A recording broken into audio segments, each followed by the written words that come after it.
Hello everybody and welcome back to Wappleville and I guess welcome back to Middle Earth as we continue Metals Week.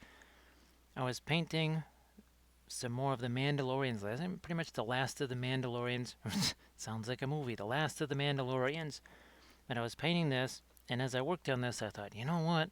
There's an awful lot of similarities between this and the Minas Tirith Gondor forest here. Originally this was going to be non-metallic metals like usual. But given the Mines of Moria sensation of last Saturday, where we just sort of blasted through a whole bunch of the army at one time, I thought, maybe we can expand on what we did here on one figure and then try and do it on a whole army over here. Also, too, now, these figures don't have quite the detail, I would say, of this Mandalorian. As we welcome in Armored Wolf. Armored Wolf, how you doing? I hope that things have been productive, and well, it's been a few more days with the new kitty, so hopefully, new kitty is feeling that much more secure and just chill. What we're gonna do is chill out by painting a whole bunch of these. We do have some cavalry too to be painted, but we've got pikes, we got spears, we got bows, we got swords. We got swords and boards, sticks and boards. Bows without boards though. No boards on the bows. We do have boards on the horses here.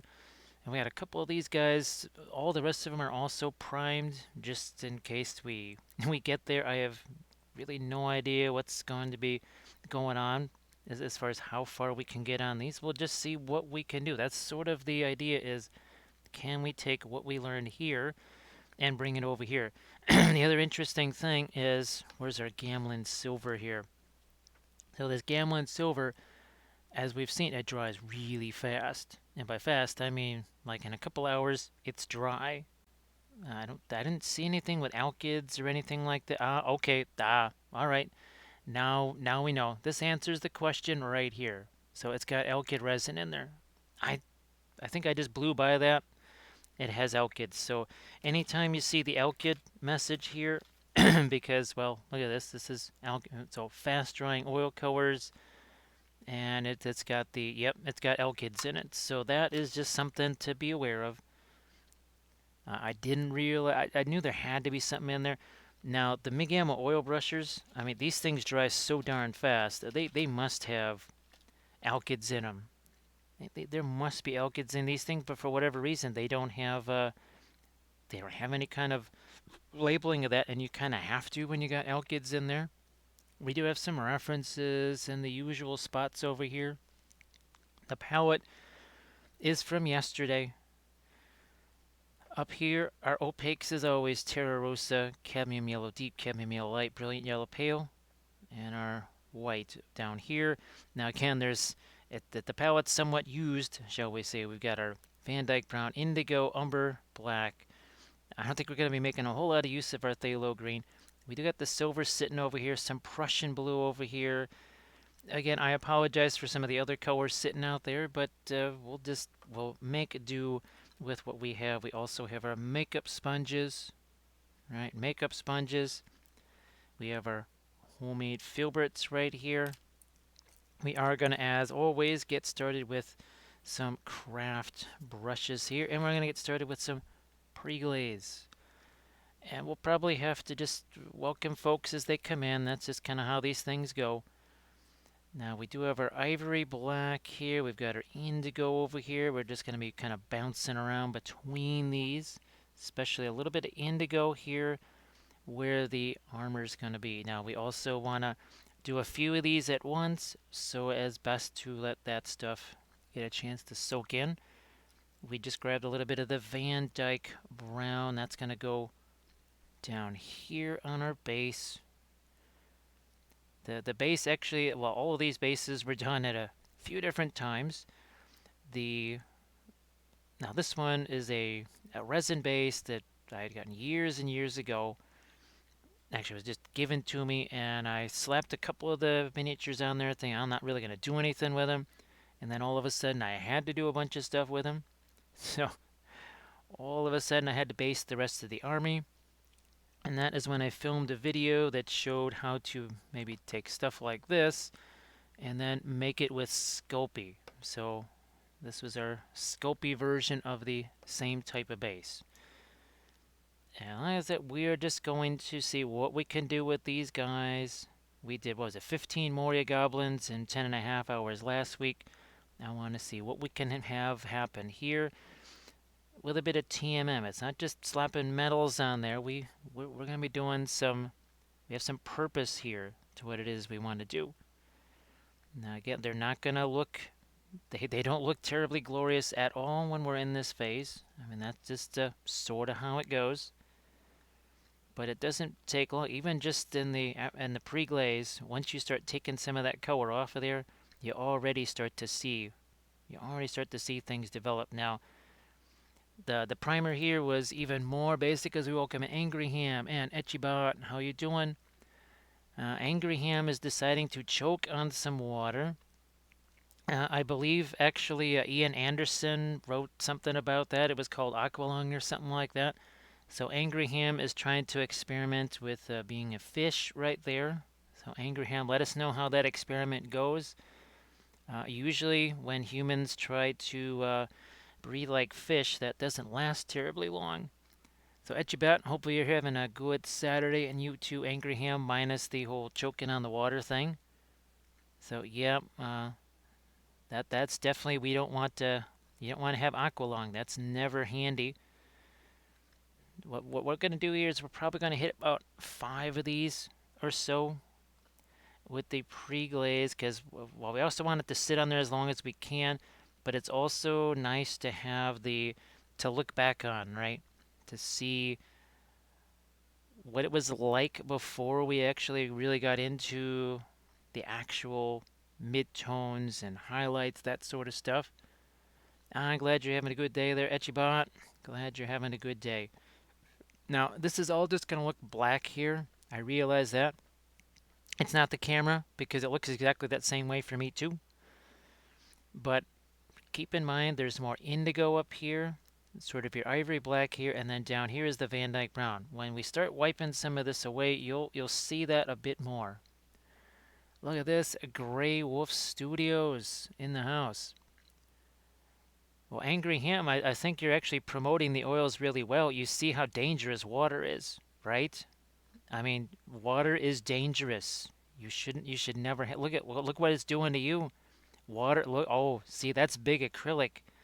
Big acrylic is trying to go after you because you are trying to help us promote the oils. Look at that, see?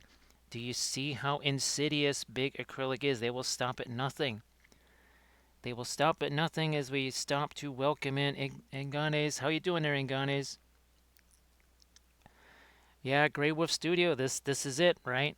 This is it. We want to see how much of this we can incorporate into this. I think it should be fairly interesting. I hope that you're having a good Saturday there, Inganes. Now, this will be, my hope is that we can do this for quite a while here. That's there may need to be, I might need to get myself either some more cough drops or some more refreshments of some kind later in the evening. But I think it's it's 4:22. I apologize. I thought I was going to be able to start sooner, but Kathy's whatchamacallit was canceled at the last minute, so that kind of threw some chaos into things. I thought she was already going to be doing her shadow run game, but that went by the wayside. So she is now, I think, hanging out in Discord. Oh, let's see. The Silent Empress. I drank water once. Terrible stuff. Dying slowly now. See that? You see that? The water just causes floods. If you freeze it, people die. If you melt it, people die. I mean, water is just, it's like the opposable thumb, right? The opposable thumb, a hideous travesty of evolution, a total mistake, completely unnecessary. It just holds people back. Haha, see what I did there? So I think, yes, we eliminate water, we eliminate thumbs. It should be perfect. Create a perfect society. Uh, well, Inganis, hopefully we can thrill and entertain the short time that you can stay with us here. And again, I just, as soon as I started doing this, well, the cranky gears started to move a little bit, and I thought, wait a minute, where else could I do something like this? And then I just started to think of these things, and just it was, I think it was a perfect storm because of last week with the Moria goblins, right? Where the heck are they? Well, we hammered out 15 of these suckers, right? 15 of these guys in one day, and I thought, this literally is, it's just an army for the battle reports. It's pretty much only ever going to be seen by the video camera and then broadcast to YouTube. So, and it could maybe help some folks that are looking to do some true metallic metals on a mass quantity, not just true metallic metals on one isolated figure. We've done that a bunch of time with dark sword figures and all that kind of stuff. Look at this. We have backlog back. So backlog, is it? Hopefully, it's a lot warmer there, and I don't just mean like the temperature. I mean the house also with the whole heating thing. Hopefully, that is all fixed and it is it's a little bit more comfy there for you. Hopefully, that is the case. Oh yeah, beef. Oh geez, you didn't see that? Oh, forgot. I thought maybe you had a chance to see that. Yeah, we did 15 of these guys in that one Saturday. Last Saturday was 10 and a half hours, 15 of these, full on object source lighting and all that kind of stuff. It's a lot better now. Well, that's good. That's good backlog. And backlog painted. Now, was it just a?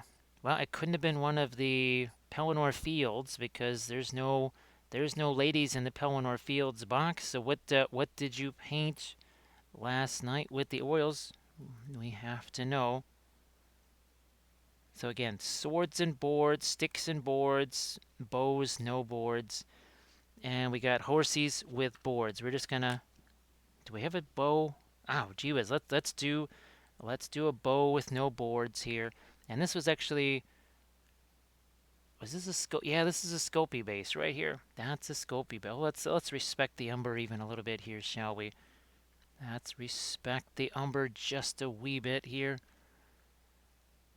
Ah, it was one that you 3D printed. Geez, backlog. I think you probably already told me what kind of printer that you've got, probably like 4 times already. I am very envious of anybody that's able to print right now, of course. Super, super envious as we go to our Indigo and welcome in Ryder. How you doing there, Ryder? Super Virant. Well, I guess so. I guess you could say she's virant, but also vibrant and almost glowing in the case. Yeah, so Ryder, we are continuing, obviously, with our metals week here. So we'll hit these 5, and what I'm going to do is let one of these guys just not be wiped away so that people can kind of see when they're coming in, right? That was the neat thing about the gobos, is that it's almost like we could start from scratch every time a new set of raiders came in, right? And we could kind of give them a little bit of a lowdown on how this process goes. I think it's something that I really do. I would like to just kind of do stuff like this on Saturdays instead of, well, I mean, it's fun to do the one large critter as well, but kind of need to do this. All right, so there's our, you know what, we're going to get one more of these archer dudes here. Just one more. Bear with me here. I realize there's nothing super thrilling about this, but that's how it is. Let's see, this one, oh, a Sonic Mini 4, but you keep getting fails, but the FEP is not tight enough. Yeah, boy, Ryder, that's just, that is the weak spot. Well, that and the screens. Now, the Sonic Mini 4 still has the usual type of screen, or does it actually have a black and white screen? Because there was one of the newer printers that it's more advantageous because the screen doesn't fail as often.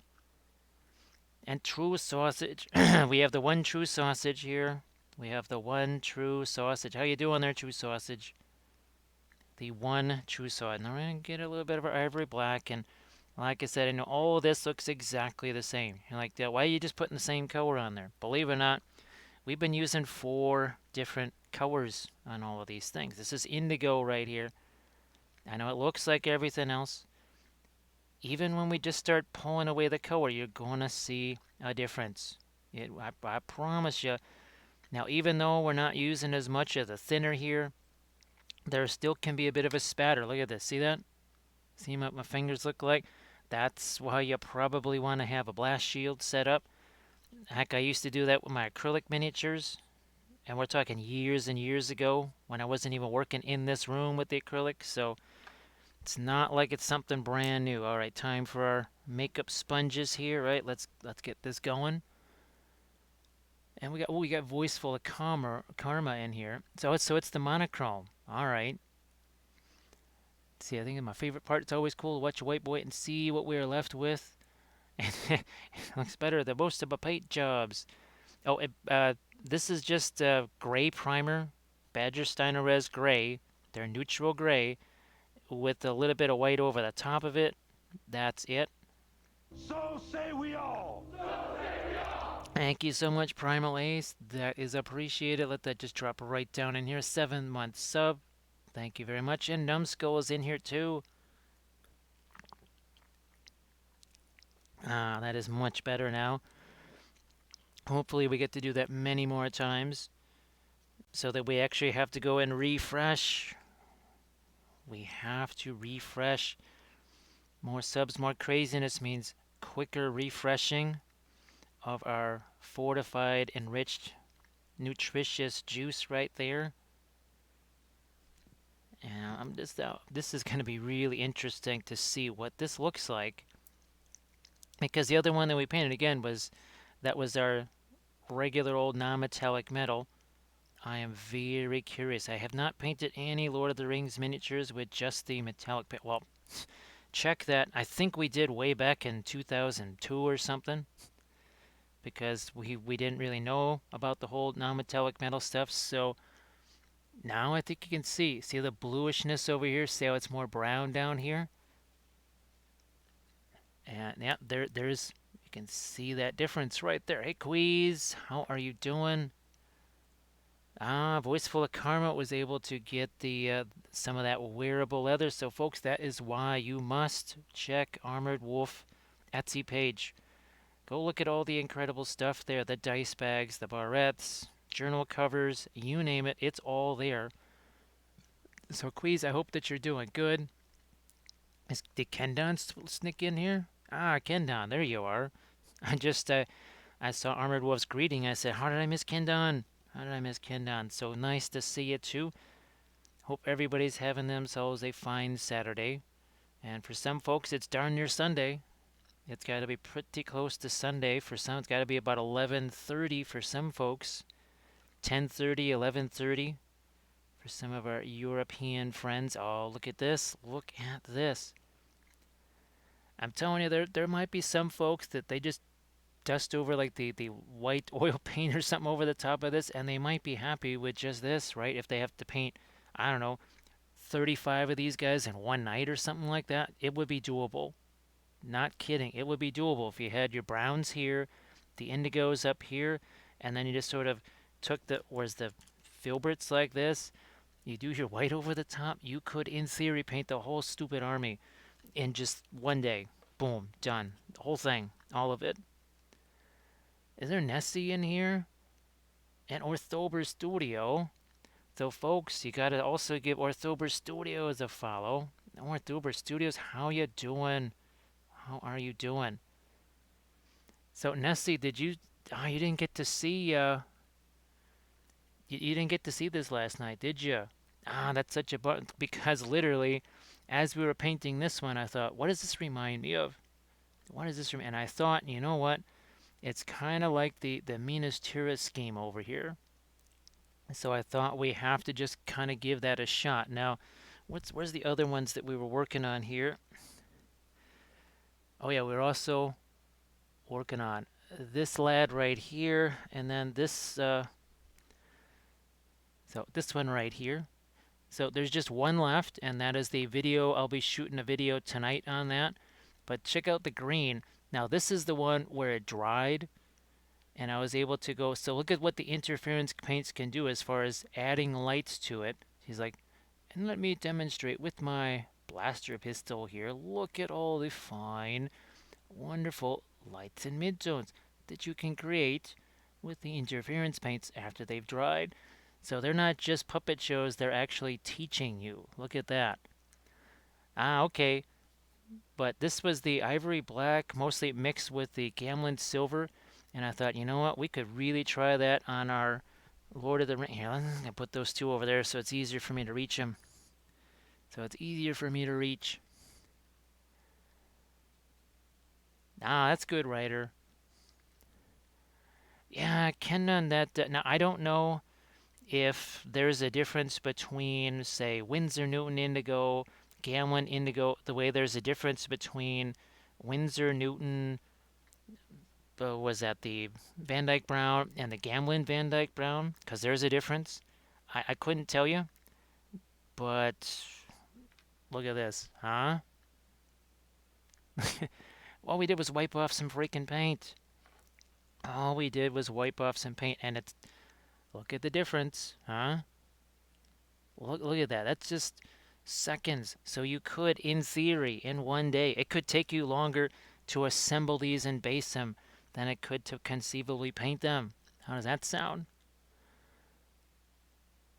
Let's see. Well, Ryder, I'm sure it'll be fine.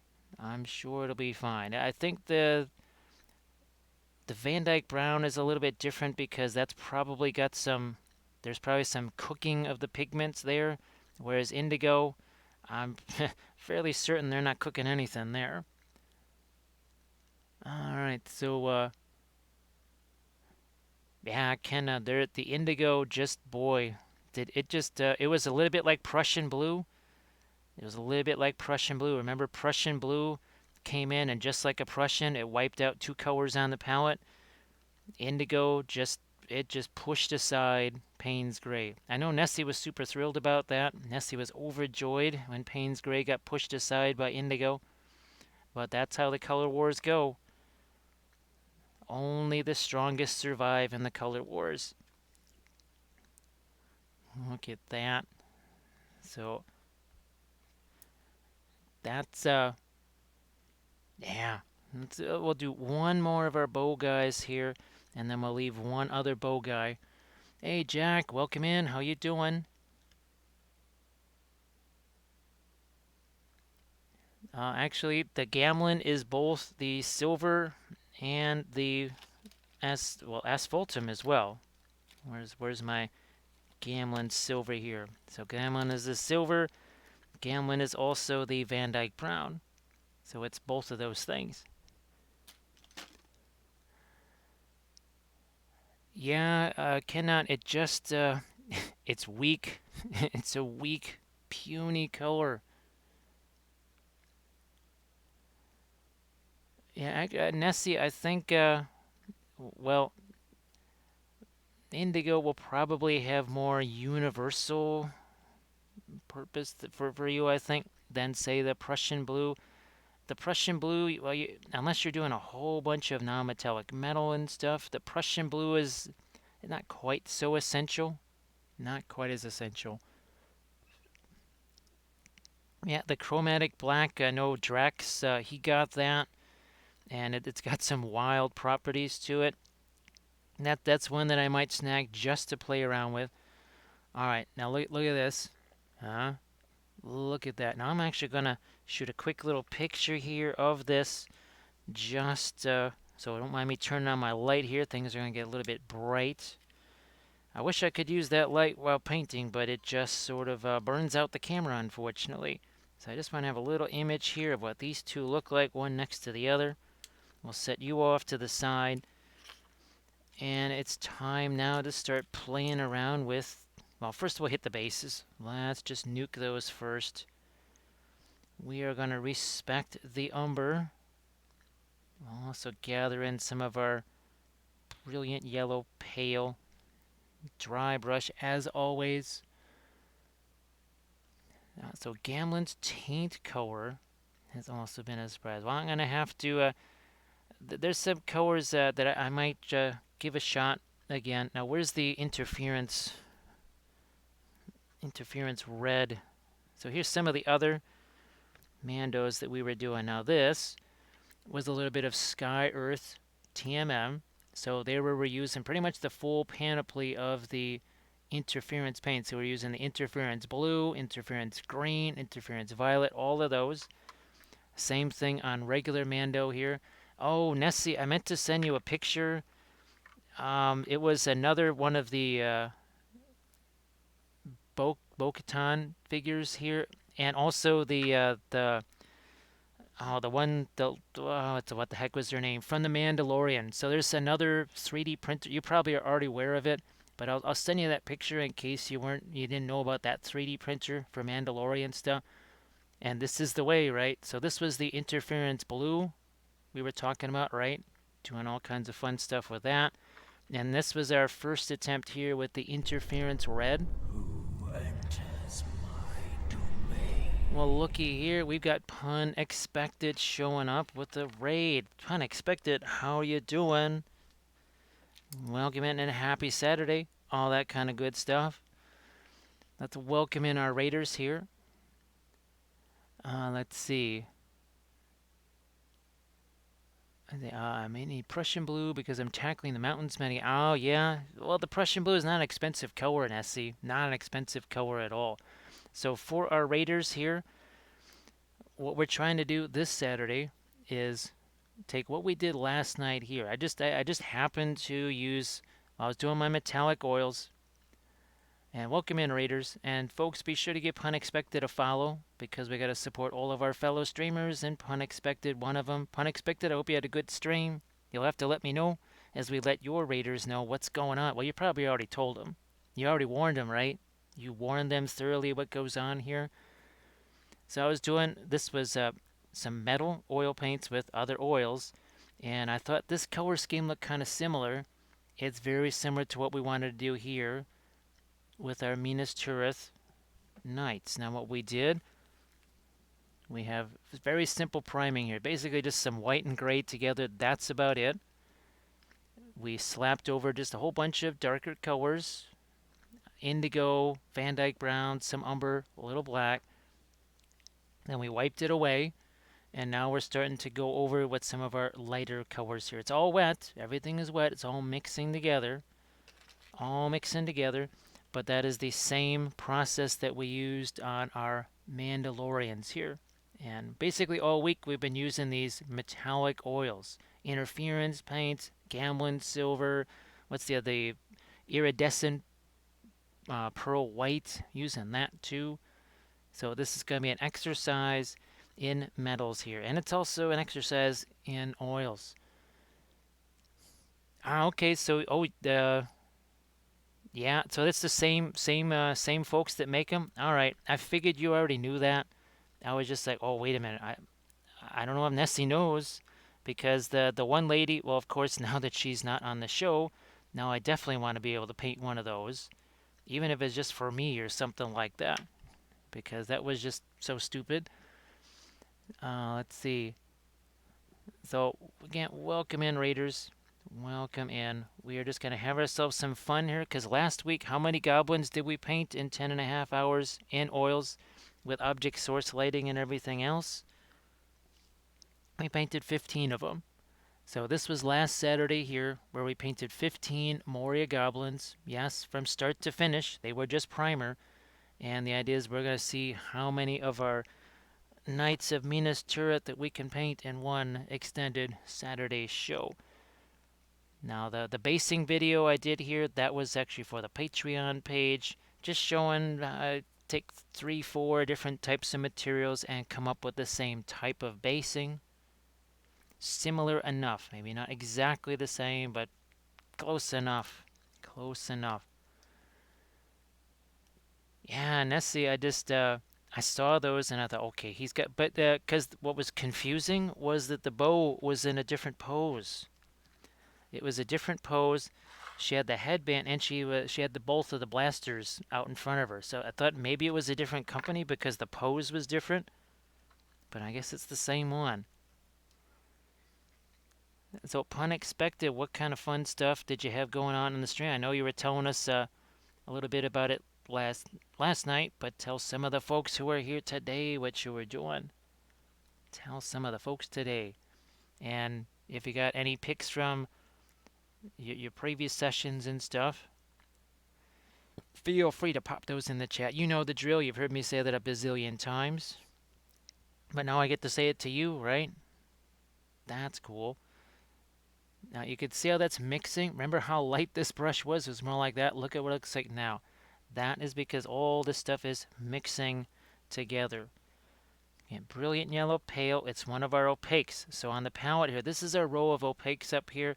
And with oils, as I'm sure pun expected has already told you, your lighter colors, well, those are going to be your opaques. Darker stuff, not so much. In fact, almost like the darker it gets, the more transparent it is. It's the way this is the way, as Nessie knows. Over here, these are more the usual colors: Van Dyke brown, indigo, umber, black. This tends to be the wild side over here. You never quite know what's going to end up over on that side. It kind of depends on the project. Escrow, how you doing? Nice to see you in. And welcome to the Saturday craziness here, where we're gonna end Metal Week. This is our Metals Week. I've never actually had a week of metallic paints before, and we've been painting miniatures for 20 years. This is the most metallic stuff I've done in a week, even when I was filming the Necron series. Heck, even when I was filming the Luminath series. So believe it or not, the Luminath here, and even our Ossiarch, the idea is kind of the same, using the interference paints mixed with regular oil paints. So these are all with oils, all with the oils. The Ossiarch series, this is actually my most recent YouTube video right here. You can see how all of this, the pre-glaze and what we're doing now, made the Ossiarchs just, I mean, literally criminally easy to paint. Actually, well, like we say, pun expected, heard this joke before. I do believe that oil paints, it's illegal in 29 states now because it's so easy. It's like, it's too easy. They say, nope, it's too easy. It has to be illegal. Let me see. There's been without the helmet. Oh, actually, yeah, Nessie, I don't know. I think all of them should be tried. I think we should try all of them because, you can never have too many poses of the same figure. So Nessie, the most of the stones had some Van Dyke brown, and now we're hitting them with the little bit of mix of the umber and the brilliant yellow pale, because well, at least the Gamlin Van Dyke brown has that really nice sort of almost like a grayish brown look to it. Now we have, oh, look at this. We just happen to have it here.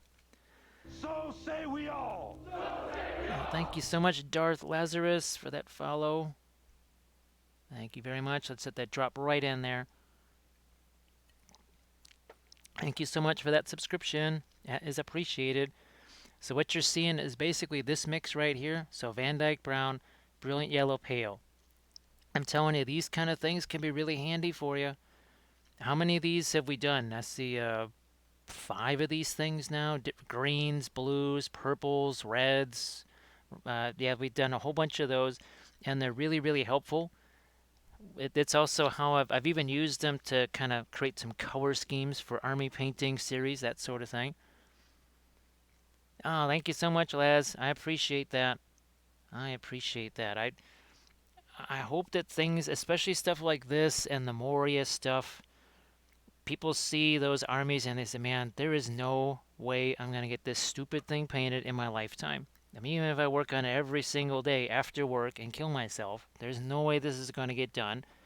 Or if I do try and get it all done, it won't look the way I want it.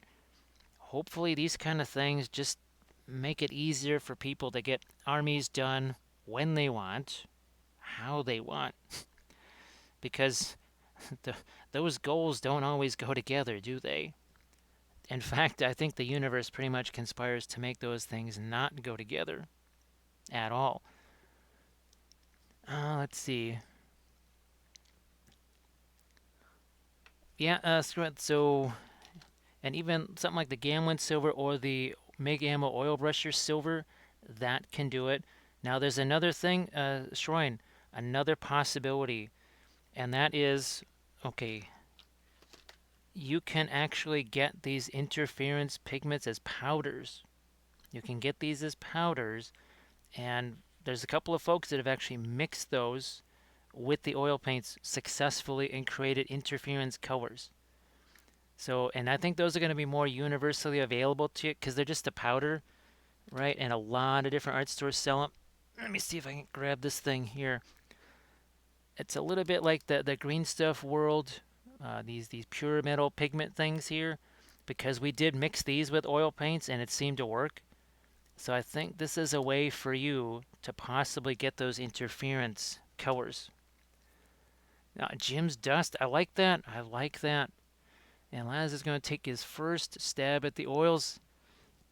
Well, Laz, hopefully you got yourself a nice, easy figure to work on, because sometimes that is really a big thing too, is having just the right kind of figure to ensure some success, right? Shrine, uh, we didn't know it either. Someone just earlier this week, they just said, "Hey, did you know?" And I went, "No, I did not know."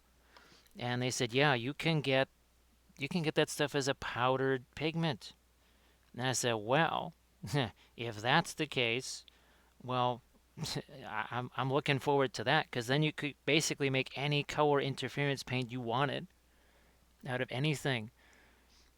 Yes, Nessie, we're finally doing the Gondor shopping mall guards. I mean, you can see these guys wandering around a shopping mall, right, making sure that nobody is doing something mischievous in the Payless Shoe Mart or something like that. I mean, that's about what these guys are good for. Yeah, they're just perfect shopping mall guards. Now, if somebody actually comes into the shopping mall looking to do some harm, that could be a problem. But hey, let's see. True has the tea done and it's errand time. Well, True Sausage, you have a good one. You have a good one. So we're already significant difference here, right? Now, even if we just took, say, some Prussian blue, mixed it with white, and just dusted over the top of this, you'd already be well on your way to some serious non-metallic metals, right? But let's see what we can do with just our regular old metallic paints here. I don't know. Let's just have some fun here.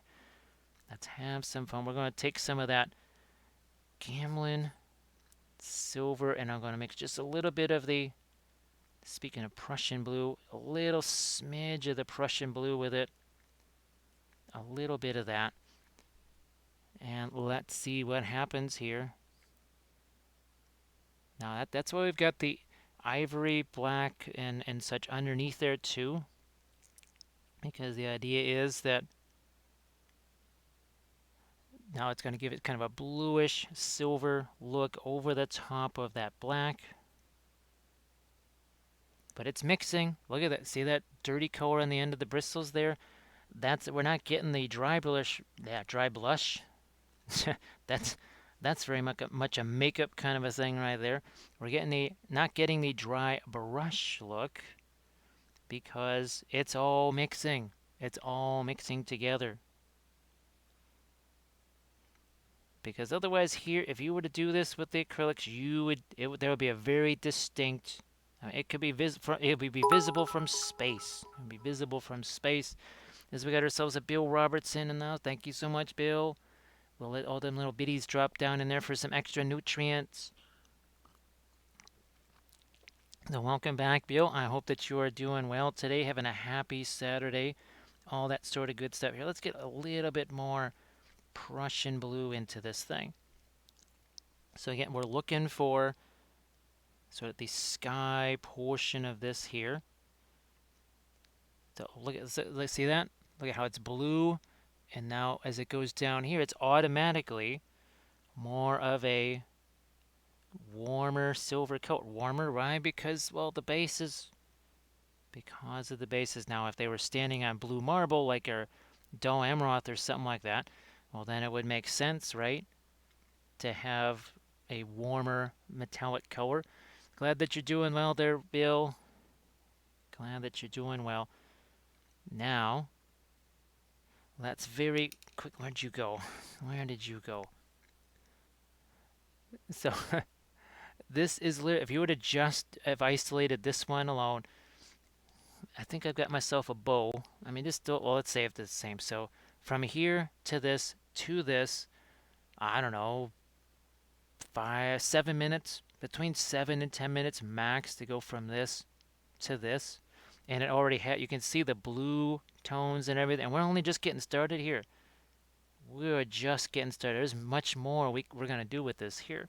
We are just getting the party started. So this is definitely a powerful kind of thing here. Now, again, for me, the metallic stuff is not typically what I do at all. It's not what we ever get requested to do at all. It's just something that I can do for myself because of, well, because of Twitch, the Patreon page, that sort of stuff. Otherwise, we'd never get a chance to do fun experiments like this. But hopefully these fun experiments lead to some actual usable technology for you guys to make those darn gray armies become not gray a whole lot quicker. A whole lot quicker with a lot less pain and maybe less cash too, so that we can all buy more miniatures. More miniatures, more better. That's how I see things. Glad that you're doing well there, Bill. Here, we're gonna continue with this. Then we'll do the faces and such. We're gonna do some glazy things on the shields too. Again, we're just getting things underway here. So that's the Gamlen silver, some of the Prussian blue here. And I think you can see that, right? You can see some of the blue. You can really see it here. Very, very light touch. Right? This is why we oppose the opposable thumb when it comes time for painting. Shrine, for me, it's always going to be the non-metallic metals, because coming from a 2D art for many, many years before miniatures, there was no such thing as metallics, right, for 2D art. So that is kind of the sort of the first love, wouldn't you say? And that is why, things like our Dol Amroth here, stuff like our Easterlings, it's definitely, that is kind of the home color, right? Or the home method is doing it with the non-metallic metals. I think we've got there's some more of our, is this our Eowyn? Yeah, this is our Eowyn right here. Okay, so yeah, Eowyn right there. And of course, more of our Easterling special characters. Let's see, we have our Thousand Suns. This is our newest army painting series right here. Again, some more of your non-metallic metals right there. And our Sisters of Battle. Where'd you go? So Sisters of Battle here. Get more of the non-metallic, and our Cipher Lords as well. Get with the non-metallic metal. Showing the one of the biggest things. I mean, if there's one thing about the non-metallic metals, is just think of the surroundings. And actually, it's true with true metallic metals as well. It's all about their surroundings. And I'll take you to some pictures real quick that should illustrate that in a jiffy. In a jiffy, but I just want to get the rest of our. Look at that, huh? See how you got that bluish tint to it? And this is the same thing, right? It's pointed towards the sky. Typically, there's going to be some kind of blue if it's pointed towards the sky. Here towards the ground, that is why it's not just darker, but it also, you can see it has a warmer tinge to it. A warmer tinge. That's really important. We're going to emphasize that even more. But I'm just going to show you the halberds here. This should really show you real quick here. Where's the halberd? There we go. Here's our halberds. Now that's obviously Sky Earth non-metallic metal right there. You have to just take into account, all right, you will reflect the guys next to them. That red, all that red that they've got, their cloaks and stuff, that also has to be reflected on them. As long as you pay attention to their environment, are they standing on blue marble, red marble? Are they wearing a green cloak? If they're wearing a green cloak and you don't reflect green onto your metals, they ain't gonna look like metal. Just like here, you can kind of see on their helmets, right, where anything that faces towards the sky has that bluish tint to it. And then you can see we've got that horizon line that's kind of built in there too. That's as long as you remember that, you are, it's almost like you're halfway there, right? It's almost as, you're actually more than halfway there. And the other thing is just your contrasts, right? You want to remember to have some decent contrast and some sharp edges.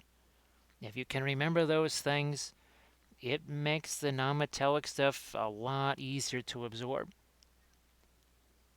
TK Archer, it's a combination of pretty much three brands. Winsor Newton's going to be the most common, just because I knew it the best from my 2D art days. But we also have Gamlin here. Now, and here's the other, you'll be seeing this one too. So I also use a lot of Gamlin. There's a few neat Gamlin colors. And then Williamsburg, it's just nice paint, period. Doesn't matter what the color is, it tends to be really nice. But they are the only ones that make the interference in iridescent colors. And that is what we're also using here too. So those are pretty much your three primary brands. As we welcome in Lady Chris. Lady Chris. Well, I hope you're able to finish up that work. Hopefully you're able to get that work finished up. But this Lady Chris, I think you were around when we were talking about the big Saturday extravaganza here, and what we were hoping to do is see just how many Gondor Knights we can power through here. Well, Gondor shopping mall guards, I really should say. And now we got one more here to do. Oh, that set's currently resting on the sofa. It's resting on the sofa. Megan. So we got Queez and Megan in here now. So how you guys doing? How are you guys doing? I think we're caught up. I think we're caught up now. So this we're finishing off Metals Week here. Again, we're taking Prussian blue with the silver, and it's not just we're not just putting a metal on there. This is not just metal color. This is a bluish metal color. The whole idea behind this, again, is to give this some color, right? If we're just slapping on metallic paint there, it's not going to have much of an effect. Well, not so convincing as far as TMM goes, right? Because what made these convincing here is, okay, top of the helmet's lighter. Look, even here we have a horizon line. You see that? There's a horizon line, then it gets lighter here. And look at the lens here. You can see that purple there to green. So yeah, that's metals. And so is this. But you can see how it also contrasts color-wise with the bluishness of the steel back there. So warm here, cool there. Right? So just think of those. Look at, well, of course, if there's a Queez and a Megan, there's got to be a Mike. Mike Disney. Now, speaking of somebody, here's a tricksy little character here. That must be Mike Disney. Dapper Mike Disney. He's like, yo, what's up? So, folks, be sure to give Mike Disney a follow because he is the most dapperest of all dappers on Twitch. Be sure to give Mike Disney a follow. Hey, Valfera, how you doing? How are you doing? Yeah, today, well, any day not up on the roof hacking away ice is a good day, so I'm taking that today. I am really overjoyed today to not be up on a roof hacking away at ice. So that's these days, any day not dealing with that is a massive plus. So where's our bow guy again? Again, that's your big difference. So again, not just metals, but that has real color to it. There's actual color that's going on there. Mike Disney got to use the dice bag. So Queez must have been trying to do something sneaky tricksy with the ye old punctuation or something like that.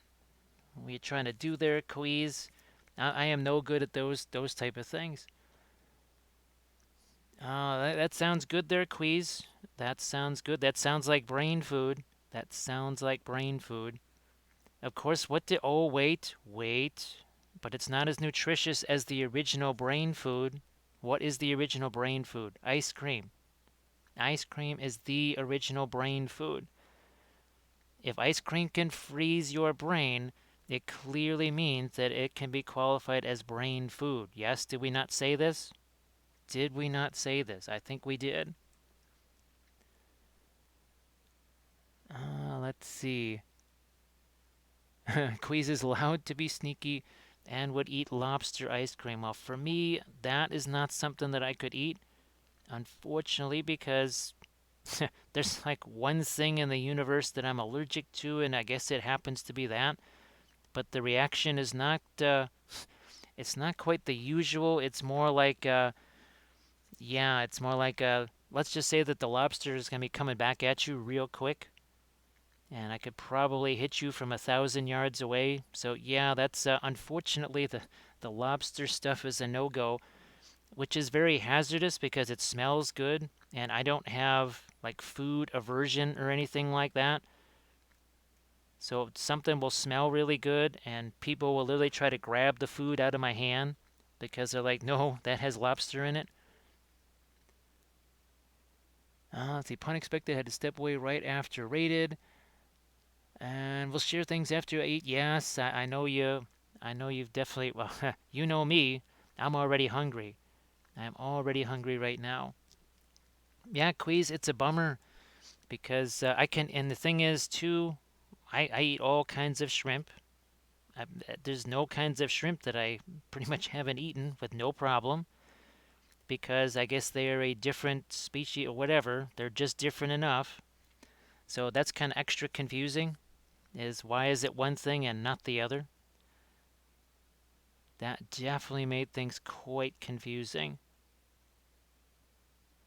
And now we're just gonna hit some. Okay, let's. We got a couple of these spears over here, and it's just a little bit of the asphaltum and a smidge of Terra Rosa for a little extra opacity.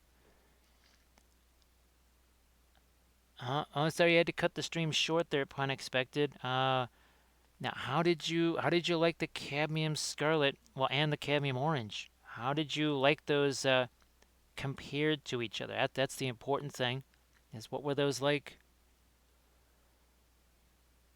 Oh, see, Megan, now that is glorious, right? Spaghetti and meatballs and meat chunks. Actually, I think the most delectable thing that I had, what was it? It was, and it took all day long to kind of simmer and stuff. It had meatballs in it, it had Italian sausage, and it had chunks of lamb, I think it was. I think it also had chunks of lamb in it. And it just kind of just simmered all day long in the sauce and everything. That was quite spectacular. Hey, Deck Knight, welcome back. Welcome back, Deck Knight. How are you doing? So, spaghetti definitely sounds good. Meatballs definitely sounds good. More meat, more better. That's for sure. No doubt about it. Let me see. I would say scarlet is like sunset red, and the orange is a pumpkin orange, and the yellow is sun yellow. That's well, hopefully when we can get some funds in here, then we'll be able to snag stuff there. There's several colors. What was it? The Indian yellow we wanted to try. Somebody mentioned another color that was more of a like a staining, kind of a glazy type of color that could be potentially fun to try. We'll see if again well we're running super short on PayPal funds. Once we can get those in, then we'll try and secure some of those other materials. Now, actually, I almost forgot on our boards here. Let's get the back of these boards. Let's just hit those real quick, and you can see the existing color, how that's mixing in. So how you doing there, Deck Knight? Happy Saturday, all that kind of stuff. Let's see. So Mike Disney will make it for us. Mike Disney's going to make us some spaghetti there with extra meatses, more meats, more better. More meats, more better. Let's get the inside of this board here too. Again, it's mixing. Look at it, completely changes that color, which is what we're hoping for, right? Because now you already have some mixing going on with that shield. We are going to paint some board texture in there though, because that's easy to do, and it really does add a lot. It adds an awful lot. It really does. There's a little bit of Terra Rosa there. Let me see. I think we're all caught up. Yep, we are. We are all caught up with the chats. This glove, we should probably do something with that.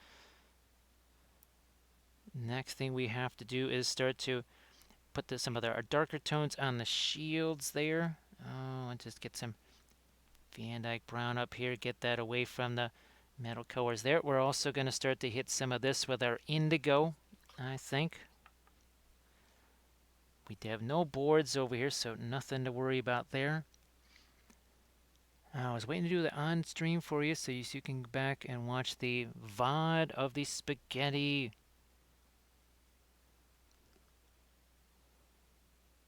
Oh, never mind. Never mind. That's an armored wolf. Okay, that makes a little more sense. Although, what were we talking about here?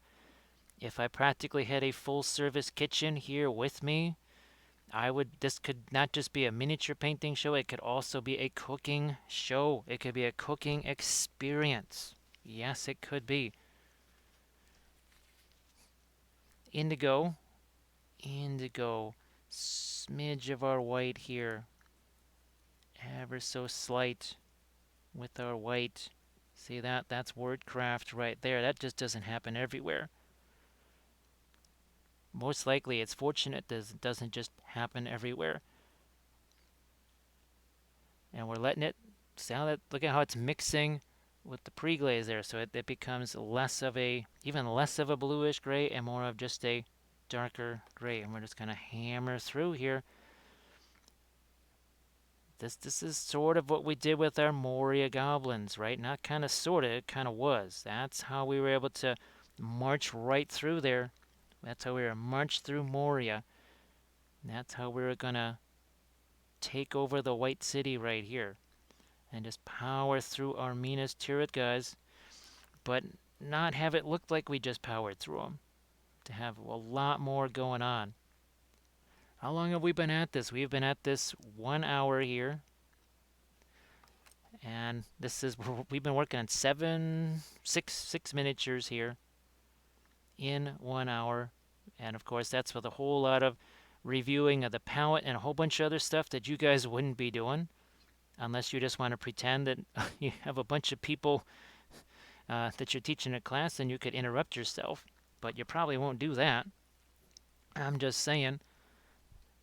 Let's get back to, and again, cleaning the brush is this. This is really, when I say clean the brush, this is what I'm talking about. We're not talking about putting any kind of thinner or cleaner in there.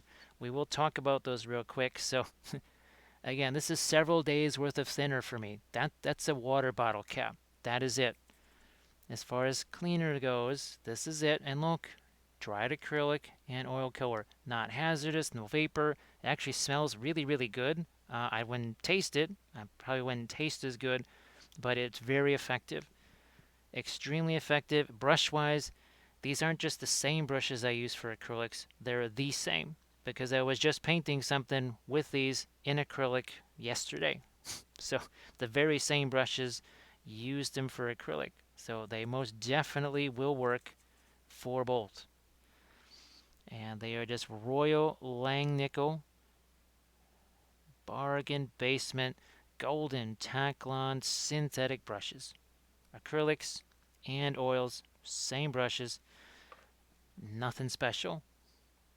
You do not need all of these special things. I know we had a conversation about that last night.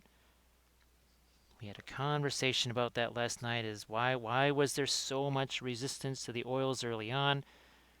And I think once people started to realize that you don't need all of this crazy stuff, that they are faster, cheaper, stronger, better, people said, oh, well, oh, okay.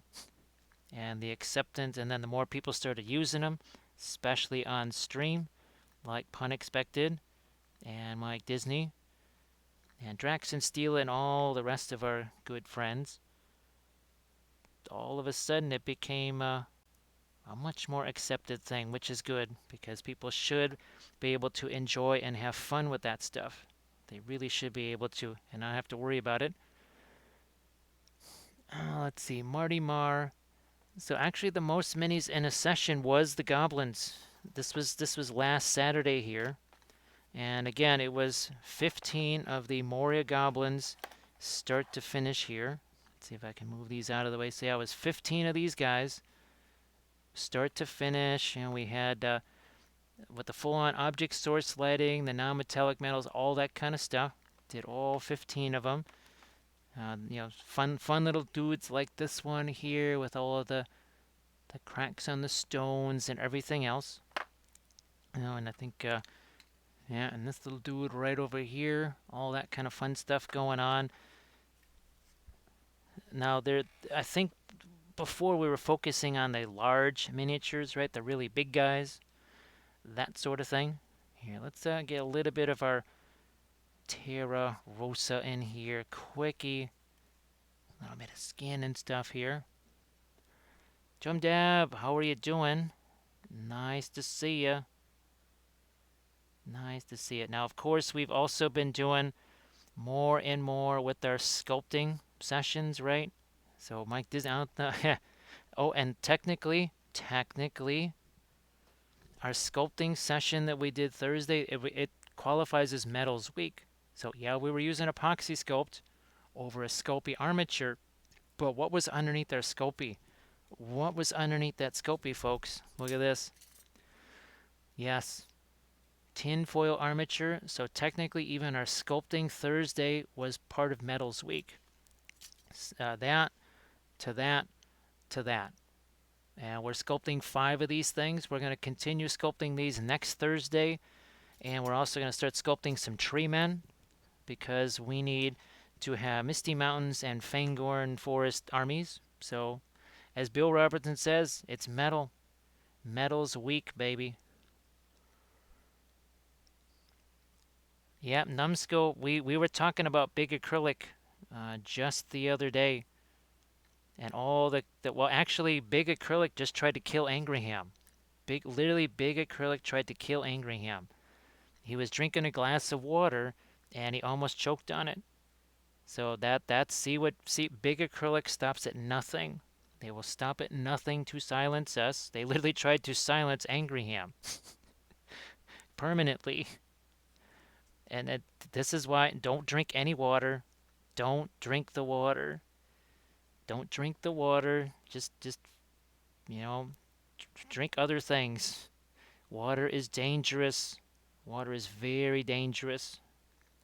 Clearly it is to anyone who's trying to spread the message. Thanks, Marty Marr.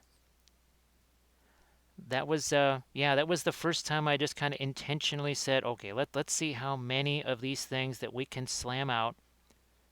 And for folks that aren't too familiar with why we were doing those kind of bases there on the Moria goblins, well, when you see Bernie over here, you'll get the idea. So there's Bernie the Balrog. We painted him the last day of November, which was the month of Shadow and Flame, and the base was exactly the same, a little bit bigger than our goblins, but you can go back and watch the session where the Balrog was painted. Again, that was the last day of November. Go back and check that out.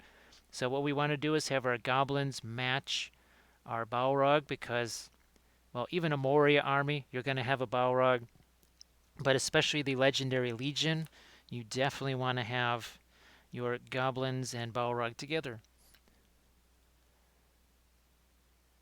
Let's see, Valfira has sworn for years that water is dangerous. Well, here's the thing, right? Now, you know, you can't do that with water now, can you? So, wait, all right, what's going on back there? What? Oh, nothing, man. It's all good.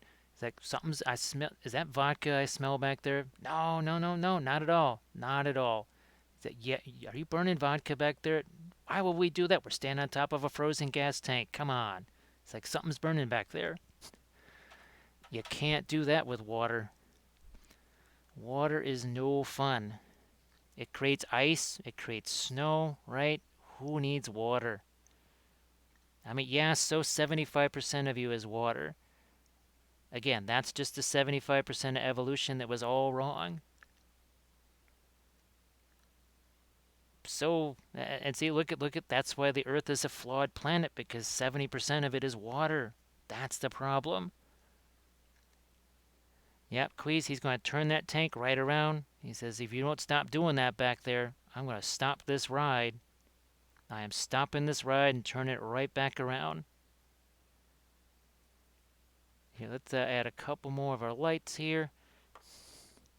Now, let's start to do a couple of glazy things perhaps here and a few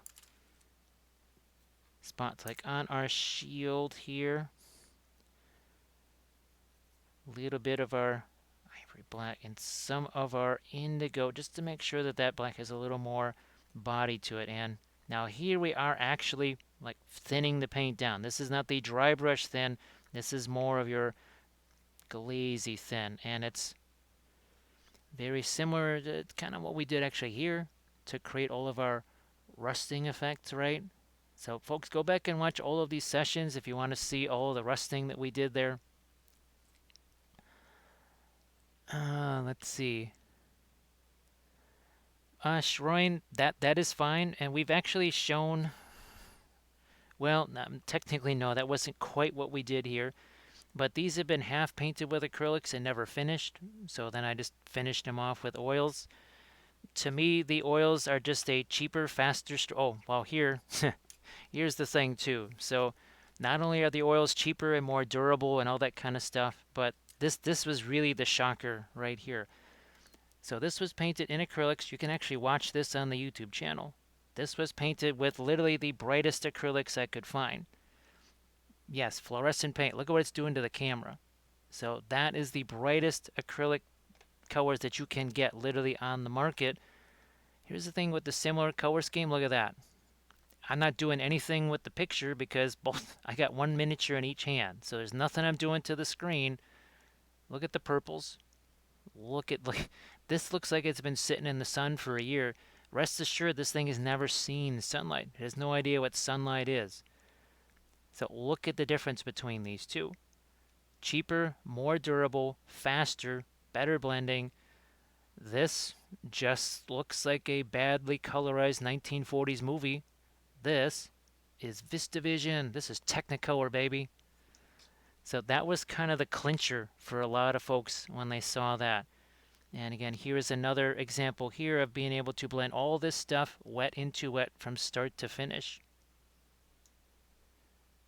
Even here on our Gandalf, all of this start to finish with the oils, and we're talking about hours here to paint. Well, here, let's, this was all painted in one session entirely in oils. The base, prinkles, everything all painted in one session. So you can go back and watch all these sessions here and stuff like our big guys right here. All of these again painted in one session, start to finish with the oils, using the same process that you're seeing here with the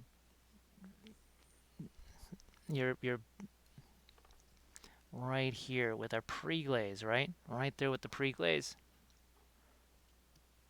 There is just there's just some something very, very effective about that. That you just and I realized that there's a lot of painters doing that. For me, once I realized that doing the oils, just the oils themselves, was going to be cheaper, faster, stronger, better, that's just kind of I'm going to keep sticking with that. Folks can do the other if they want. That's no problem. But for me, this is just so much more effective, vastly more effective. Oh, no problem, Shrine. It took a while before we had the right kind of examples to show people. But once you have the examples and you just kind of go back and watch the sessions, like that bow rug that you saw, that was all painted in one session. The entire thing, one session, start to finish. So you could see already the difference in the shields. And it was just a quick little glazy thing. Where's where's another one of our Mandos over here that's got the... So yeah, like we were talking about these. As we were doing these, the typical tank painter like does one little stroke, waits for it to dry, covers it in gloss paint, and then does another. Like, we did all of this in one session, wet into wet. Actually, we were painting 3 of these. So we were painting that one. We were painting this one right here. So it was all happening wet into wet. And as you see it happen, you say, well, wait a minute. Why the heck are people letting this dry and doing all this other stuff? Why are they doing that? Oils can also be extremely effective for things like freehand. So this was all done. All of these guys painted wet into wet. The banner, all that kind of stuff painted wet into wet with the oils. But it's not to say you can't let the oils dry, because here, this was part of one of my army painting series, and since it takes about 8 days to film a 5-part series, stuff's going to dry, even the oils. So these were, see these dry interference, look at how that changes right there. See that you got the green down here, the blue up here, you got some of the violet in there. That is the interference paint, and that just is, it's easier to paint that over, well, dry paint. That's just something we discovered, just kind of the way it happens. TK, TJ, we had to come up with some kind of name for it. It was really, there was no specific name we could, other than just like, well, we'll just call it a pre-glaze, because there was no other real single term we could use to explain what the heck was going on, except to just, like as you said, slap those darker colors on there and then wipe them away. And if you go back and watch some of the crazier sessions, like the creature caster painting stuff, so things like where we were painting this guy right here, so you can imagine the pre-glaze was pretty wild on him. It was very wild on this guy. There's been some really insane pre-glaze things. Also, same thing on the Blackheart models bust right here. And we've got another one of these. This is half the size of a human head.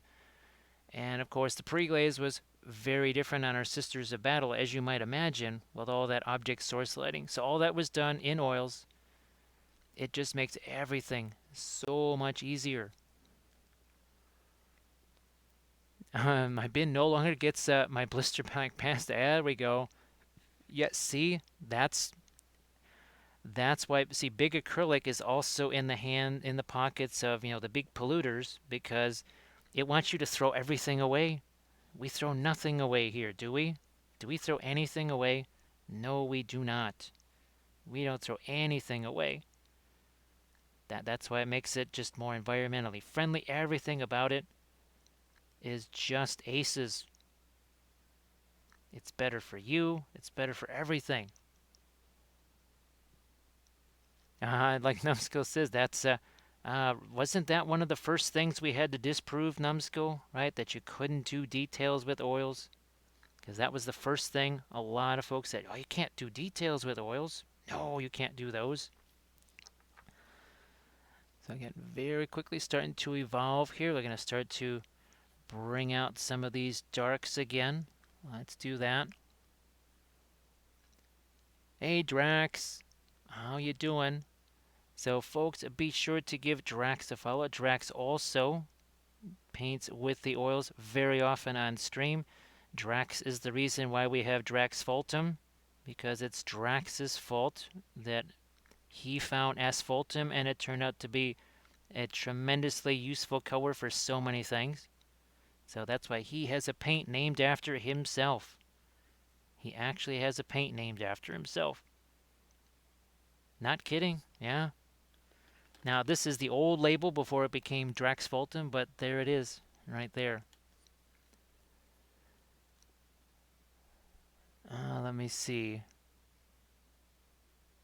So what you got there, Backlog Battles?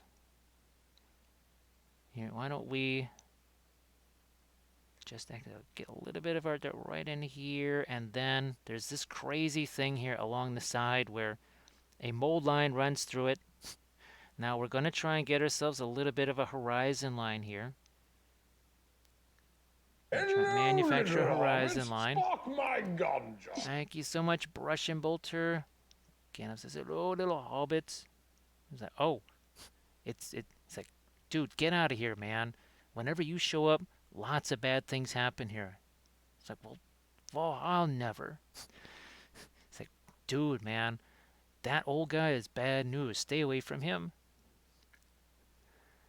The Bill ordered the tube of Egyptian. Is it not? Is it not, Bill? Is that's why Egyptian violet, right? Everything else is just purple.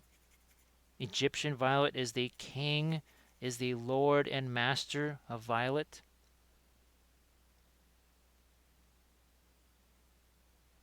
Let's see, you picked up the wrong brush on accident and picked up one loaded with cadmium red to blend some yellow.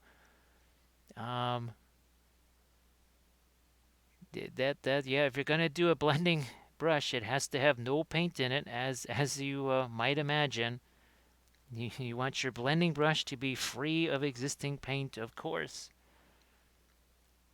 They work a whole lot better when they are free of existing paint colors. Now here we also need to sharpen up this line right here, because these spears are a very weird, really weird shape. I gotta tell you, they are a very strange, odd shape. So let's again, we're going to try and create ourselves a little bit of a horizon line here just to have some fun. Doesn't even have to be a complete horizon line. But we want to have, remember, our chain of highlights, chain of darks. This is where the TMM comes in versus just, well, slapping some metals on something. And that was very much the key here. Remember, we went in and we painted some darker colors in some of our shadows here. And then remember, this was light, then a dark band, and then sort of a middle tone band right here.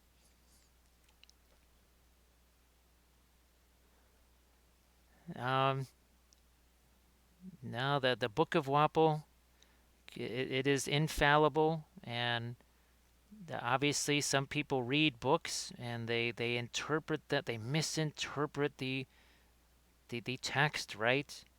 Doesn't that happen with lots of sacred texts? They get misinterpreted.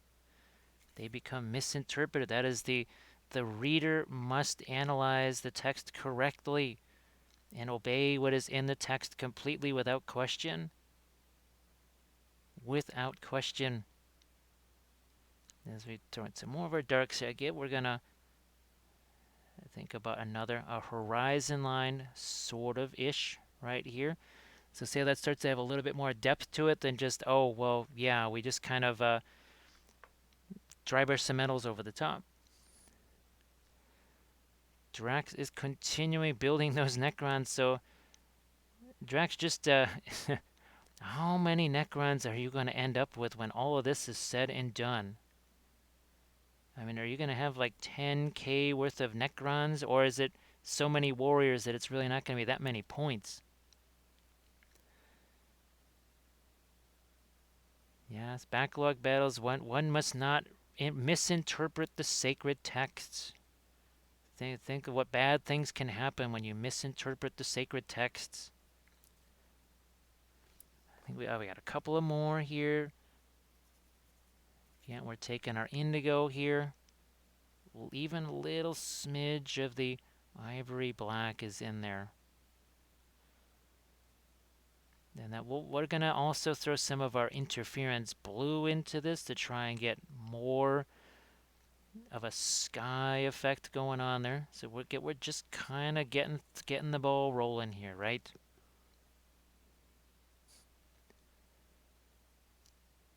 And then you're gonna try the electric toothbrush next.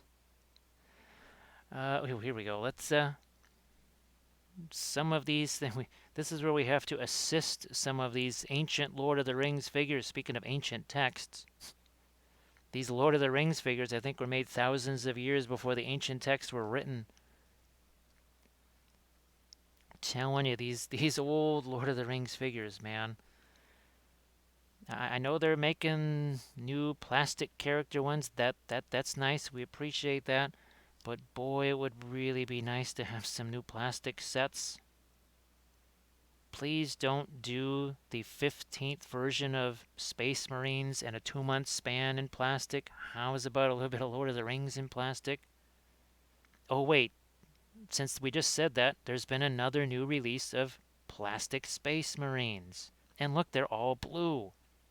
Oh, but wait, there's more.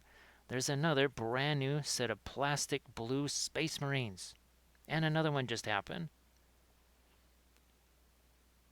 Oh, wait a minute now. These are red. Holy smokes. There's red Space Marines now.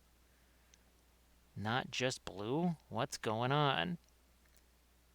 Who just took over Games Workshop? Let's keep going with our blue on the shields right here. And you think I'm joking? That's pretty much every Lord of the Rings player's lament right there.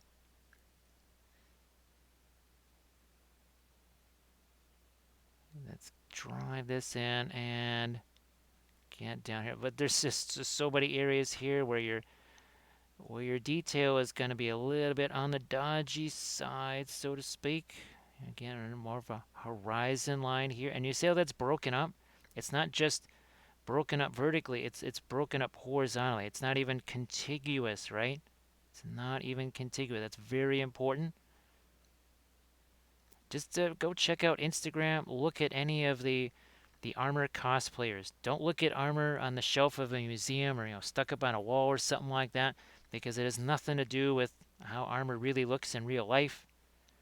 Just go on Instagram and check out all those different armor cosplay guys. That will literally open your eyes to the possibilities. It will be shocking, let me tell you. Yeah, Amadou, we always knew that. We always knew that. It's the problem was when they re-released Lord of the Rings, and we just are pretty sure that what happened was they got surprised at just how many people were interested in it. So they pretty much just said, well, here, we'll re-release this and not do anything else. And then they went, oh, wait a minute, people really like this. What are we supposed to do now? I think they pretty much thought that nobody was going to be interested in it, and all of a sudden a lot of people were.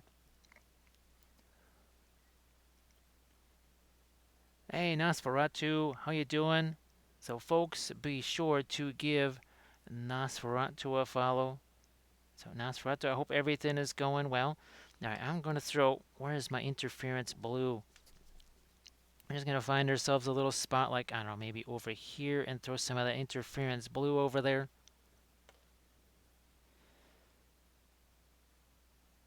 And we're gonna give that a little bit of an assist with some Prussian blue there. And now we're gonna give ourselves even a little bit more of a bluish look to this. And where else but the sky area? Yes. This is what can make we're putting the sky into our sky earth, aren't we? It's still gonna have that metallic look because, well, it's metallic paint. That's the sweet thing about these interference paints, is that they'll give you a little bit of color to it, or a lot. Depends on just how much you put in there. Depends on how much you put in, but boy, you can really get quite the effect. Let's push you off to the side, move along here. Yeah, Nosferatu, it's been a wee bit nuts with the snow here and the ice dams and all that kind of stuff. Have spent way too much time up on the roof this week, including the all-nighter of Thursday into Friday. That was no fun. That was way less than fun, for sure.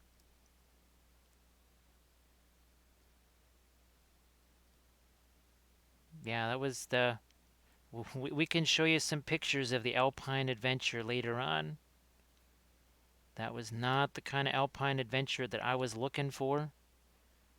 sort of clinging for dear life on the top of the roof with a hammer, trying to chip away at several 100 pounds of ice.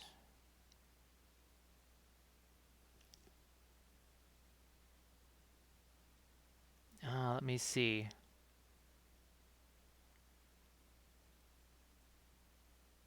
Let me see. How long does your pallet last during a session like this? Yeah, Darth, just like it was said, I was using this palette last night. That is what I was using.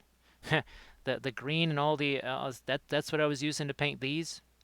So yeah, we were. You can go back and watch this session from Friday night here. It's the same palette from then. Nosferatu, that's good. Now I have a whole bunch of other uh, oil brusher things. There's a ton of other stuff with the oil brushers. So go back and watch. Let me see if I can get into where's my Morgul Knight. So whoops. So those were done with the oil brushers, and the Mountains Men also done with the oil brushers too. So that's another couple of series there based on the oil brushers. Plus there were several Dark Sword episodes. So yep, there's a whole bunch of those that you can check out.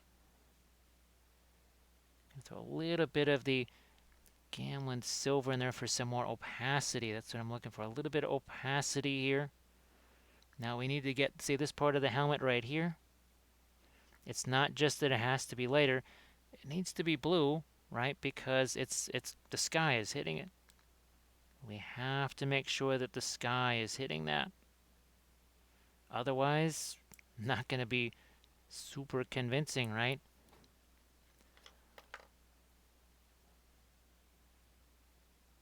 Let's see.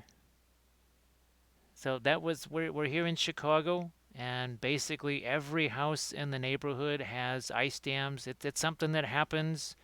It depends. Now here we've just had so much snow in such a short period of, well, it's also just kept freezing. So that's a 3 foot wide broom sitting up on top of the roof there. That's me looking down at the roof. And that particular block of ice there is 11 inches thick. It was about 7 feet long. And there is the claw hammer trying to hack through that giant pile to get all the way down to the bottom of the ice. So if you look at your gutters and you see a big block of ice sitting there with giant icicles hanging off of it, you have an ice dam. You may not see the water coming into your house, but rest assured it is coming into your house, because what's happening is your gutters are not functioning at all, and there's only one place for that water to go, which is going to be into your house. Now for us, the new roof that was put on a couple of years ago really didn't face an actual Chicago winter until this winter. Hey Omega, how you doing? Nice to see you again. Welcome back. Welcome back. TK, no, we're not close to the lake.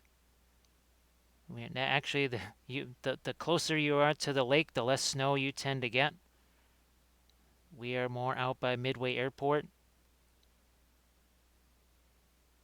So yeah, that was and everybody else in the neighborhood, they actually have way worse icicles than we do, because, well, having visited Kathy's folks up in Minnesota where all they talk about is ice dams all winter long, I was aware of those and was looking for those.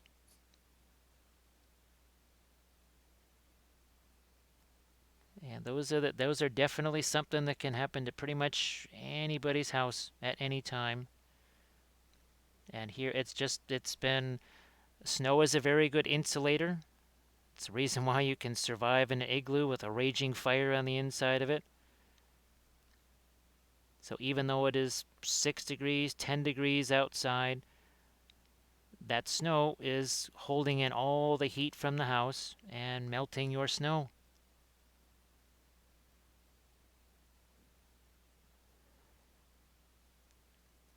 Yeah, well, TK, also the other thing is it depends on, for whatever reason here, a lot of the roofs are much flatter.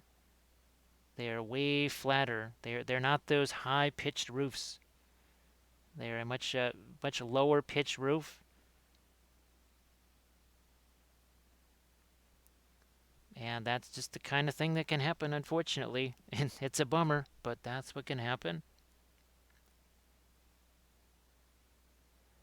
Nosferatu has an ice dam in the back corner of the house. Yep, but it's almost straight up. Holy smokes. That that sounds hazardous there, Nosferatu. Now, the other disadvantage here, of course, also is that the houses are just 4 feet away from each other. So you can't really deploy things like those brooms or the roof rakes because, well, you'd have to pretty much climb up on top of the roof anyway to be able to use it. Again, using some of our blue there, right? We're going to use some of our blue over here. That's the interference blue mixed with some of our silver and other such things. We need to make sure we have a little bit of a chain of highlights here. Then we're going to go back in and add some more of our darks, right? I'm just going to make sure we have all these areas here. See, there's one right here we got to get. Then we're going to get some blue on that sword. It's just like if we were doing non-metallic metals, right? We'd be putting some blue in here. I'll never forget, this was about 7 years ago. We were visiting Kathy's mom and dad, and all they were talking about was ice dams. And I'd never heard of one before, ever. Sure enough, that the next winter, we had a whole bunch of snow, which all melted really, really fast. And when you have several feet of snow on your roof that's melting really, really fast, it overwhelms the gutter system and you get ice dams. Congratulations. One more sticking board here. Poof. I think we've got our blue settled in a lot of places here. Let's grab some of our lighter color here, and let's see if we can get some stuff going on the shields real quick. That's our brilliant yellow pale. Yeah, TK, it's a really weird phenomenon. There are some things that you can get to try and melt that snow. They're basically low voltage wires that you put on your roof and into your gutters. And the idea is that it melts that stuff instead of letting it just kind of freeze there and solid in one place. It's not the most ideal thing to be putting on your roof, to be sure. But then also water coming into your house at 3:30, 4 o'clock in the morning, because that's what happened after the Thursday stream. At about 4:45 in the morning, that's when I was informed that there was water coming into the house, and that as soon as daylight arrived, I was going to have to get up on that ladder again and start hacking away at ice that I had planned to do tomorrow. You would think when it's 6 degrees, you wouldn't have to worry about melting snow, but alas, that was not meant to be. Because again, the snow was too good of an insulator, and it trapped so much of the heat from the house that it melted it enough on the inside.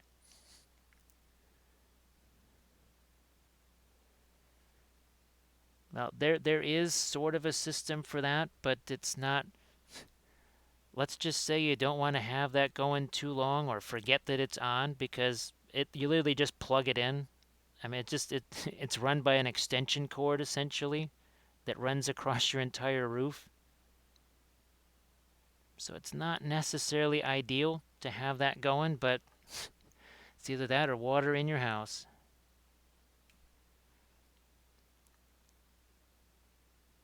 We're just doing our lighter stuff here.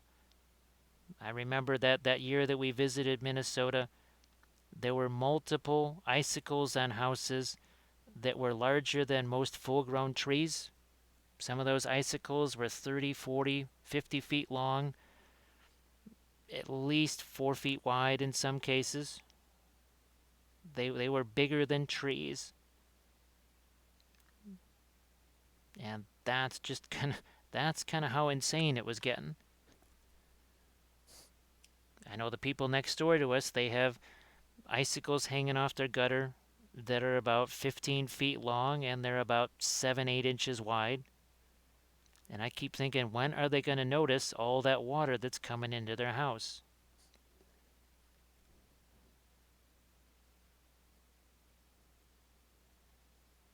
We're just hitting again our swords and boards here. We'll go in with more detail, just like here, right? Just like we did with here. We went in, we picked out some more edges, that sort of thing. We're going to do the same over here. So no sword and board here, but we'll see what we can do with this. Oh my goodness, this is the classic thing. Now again, it's I realize the focus is Space Marines and all that kind of stuff, but these kits were done in 2002 or 2003, and that's we're just. Could you maybe take a break from the Space Marines maybe once every, I don't know, 20 years to just update some other things? Sadly, that request is, I don't know if that's ever going to get met. Now we're going to go even further, I think, here with some of our Prussian blue mixed with our metal. I think that's a little bit even yeah, that's a slightly darker sky color there. Even more Prussian blue. We'll mix it with that even, yes, an even darker sky color here. Not for many places, just a couple of places here. Just a couple. Then we have to get back in with some of our darker metals here.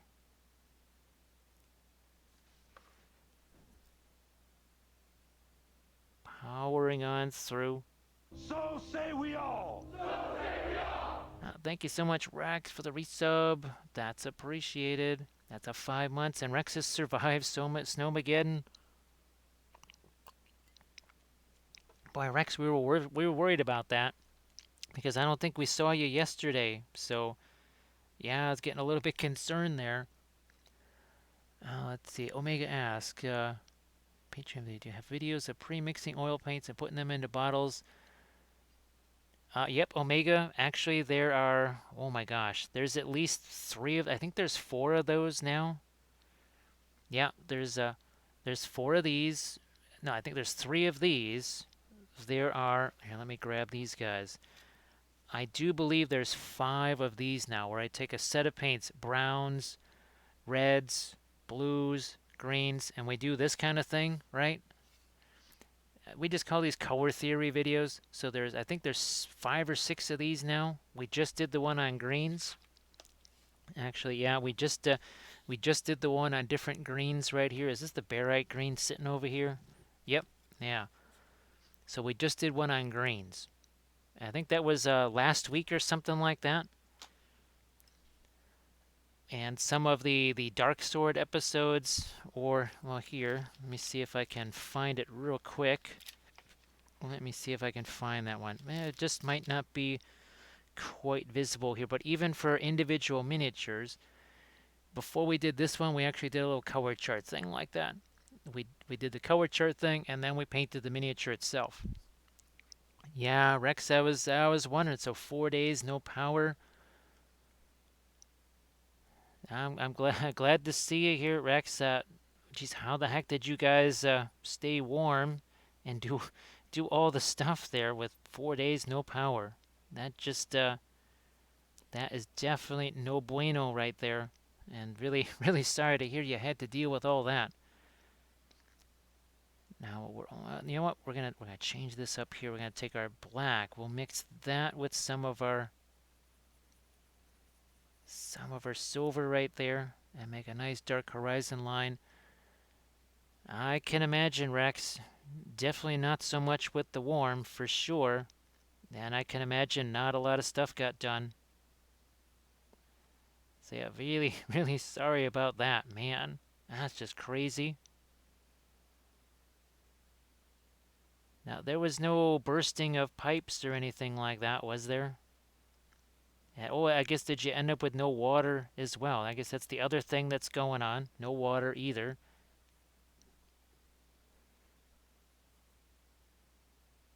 Can't we're gonna. This is there is metal here. So just so folks know, yes, this is a very dark color, but guess what? It's also a metal. You want to get blackened steel, you take either something like indigo, mix it with the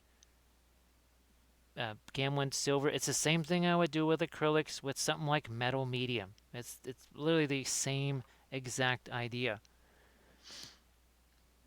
Oh boy, non-exploding pipes. Well, I'm glad you have non-exploding pipes. That's pretty crazy there.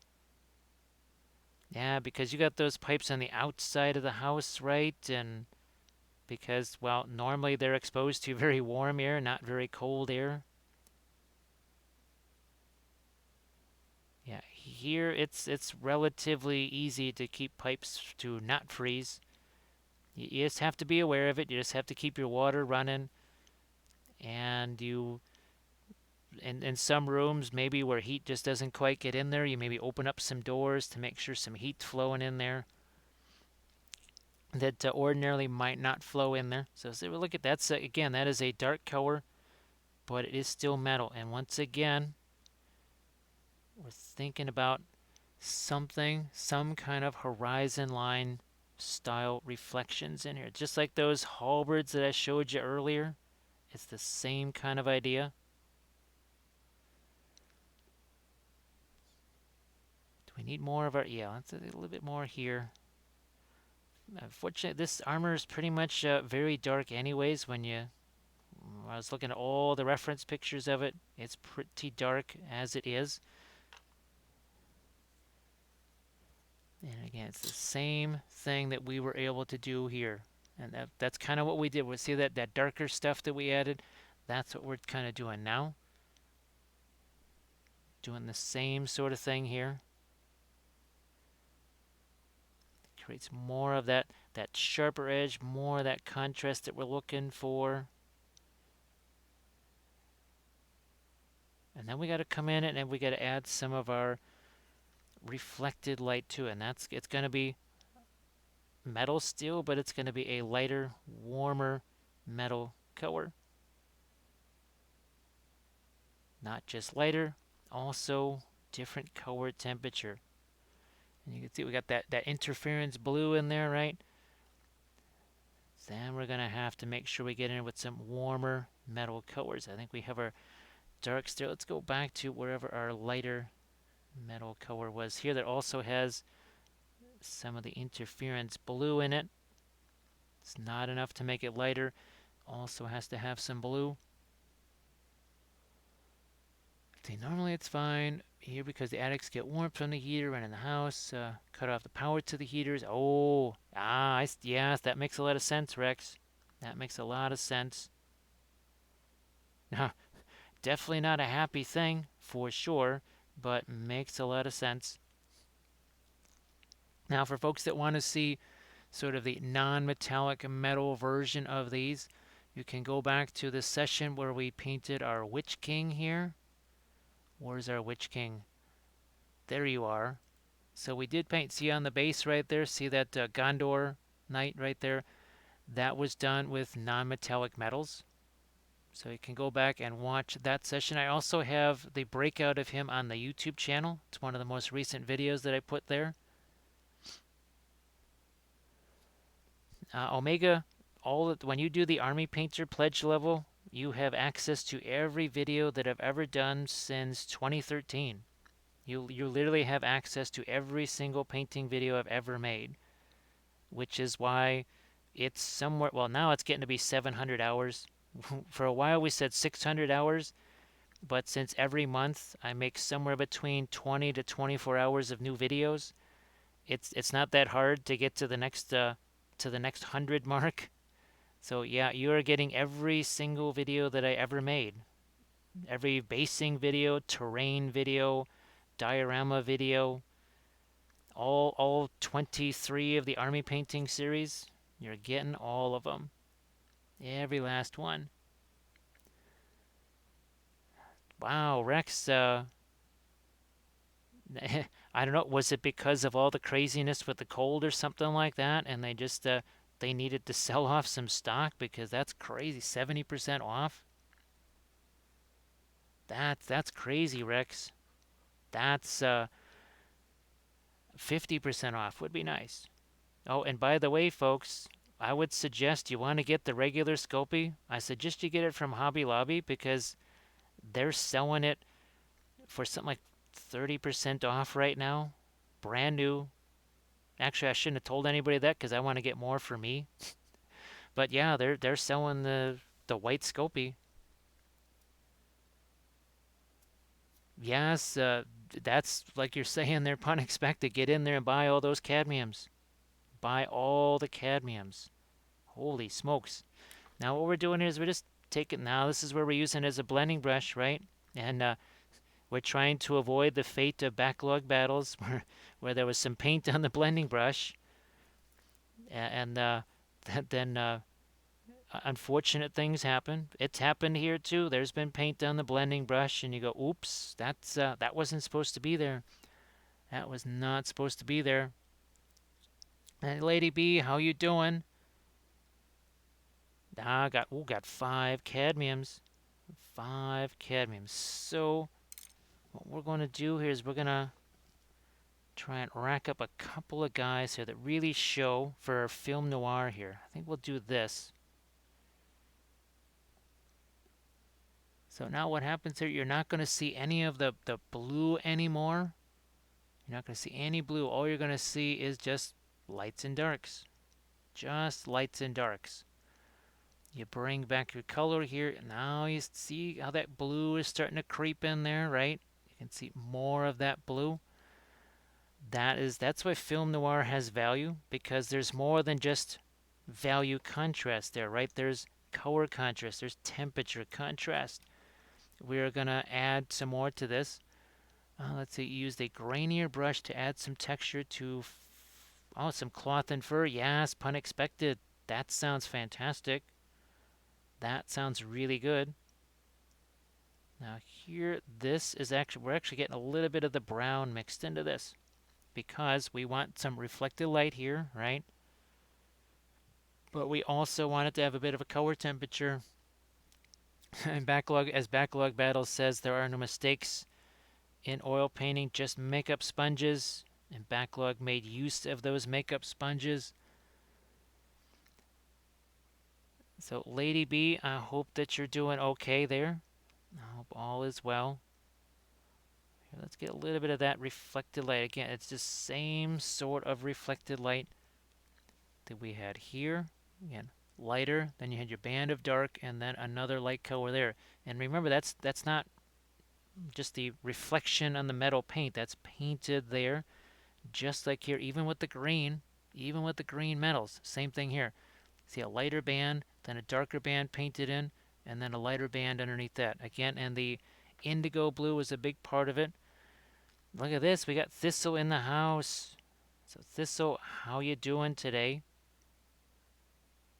How you doing? Happy Saturday afternoon. Well, actually, no, it's more like happy Saturday evening. I didn't realize it was 6:02 already. Did not realize it was 6:02. Holy smokes. I'm glad that you're doing well. Glad that you're doing well. We're trying to do something a little bit like our Mines of Moria goblins there, where we painted 15 of the goblins in one session. We are trying to have ourselves in a little session here where we mash out some of our Gondor knights here, because they're just shopping mall guards basically. Let's see how many of these lads that we can churn out here. Let me see. I think we're all caught up now on the chat. Let's see what happens. This is that iridescent. That is our iridescent. Look at it. It's kind of like what, the mithril silver, right? Yeah, that was the fun that we were having, right? Talking about all the mithril. This is the one thing we have not put on these guys yet is any kind of a lighter highlight like this. You always want to save those lighter highlights. And we're not just putting them on top edges either. Again, we want some of these to be reflected light too. Might have to throw some fresh iridescent, and it's the iridescent pearl white. Of course, now that we've learned that you can get those pigments, right? It's like it comes in pints, but now you can actually get powdered pigments for things like interference colors. I will try as soon as I can get some funds in here, I will try to get those. I think I found a set of 5. I think Azteca makes those maybe. Let me see. So Thistle's going to be streaming around 8ish after the swim meet is over. Yeah, Thistle. It's been a little while since you've had a chance to stream there. And folks, if you want to catch Thistle, you have to follow Thistle. So you know the drill. Be sure to give Thistle a follow. That way you'll be there.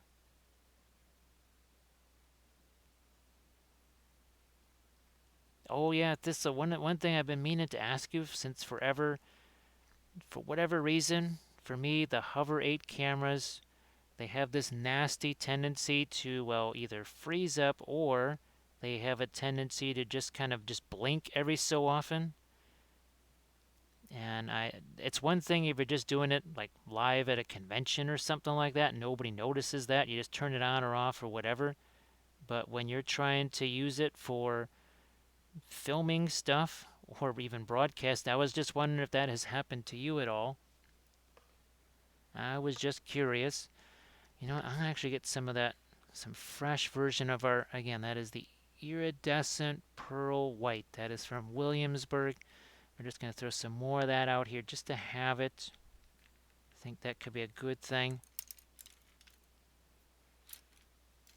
Yeah, I guess I just have bad luck with those things for whatever reason.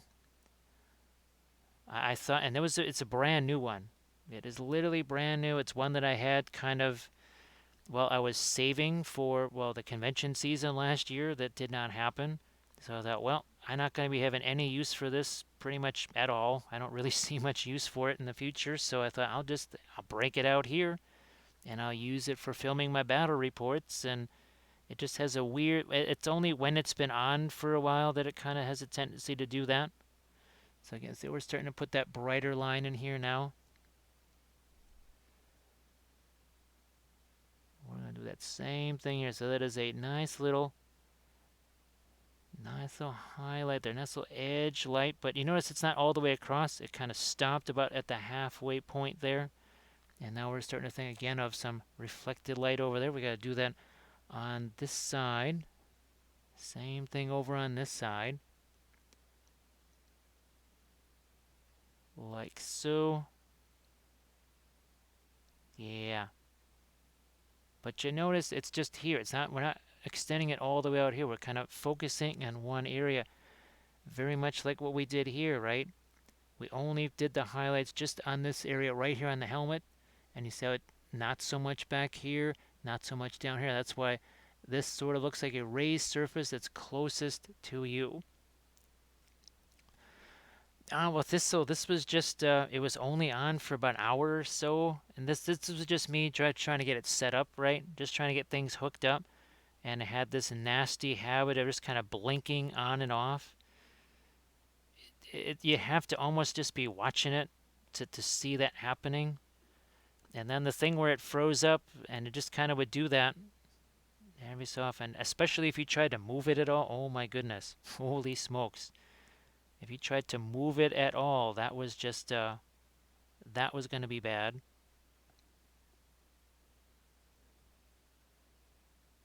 So yeah, I haven't actually tried to film anything with it yet. I was hoping to be able to use it. All the weather stuff pretty much put a halt to everything I was trying to do with the filming of the battle reports. It just stopped that cold. No pun intended. Ha, see what I did there? You see what I did there? That's wordcraft. Now we're starting to think horizon line, right? This is very much like our halberds that we showed you that picture from before. So right here along the edge of this line, Hello, little hobbits. Spark my gun, John. couple little lights right there. See that? Let's see. Booming Zonda, thank you so much. Or Blooming Zonda. Blooming Zonda, thank you so much. Hello, little hobbit. Spark my old man. Get out. Dude, man. You wherever you go, trouble follows. He's like, it's not my fault. Well, maybe it is. N1. Catch you later, N1. Hopefully we'll see you Monday. Oh, Monday, Monday, Monday. So for next week on Monday, what we're going to do is we're going to be painting two of these. Monday, we paint this in more of an angelic type of a color scheme. So white, gold, blue, that sort of thing. Then we take the same figure on Friday, and we're going to give it sort of a demonic color scheme with maybe some objects sort of like fiery type stuff, sort of like our Moria Goblin. So N1 will be back Monday and Friday. That's what is scheduled for the painting process. And Rex took runner-up in an Blood Bowl painting competition. So that means that Rex needs to get a hype train for Rex. Let's do that here. Boom, there we go. All aboard the hype train for Rex. Rex gets a hype train. Boom, there it is. Yes, hype train for Rex. So congratulations, Rex. Let me see. Hey, Mikey, how you doing? Hopefully you're having a good Saturday night here. Okay. Oh, yes. Well, that only happened. That only well, heck, that happened here, but that was more Comcast turning off the internet for about a minute and a half or 2 minutes because they think that no one's using it in the middle of the night, so that they can just kind of turn it off and do maintenance or whatever. Yeah, that's sort of the unfortunate thing that can happen here.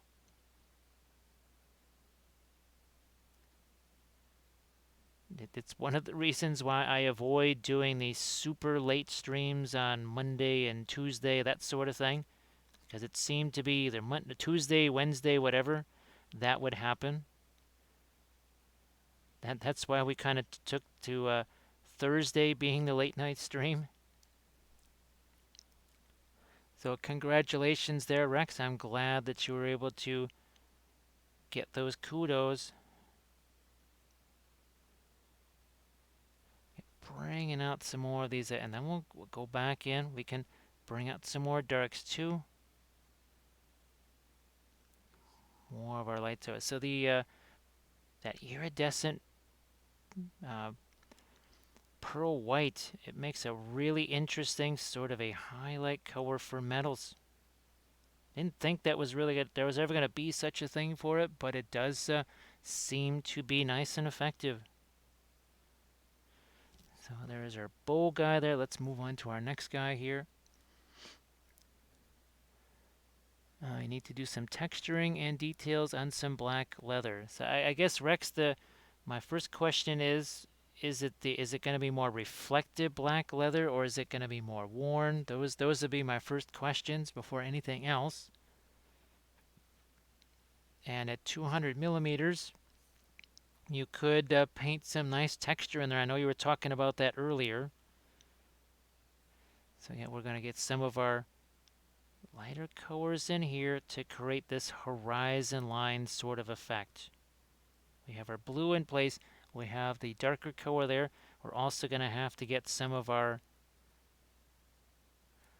neutral color over here. Where's our, let's have a little bit of that brown in our silver here. That's the asphaltum. That's going to go right in, minus the fuzz. Here, let's put right in here. Because again, it's not enough to just have that be dark. There needs to be some kind of reflected light there. So see what we just did? See that? So it's not just lighter there, it's lighter and bluer than a dark, and now it's getting lighter again, but it's more of a color that reflects what's going on here on the ground. And this is the way, this is the way. If you want to get yourself that's kind of sky or the or any kind of metal to look more like, well, metal, you're gonna have to reflect stuff. You can have it be shiny, but still not really look like metal.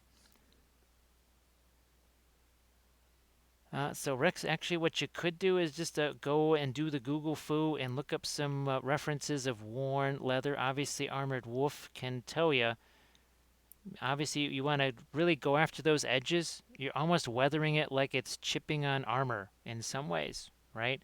And that would usually be a bit of a lighter color, right? So that is something to think about. Just see what you can find as far as the worn leather look on Google there, because that's what I do. If there's an effect I'm looking for, I'll say, you know what, I'm just gonna get me some Google references here and work from those. Here's another place where we are going to need not just lighter, also warmer. Right there again, a little bit of reflection. Same down here on the greaves here. We have to do this on all of these guys because they're facing towards the ground. They should be reflecting some kind of light. But see how that's mixing with the color that's there. You can see it's mixing with that darker color. We let it mix. Now we've got ourselves some reflected light there. Some nice little reflected light. And this is what we're just going to keep doing here on our guys. So all of a sudden now it's starting to have that more broken up look instead of just straight up. Well, here we have a little bit of our, well, just that more dry brush stuff that we did at the start, right? But if, let's say that's what you want, well, you could stop there. You don't have to go to this stage. That's what we showed in the army painting series here on the Osiarix, right? There were some folks that said, I would have been happy with the pre-glaze, or I would have been happy with just the initial highlights after the pre-glaze. So there's a whole bunch of folks that would have been very happy with just some of the earlier stages. That was that creature caster orc thing. That's right. I'm trying to think. We also did actually on the Patreon page. We did the Queen of Cheetos, right? We did the Queen of Cheetos, and that also, well, gee whiz, it had even more of those. Let's see, where the heck is that orc guy? Where the heck is he? He is. I don't think I can even reach him from here. But we did. I remember. I remember doing that guy.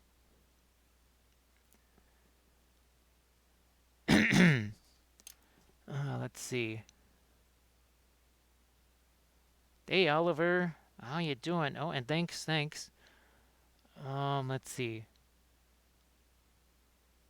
I found some stuff that had a lot of white scratches, especially on the seams. See, Rex, that kind of makes some sense, right? So Drax, which you'll you'll have to let me know which Kickstarter actually. I don't know which Kickstarter, and I'm sure as soon as you tell me, I say, oh, okay. But no, I don't. I don't know which Kickstarter. Oh, so they're doing that as a Kickstarter, huh? um. Well, I'll tell you. I'll write you some private messages about that. Armored Wolf knows all about that. I'll write you some private messages about that. Those let's just say, well, it's an interesting story, and I'll shoot you some messages about that. I'm sure that none of them will surprise you at all. I'm sure you're just gonna go, oh yeah, well that sounds about right. So we're gonna hit this with some couple of our light right there. See, not all the way across, right? But just a few, and that's it. Right, so just like we did on our bow guy. Here, let's do sword guy over here. All right, Jack, thanks so much for hanging out with us here. I hope you get yourself a good night's sleep. And again, thanks for hanging out. And hopefully we'll see you Monday. Hopefully see you Monday for painting the, I think those are from Lazy Squire Games. I think that's where those are from. Ah, yeah, Pune, that's, I think if we were, well, you feel about that the same way I felt about the Wild West Exodus stuff changing hands and then basically not being Wild West Exodus anymore and turning into something else that wasn't Wild West Exodus anymore. So I can understand well as and also as someone who has been Tomb Kinged, you've been sort of effectively Tomb Kinged as well. Now, at some of the other stuff, like the sword hilts and that, we're going to be mixing that Gamlen silver in with our other colors, like a little bit of our golds and such. So we will be making a gold. We're not going to be using a gold. We'll just be making one. The same way we've been making all of these other metal colors here, right? So just think of stuff like this iridescent pearl white, the Gamlen silver. Don't think of those as just individual metal colors on their own. Think of them more as metal medium. Think of those more as a metal medium, and it'll really kind of expand the horizon of what you can do with your metals. That's why stuff like this, right? There's no green metallic paint. There was interference green mixed with phthalo green. That is how we made that insane green metal paint. That didn't exist. There's no green metal paint. We not only created green metal paint, we created exactly the color of green that we wanted. We made it as light or as dark as we wanted. That's the thing. You can buy, even with acrylics, right? You can buy metallic green paint. Well, congratulations. You have one color of metallic green paint with no real way of adjusting it light or dark at all. But the way we were doing it last night, well, that's a whole different story now. That's a quite different story. Because there, we were able to create any level. I mean, this right here, down in the corner of the palette. See my brush sticking in there? There was some, it was almost white. It was almost a white-green metallic paint, which we were able to create, again, just by taking the phthalo green, mixing it with the interference green. Fantastic stuff. Now here again, that's not just a darker color, that is also a color, right? It's got a little bit of indigo in there.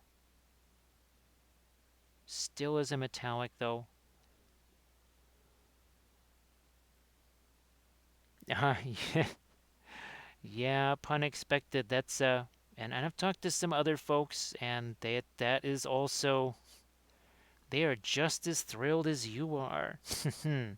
Just as thrilled as you are. Here, we're just gonna pop in some of again our dark right here, because what we've got, we have no separation. That's more like it. That's what we want to have. Sky on that side. This should be more of an earth tone here. Also, look, as these get darker, look what starts to happen. Our edge gets sharper here, doesn't it? That edge gets sharper. Now, that was more of our cooler color. What we're going to do here is we're going to take our Prussian blue, a little bit of the silver here. Now we also want a darker color, but this is going to be more of a darker blue metal. And the idea is right here we're going to help to enhance the sharpness of that wee little bit of a highlight line. But now we've got to color this. See that blue that's in there? It's still a metallic color. Still metallic, but now blue. So we have a color that's happening there. I know I've emphasized it over and over and over again. Can't emphasize it enough. In fact, here I'm going to double down on some of the blue that I'm adding up there. So it's not just making it darker, we're adding a dark metallic blue to that area. So, Blooming Zonda, how are you doing? I hope that you're having yourself a fun Saturday. So, what we're trying to do is, and you just saw these here, we're trying to expand off of what we've been doing with the Mandalorians here all week long. Now, in some ways, actually, I should probably just grab this one out here so that we have it. Here, let's just have these two out there so they're a little bit easier to see. Let's have these guys out here. In some ways, it's almost a bit more like this, right? So this is the same idea here. It's a sky earth, but all done with the metallic paints. All done with the metallic paints. That one there was more of a, obviously a warmer color scheme here. And then this was that was interference blue mixed with that same Prussian blue. And then that was interference green mixed with the phthalo green. And we've been doing that all week long. You can go back and watch those sessions. Oh, good, just had a peanut butter and jelly sandwich. And you got your first minis coming Monday. So Bloomin' Zonda, what kind of figures do you have coming? What kind of figures are on the way as we add more of a blue here? Look at this, more blue. I think you can really start to see that in there, I think. I can really see some of that. Let's pop some more in the top of the shoulder here. Let's get some on the greaves here. Maybe even onto that chest plate. Also onto the leg. And what about the shoulder up here? Not that there's much to be able to work with there. We'll try and do something there.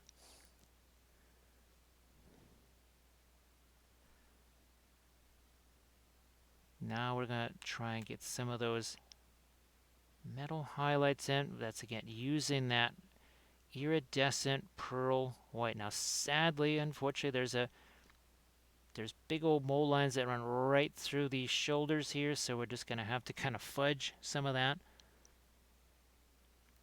Let's see, you've got 100 old school horror monsters coming.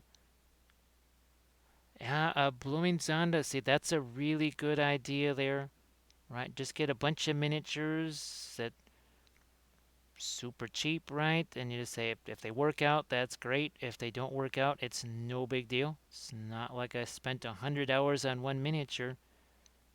So that is definitely a perfect way to be thinking about the experimentation and that critical learning process.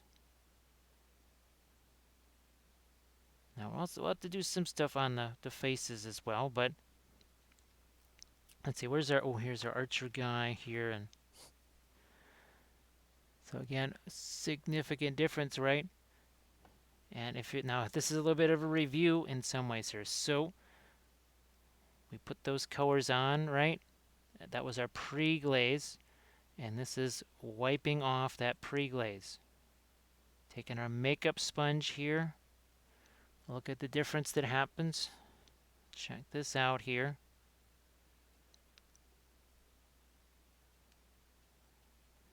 Nice and easy. You can really see some of that indigo starting to show up.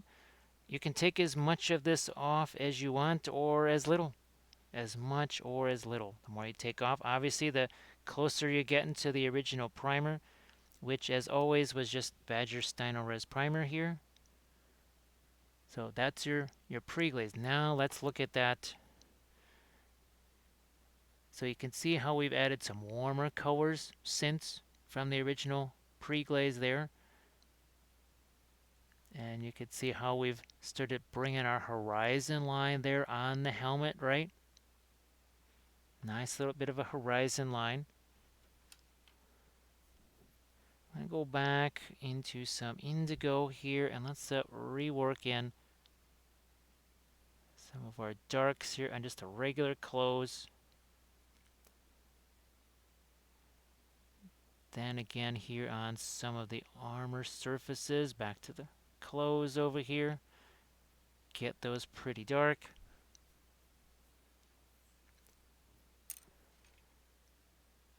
So wow, that's and now here the thing is that you say, well, what about zenithal stuff? Well, this is zenithal you can use because this is all wet.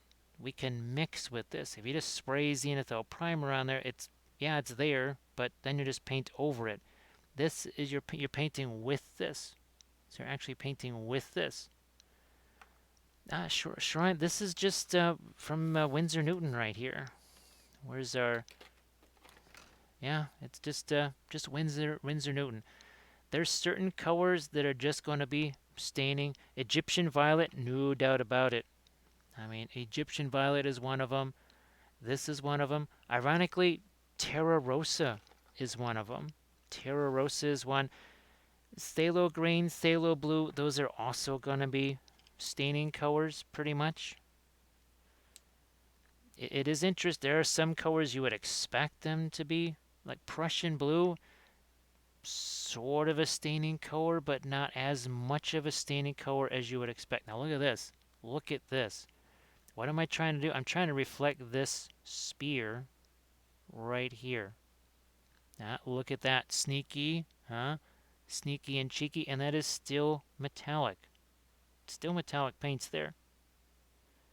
And by the way, I can just blend that, so we got a nice little blend right there. And then on the other side of that, why don't we take a smidge of our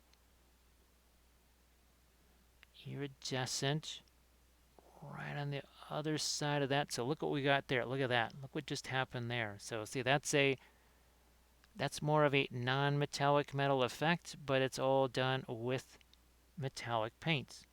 Look at that. You got blue in there. You have your dark. We can look at this. Look what we can do. We can go a little bit darker right here on this top edge. Okay. Look at that. See, blue to that darker color. Now let's see if we can't just sneak in here. This should be very fun if we can do this. Yes, right in there. Right there. It's a little bit tricky. Sometimes the metals get a bit on the thicker side, but it looks like we did that. See that? Look at that edge now. We picked up that top edge. That's basic. That's the exact same thing. If this was non-metallic metals, I would do the exact same thing. There would be no difference. However, I just did it with metallic paints. That's your TMM. Boom, right there. Doesn't have to be hard. Doesn't have to be painful.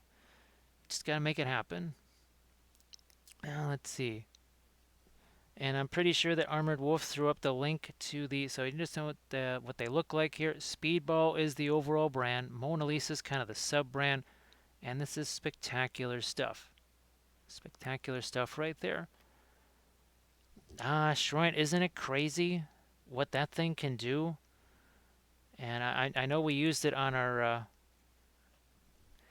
What was the? Oh, we used Egyptian violet, purple matter. That's another nice one, and it's cheap. Purple matter is a very cheap color, and then the quinacridone magenta. I don't know if that one's quite so cheap. It's not a super expensive color, but those are some pretty crazy ones, aren't they? Uh, Oliver Ghost, they're just here. Let me open. Now it might not show up very. Here, let me get this thing out of my hand. It might not show up very much for you on screen. Yeah, it's gonna be hard to see on screen, but this is almost a bit like mithril silver of the old GW stuff, right? It does have metallic aspect to it. So here's your interference blue, right? And they're kind of along the same lines. Oh, Jerry's Artorama. Oh yeah, we've had there's a few folks that take advantage of Jerry's Artorama. They have some incredible prices there. They have some really amazing prices going on, and it's almost like Dick Blick, kind of all the time. They have some really good prices going on. going to just, I got to throw in some darks here because, well, this is another case where the details get a wee bit on the sketchy side. Just a little bit on the sketchy side here. I need to get a couple of lights right along the helmet there. Do we have our... Nope, we still need some horizon line. Lighter colors here. Some more of the horizon line lights. Then we got to go back here to our dark horizon line color. Yeah, I think now here, yeah, Blooming Zone, I think we have a little advantage here because, well, Dick Blick is located in Galesburg, Illinois.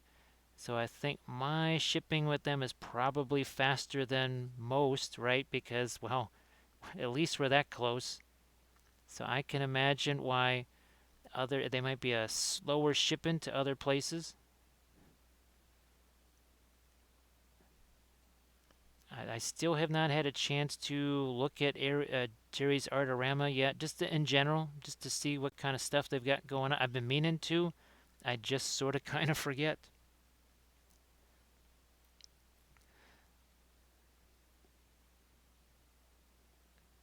So, yeah, Oliver Ghost, they've got a metallic property to them that I don't know if you'd necessarily call them metallics on their own. They're definitely colors that you would want to mix with other things. Without a doubt, it's color you would want to mix with something else. Now here, not only are we bringing in that warmer color here on the earth side of that helmet, we're also sort of blending it in with that lighter blue that we put here. There's my silver. Now the one thing I did discover today, it took a while to find it on the stupid label. So the reason why the Gamlen silver dries faster, like incredibly faster, is because it's an alkyd thing. And I've been trying to find out if the MIG ammo oil brushers have any alkyd in them, because they also dry faster. But nowhere on the label does it say it has the alkyds in there. So I guess they don't have alkyds in there, which makes me wonder how they're able to dry so fast without something like an alkyd. Now, I still have not determined that yet. Maybe one day I kind of figure out what's going on there. So I think we're going to try and do some of the same stuff over here. We're going to take this much darker, almost like a black silver here. And we're going to try and build up this edge a little more. So the idea is reflected light here and then even more of our blue over here. See if we can do that or not. Let's see. So Rex has preached the gospel and converted. We have a conversion. Now, did they drink all of the Kool-Aid? You must drink all the Kool-Aid. You can't just drink part of the Kool-Aid. You have to put on the robe and drink all the Kool-Aid. It's not enough to drink part of the glass. You need all of it. Let me see. Oliver Ghost says the metallic look, iridescence or interference paints. Oliver Ghost, no, you can get substantial amounts of, well, again, that was the interference blue mixed just with the Prussian blue. That was just interference green mixed with it. Look at how metallic that is. They're intended to be mixed with other things. So this is also the interference paints that we used. Also a little bit of the Gamlen silver. The Gamlen silver is definitely very opaque. The interference colors are very not opaque. See, have you ever tried Gamlen? No, actually, I definitely I would probably not want to use the gel here. And actually, I never try to make things dry faster. I'm just not interested in any kind of drying or artificial speed up of the drying time. The Gamlin stuff just happened to, I was surprised that it happened. I didn't get it because of that. It just kind of had that aspect to it. So yeah, I'm not really, I tend to avoid the things that make stuff dry faster. Tend to avoid that. Let's see, Angringham painted some Zinch and people liked it. So Angringham also wanted to see film noir. So let's get out one here where we know you can. Here, let's really kind of show you again. There's the blues. You're not going to see those until we bring the color back. Here, let's bring back some of that color now. You can even see it. Oh, look, they've been painted in acrylics, but let's paint them in oils. Now they've been painted with oils. And now you can see, look, you can really see the blue right here. That's not a reflection of anything. That's actual blue metallic paint in there. Yep, it seems like that's what they want you to do with them, Oliver. Let's see. Blooming Zonda. Now that's something that maybe I should try some of that for my landscapes in Middle Earth, because well, as you know, we do the 2D art here. So this was one that we did in June, right? This was just with regular miniature paints here. So Blooming Zonda, actually, if you've I don't know if you got a link or something like that. So it's a solventless gel. Maybe we try that for some of our 2D paintings. Because remember, we want to do our whole landscapes and Middle Earth thing. So yeah, I mean, for doing some of our regular 2D art like we've done here, that could be a very fun thing. Now for the 2D art, that I don't mind.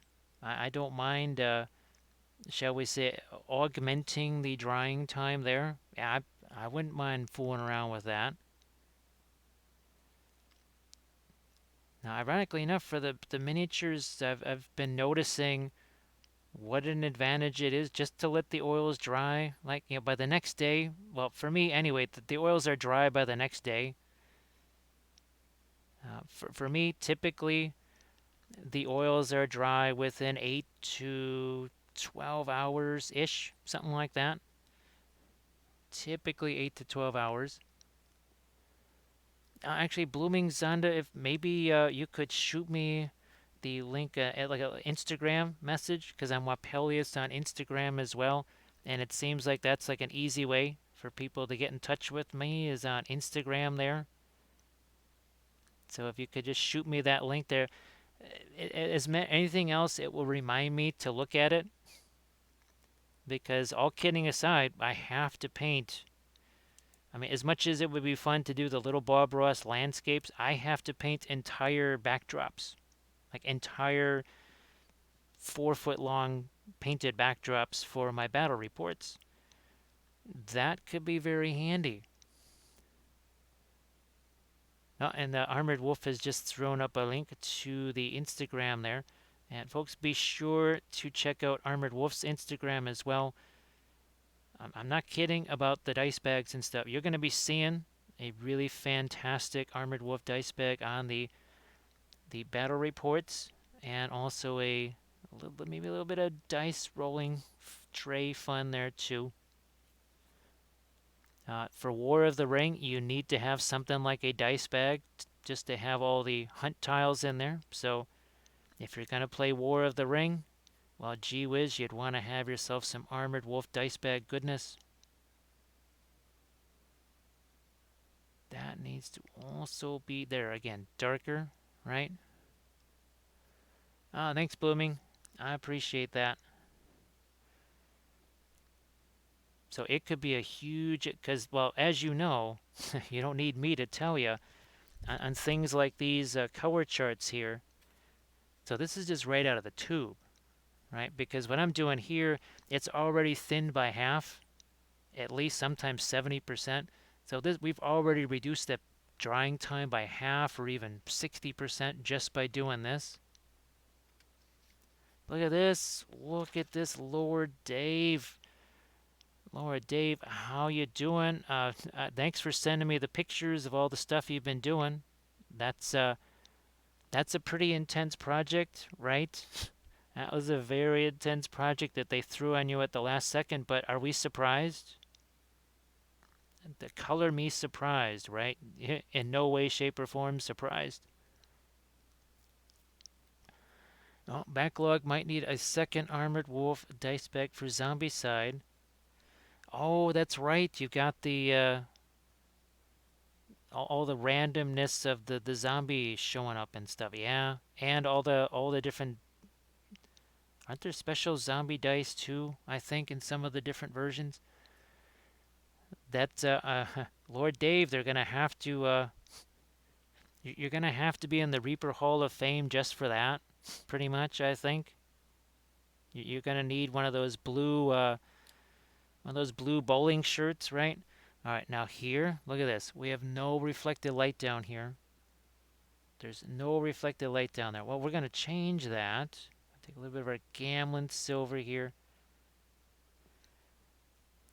And now right down here is going to be not just some lighter color. Not just some lighter color, but also something that's got a little more warmth to it. Oh, let's see. The new one is Wild Western based. By Jesus, I didn't even know they had a new one. The last one I knew of was sort of the fantasy one. But then 5 minutes have gone by, which means Cool Minis probably cranked out 10 Kickstarters. Oh, wait, there goes another Kickstarter. Whoop, there goes another Kickstarter. Yeah, Lord Dave, I don't know. I think they owe you a blue bowling shirt. They are blue, right? I could be wrong, but I think they're blue. You know what? Okay, I'm just gonna have to. We're just gonna take charge over here because again, let's just say that the detail got a little bit nudged by mold lines, so we're just gonna have to take charge here and do something with this. I take some of my warmer metal color there, and we're just gonna have to. I think I needed to just kind of force an edge there. There is no edge there because of well mold lines, but we'll make one. And then I took some of the Gamlin silver, which is a little bit more opaque. So hopefully that's going to give us the effect that I'm looking for right there. Yeah, Lord Dave, we've never really been sure So say what we goes all. into though. Oh, thank you so much, Harry. Thank you so much for that sub. We'll just let that fall. That nutritious goodness right in there. Thank you so much. That really does make a difference. Huh. So does our nutritious juice. That makes a difference too. But all those subs and bits, yeah, we find out just how important those are. We weren't sure at first when we started doing this that that really would make a huge difference, but wow, yeah, we found out it does. So all of that, all the cheering and bits and stuff, and the subs, well, there's a reason why we're able to experiment and try all these crazy things on the channel here. It's because folks have been very generous with that sort of stuff, and we definitely appreciate it. And hopefully just a crazy little exercise like this, doing TMM on an army on a mass scale. Is it possible? Is it something you'd want to do? Well, the only thing that makes it possible is to be doing it on the Twitch channel here, because otherwise, why be doing nothing but an endless chain of commission stuff? And this is the only way there's ever a break from that sort of thing, to try these kind of crazy experiments, which hopefully make other folks' painting lives a little bit easier or a little bit more fun too. So thanks again, Harry, for joining. So how are you doing? And hope you're having yourself a good weekend here. I can't believe that now we're Saturday night here, so the weekend is cruising by really fast. That's a little scary. Yeah, backlog. I think if anything else, it creates a weird impression in people's mind what Kickstarters are. Because, well, I mean, an example like ours, okay, in 2013, even then, and that was kind of almost the golden days of it. People said, well, what about this and that and the other? And we said, look, the whole reason we're doing this Kickstarter is to purchase that equipment. If we had that equipment already, we wouldn't need to do the Kickstarter. Like, oh yeah, there was people wanting to see this, that, and the other, and we're like, we don't have that. That's why we're doing the Kickstarter, so we can get that. Now, the advantage here, we haven't brought out the blending brush once yet. Let's get out our mystical blending brush. So here with the spear, right, we just slapped on some lighter colors. This is this is the fun thing about Mr. Blending Brush here. It makes stupid, painful things like spears take no time at all. So now we've got ourselves a nice quick blend. That doesn't seem like much right there. It's like, yeah, whatever. When you've had to paint a lot of spears and you've had to just, yeah, it matters a lot. It really does. It cuts down on so much time. Painting something just as non impactful as a spear handle. Who wants to spend an hour and a half trying to shade a spear handle? Maybe some folks do. That folk would not be me. And being able to just smash it with that blending brush like so and save that kind of time, I'm good for that. That is all good for me, I say. Again, letting that oil blend. We're still got some of the pre-glaze on here. Even at this point, we are still working with some of that pre-glaze, which is really cool. It's where you save some of that extra time, right? This is all of my army painting series that we keep talking about on the Patreon page. There's many times where I'll say, okay, how long did it take to do that particular effect? Whether it's the basing, whether it's freehand or whatever, and I'll say, well, okay, it took about 15 minutes to do that, which doesn't sound like much until you multiply it by 10, 20, 30, however many times you need to do that. So there are times during the series where I'll say, you know what? We're only going to do that on special characters. We are not doing that across the entire army. So it's as much time management as well.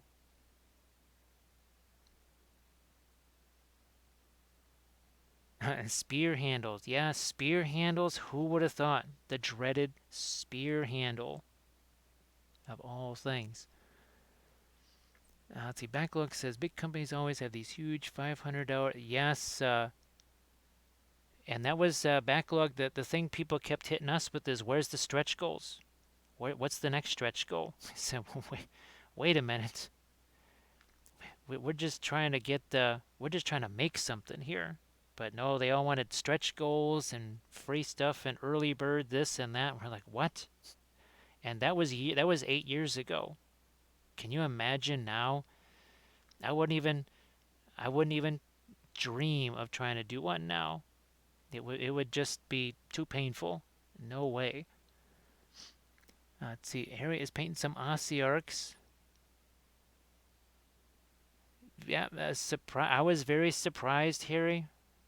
I was really surprised. Now it's a little bit more of a challenge to find good, workable oil paints that have a metallic property to them. Now you have the MIG ammo oil brushers, so you have things like these, and there's actually several good metallic paints in the oil brushes, but these can be pricey. So that's what, 10 mil or something. Yeah, I think these are 10 mil. This can be about $8, whereas something like these. So the Gamlin Silver, which is almost 4 times as much as this, it doesn't cost that much more for almost 4 times as much, and they're very close, very similar.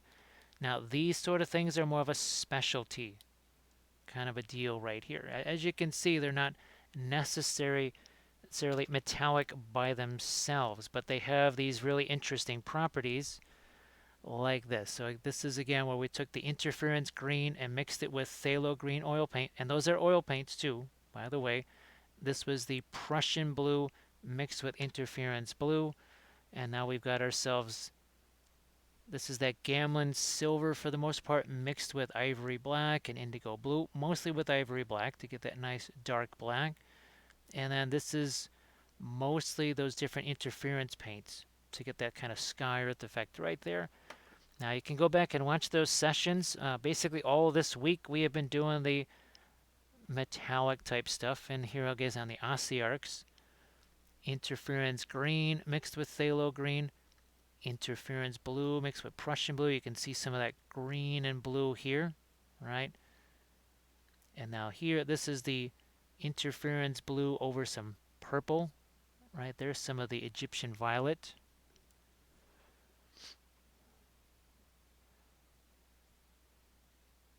Let me see. Yeah, like Bill Roberts had said, it's metal week. It's metal week, baby. It wasn't intended. And of course, remember, even our sculpting stream had metallic paints in it. Yes, it did.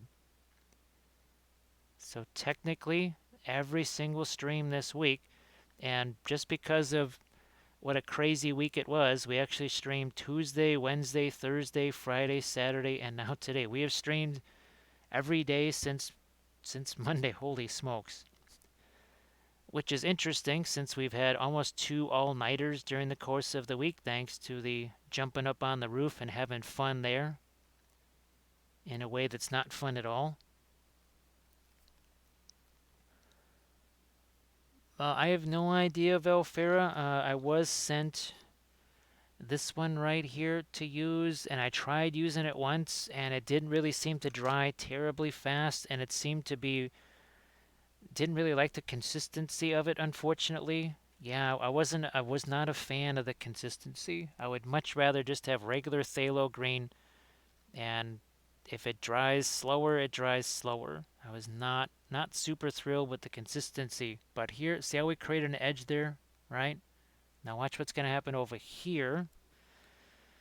What's going to happen over there is we start to break in with some of our blues again here. Let's do that here.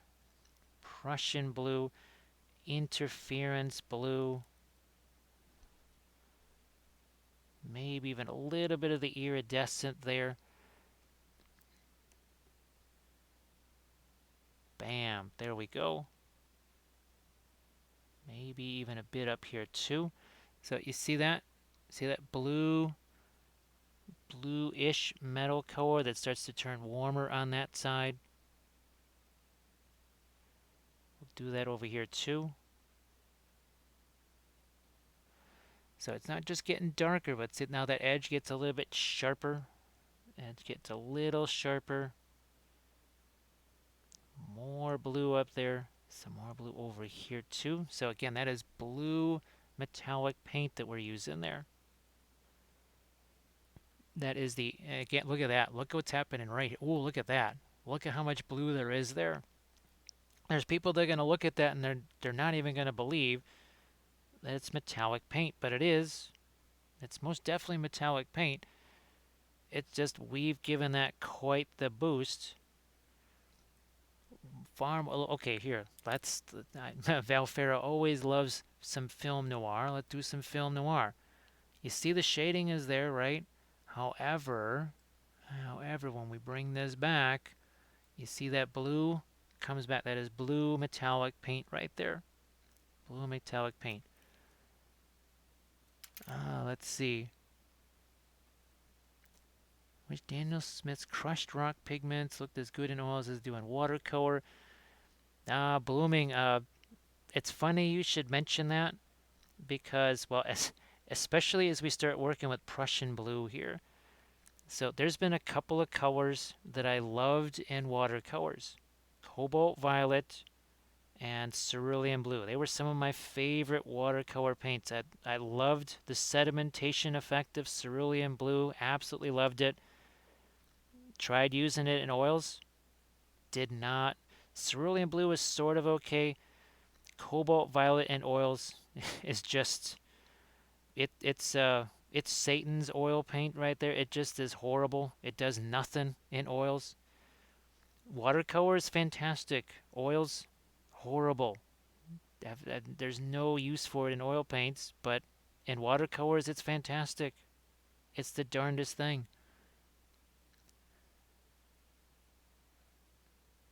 Velfera, I would just make phthalo turquoise. You could literally take cadmium yellow. Just take what is it? Your phthalo blue. Mix a little bit of cadmium yellow light with it or something like that. You should basically have turquoise out of it. As long as you have one, it's probably easier to make the turquoise out of phthalo blue, I would say, if you just had to choose one or the other.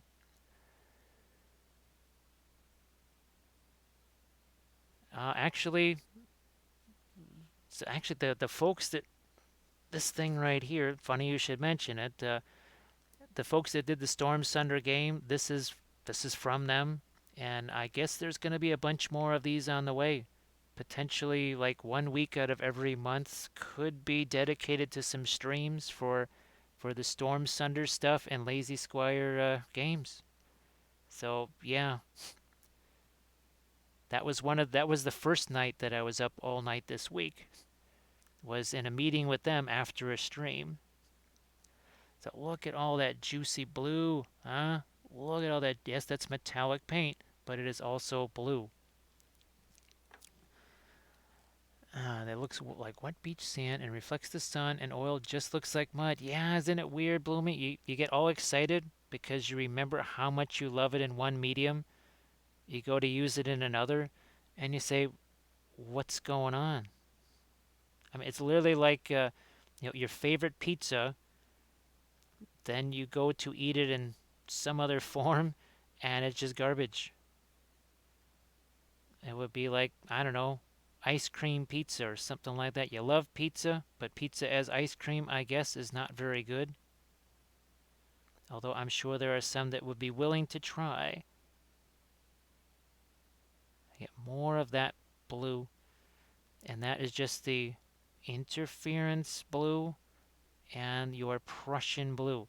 So actually, the joke is that leave it to a Prussian to come in and wipe out two colors on the palette, which were cerulean blue and phthalo blue. Because Prussian blue certainly does everything that I would normally do with cerulean blue, but it also kind of makes phthalo blue a little bit redundant. It's not quite the same. I will admit it's not quite the same, but it's close enough. And for me, as a person that's not a fan of having tons of colors out on the palette, and by tons I mean like more than 8, I really don't like to have a whole bunch of colors out there. That's from my watercolor days. Now let's lighten up the sky, just like we've been doing with our other spear handles here. Let's just hit it with that, and then what the heck, we'll just add a little bit of our yellow to that even. Where's their blending brush? Let's see, if you bake the waffle in the oven and hide the ice cream underneath it. Well, there you go. Let's see, Lord Dave's got 2,500 pounds. Holy smokes. My goodness. Well, all kidding aside, with watercolors, there was basically about 8 really, I mean, there was 8 actual unique watercolor paints, really, as far as we were concerned. So that was all I ever used was 8 colors. That's it. That was the extent of my watercolor palette. It was about 8 colors. Let's see.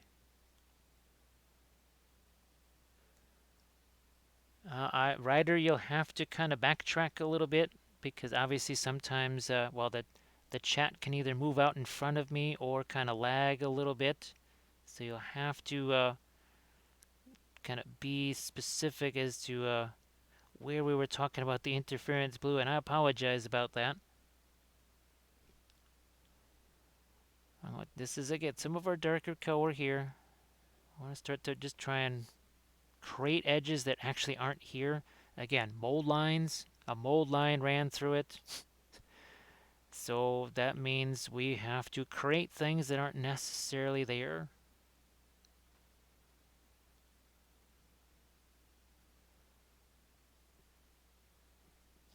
So again, there's other folks doing the oil stuff on miniatures, right? They love to have all of the colors. I mean, that's fine. There's nothing wrong with that. For me, as far as things like color unity, speed, there's a whole lot of factors, and well, just price wise. I would much rather have a dozen oil colors that do basically everything I need than to have a couple of dozen extra colors that are more just specialty kind of paints that only do very specific things. I don't mind specialty paints, but they got to be pretty dang special. That's why I don't mind the interference colors because they just do something that nothing else can. So therefore, we're all good. We're good with the interference paints. They normally try to keep it to about 6, but this batch paint thing is causing you to alter your norm.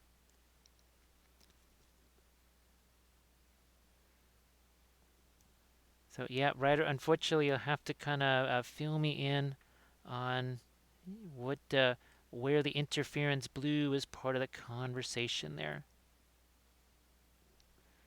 So here I just mixed actually the silver with a little bit of the yellow there.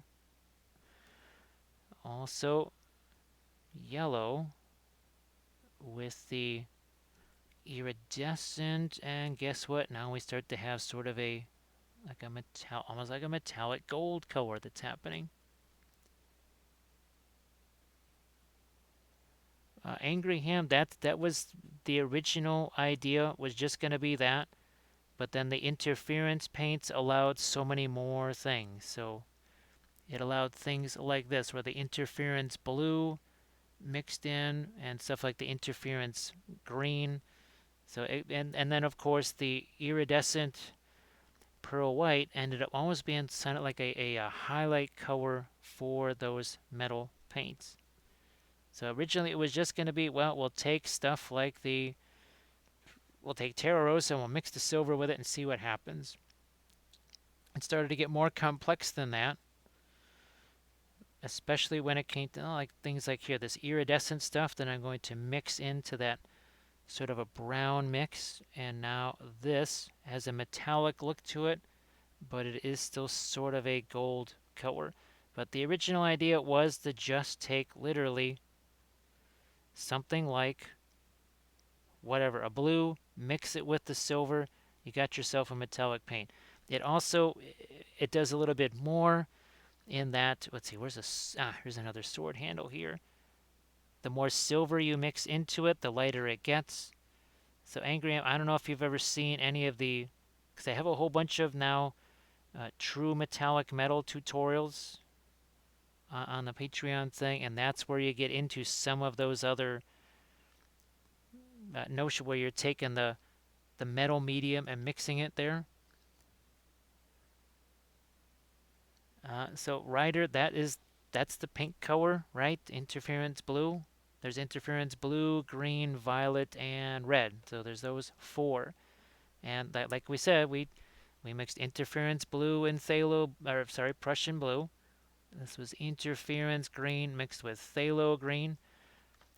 Now this was a whole bunch of different ones here. Obviously a little bit of the interference blue up there. Then we also used the interference red for the first time on this one right here. And that's one that we were painting on Wednesday. Yeah, so that's the interference red mixed with purple matter. So that's interference red. It's just kind of a mica flake, a powdered pigment style type of thing. Now where is here we go. That's still blue, but that is, again, that's the interference blue mixed with our Prussian blue. So see how much darker that is, but it's still metallic. but now it has a bluish color to it. So it's darker. It's got some blue, all kinds of fun things happening right here. Yeah, Oliver Ghost, they're very much like a color shifting type of thing, except the advantage is with all of those color shift paints, there's several disadvantages. First, you're stuck with whatever they got. Like a red-green color shift, that's all you got. Whereas you can mix interference. Well, here we go. On these guys right here, this was just a couple weeks ago here. So on these guys, like here on the blade, we were able to mix things like interference green on the blade here with stuff like cobalt blue and create some crazy turquoise colors. Again, here on the armor, same thing. And also we could get them lighter or darker. So like this, you could never do this with those color shift paints because you can never make them lighter or darker. You cannot shade those whatsoever. To me, unfortunately, I found the color shifting paints to just be mostly useless. At least for what I do, they are just useless stuff.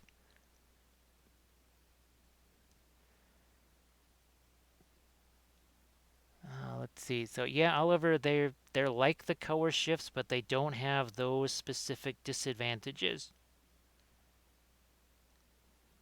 Again, the color shifts, and you don't have to paint these on black primer or anything crazy like that. They do sort of like it when you paint over something that is darker, but you don't have to paint them over gloss black primer. And as you could see, we get plenty of shading on these, right? We get plenty of shading.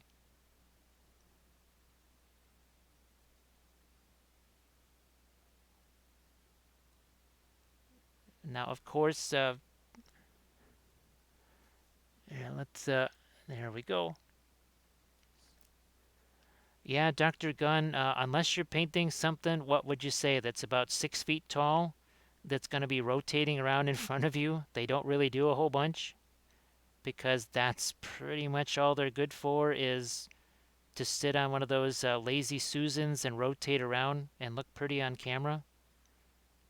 I know that's a little bit harsh, but unfortunately, just so many people I know have gotten really frustrated with those, and that's kind of why.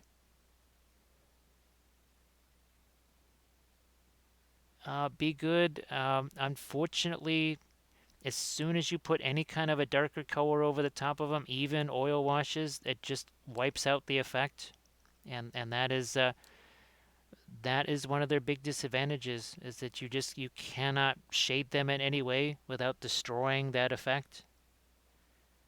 That's why like all of those true chrome this, true metal that, all you can do is paint the miniature in those and pray that it's big enough to actually show the lights and darks. Because if you try putting anything over the top of them to make them darker or whatever, there goes all of your metal effect. It's gone. It is wiped out completely.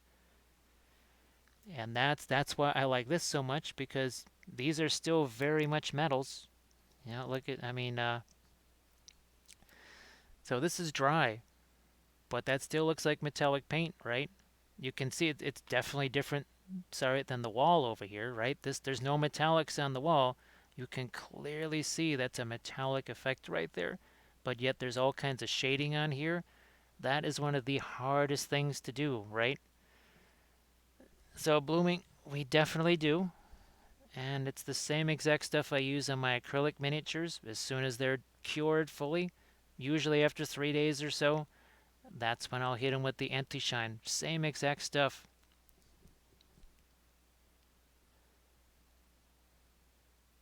Let me see. So I think, yeah, and also too, like our Ossiarchs here. So all of this that's been covered with the anti-shine. And do you see any lack of shininess there? That's with the anti-shine on it. So for whatever reason, the oils, they do not lose, or at least the metallic bit of oils, they don't lose that. I mean, look at this. Look at the intensity of that metallic green right there. It just, and even this with the, and purple matter is not exactly a very bright, intense color, but look at the intent, that's again, the interference red mixed with that purple. So look at, see how that kind of shifts a little bit of color? If we did more like that interference blue, you would have more of a color shift there.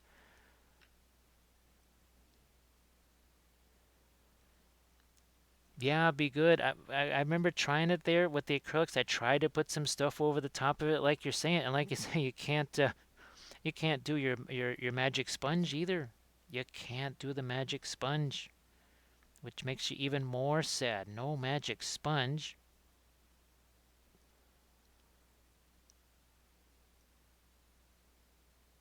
Yeah, well, backlog battles. That's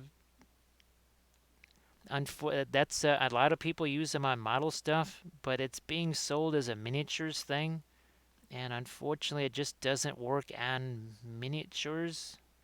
So that I get a little bit tweaky when people they have something that's spinning around on a whatever, and it looks really good there, and then I know people are going to buy it and they're going to expect to have that effect on their miniature, and it's not going to happen, and they're not going to be super happy about it.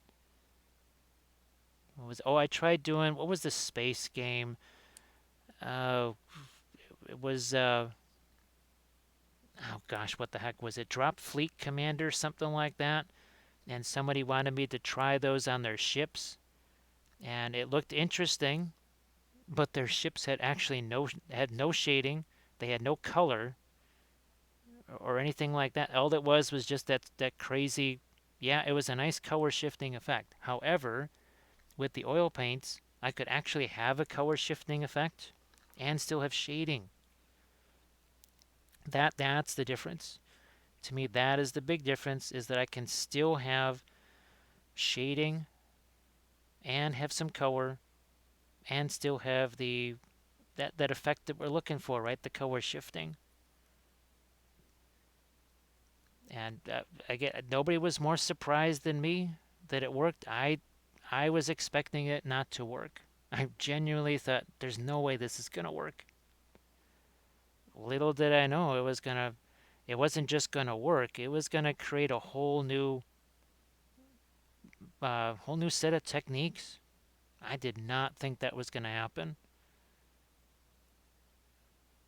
which is why I try to experiment as much as possible because well, a lot of folks they're a little bit less inclined to experiment because they only have so much painting time, and if something goes haywire, well, they won't get that painting time back.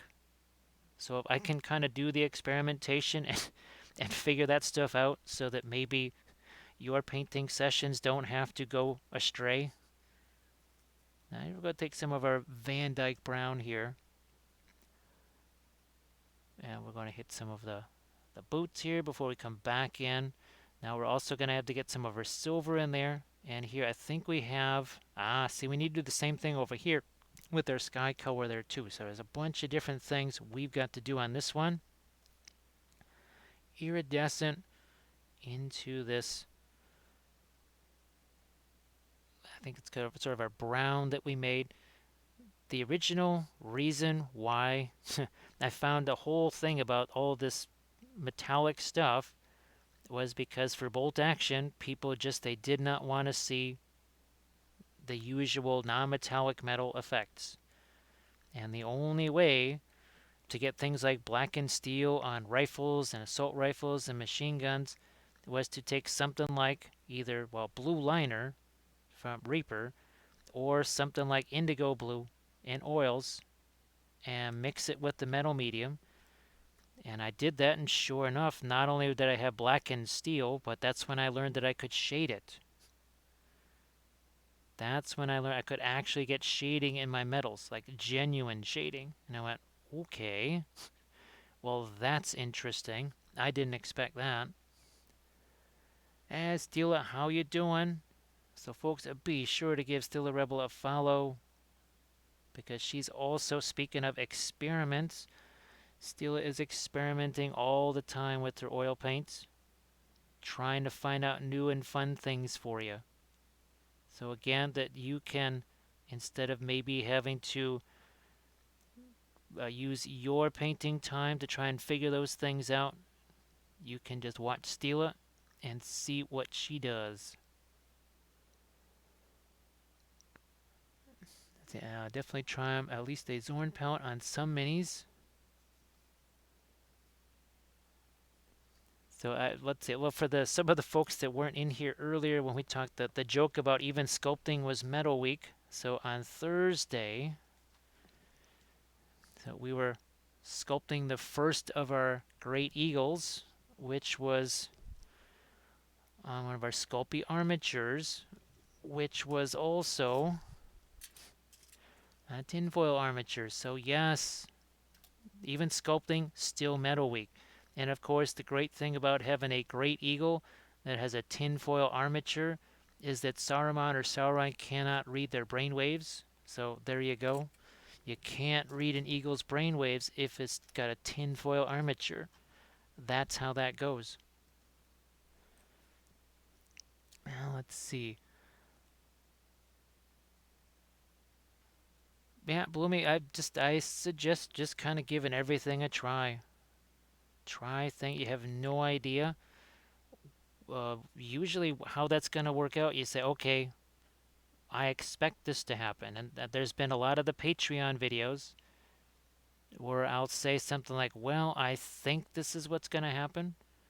There's been times where exactly that has happened. There's been other times where we've been very much surprised and then used the result of those surprises later on in future videos as basically a technique.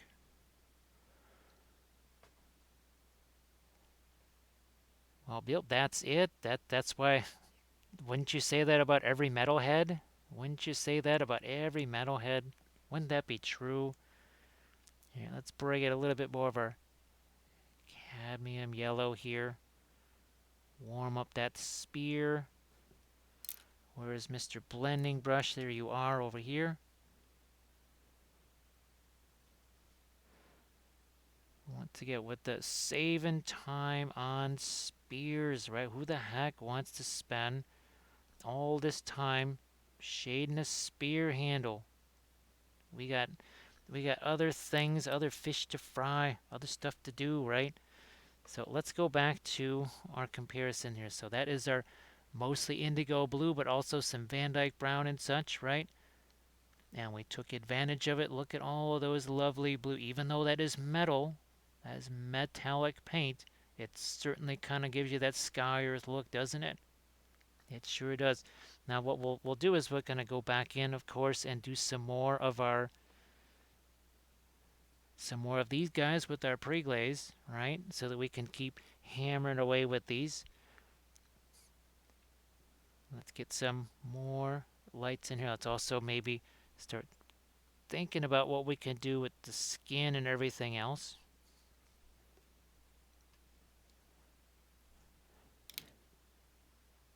I'm going to go back into some of my actual light color here. See if we can perhaps do some stuff with the faces here. Who enters my domain? So who enters our domain? It is the Eldritch Architect. It's almost like they've been doing story time with Kathy with a little bit of Eldritch horror. So welcome in, Raiders. How's everybody doing? And how are you doing, Eldritch? Yep, Oliver, the barite green is the Holbein paints, or Holbein. I always just kind of said Holbein. So welcome in, Raiders. Welcome in. We'll get you kind of caught up to what has been going on here. So thank you so much, Eldritch Architect, for the raid. And folks, be sure to give Eldritch Architect a follow. That's what we do here. We all support each other here on Twitch. We give all the follows. So what we're trying to do here is continue Metal Week. This is the final day of Metal Week. We're working in oil paints here, but we're also doing true metallic metals. So as you can see here, yes, that's metallic paint, but you can clearly see the blue in there and some of the warmer colors as we shift these guys around. See, they're on the under part of his torso there using metallic paints. Now, we've been starting out with, okay, you've got something that's just a simple light primer here, just some Badger Steiner res. We're going to get into some pre-glaze in a little bit here, so you get to see this stage. And then you can see we have added some of our metal colors on here, and we've done a lot of shading with our metals. And we've been continuing what we also started here earlier in the week with all of our Mandalorians here. So as you can see, oh, look at all those metallic paint effects. All of this painted 100% with oils, all in one session. We've got our lovely metallic blues here. This is in some ways a little bit closer to the schemes that we're replicating right now. And again, here's our green. We also did some reddish purple metallics right here. Again, nice and shiny. And almost kind of a sky earth effect here also with metallic paints. And then the challenge was, well, can you do... Well, we painted 15 Moria Goblins last week on Saturday here. So we painted 15 of these guys in one Saturday stream with the object source lighting and all the other kind of effects, right? Painted all 15 of them in one stream. We wanted to see how many of our Gondorians could we paint in one Saturday stream, just like we did last Saturday.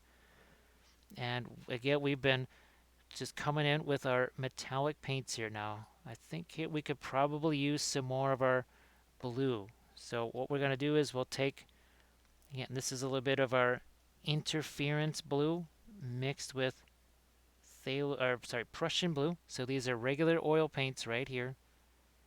But it's going to be very much a metallic effect. It's going to shade that darker.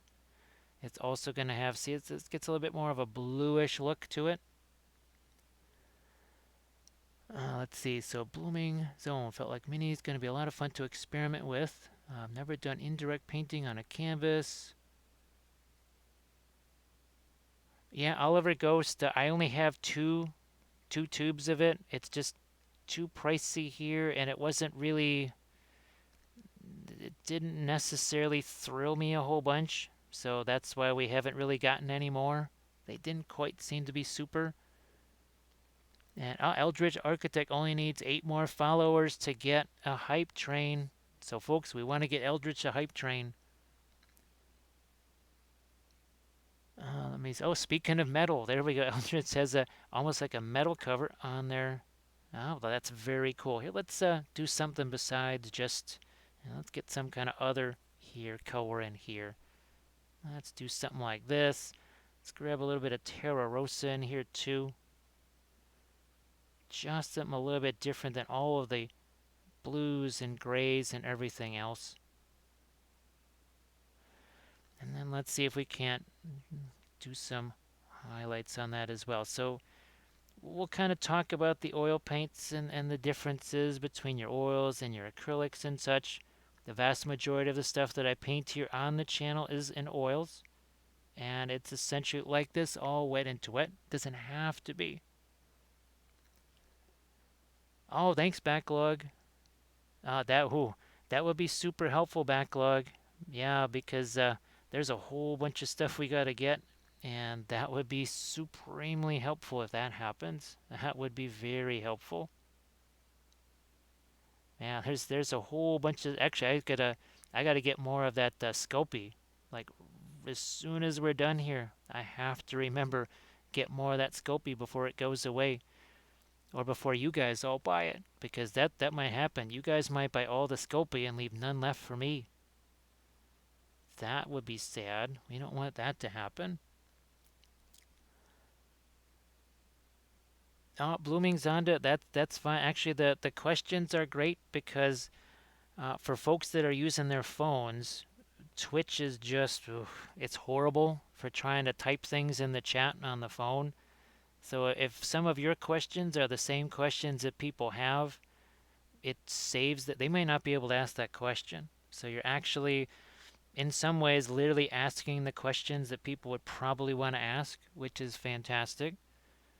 And it really helps for other folks that maybe don't even maybe think about that. So then it kind of generates some more oh, look at this. Look at the intensity of that blue in there, huh? Is that crazy or what? Look at that. So this is that whole idea of the true metallic metals, right? It's essentially what you would normally do with something like non-metallic metals, right?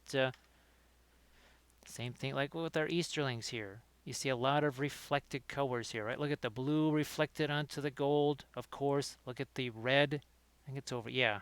Some of the red reflected onto the gold. Why? Because, oh, look at this. See, blue reflected onto the gold. If I was doing that in metallic paints and I wanted a true metallic metal effect, I got to do the same, have to do the same thing. Yeah, Valfera, quick, buy that Scopy. Keep it secret, keep it safe. Keep it secret, keep it safe. Get all the Scopy. I mean, it's not like, let's just say they've got a pretty darn nice sale going on. And I just like, I'm gonna get me some of that. I better, because, well, we use a little bit of Scopy here, don't we? We might use just a little bit of Scopy here. Hey, Necromancer, nice to see you again. And look who else is here. We have one of the #1 troublemakers on all of Twitch, Avocado Kids. Now, folks, if you want to hear Avocado Kid's newest cover and some of his newest terrain, you've got to give Avocado Kids a follow. So be sure and do that. Avocado Kids, that is your mission. That is your mission. Also, you got to give Eldritch Architect a follow, because if you do, then we get the hype train. Hey, look at this. We got an Inky John. We got Inky John back. How you doing there? How you doing, Inky John? So I get back to what we were doing all week long here. So this is stuff like Gamlin Silver. It's an oil paint. Gamlin Silver.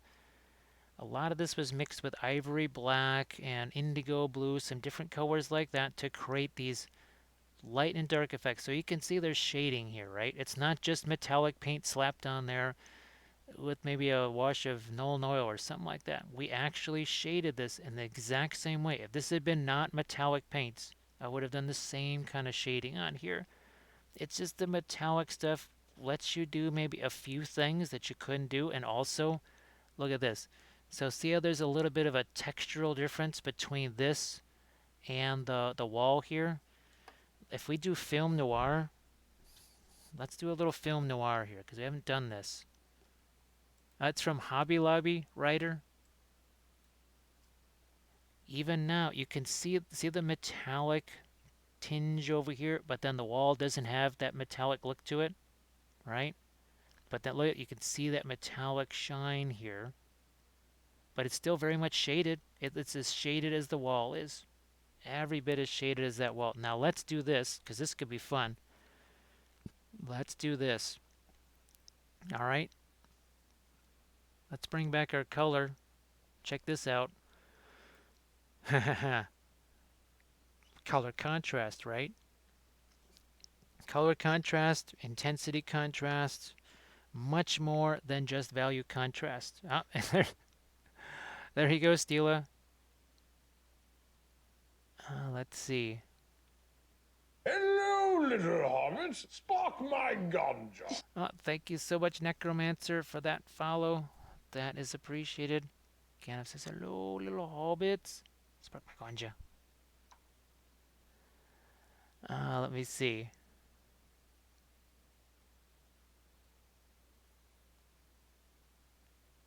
Hey, Nessie. Yes, Nessie. So we're continuing Metal Week, right? We are continuing our Metal Week. Actually, look at this. Look, what we're going to do is we'll set some of these guys aside. What we want to show you is that pre-glaze, because we got enough new folks in here, right? Enough new folks in. Hey, Deuce. How you doing there, Deuce? So I hope folks are able to catch Steela's little film noir treat right there. But what we're going to do, we're going to dive in here with what we call a pre-glaze. Now this is a much less, it's a lot less thin than it used to be. Now also too, you're going to want to get things out of the way because this will have a little bit of an area of an effect, as you can see by the minute spatters on my hands there. This is exactly how all those Mandalorians all started out this way. It is pre-glaze time. Now, you say, what the heck is pre-glaze? Well, I had to call it something because people wanted a name for it. We're just call it pre-glaze. We were going to call it preparation glaze, but that had a different connotation to it. So so we went with pre-glaze instead. I think some said, well, prep glaze sounds okay, which kind of does, prep glaze, pre-glaze. Preparation glaze, not so much. That didn't work so well. Of course, Queeze has spelled the. Is that the French version right there? Queeze, is that the French version? The pre-glaze, maybe. It's now indigo. So this is all going to look the same. I mean, literally, it's going to look the same. It's not going to look any different. It to you guys, it's just going to look like, well, wait a minute. All you did was just slap a bunch of black on there.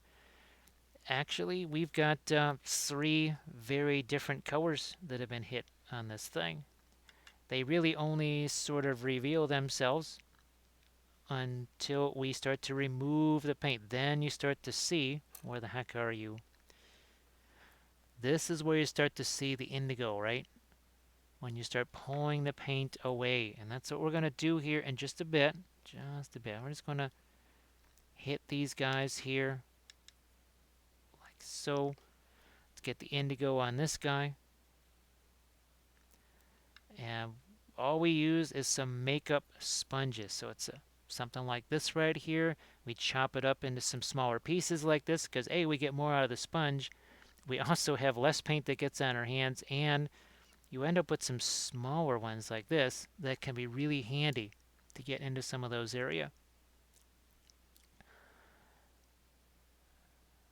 So figure, Deuce, that the shaded base coat, which is essentially exactly kind of what we're doing here in some ways. Think of this as the shaded base coat area on your pyramid there. So think of it like that. Oh, the Wapilius glaze. See, it's something I kind of like that. I kind of like that. I think everything should just be named Wapilius. Just Wapilius this, Wapilius that, Wapilius oranges, Wapilius food, Wapilius exercise equipment, Wapilius everything. I think so. Clothes, a line of clothes, which comes just pre-stained with paint and weathering powders and basically ruined. So your clothes come pre-ruined. That would be the Wapelius clothing line. It would already be destroyed by paint. There would be a Wapelius carpet line that, well, actually, Backlog might also claim ownership of that carpet line as well that comes pre-stained with oil paints and weathering powders and that sort of stuff. So we'll do a third guy here, right? And the Wapple roof shovel. Yes, that could just be it. It'll be the Wapple amusement park, and that'll be the thrill ride, which has a certain level of fatalities to it, but we hide that fact, right? Yeah, that would be the thrill ride, is the ice on the roof. Yeah, so basically pre-faded jeans and ripped knees. Well, hey, don't they sell those for like $100 a pair, right? Why should we not get any of that action? I think we should. Just like Backlog says, people pay all this money for pre-ruined clothes. And Backlog Battles is definitely the expert in altering the color of carpets in rapid fashion.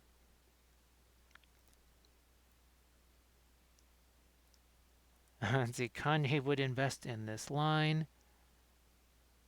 Balfour, let's see. There are people that would probably buy those jeans, that they do buy them with holes and rips in them, that's for sure.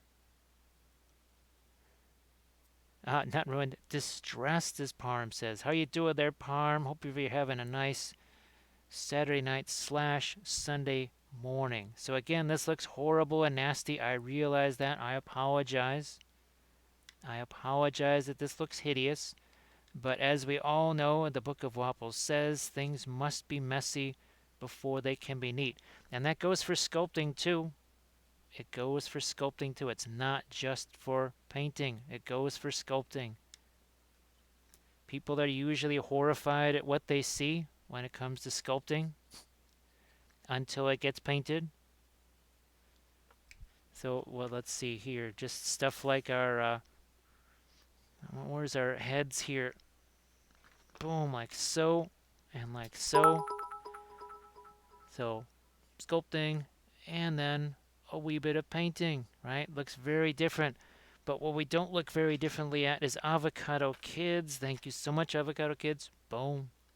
Thank you very much. Avocado Kids, you have a good one too. So, Necromancer, and I'm sure the Armored Wolf will shoot up a link to this. This is the stuff that I use. Speedball is your primary brand name. Mona Lisa is kind of the sub-brand name. So, Parm, I hope that you've been doing well all this time. Now, if you're overseas, usually it's probably easier for you to get this. It's pretty much the same thing. To me, the other stuff that I showed has a less fragrance than that does, but that's what I started using. Actually, was the MIG ammo stuff. All right, makeup sponge time. Makeup sponge, and this is just Badger Stynylrez primer, and we're just going to start to remove some of this. You notice that I kind of hit the brown areas separately, a different sponge. Now we'll go to our indigo area again. And we're going to take some of that away. Like so. So say we all. Oh, thank you so much, Armored Wolf. Papa says, thank you so much. Looks like some people are going to get some gift subs here. Gift subs. Let's see, who's going to get some? So say we all. Deus. And Dropo. Dr. Tentacle. And Raven Cat. Inky John. Look at that. Look who's getting those subs. Thank you so much, Armored Wolf. So say we all. So here again, there is your removed versus this.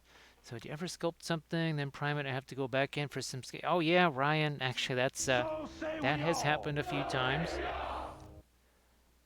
That has happened a few times. So thank you so much, Armored Wolf. And folks, be sure to support our moderator. Be sure to support our moderator, Armored Wolf, who doesn't get to have any of the fun like I am here. He is just he is working away at all of his dice bags and all his leather and metal work and such. He doesn't get to have the fun of the joy of painting, so to speak. Avocado Kids. Oh, look at this, Avocado Kids. Look at this. Look what's there. We're gonna. Oh, and it's green too. This has. That's got the cream de mint in there, so that's tasty. Let's see, is there a battle mat? Actually, Ryder, I would suggest, was it Table War? Table War mats. Those are the ones that I use. And that's the ones that Adepticon uses, and they need stuff that can just take a beating. Get the Table War mats because I have abused the heck out of those things. I've literally just crumpled those things up and tossed them in the corner. Do we have ourselves a hype train? Do we have ourselves a hype train? Is that what I'm seeing here? Nosferatu, thank you so much. Thank you so much. I think we have a hype train coming through. Coming through, coming through. All aboard, all aboard. The hype train. Thank you so much. Actually, we're at level 3 here. Oh, thanks, Parm. And folks, be sure to give Nosferatu a follow. Because, well, if you want some of that Nurgly goodness, Nosferatu loves the Nurgle goodness. And thanks again, Parm. Hey, Rhapsody. Let's see, I just finished bottling some new oil paints. Oh, there you go, Rhapsody. And thank you so much, Valfera, for the gift subs. You know what I'm going to do? You know what I'm going to do? I think I'm going to hand me some more of this. Yep, drop right in. Drop right in there. Because I could use, well, it's not hot chocolate anymore. It's more like, well, It's gone past room temperature chocolate, but it's still chocolate, and we'll take it. So look at the difference. Look at our difference there. Now we're gonna leave this one here so people can see what that's like. Where's our here? We've got some. So again, if we want to have the sort of TMM effects, we got to start working in with some of our metals, don't we? Now this is when we're just a homemade filbert brush right here. Literally just took just a flat brush, right, and kind of cut it the edges of it, trimmed off the edges with a little bit of a scissors, right? But look at this this silver is drying already. It's unbelievable how fast that stuff dries. So thank you so much. Do what now? Thank you so much. I appreciate that. Boom, there we go. Looks like we're on our way to a level 3, it would seem. Seems like we're on our way to perhaps a level 3. Now look at that. You can see the blue right there. The more of the Prussian blue we get in there. Now look at this. We have ourselves another hype train.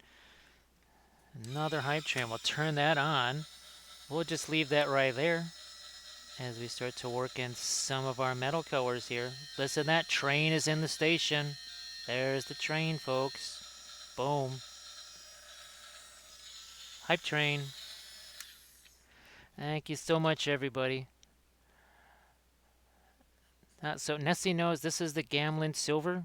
This is the Gamlin Silver. So usually after doing this, that's when I'll start to dive in there with things like the Interference Blue. This is just the Gamlin Silver mixed with the Prussian Blue. And as you can see, it's mixing. Look at that. See how that's darker on the tip right there? That's because it's mixing with the color that is in here. Yep, that is your Gamlin Silver. So what are we at? Oh, gee whiz, are already at a level 4 possible level 4. Look at that. So thank you so much for everybody that has contributed to the hype train. Now, let's do this. Let's do something like this. So we start with our primer. There's your pre-glaze. Pre-glaze wiped away. Now we're starting to get, already look at that. It's already got color on it. So that's more than just metallic paint. Look at that blue that's on. There would be some folks that say, yeah, that's good enough for my metals. I would be satisfied with that. How many seconds did that take? It's got blending there. It has color, right? It has color to it. We will augment that and accentuate it a little bit more, but still, not too shabby, eh? Now where did that brush go? There you are. So thanks again, everybody, for all the contributions there. It truly makes a difference. Back to our blue here, our bluish silver. Remember, we went in, we established things like horizon lines and such. You don't have to do that if you don't want to. If you don't want to do that, that's fine. Your miniature, your way.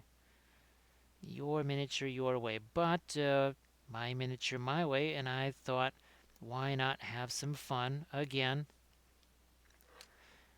with our sky? If I put a horizon line in there, same thing on the torso itself, right? Why not do that? Let's see, can you rust the TMM? Oh yeah, it works just fine. So the same technique that I used on this stuff last night is exactly what I would use on this. And, well, guess what? We got lots of orcs and dwarves to paint. So the orcs we are going to do also, why not, with the metallic paints. And we'll do lots of rusting and stuff like that on our orcs. So that's coming up, Ryan. That is definitely coming up. So it looks like minute 33 for the level. Is it level 4? It is level 4. level 4. So again, some people will be just overjoyed with this, right? So yeah, basically the orcs that are going to go on top of our Great Beast of Golgoroth here. We're also going to be doing, remember we got to still sculpt our Barad-dûr orcs, right? So those, I think we might just do those in metals as well. Thanks, Armored Wolf. Armored Wolf trying to get get to that level 4. I know it's been a little while since we reached that level 5. I know I'll never forget the first time when we smashed through the level 5, broke the record, and then the stream went zoink. I remember that. That was crazy. And that's when I said, I'm never clicking on that get your stream emote or something like that. I will never click on that again. Do what now? Thank you so much. Thank you so much. All right, so look at this. Again, some folks, they would just be overjoyed with what's going on right here. Look at this. Look at this. Nosferatu says, I want to see the choo-choo again. There's your choo-choo. Choo-choo time. Yeah, there it is. Boom. Bang. Hype train. And by the way, this train actually does move. I mean, seriously, it does move. It does actually move. And Parm, thank you so much. Well, Polly says, thank you, Parm. We see that. It's going to take a little bit of a few seconds before your notification comes up.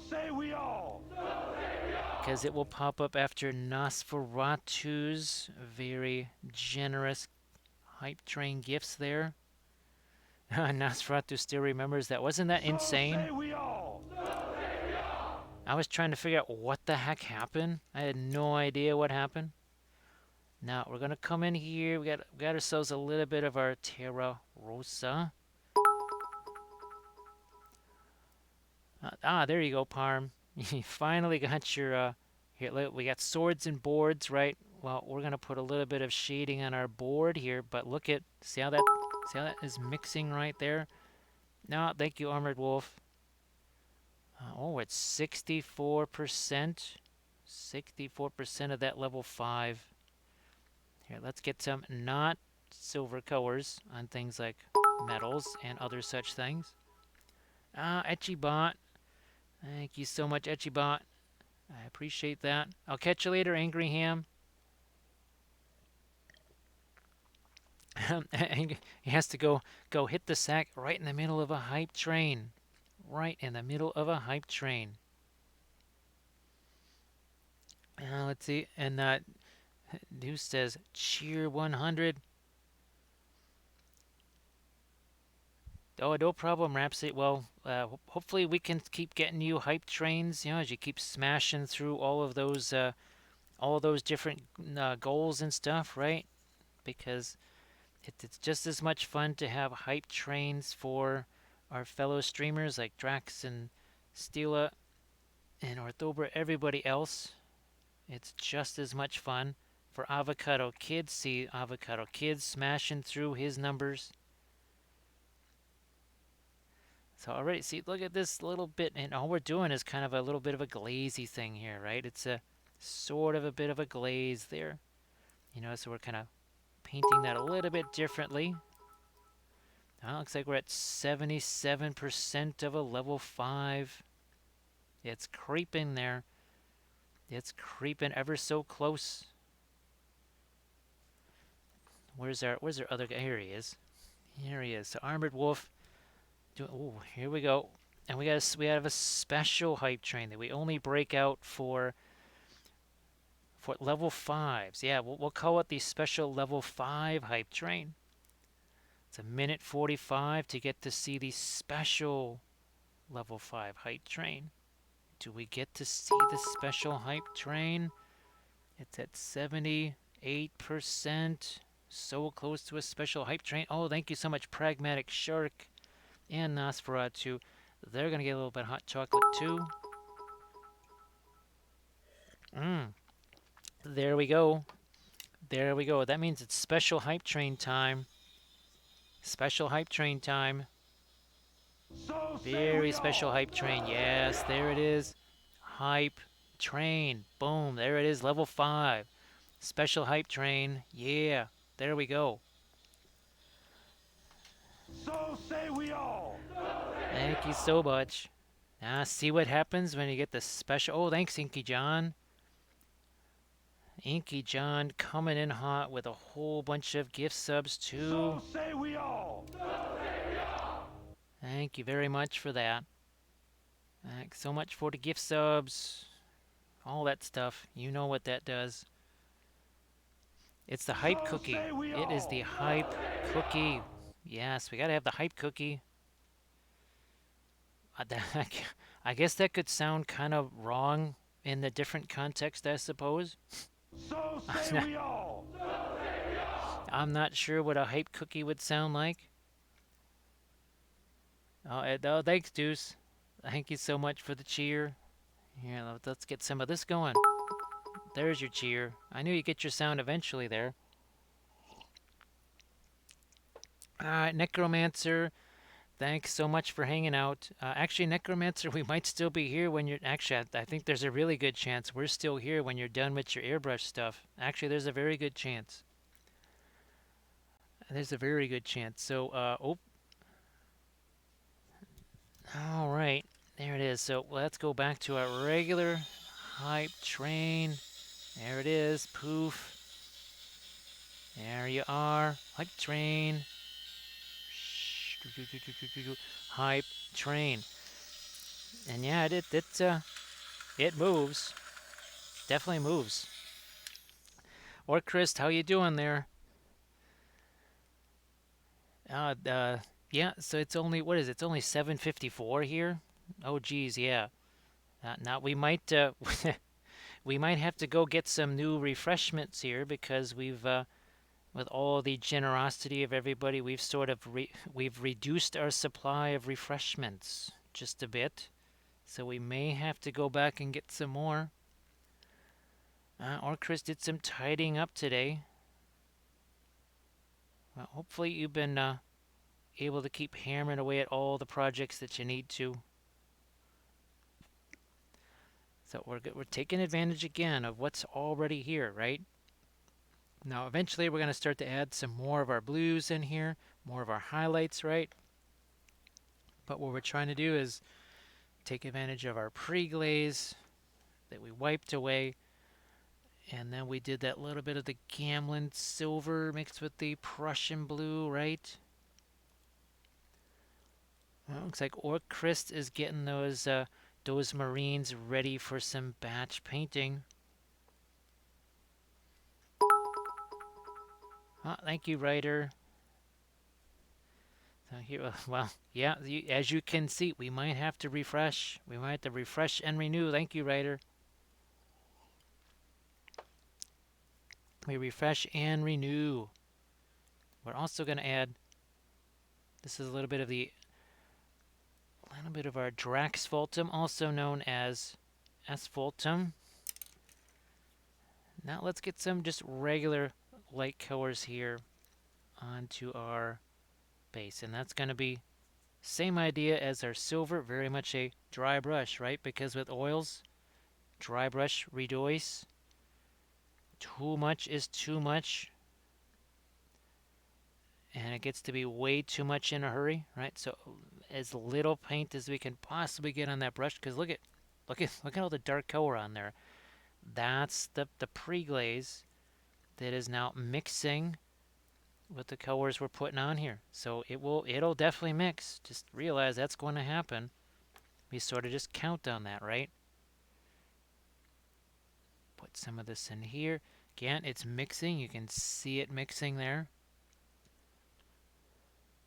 Oh, let me see. Your printed trenches are filling up with the converted World War sci-fi minis. So, oh, is that kind of a Conflict 47 thing, or is that a dust thing that's going on there? Oh, look at this, Space Nifty. Welcome back, Space Nifty. How are you doing today? How are you doing, Space Nifty? So see that? See how that blended together? So you get more than just the dry brush effect, right? You get more than that.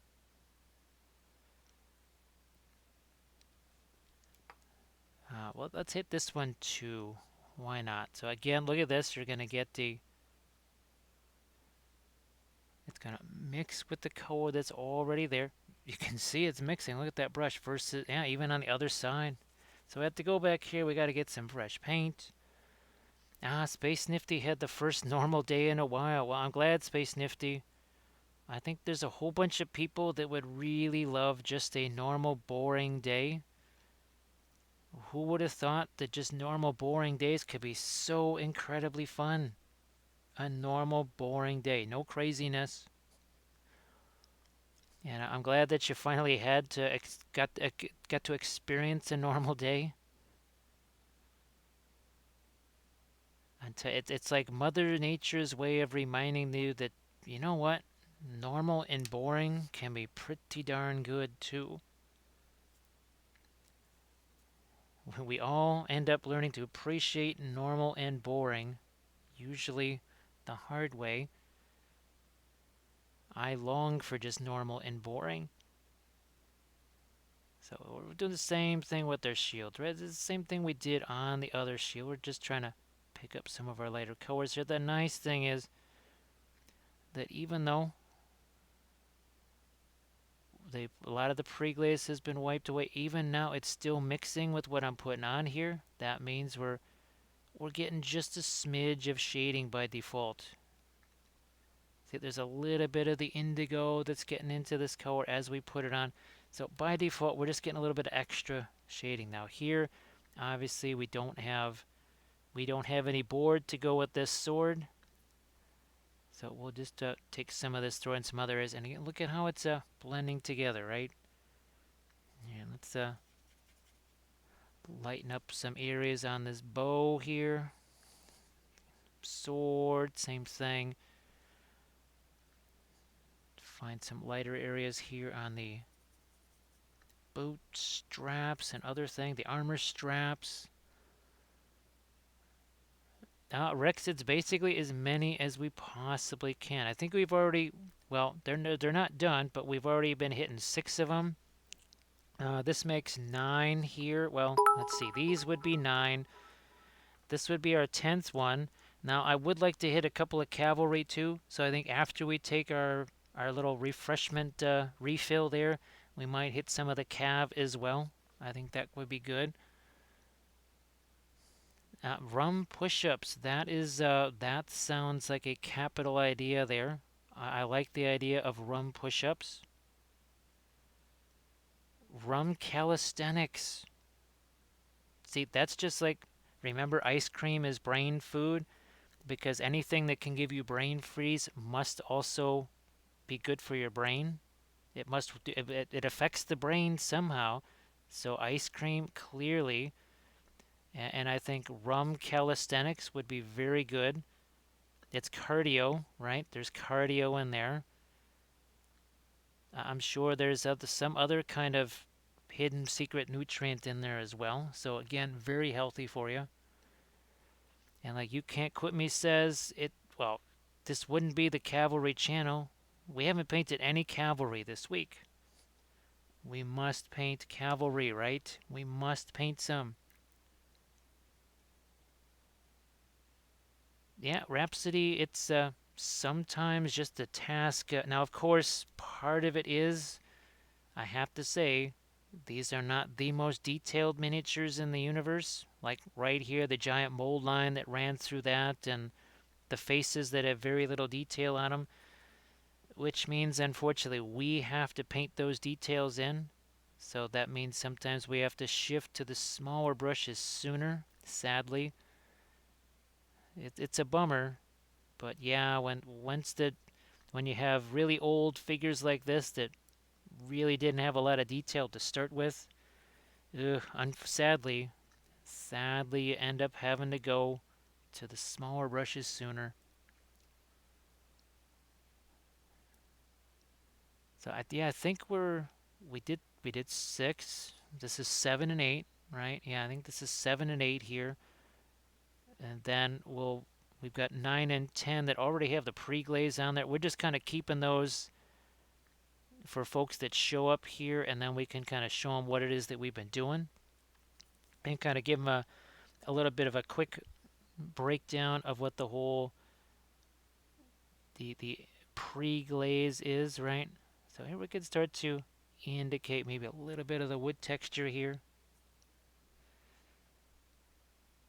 Just indicates something that's going on with this here, right? It doesn't take much. We can still use, where's Mr. Blending Brush here? And we can some of that. It doesn't take a little bit of that away, so doesn't take much, right? A few seconds. A few seconds sometimes, all that it takes. I find it very interesting that pretty much there's almost no difference between these horses and the Rohan horses. Well, I mean, there's no difference between any of the horses from one army to the next. Even the Galadrim Elves horses are darn near exactly the same thing. There's a slight difference in, well, the elf armored horses and the Easterling armored horses at least look a little bit different. I'm telling you, if I had known about Fireforged minis sooner and Oathmark, well, let's just say you're going to see a whole lot less GW minis for a lot of these armies. Some might have virtually none because, well, not only are some of these other ones nicer figures, aka these Mongol horse archers right here, way nicer, they are also a fraction of the price. A fraction of the price. Yeah, so Ryder, we have the orcses there, and we can certainly do the orcses with some rust on them, and that might be fun for people to see. Here, let's get that glove with a little bit of darker tone on it. All right, now I think we can maybe start to work in some of our darks here, right? We want to, again, get things like that horizon line going so that we can work on the other side, on either side of the horizon line with our blue and also with our warmer colors right there. What we're going to do is we're going to take some of that Gamlin silver again. We'll mix it with something like, say, an ivory black. We might even throw a little bit of the little smidge of our Van Dyke brown in there. And let's start to think about again, a horizon line here. And notice how it's broken up. See, it's not solid 100% across this whole thing. We're going to do it again over here.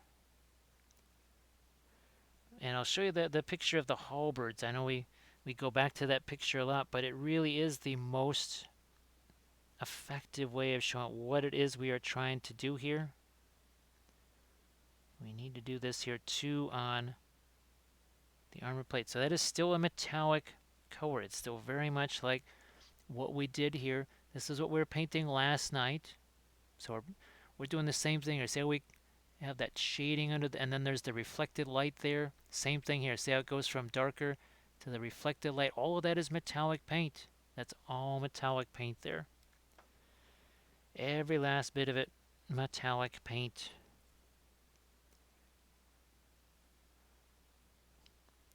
All of these darks that we're adding in here, it looks maybe like it, but it actually very much is. We got that.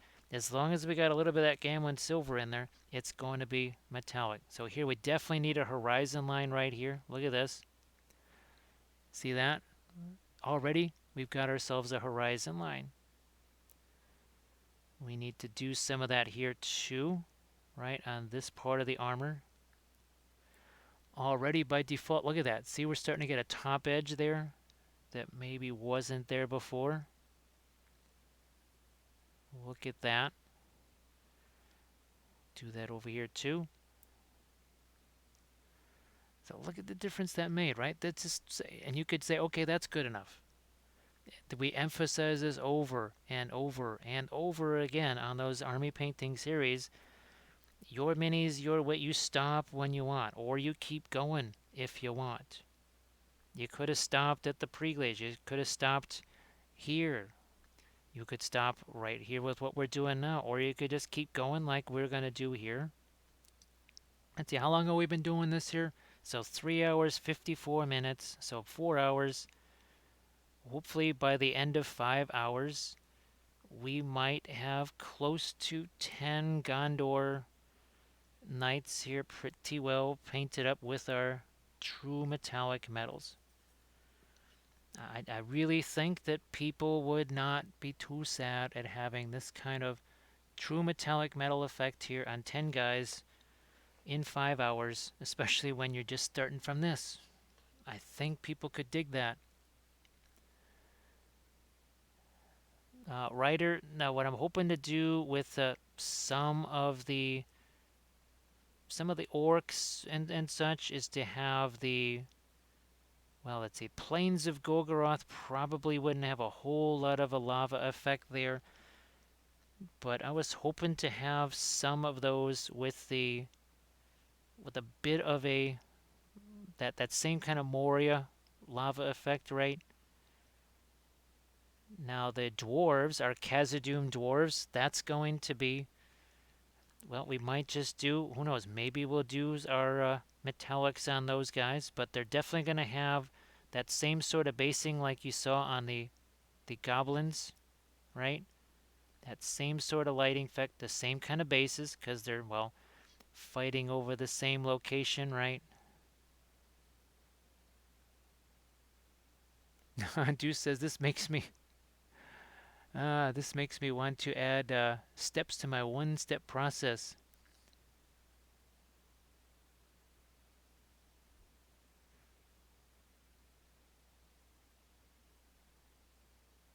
So actually, so writer, the what is it called? Star Wars Legion. Yeah, they do have all of like your Jedi and stuff with the lightsabers and all that. It would certainly be interesting to see. Now it's time. Now it's time. This is the Prussian blue. It's mixed with our interference blue, and look what's happening. Look at this. I'm orientate this just so you can see it. Look at this. You see how we got the darker stuff there, but it's warm? Look at this. Look at this blue that's happening here. Look at that blue that's coming in. We'll just throw a smidge of that over here on this side too. Now again, there's some rough texture there because I had to really smash that with the really, really hard with the sanding stick to try and get rid of some nasty mold lines there. Back to our blue over here.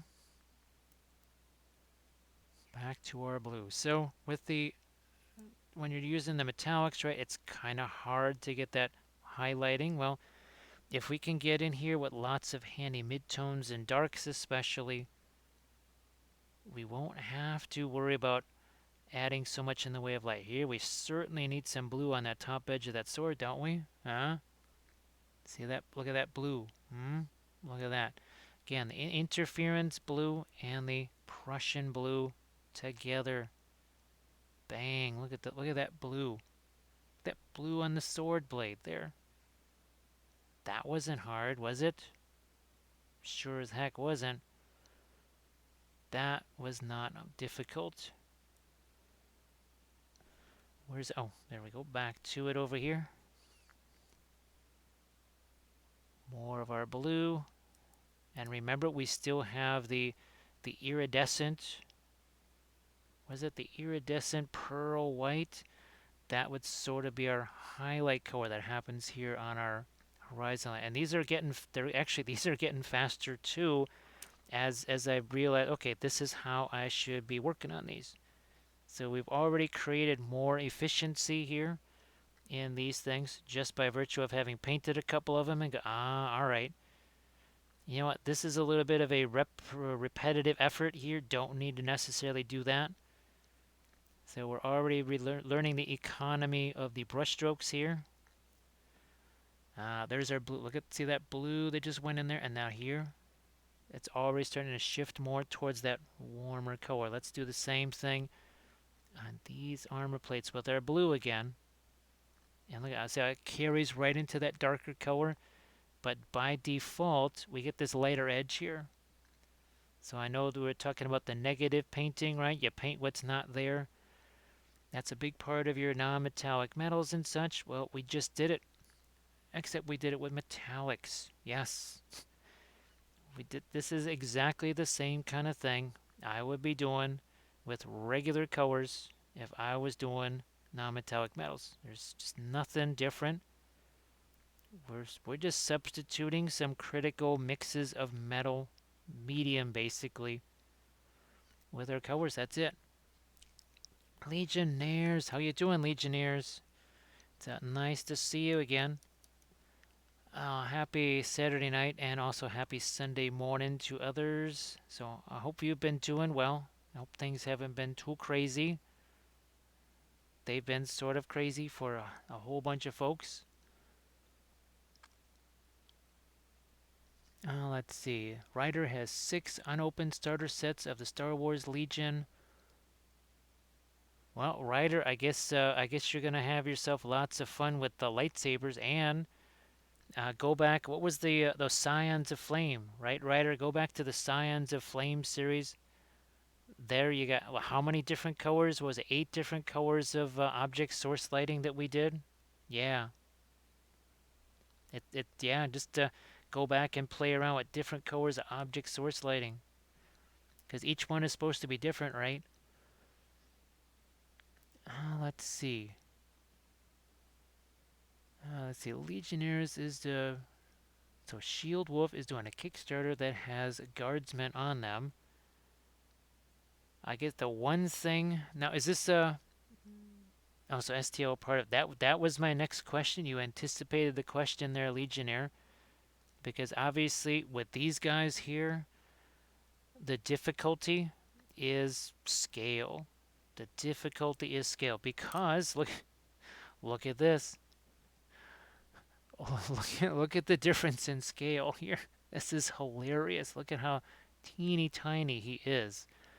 I can't get over just how small these guys. I know we've had conversations about why they ended up smaller. There's a few reasons why. They obviously all had to be true scale, which is already going to knock the size down as opposed to heroic scale, but I think there were other cheeky reasons why they reduced that scale down. All right, let's maybe see if we can lighten this up a bit more maybe. So yeah, if STLs are part of it, that would be handy. Of course, we are nowhere near printing again, unfortunately. The weather Hello, little craziness just hobbits. Spark my gun, John. really put a kibosh on that, sadly. Thank you so much, Wamposaurus. Hello, little hobbits. But it's like, dude, didn't we tell you get out? Every time you show up, a lot of us go away. Leave now. Such disappointing behavior. Who enters my domain? But I guess we all have to be on our best behavior now because we're going to welcome in some more raiders. We got Jack of Clubs painting. Thank you so much for that raid. And how are you doing tonight? I hope that you had yourself a very fun session. Folks, I'm sure you're already following Jack of Clubs painting, but you know how tricksy Twitch can be. Just make sure that you haven't been unfollowed, because it happens. It really does. So Jack of Clubs, I hope that you had yourself a really fun session, and I know you don't have Instagram pictures right now. You just finished, but if there's any sort of Instagram things you want to share, feel free to do so. Lothier, welcome back. How you doing? How are you doing? So what we're having some fun here is we're continuing our metal week. So for the most part this week, we have been painting up some Mandalorians here.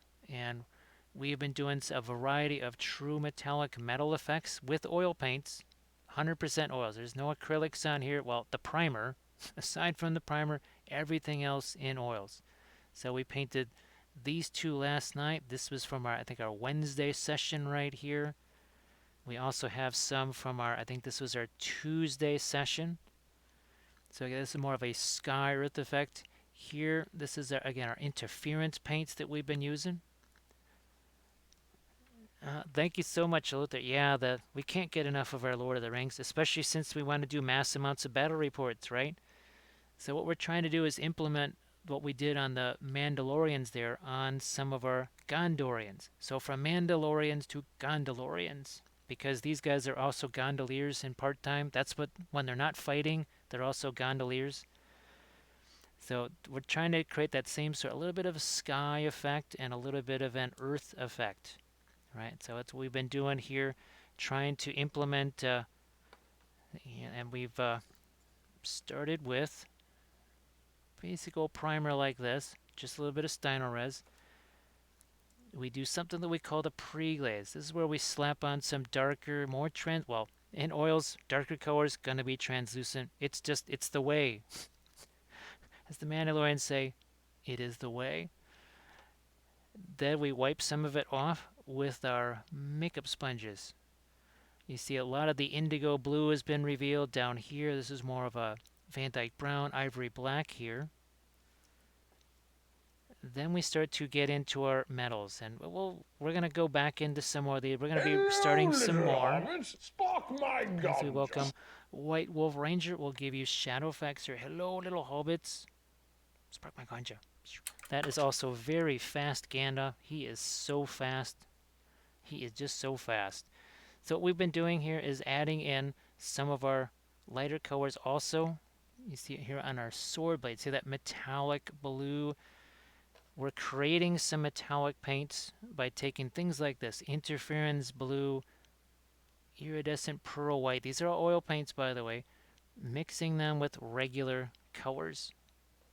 Yep, all of this is oil paints. So this one here was where's my Gamlin silver? So we took our Gamlin silver, mixed it with the ivory black, and this is what we did to create all of these TMM effects here. So you can see we went back in, there's shading there. That's not just metallic paint slapped on there. You can see we have a highlight here, then it gets darker, and then we have sort of a mid-tone band over here. Same thing on this area, right? You can see that the shininess of that, but it also has that sort of shading that you would expect from something like non-metallic metals, right? Ah, yes, Mordor invades Gondor's canal. Yes, well, basically Osgiliath, right? I mean, Osgiliath was such a great place. Light and music, artwork. Then they come along, invade the canals, and boom, what do you get? You get nothing. Now, you heard some colors that you remember from Bob Ross. Well, I'm sure indigo, probably some ivory black. I don't know if he used Terra Rosa. I don't, but this goes back to my art school days. The Terra Rosa, the most wonderful color there. Yes, that poor, poor Gondor. You know, that somebody comes in, messes up all of their canals, right? They're just kind of hanging out, right? Singing their songs, moving their boats around. The next thing you know, a bunch of angry orcs come along, and the canals aren't safe for anybody. So it's a Van Dyke brown. Yep.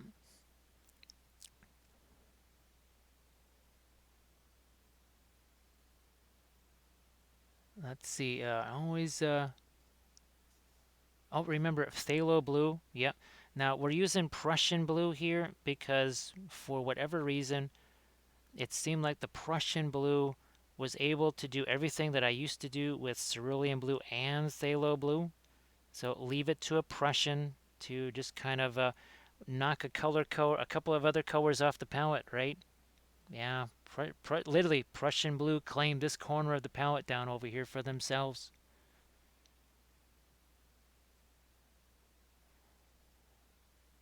So yeah, unfortunately the autocorrect on your phone there kind of turned it into a word that the filter doesn't like. So if you're wondering why that happened, that was the phone autocorrect playing a little bit of games there. Here's our other newer one right here. Again, we're gonna get into some of our darker metal colors. That's the ivory black. That's mixed with just a smidge of that Gamlin silver. And I mean just a smidge, because the more that silver that goes in there, the lighter it's going to be. That is the advantage of doing this sort of TMM approach, because what's one of the more difficult things to do with metals? It's to get shading, right, but still have that metallic look. Well, if you basically turn every color into metallic color, well, guess what? You got your shading, but it's still metal.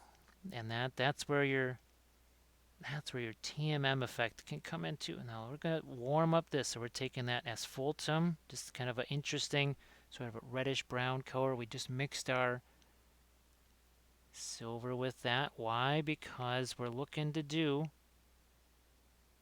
just a smidge of reflected light in there. So see that? See how that there's that light area there now that was not there before?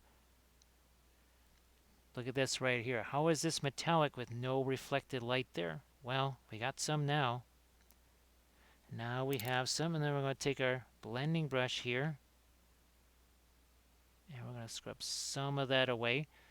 So now you can see we have light, but that's blue, then dark, and now you've got some warm reflected light there. It's still metal, because it's really it's really tough to add highlights, and in that classic sense with things like metallic paints. Now, this iridescent pearl white does help a little bit. You can get some lighter tones with it, but you're not going to be, not like if you're just adding white. And unfortunately, when you add white to metallic paints, well, then you really nuke the metallic effect. It's gone. It's That's the end of your metallic effect.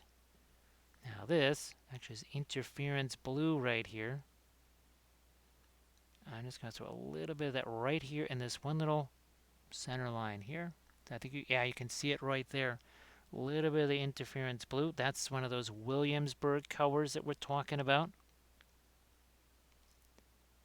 We'll throw just a smidge of that over here, lighten this up as well.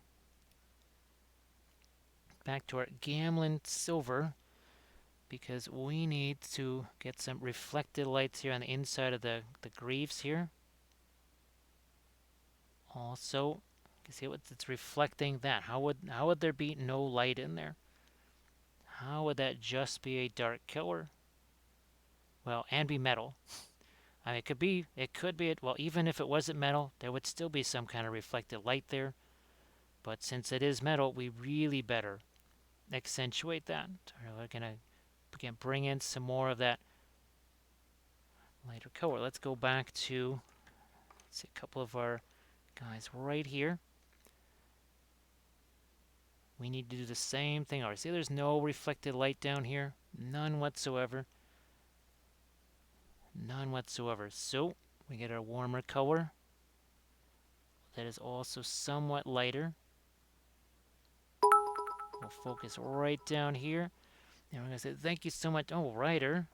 Yeah, right, we're getting closer, Ryder, to having to replenish there. So we can replenish and then get onto some of our cavalry too, because this is the cavalry channel. And I know that seems like there's a lot of focus on our Lord of the Rings figures here. There's a few reasons for that. Couple of reasons why I want to be filming a whole bunch of battle reports and hopefully eventually streaming live games of Lord of the Rings, which means we need armies. Now, last Saturday, we basically had the Moria challenge, where we painted 15 of the Mines of Moria goblins, yes, with object source lighting and all this kind of stuff, from just primer like this. 15 of these guys in 10.5 hours. I think we're actually, well, technically we have paint on 10 of these guys already in 4 hours, 13 minutes. Nessie knew the cavalry was coming. Yes, Ride to Ruin and the World's Ending. Boom, right there. So we do a lot of cavalry here. Song of Ice and Fire cavalry. If it's cavalry, it's here. There is a lot of it. Well, I really do enjoy horses. I mean, I love horses, but I really enjoy cavalry in games. They're very fun to paint. I like painting horses, so we do a lot of horses here. It's just It's a thing. I love doing my horses.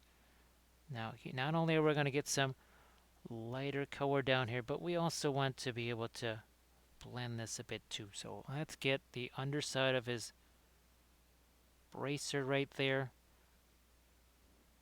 Pop a couple of highlights near his face. Little reflected light there. And now we're going to, okay, get some light here on the fletching of these feathers. But then after we do this, we're going to have to figure out, does that have to reflect on that armor? Well, it probably should. I mean, it's sitting right next to it. How in the world does that not reflect? We'll show you. Now, these are non-metallic metal here. Let's show you some of these, like so. So here we have the, it's right next to the gold, right? So it reflects. Look at the blue, which is influencing some of our gold there. Look at, we have this red cloak sitting right on top of what's supposed to be gold, right? How is that not reflecting? So we did. Over here, you got this magenta here. Look at it reflects onto the gold there. Same thing here again. We have this cooler color here. Look at, turns the gold almost like a bluish color. Here on the sword, reflecting what you would see here on his helmet. The helmet, look at this, there's blue on the helmet. Why? Because there's a blue cloak right next to it. How can you have shiny metal that is literally not reflecting the colors right next to it? So just it's something to think about when you're looking to do, it doesn't matter, TMM, non-metallic matter, doesn't matter. Let's see. Oh, thanks, Lothier. I'm scared of non-metallics. Well, White Wolf, actually, the oils kind of help you with that. Where's our sister? Yeah. So here's some sisters done in the non-metallic metal. The nice thing is that because there was a lot of green just on the miniature already, look at green on the base, green cloak. The gold is going to be mostly green anyways. So look at all the green in there. There's very little yellow in any of this. It's mostly green because everything next to that gold is green. So the color that was used the most was green to paint gold. And all you have to really do is look and see what's color is right next to that metal. That's what color the metal should be. In some ways, it's almost easier to tell what color to do the metals than it is anything else, because you know those metals are going to be reflective, right? So you just say, well, I better darn well reflect that. If it's a red shirt, or if he's standing on red marble or something like that, you go, well, guess what color I need to reflect onto that metal? I best get me some reds in there. Or like in the case of those sisters, you got those greens, you might want to reflect those greens too. You might want to reflect those. So say we all. Oh, wait, Etchy Bat, let me, let's get moved up here. Watch hours and hours of your streams. Oh, well, thanks so much, Etchy Bot. Let's see, I can't bring colors I should use for the most stuff, let alone the metals. But thank you so much, Etchy Bot. If a color goes somewhere, it must go everywhere, just like Nessie knows. Nessie knows that. So thank you so much. We'll use these last few drops here to celebrate those gift subs. Thank you so much, Etchibot. And I'm glad that these have been useful. You know, and with the Patreon stuff, I try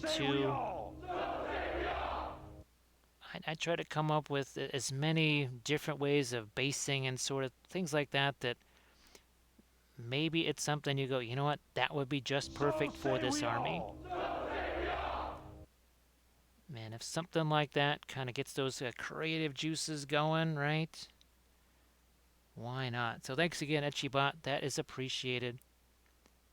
Here, let's throw in some lighter tones right over here.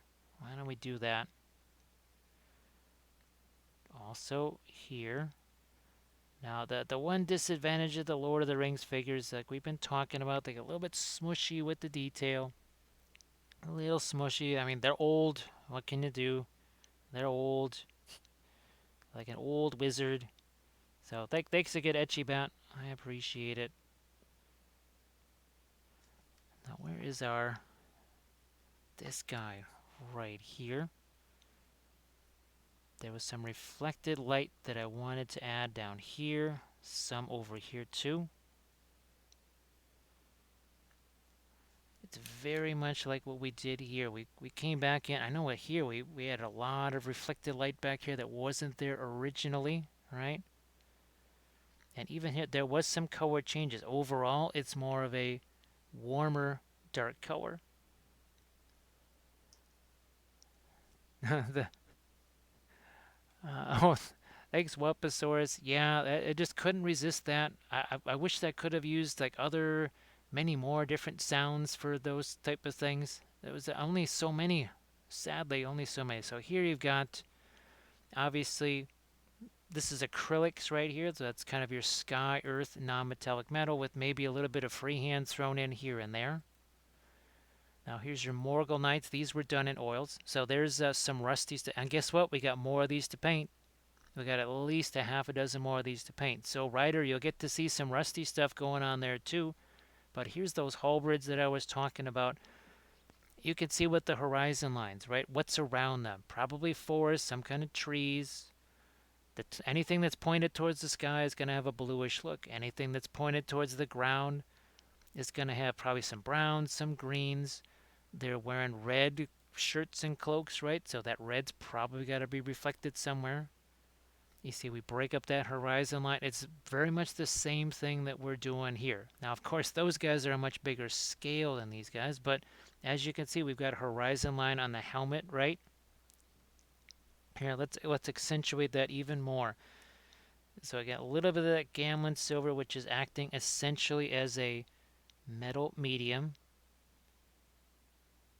And I think this will show up. Let me see, make sure you can see what is going on here. So see that horizon line again being, see how that's broken up? Look at that darker color right there. So who knows? Maybe that's a dude standing right over there. That little tiny dot, just like we did here on his bracer.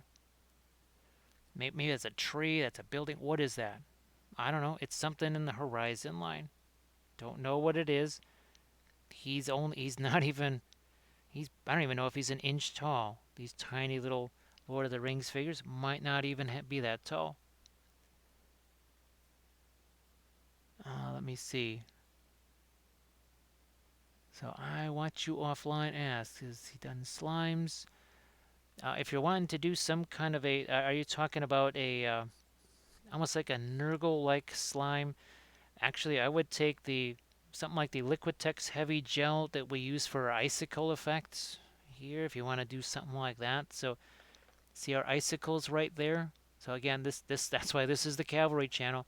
We painted this whole unit in oils on, I believe, one stream there.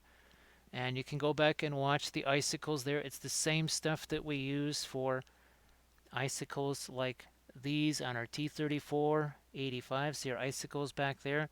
Except instead of leaving them clear, maybe you would take some kind of paint and just tint those, right? Tint those to be some other color, which could be fairly interesting, right? So lighten up this here just a smidge right here. And I think, nope, he is wearing a glove. We'll make that a glove. So let's respect the umber here.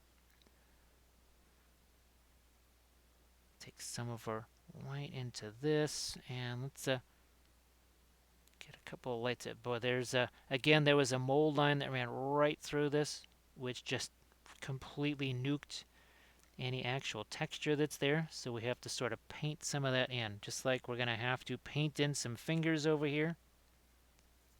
So we're going to get some of our Van Dyke brown, and we're going to do that here, like so.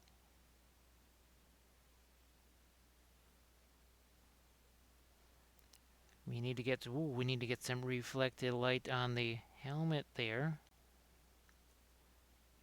Back to Gamlen silver. And that's most likely going to have to be a warmer highlight as well, because it's also, look at this, it's actually reflecting the armor. So this armor bounces light onto this armor over here. Let's see. You come without fingers from the manufactorum.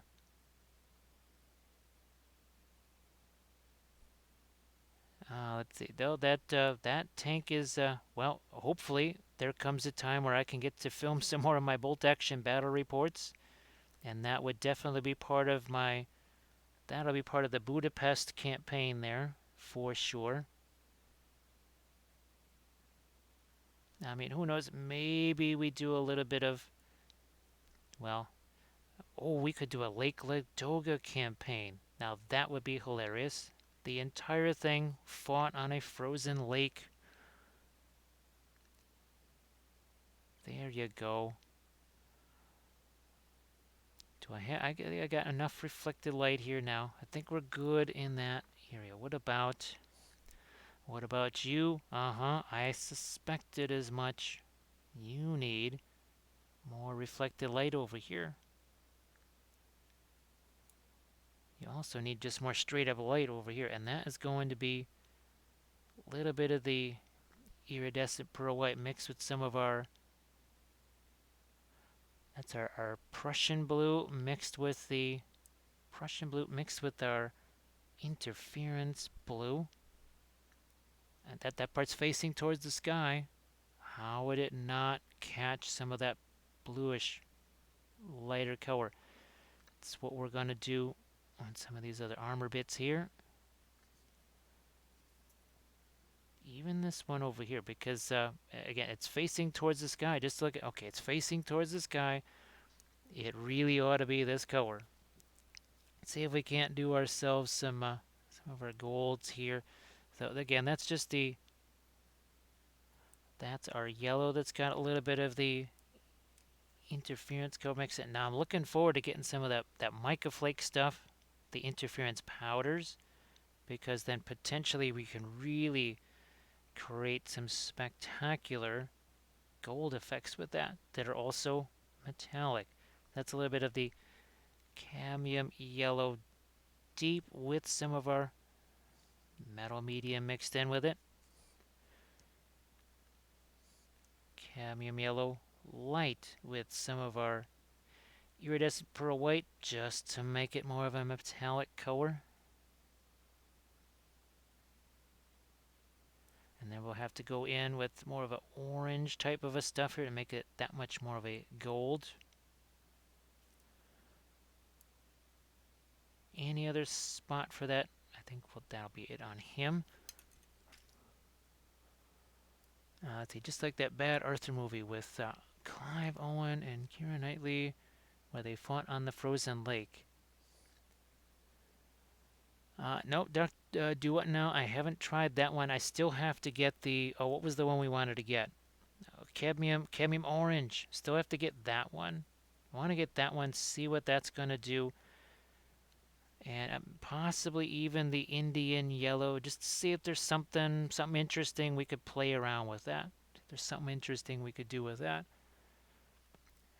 Well, I'll catch you later, Nosferatu. Thanks for all the bits and the subs. That's appreciated. You know it is.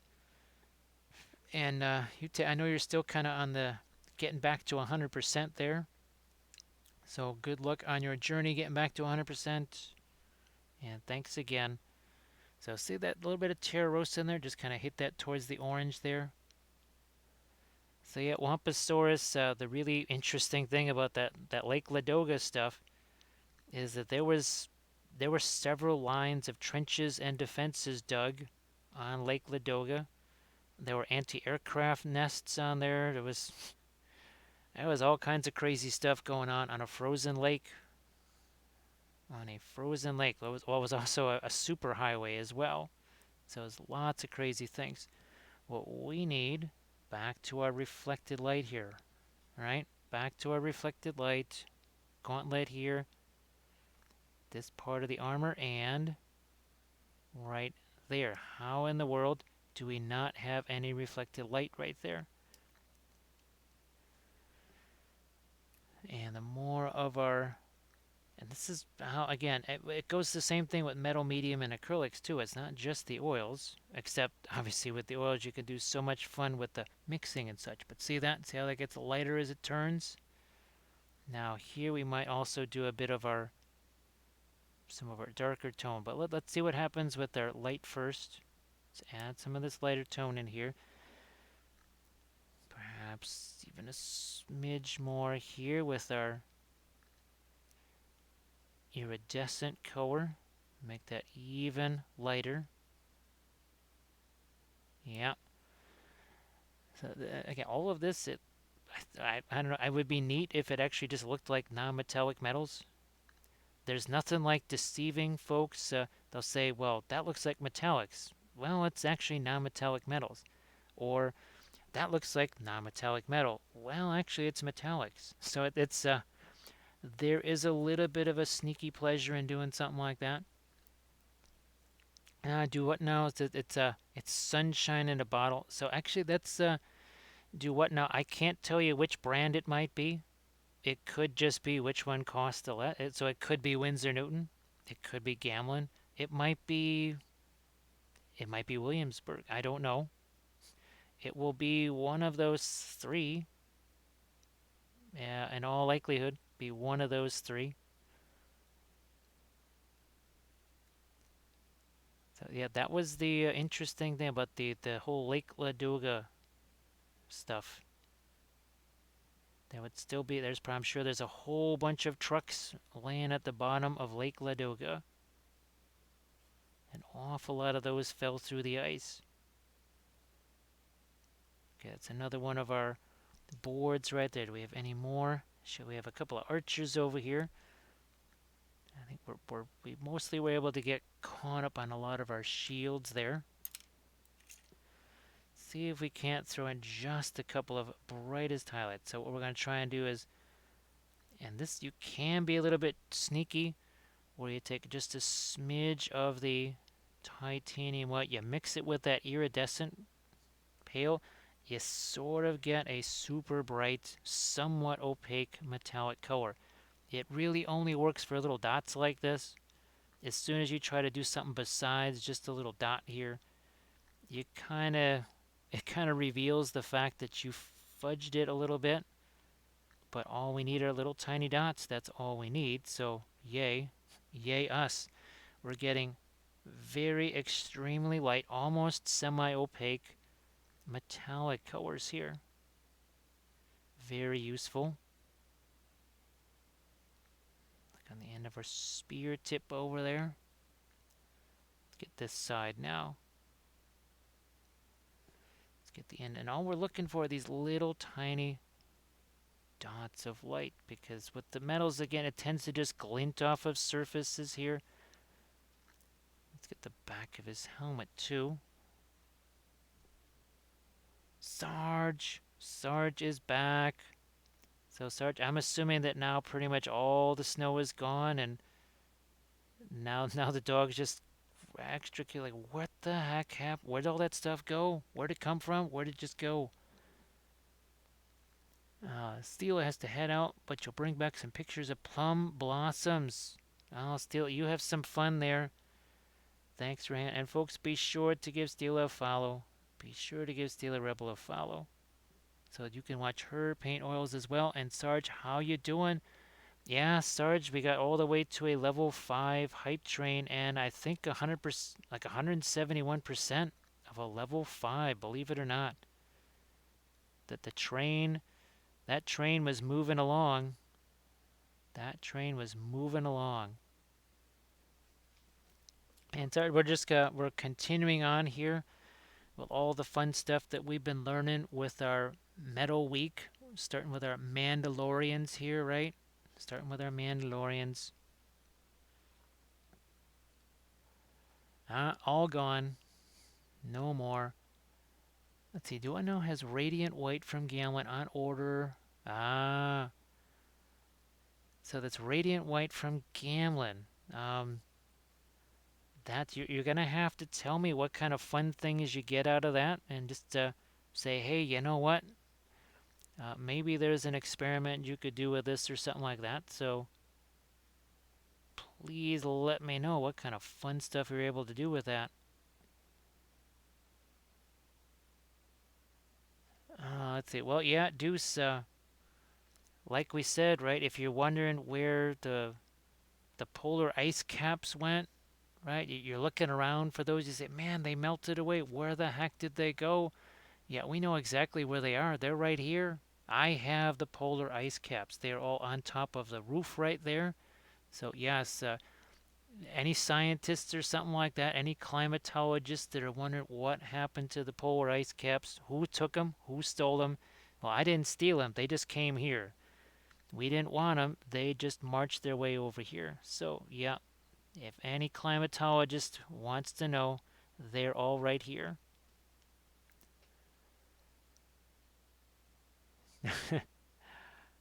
Sarge, it was pretty wild and crazy there.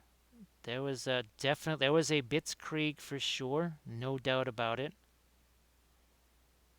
And then it turned into a sub sandwich. See what I did there? That's what you call wordsmithing right there. Crafty elves and dwarves thinking their mithril and rings are fancy crafting with, yeah. Try doing it with words, man. Oh, yes, it does, Ryder.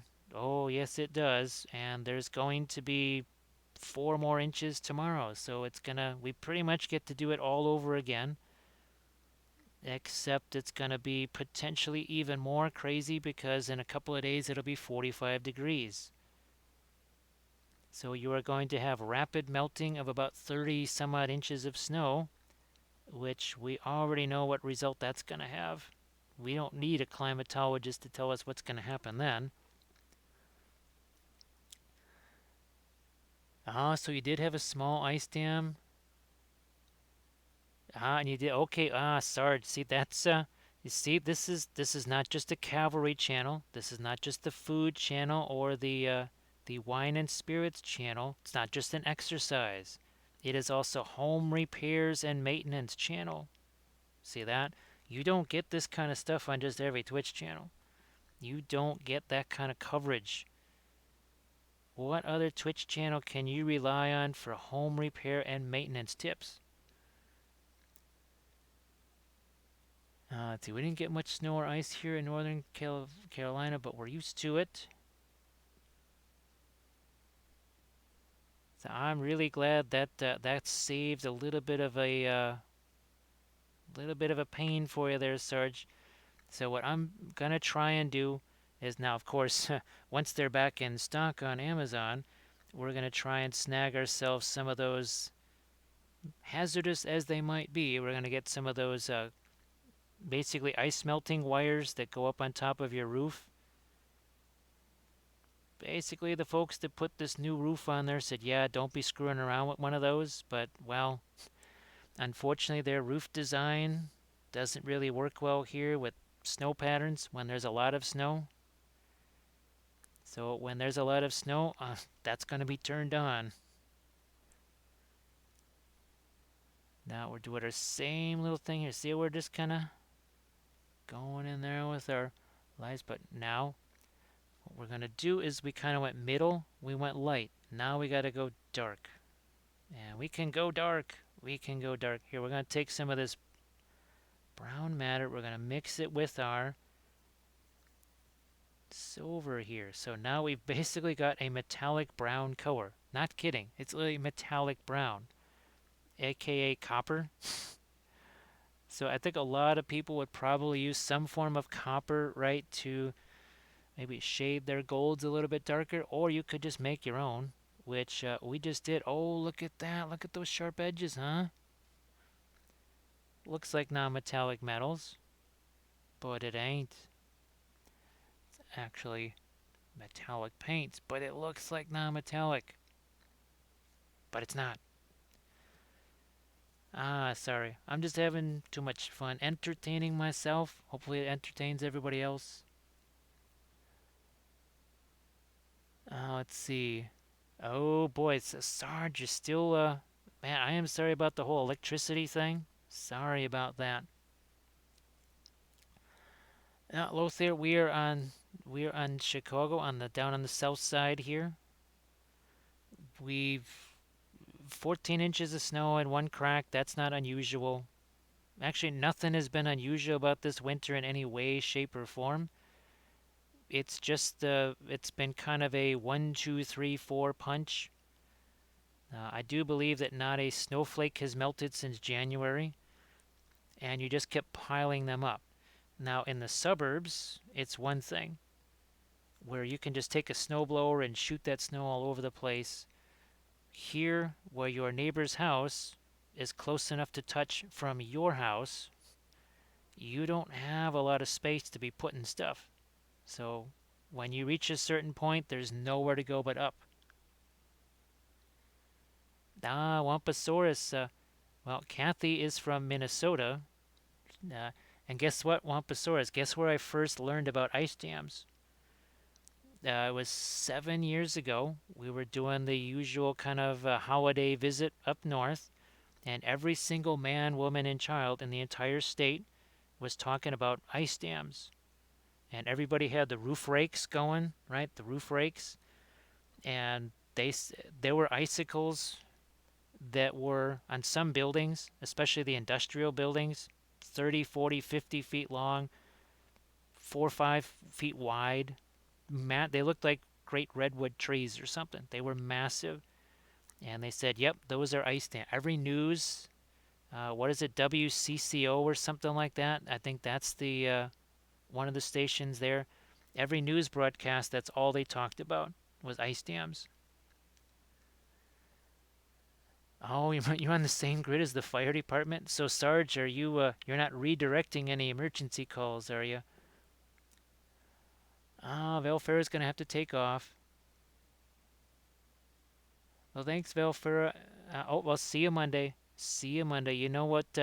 You know what's on tap for Monday. So thanks again for everything, and we'll see you then. Ah, Lothar lives in Mayberry. She also has some family that live in. God, why am I all of a sudden spacing? Not Faribault, Minnesota. Yeah, that's where they live, and that's where I saw some of the really massive tree-sized house glaciers, pretty much. I'd never seen anything like that. Valfera's gonna do some lurk in there too. Yeah, so Wamposaurus down here on the south side, down by Midway Airport. That was definitely one of the things she had to struggle with, was getting used to the idea that you don't drive to a store, you walk a block and a half, and oh look, there's the grocery store, which has also got the pharmacy with the little post office where you walk your packages to, which across the street is your bank, and across the street from that is the garage where you take your car to. So literally, one street had four different things that I went to all the time, and that was something new for somebody that always lived in the suburbs. That was a very new thing. Ah, Wamposaurus. What's hilarious is that, well, one of my brothers, he lives up in Alaska, and he said everybody kept saying, "You must be from Chicago," and he'd been there for decades, and still they will say they can hear the Chicagoese, as we like to call it. Well, that's what I call it. So you can see we brought up some more of the detail darks here, right? We're going to keep doing some of that. Let's keep doing some of that here. Oh, the Lost Lyric can see Mount Pilot from a front yard. uh,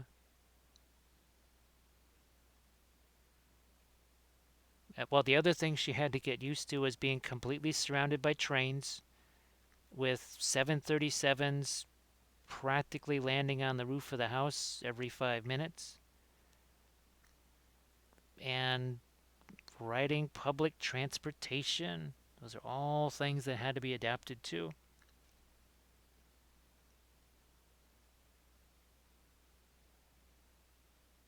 See, it's there when you say brought.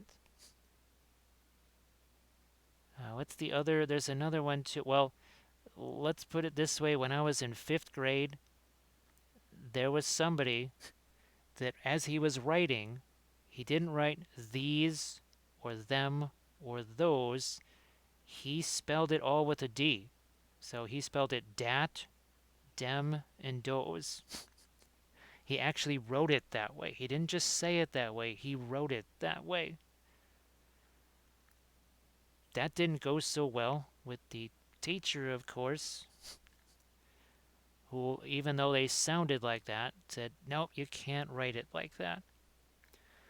Now, what we also need here is we need a better horizon line kind of thing. Where's our one of our little swan knights right here? It's a little bit tough to see. But see on that side of the armor right there? Now, this is your non-metallic metal stuff here. But what we got to do is that little effect right there. So that's what we're looking for happening right here.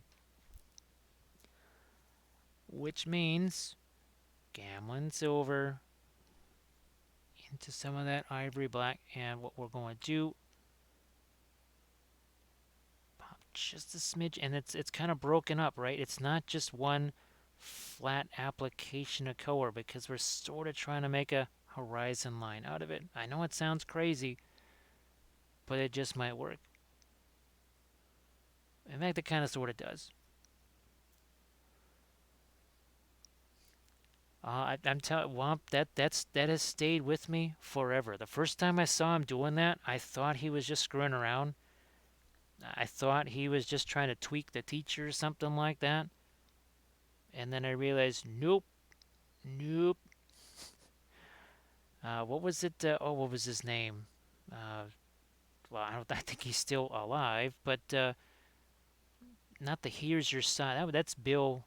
That's Bill. What was the other? Oh, Jeff Foxworthy. That's right. And he said as a joke he spelled mail on the mailbox as Male, and he said that nobody in his family got it, and it was supposed to be a joke. Until one of them said, "Whoa, that's wrong. That's wrong. The M's supposed to be capitalized, right?" So yeah, that's I thought he was messing around, but he was not messing around. He was all 100% all in on that particular spelling. And I thought, okay. I tried to tell him to change that, and he didn't listen to me.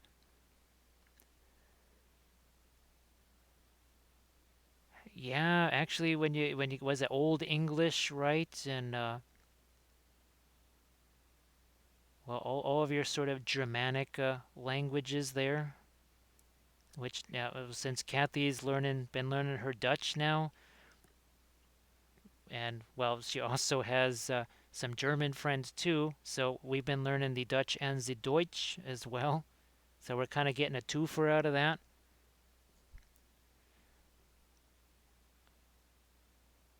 Let's see. Oh, Chaucer, yes. Oh, let's see. That is the letter Thorn, a 27th letter we lost because of the printing press. Well, I guess that would have been very confusing for me, Deuce, since there's two P's in my name. That could have been very confusing if somebody didn't write it well. Now, speaking of, well, look at this. There's a huge slash mark through here because, again, mold line ran through it. I'm going to see if I can just create something here that's not here. And I think we did. Oh, look at that. Actually, I didn't think I was going to be able to restore that much texture there. I didn't think I was going to be able to. No problem. Lothar, we'll see you. We'll see you again in a bit. Yeah, basically, I'll explain. When next time you're in here. But just we had to set things at supermax because some of these go up on YouTube as tutorials, and YouTube, they will kill your video and kill your channel for the slightest offense. So we had to unfortunately put things on supermax.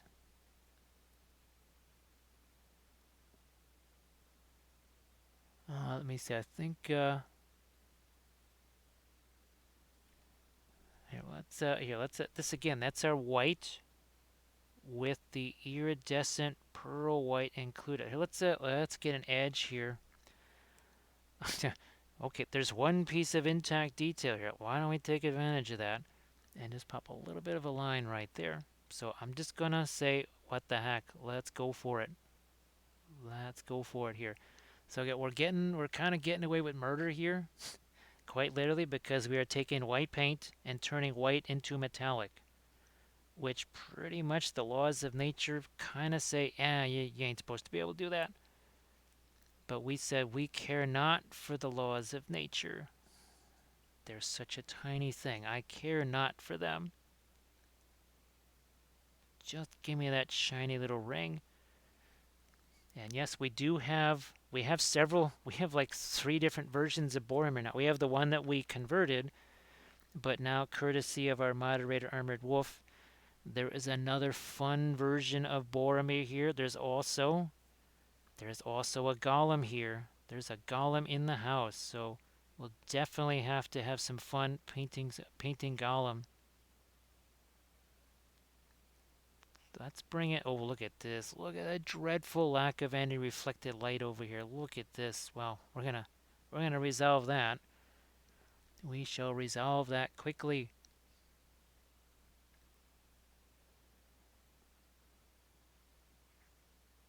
There's this. So yeah, any kind of mention of the V word or the C word or any of those kind of things, it's kind of like Voldemort, right? You can say that, but these other things you cannot say, sadly, without getting zonked. So if it brings up any of those things, that's another reason why. If you're wondering why a message gets bounced a little bit. So yeah. Oh, here's another place we can do this. Here.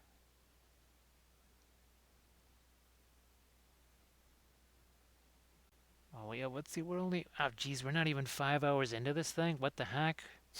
Heck, last week we went 10.5 hours, which means according to this, we ain't even halfway done. Not even halfway there, but that's pretty soon here. We're just going to take a quick little a refill session because I mean, sad face right there. That's sad. We have we have a smidge of hot chocolate left, which is now iced chocolate. So we might de-ice the chocolate there too for just a brief moment in time. We are going to throw ourselves a little bit of our asphaltum right there. Darken that down. That just got a little bit too light. Wee bit too light. Actually, we might just do that now. So what we're going to do is actually now check out these. Oh, wait first.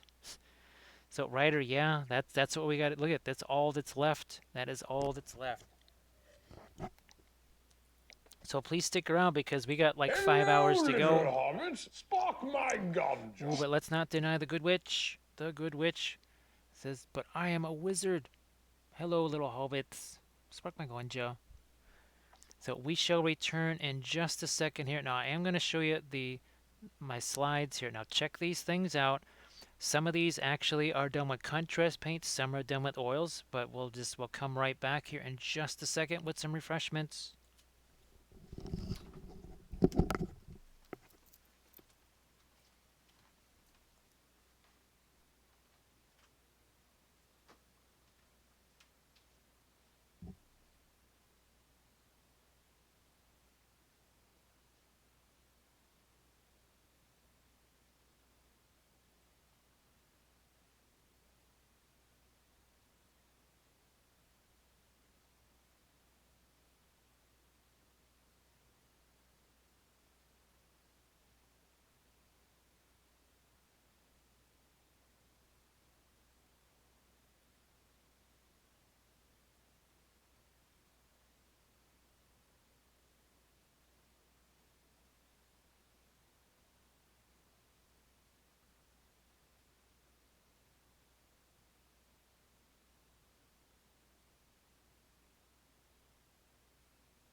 we are back.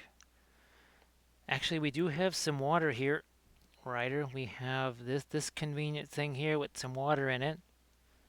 So if it comes down to it, I might also snag a cough drop here at some point too. So don't be surprised.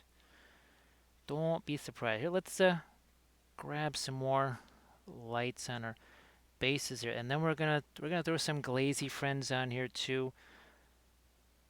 We also will eventually throw some of our ground cover and other things.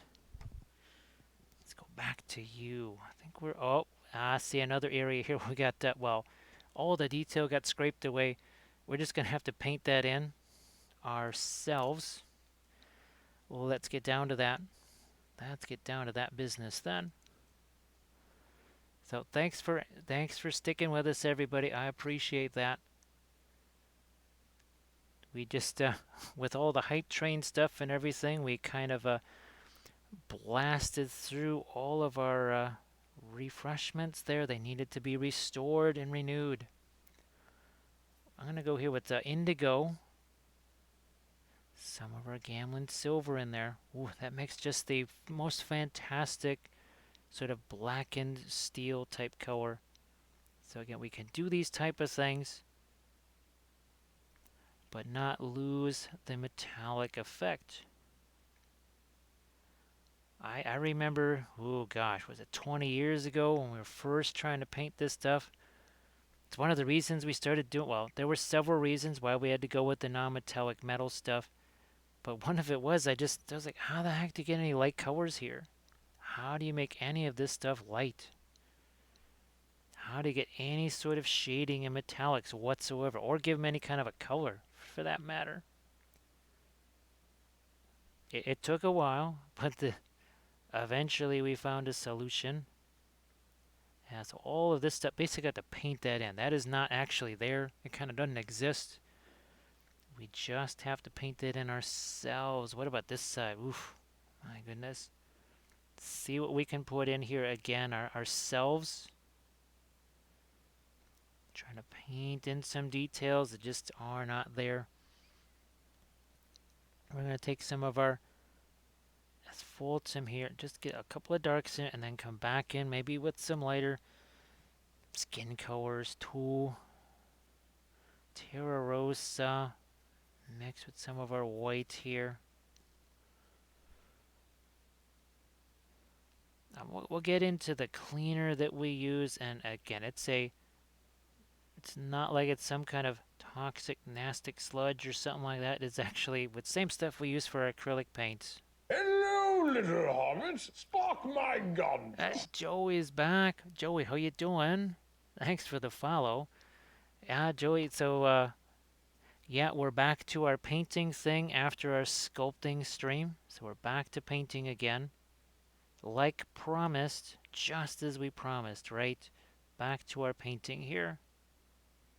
Having lots of fun.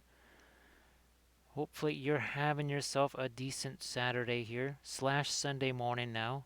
Because for a whole bunch of folks here, I am sure that it is Sunday morning. Alright, just like we did before, we're going to take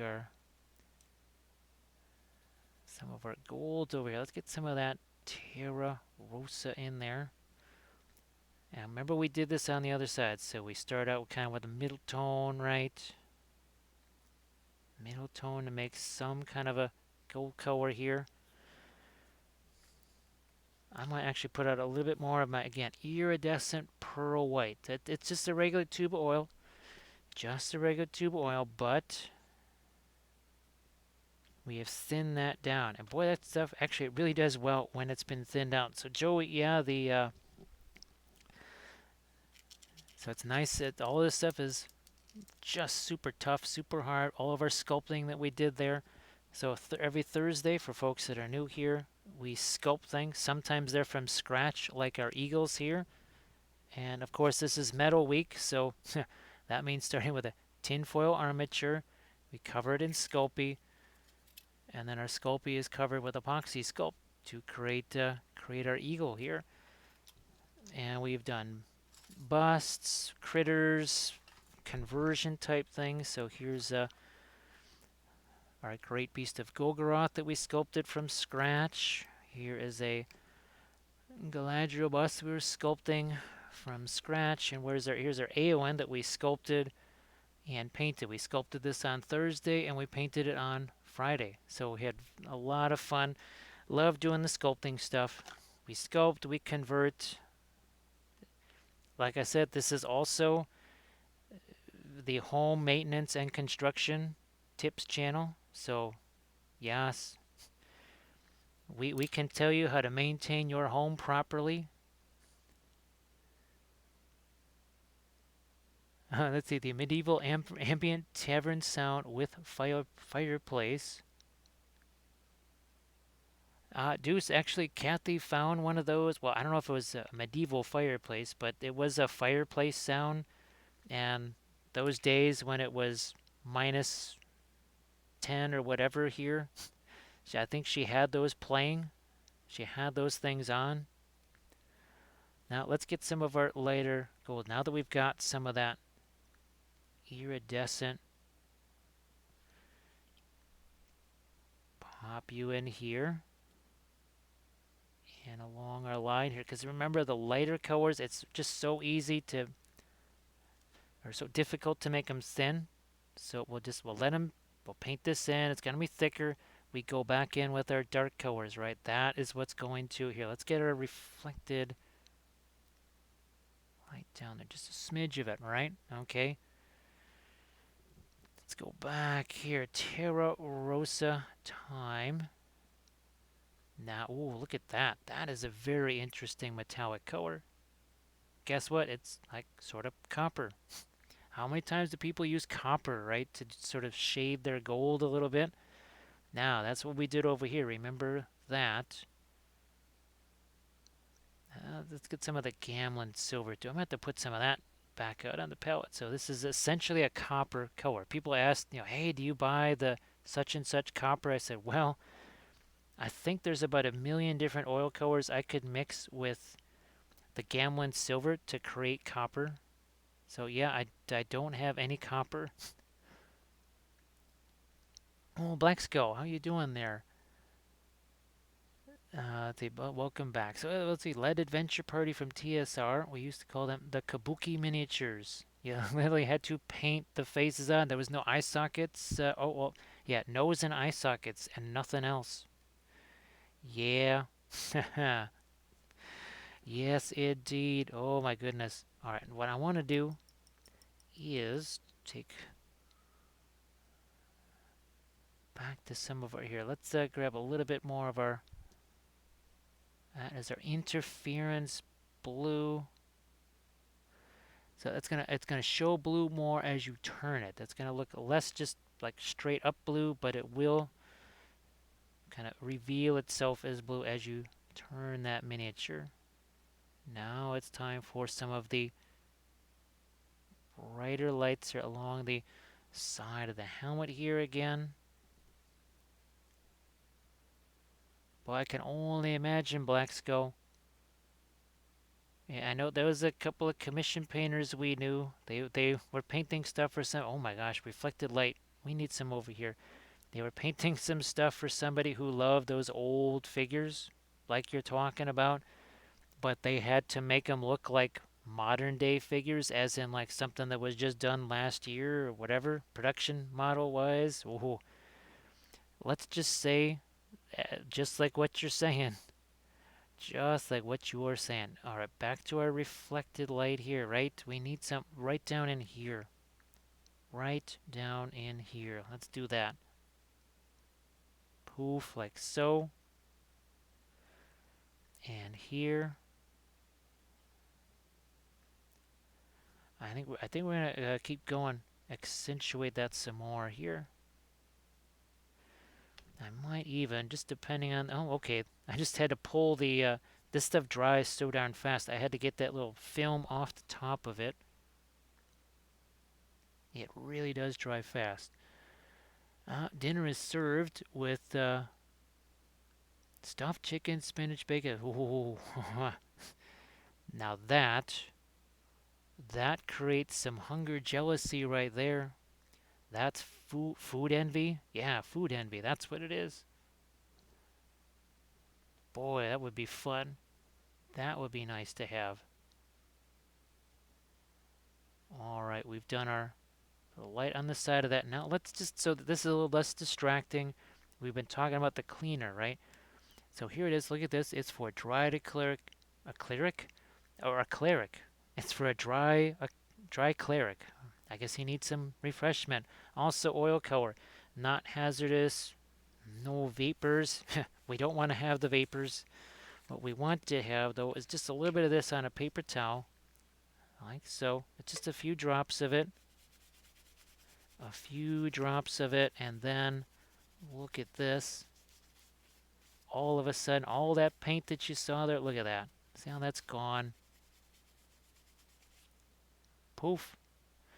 So this is how, and again, the brushes that we use, literally the same ones that I use for acrylics. I don't use any different brushes. They're all the same. Now, if you're going to continue, I would advise just rinsing your hands. If you're going to eat, you want to wash your hands, but I mean, of course.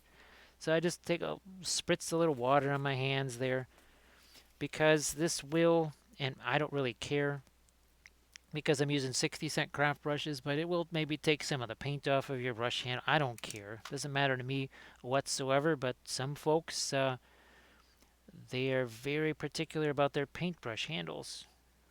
As you can tell here, we aren't very picky about really much of anything. Really, not much we won't eat, right? Not much paint stuff we won't try. There's very little of that we won't try. Now here we're going to do the same thing we did before. That is some of our Gamlin silver mixed with a little bit of our asphaltum in this case. And now we're going to get that dark ridge right there. See, so look at how that gets sharpened up. Like here we got nothing. Yeah, we got some kind of darker yellow to a lighter one. That's not enough for any kind of an actual metal type of a look, non-metallic or what otherwise. But now this should take care of it. Let's get, I mean, a little bit darker even. A little darker. Right here. Right along that edge there. Now we still have our blending brush. And we'll just take all of this, mesh that together. So it's one way of taking that line that's kind of smushy, and we sharpen it up. And heck, I do the same thing with the acrylics too. Do I need to get any more? I think we're all pretty much set on this guy as far as that stuff goes. All right. What about you? You need some more of your details kind of restored in there too. There's a big old mold line just goes right through that thing, which means some of this detail just got to be painted back in. There's kind of no other way around it but to get in here and repaint some of that. Now, Antisocial Mind Flayer thought they were the only thumb palette user. Nah, the thumb palette, is it not the best palette ever? The thumb palette is fantastic, right? It's a handy little way station for paint. Who doesn't love their thumb palette? It was to the degree, well, we tried. Unfortunately, they were 1,000 sizes too small to actually get those ice pop rings or whatever the little no, the candy rings that you eat. It was too small for my thumb. Let's see. Black Skull says at least those painters had the luxury of modern paints. Oh, you were using the Testors enamels. Oh, black. We tried using the tube acrylics, like Liquitex acrylic stuff, like you're saying, in the early days of painting, because we thought we don't need miniature paint. We have paint here. Yeah, we learned a hard lesson. We learned a hard lesson. That was a rough lesson that we learned. Oh, I think we need some reflected color. Yes, yes, we do. Which means we're going to take some of this here. Can you see it? Yeah, you can see that. It's not just a little bit lighter, it also has a little bit of a brownish color in there, something to warm that up just a smidge. So again, the dark, right, then back to the light, and then back to our other light. So do we need to do any more of this? I'm thinking a couple of these could use some highlights there. And keep in mind, let's see what we've got, our bow here, right? So we primer, pre-glaze, wipe away the pre-glaze, and then we sort of travel onwards to this where again we've got all of our blue in here, all of our fun colors working their way into this. So what we might do here is just get one of our horsies underway. Here, let's move you over here too. So we got to get some of these out of the way because for some of the folks that are new here that have not seen the whole pre-glaze bit going on here, also I'm going to utilize a little bit of my brush cleaner here and maybe get rid of some of the phthalo green that's all over my hands here, which I didn't notice before. So let's see if we can get rid of some of that, maybe. That would be helpful. And then we can move on to, yeah, somehow that phthalo green. That's not sure where all that came from. Don't worry, we don't have actual green hands here.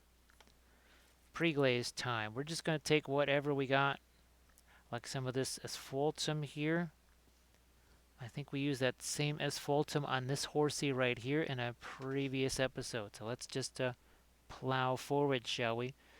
And it's just not going to look terribly glorious, especially at the start. This is that whole phase of it must be messy before it can be neat. And all of this is going to look like one color. You're just going to say, wait a minute, that's just one color, black. No, actually, there's a whole bunch of different colors in here.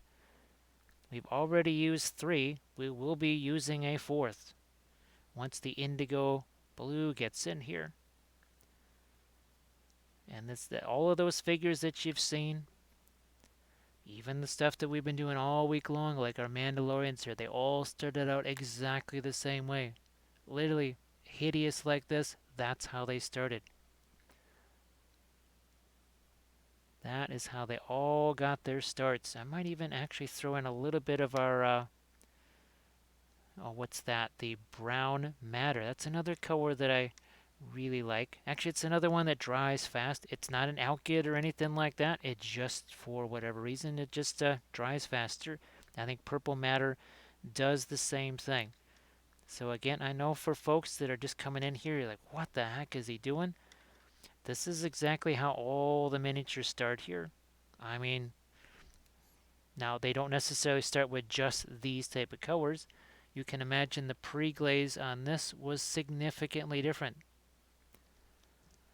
When we do object source lighting, pre-glaze, different miniatures, different circumstances, right? Different circumstances. All right, we're almost ready to kind of shift over now towards some of our indigo. So once we have all this on a horsey, now we're going to get into some of our indigo here. And I know on camera, well, it does to me too. I mean, it literally just looks like it's a bunch of black. That's all it looks like. I used to thin this down a whole lot more. I don't thin it down anywhere near as much these days. It just, I started to realize that the less I thin it down, the more stays on the miniature. And that turned out to be better, more efficient in the long run as far as getting things painted in the time that we want to get things painted, which is as fast as possible. All right, so I think we've got that covered, and we're just going to let that sit there. If we let this stuff sit on there a little bit longer, we're going to have more of a staining effect. So what we'll be doing is taking a makeup sponge like this, and we're going to be wiping it away like this, like so. Let's use another one of our sponges here, and this is a makeup sponge. They'll make up wedges like this. They are cut into smaller pieces. Let's see. Let's see. The base can be the most important when painting cars for the vibrant colors. And then do send us the nutrient vibes. Now, our can I was tempted to call these the Candylorians because we were using the interference red, interference green, interference blue, mixing those with regular oil paints. And I mean, you're getting that really bright metallic color, right? So there was no metallic color per se. We kind of created our own metallic colors. That was the interference red mixed with the interference red mixed with purple matter. We got these here, some of these smaller ones right here can help get into all these harder to reach areas, and then we want to remove this from our base. Okay. Now you can see there's a little bit difference in the color, right? You got some blues up here. That's more of a brown, right? That's what's going to happen with this guy. Same sort of thing is going to be revealed there. So let's just start throwing some of our lighter colors in some places here. This is going to be like an off-white yellow that we're just going to throw onto the base here. And you can tell it's mixing. Look at that. This is something you can't get. Say you do that, was that the zenithal priming, right? Well, it's sitting there, yeah. You're just going to paint over with it, or paint over it. Here we are going to paint with it. We are literally using, look at that, see how that's mixing there? We're painting with that. If you want to call it a zenithal, we're painting with it now. Instead of just covering it over, or actually getting to paint with it. Where is my, here we go. We're just gonna, we're gonna take a different one here. Take some of our silver, a little bit of our, again, Prussian blue, some of our silver here.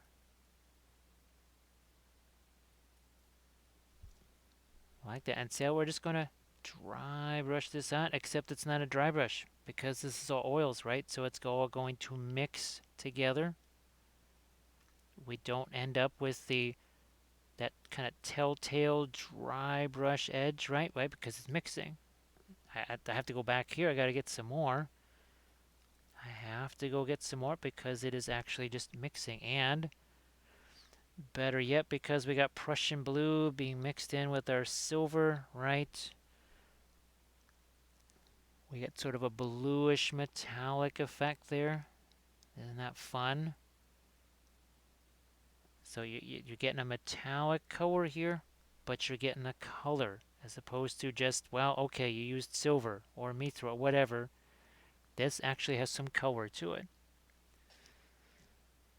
And then the more blue that you add, the more intense the effect will be. So again, here we go, some more of our, look at that.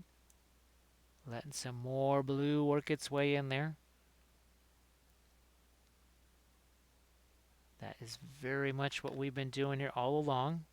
That's how all of these guys started. But then we went in, as you can see, we created horizon lines, the blue sky. We've kind of gone in here. You can see here where we've added the broken horizon line on the torso, and then our sort of the warmer midtones on the interior of that. Okay, so now we will stop with this.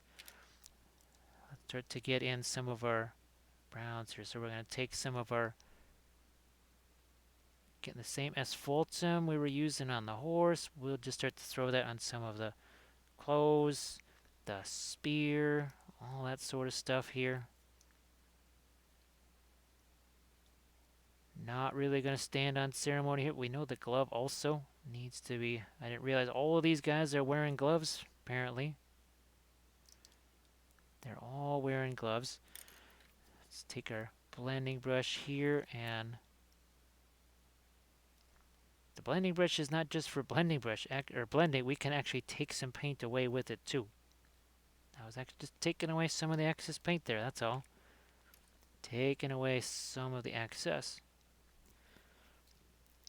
How's about we get some lighter tones here on our white tree of Gondor, but again, it's going to be mixing. You can see already it's starting to mix on that brush there. And yes, this is all wet over wet paints here, but with the very light brush stroke, this is why we oppose the opposable thumb for painting, right? Nice, none of this death grip stuff. No, we don't want the death grip. You caress the brush, don't crush it. Well, you'll be glad because your hand's gonna hurt a heck of a lot less too by the time you're done painting. As someone who paints 10, 12, 14, 18 hours a day, sometimes more than that, that's kind of important. That is kind of important, not just crushing the brush and ended up with a very sore hand after about an hour. I've seen people after a half an hour of painting, they can't paint anymore. So what's going on with you?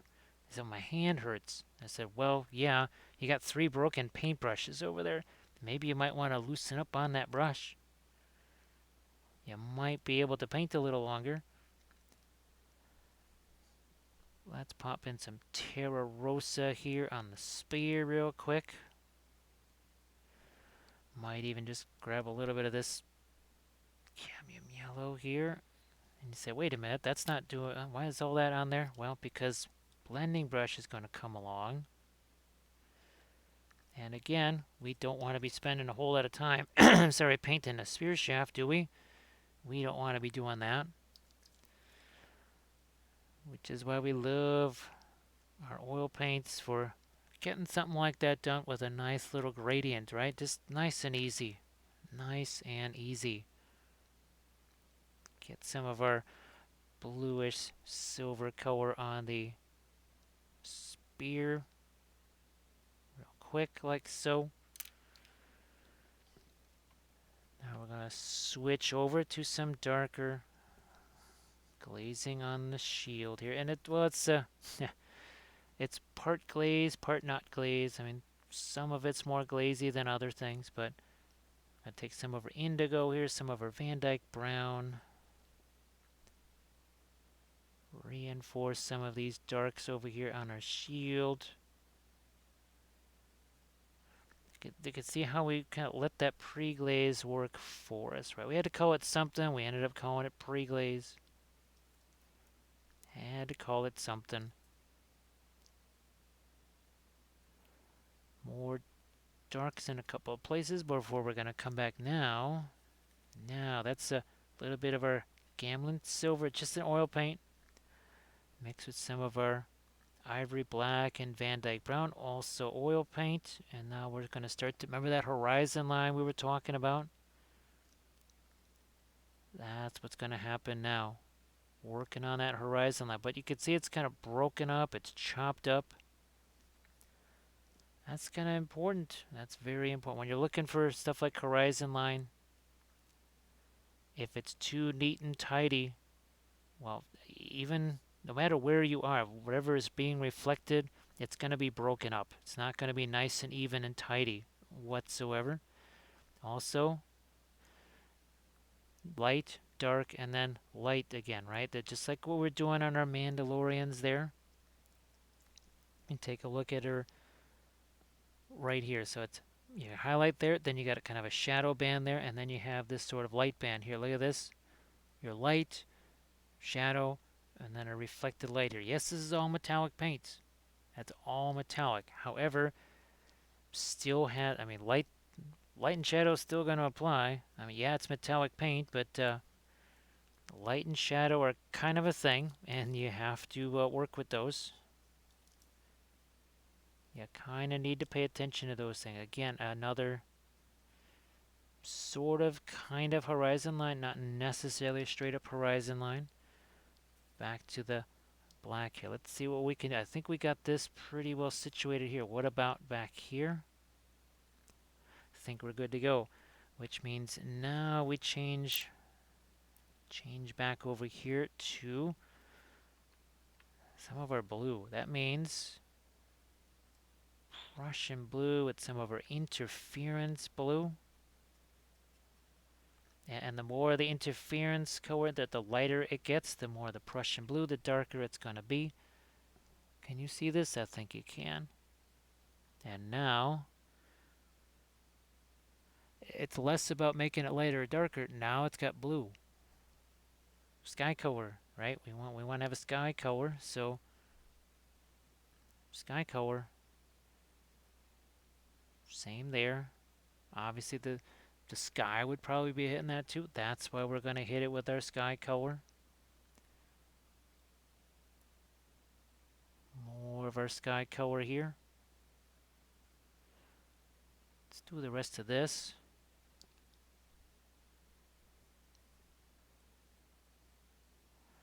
Do we want some? Yes, yes we do. We want something right along this band here. I think we've been doing this on a lot of our Gondalorians here. That's what we'll just call them, Gondalorians. Because, man, you're just a dude in a boat with a stick and a striped shirt, and the next thing you know, the orcs come along and bad things happen. Alright, we've got that. I think, again, it's not about making it necessarily darker. It's about giving them that blue tinge. Gamlin silver into our warmer color here. And this is where our earth tone starts to come in.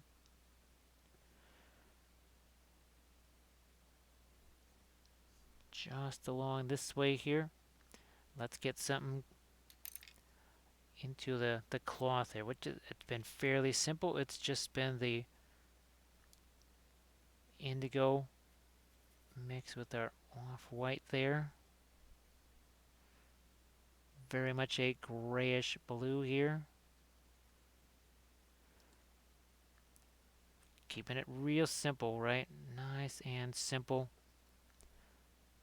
Might even just throw a little bit of that on the skin there, just to almost give them a bit of 5 o'clock shadow type stuff. Let's go back with a little bit of our indigo here for some of our darker blues. This is why oils are just different than acrylics in that you don't have to layer, right? Because we can just slap some of that stuff on there. We grab this brush, and then we just start to merge all that stuff together. Hashtag new layers. Why? Don't need the layers. We didn't need any layers there. Let's get some of our Terra Rosa in here. We'll mix it with a little bit of our brown matter here too. Why not? Get some of these. Not just lighter, but also a little bit of a warmer color there too, I think could be handy. But all the while, it's still mixing with some of our pre-glaze. That's literally just mixing with pre-glaze right there. Some of this, look, we want to have a kind of a wood texture here, right? Let's just do something like that. Maybe we'll just snag a little bit of yellow here. With the oil paints, colors like your yellows, all of your lighter colors, those are going to be your opaques. It is going to be different from acrylics, where it's pretty much the opposite, right? Your darker colors are going to cover, your lighter colors, not so much. Well, it's very much the opposite with the oils. Check this out here. So, the eyes right here on these guys, that's pretty much about 96% thinner and maybe 4 or 5% paint, and yet look at how those covered in one shot. That's oils right there. That is how efficiently shall we say, your lighter colors are going to, look at this. That was just the tiniest smidge dot of the titanium white there. Look at what that, look at how that covers. It takes so little, right? Now with the oils, you cannot dilute them. You can thin them. You can make them thinner. You can't dilute them. That's not like acrylics. Not the same way you get with acrylics. It's a very different thing. I remember when I just kind of discovered that, I thinned it down. I expected to kind of be able to do something I would normally do with acrylics, and it said, nope, you're not doing that. Ah, Lothier is back. Lothier is back. So we kind of went, well, when you're an oil painter, right, you're a time lord anyway. We went back in time, and we just, we, well, we're also waiting for our pre-glaze to set on this guy a little bit more. And we just wanted to kind of take that pre-glaze here and just start to add more over here. So what do we got here? We got 1, 3, 6, 7. This is number 8 right here. We've got to make sure we get some of our reflected light on the greaves here. Also warmer. We took some of our asphaltum there, mixed it with the metal. Mix that with the metal so that's going to just have that warmer look to it.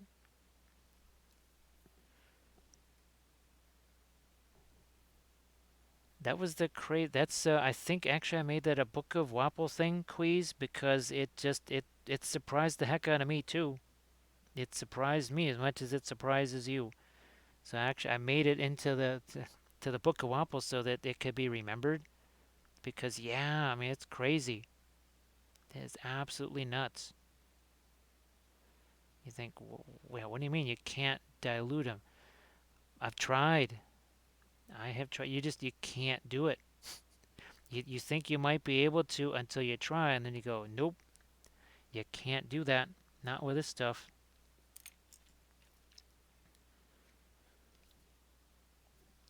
Back to our, here, let's get that,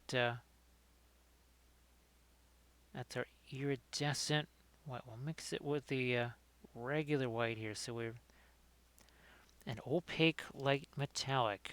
It's crazy to even think about it.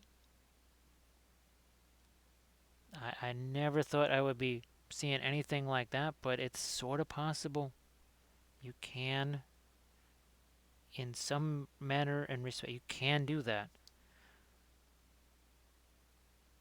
That there's a very delicate balance to, or yeah, there's a very delicate balance to kind of ride when you're doing that. But I think you can see what's happening there. See how that's giving us some a light edge there. We're gonna come back in though with our darks again though, and we'll even accentuate that more. You can see how we're also just sort of doing that in one location, not doing it everywhere. Not doing that all over. We're just going to have a little dot here on the end. And we'll stop. To the other side over here. Again, oh, the other thing too that iridescent pearl white can do, and in some ways it almost acts as a thinner for your metallic paints. It's weird. It's just it tends to be very thin.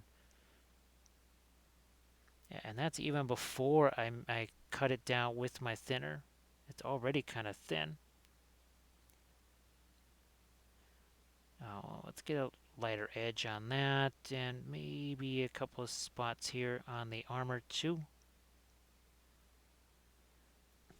Find ourselves a couple edges on the side of the knee, the greaves here. We're going to want to get that lighting under here too. But horizon line, right? We got this horizon line here. Lighten it up. Make sure there's some breaks in it though. Make sure there's some breaks in that, just like we did here on the halberds. Remember, I keep showing you that set of pictures. Breaking this up. Again, if these had the same sort of a sharpness as what we have here, we could really be doing a lot of interesting things, but I mean, you got 20 old miniatures here. It is what it is. We do what we can with what we have. I'm going to try and lighten this with our bluish color here. Same thing. Down there. Let's lighten that up even more, let's say. Back to our silver, Gamlin silver, right? Mix it with our almost kind of a reddish brown, and this will be our reflected light here. Super crucial to have this reflected light in there. Otherwise, not all that much of a metal effect, because you have to reflect things. We've said it a bazillion times tonight. You're going to hear it some more too, so be ready for that, because you have to reflect these things. That's what metal does. It reflects stuff. Let's see. I know your voice reminds me of the radio guy from. I've never seen that show. Actually, I know what show you're talking about. I've never actually seen it. Never actually seen that. Actually, Ryder, I definitely have used oils on leather. I think, oh gosh, was it a YouTube live Armored Wolf, or was it a, well, no matter what, I think it's on the YouTube channel. But yes, one of Armored Wolf's dice bags, he sent me a piece of leather because we wanted to paint a wolf on it, and it was very successful. Yes, the oils definitely worked on leather. Actually, it was really fun painting on the leather, no doubt about it.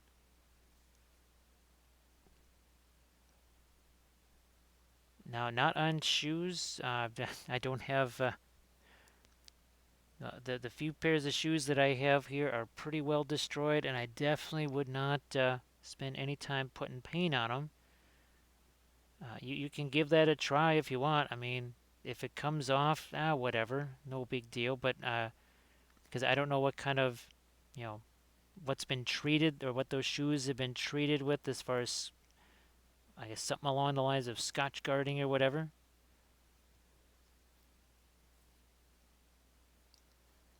Yeah, just that's I knew Armored Wolf would have some information for you there. I I fully expected you to get some info. All right, well, again, fingers just gonna have to paint these in because they pretty much got destroyed, and the quest to remove mold lines is what it is. The rest of what's left of the fingers over here.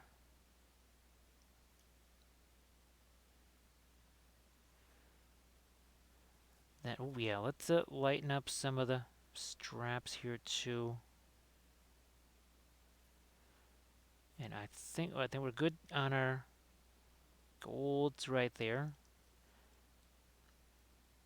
Might just think about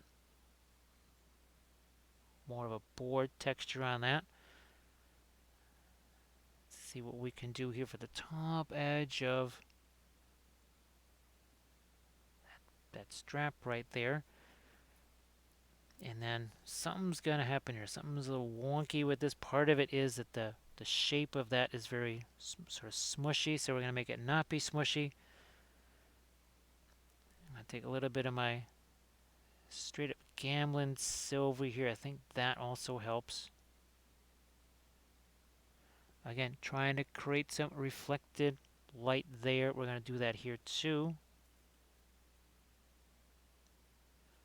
Yeah, that horizon line, right? So we're going to move this up to the darker portion of our horizon line. We need to certainly reflect some stuff over here. So just like what we've done before, let's get our Prussian blue again. Even a smidge darker on a couple of these guys, and maybe a bit of Prussian blue on the end of that spear. This can be smoothed out now, like so.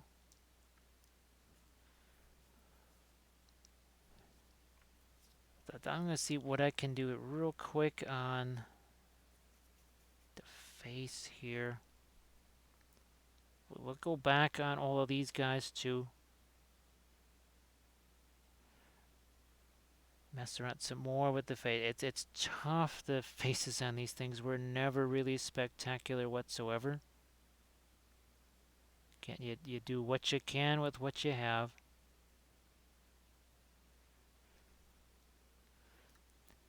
Let's see if we can remove some of our pre-glaze on our horsey first, because, well, browns. And we can also hit the base too, I think. Let's do that. Just use the larger sponges here. Again, focusing on removing the paint from the horse first, and then we'll get into the rider. Not even sure what color we want the horse to be. Maybe it's going to be, maybe we try to actually make it more of a, we might use some Terra Rosa on that horse, because everything has so much in the way of blues and grays and everything else. So maybe we do something like that. We have, well, at least a half a dozen already, different horses. Hopefully you can start to see the difference in the colors. So see, this has a bit more of a bluish tone to it, whereas the horse itself is more of a little bit more on the brownish tones here. And we don't mind that these merge together because, well, how would that horse color not reflect onto the armor, right? So the crazy little weak banner here, let's not have that snap off, shall we? And these are just regular old makeup sponge. Well, makeup wedges, I guess maybe that's what they call them. And then we cut these into a bunch of pieces, right? Cut them into a bunch of pieces and have at it. So we've taken a bunch of the paint away here. The same thing that we do on all of our cavalry here. Look at all the fun little cavalry guys. In fact, I don't, maybe we don't go quite so dark as I don't know. Let's see what we can do here. First, I'm just going to take some of this and hit this base. The base again was part of one of my Patreon videos on basing, where we're just trying to match some bases that were done previously, and they were just they were some what were they, resin bases somebody had given me years ago, and I just threw a couple of Gondor guys in there. Never was expecting to make a Gondor army, mostly because the person that I played all the time had a Gondor army. And he's like, well, I'm playing a Gondor army. I don't necessarily want to be seeing it again on the other side. So that's why I never ended up doing a Gondor army, because we already had Gondor armies in the group. Alright, I'm now going to come over here, grab some of that Terra Rosa, a little bit of the brown matter too, I think. And now we'll have that start to mix in with our darker brown. And you can see it's mixed. Look at that, huh? See how that's mixing together? That's where we're going to go back, get more of our Terra Rosa, which also is it's pretty darn opaque. It's like one of the most opaque browns you're ever going to see.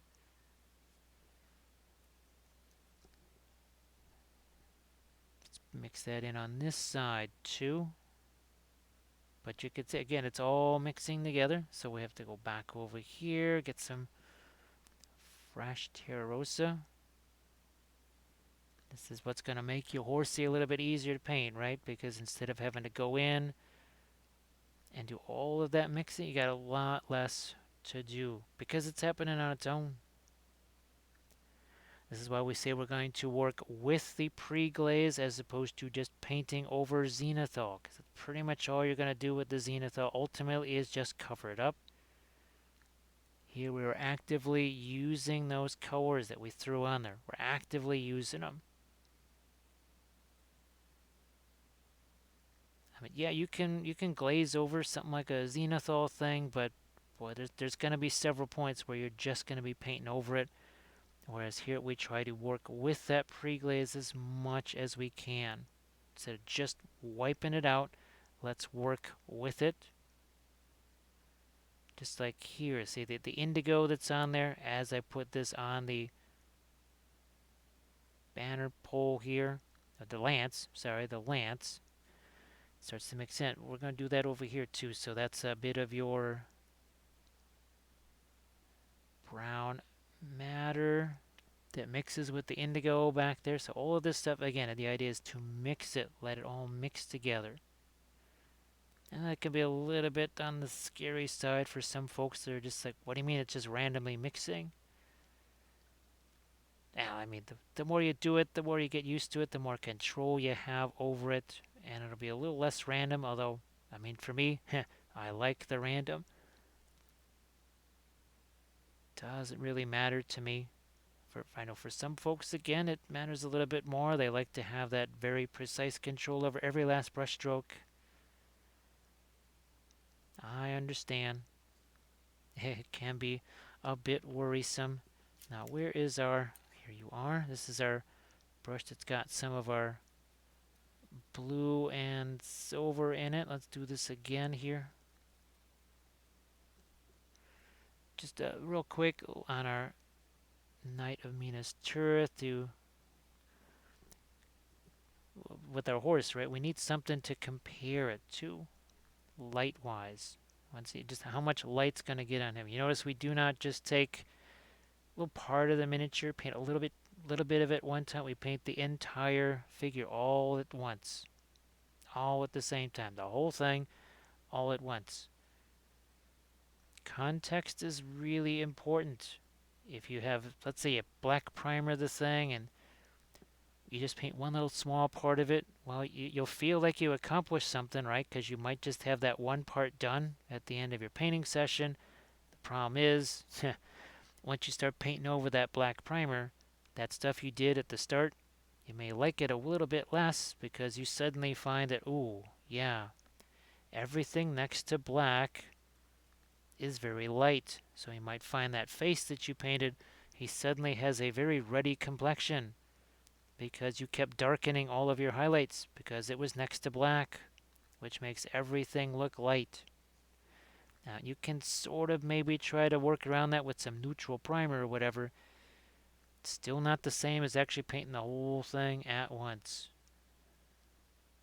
Still not quite the same thing. Again, we're dry brushing, right? Less is more. More is way too much. So now I think we can start to see him emerge from our horsey there. Let's see if we can start doing some fun things on our actual horse here, paint-wise. And it won't be clean brushes for the most part. This is what we're talking about, right? We're just taking a paper towel here and just doing something like that. All right. Well, catch you later, Deuce. Hopefully we'll see you tomorrow. No, not tomorrow. Monday. Hopefully we'll see you Monday. Thanks for hanging out. I hope that you have yourself a good Sunday as well. How do we want to do it? You know what? I'm going to just get a little more of our... Where's our cadmium? Yellow deep here. Is this it? Yeah. Get a little bit more of this out here. And again, my one container is pretty much empty, so I'm just going to have to go straight from the tube. Normally, I would prefer to use my pre-thin stuff, but we use what we have, and this is what we have. And now, this is this is where things get all kind of crazy and messy again. You say, what in the world is going on here? Why are you doing that? What are you doing to that horse? Well, it shall all be revealed quite soon. Quite soon. Not to worry. And this is another thing about context here, because this color looks super light. Oh my, I'm looking at it on the palette. This is not a super light color. Oh, that's another thing too. Oils are really efficient, sorry, at creating dark colors. I mean, you can get really nice dark switch oils. I think I'm actually going to take one of these cough drops here because the voice is starting to go already. And what the heck, we're barely getting started. It's only 6 hours in. Only 6 hours in, and the voice goes already. Well, the 5 hours from last night, the 6 or so hours from the night before that, and the 6 or so hours from the night before that might have something to do with it. I don't know. But remember that blending brush? Well, the blending brush, it's back. And the blending brush does this.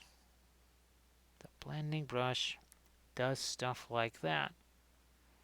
And all of a sudden, maybe now that starts to make a little more sense. What's going on here? Look at this. But again, you got to pick off that paint's got to come off of there, right? Got to get that paint off of there. Come back here. Right? This way. Same deal. Right there on the horsey's neck. We combine all of those disparate colors together in rapid fashion. Makes it nice and easy. We like the easy. I swear there's an entire market in making things difficult. It boggles the mind. Well, my mind, I guess, is not that terribly difficult to boggle, but it does boggle the mind. So now what we got here, let's just smooth it a smidge more. And then, that's what we started with. Lay a bunch of slashes of color, and it turns into this. Oh, and we've only just begun to have fun with this. Also yelling at your roof. Yep. That's let's just say, Queez, there's been yeah, that when we talk about the black speech of Wappoville, right? Yeah, you think the black speech of Mordor is scary? You haven't heard any kind of nasty speech until you hear the black speech of Wappoville. Didn't we just say it was the other day, right? That if I walked up to the gates of to the very black gates themselves, right there, that they would just all the orcs would just run away. Oh, that's right. If I'm assembling stuff, that's right. Actually, Lothier, that doesn't really surprise me. The only thing that I can ever use reliably for Twitch is actually like the laptop or the PC. Any other device that I try, well, I only have the phone, but anything else I try to use does not like Twitch. And apparently that's just a thing, I guess. So many other folks have said stuff about that. So yeah, Queez, weren't we just talking about that the other day? The reason why I never do assembly streams? Because, oh my goodness, the most hardened criminal or sailor or something like that, they would hear me talking and they would just immediately relieve themselves and leave the room as fast as they could. Hello, little hobbits. Spark my Oh, ganja. thank you so much, Geo. That's appreciated. Kind of says, hello, little hobbits. Spark my ganja. And he says, get to the gate, you fool. He's like, oh man, this dude again? Oh, this is bad. What? Hello, little hobbits. Spark my ganja. Oh, thank you so much, Trashy Guard. Thank you so much. He's like, fly, you fool. He's like, I'm out. He's gone too, but now he's back. He's not gone forever. Oh, Rhapsody Studios. Now, all kidding aside, it is just not. Maybe because having to do it that many times over the course of 20 years, and having to do that on figures that are just maybe not the best conceived or the best instructions or none. There's that. And I think it's a cumulative. It is cumulative. There is definitely a cumulative effect over the years, for sure. Oh, thanks, Gio. I appreciate that. I appreciate that. What we're trying to do here is a little bit of a piggyback from last Saturday, but also trying to continue what we've been doing all week, which is the exploration of things like the interference paints and the Gamlen silver. So TMM, how far can we take the TMM on stuff that goes from very much sci-fi to stuff that goes very much towards fantasy? So the we're virtually using a lot of the same colors and principles. In fact, the same palette. This is, believe it or not, the same palette we were using on these Mandos all week long. And now we're doing it on our Gondor, our Gondalorians. We went from Mandalorians to Gondalorians. And yeah, unfortunately, poor Gondalorian. Like we said, he's just sitting there in his boat with a stick. He's like, I used to I had my own boat. Now they stick me on this horse, and I got to run around with my stick. And look at this stupid pointy thing they put on the end, and a flag. Why'd they put a flag on the end of my stick? How am I gonna roll with that? How am I supposed to row with a stick with a pointy thing and a flag on it?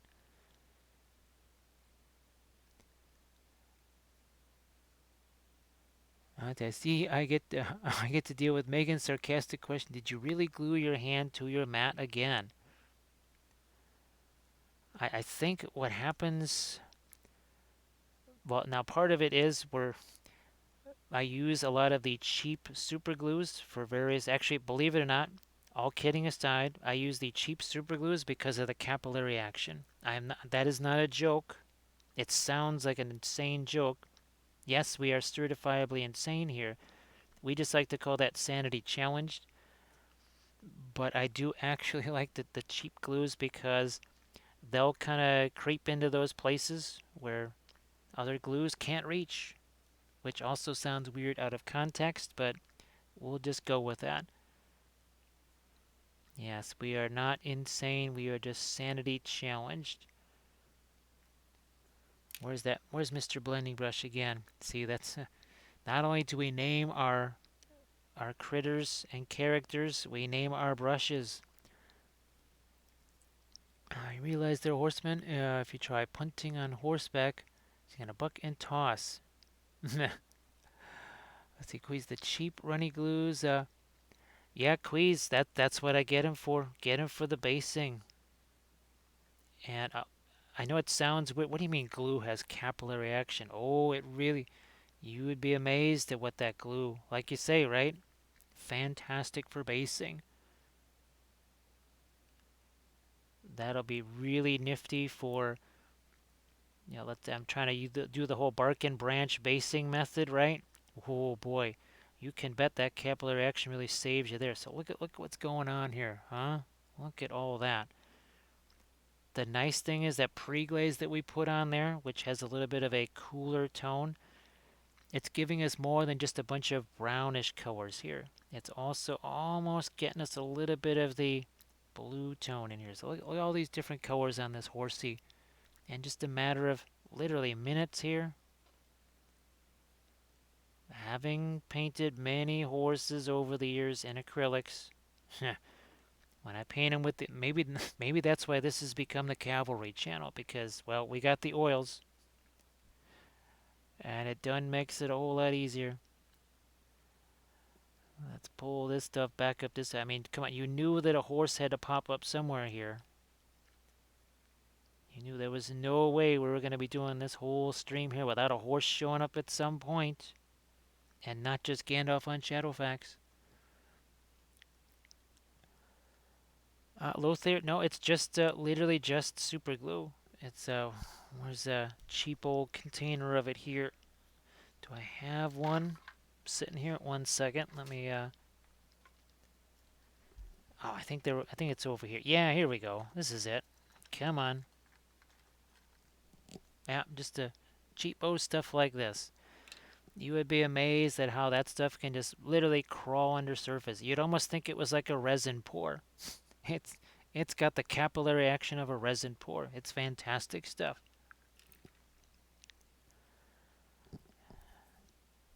Do I get? You know what? I'm gonna go just a smidge lighter here. Why not? Why not? Let that get it on his face here too. Well, maybe we'll give him the dark muzzle, of course. Let's do that too.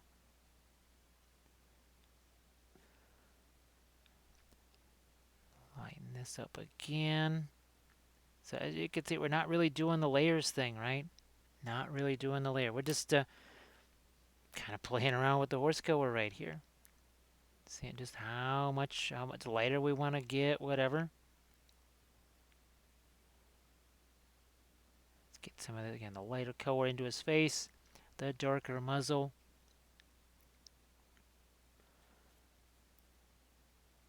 Yeah, let me show you one of the bark and branch bases. That's on our eagle right here. Again, is really fantastic for so bases like this one right here. So again, we've got our flying base for our eagle. To get that glue to come underneath the log here and just kind of get into all those tricksy little areas, it's very handy. It is just so handy. And there's other forms of basing too, doing the stuff with the Sculpey and that, but especially, boy, for whatever reason, especially on things like our bark and branch base, even sometimes with this type of basing too. Now, we've got to figure out what's going on with this thing here. I think that, yeah, that's got to be metal. It must be. Now we can start to maybe seek out our lightest lights on the horsey here. Thinner paint sticks to thicker paint and vice versa. Now, well, we started out with the thinner paint, right? And then we wiped it away with a makeup sponge to make it even thinner. This paint that we're putting on here is actually much thicker than all the paint that came before, which probably with acrylics sounds like just the opposite thing, like what you'd be doing. But let's say our first layers were thick. Well, then we would have had to do, we would have had, these would have to be thinner. Now, of course, something like your titanium white, that just tends to be thick by itself, just kind of by virtue of being titanium white. Back to where's it? There you are. Again, gotta make sure there's no paint on there. We're not following the book of backlog here. We don't want to have that accidental, oh my goodness, look, we just put cadmium scarlet everywhere, right? We don't want the book of backlog. We want the book of Wapple, which says any brush can be a blending brush. Well, except one that's filled with cadmium scarlet. I believe that is the addendum that backlog is seeking to that particular chapter. Look at that, huh? Yeah, wouldn't you like to be able to do that with acrylics that fast? I think you would. Except oils make that actually happen. The calculus law of Wapple to Ross. X is equal to the number of trees Bob Ross adds to painting, as Y equals Wapple is adding a horse painting to a stream to the 10th power. Yes, that addendum there, that is the book of backlog. Any brush can be a blending brush as long as that brush does not have cadmium scarlet on it. That is the addendum that is sought. Oh man, that is a very fun set of colors on Mr. Horsey there, isn't it? That's a very fun little set of Hello, colors little there. hobbits. Spark my gun, John. Thank you so much, Catbot, not a bot. Hello, little hobbits. He's like, darn it, you're the one that took me out of my boat. It's like, well, come on, man. There's like a whole bunch of trolls and yeah, there's lots of orcs out there. You might want to get down there real soon. It's like, man, this is a bummer. So thank you so much for that follow. I appreciate that. I think we will just very quickly indicate that that's going to be metal of some kind. And yes, there definitely, there's always puppet shows here.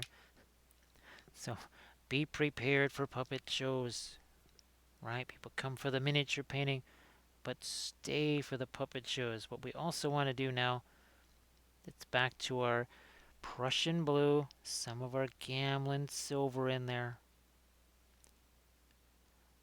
Start to give this horsey here some armor too, just like this guy. We gotta do the same on him now. Time to get some of that blue worked in there. This for sure is the first ever cavalry figure that I've ever done with the TMM. So this is like an entire week of firsts. Literally, most of the stuff that I've done this week is stuff that in 20 years I haven't actually tried in miniature painting. I mean, what's the best way, to do stuff you've never done before? Do it on stream where everybody can see if it doesn't work. What could possibly go wrong? There's no way that could go wrong. It's guaranteed. I mean, it's not like anybody would be watching and actually know that that didn't work. No worries. No worries at all. Oh, wait. Let's work in a little bit more of our metallics over here, too. It, it could be a little bit challenging. Get our brush in a few places there. Now that he's sitting on this horsey. Could be.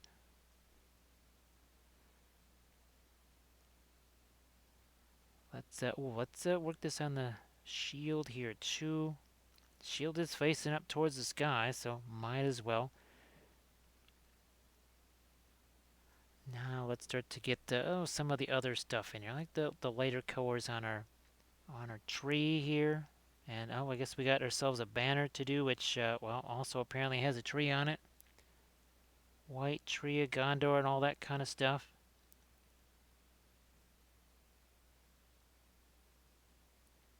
White tree of Gondor and all that. The one thing I do have to say though, I think the fun thing that's going to happen with the terrain table being in its new location is I think I'll be able to do more types of terrain that don't involve battle mats. Yeah, terrain that actually is just going to be like our dead marshes. That's not really going to work in battle mat form. That's going to have to be actual sculpted terrain, just like our Mines of Moria. Some of our other terrain, it can't just be on a battle mat, sadly.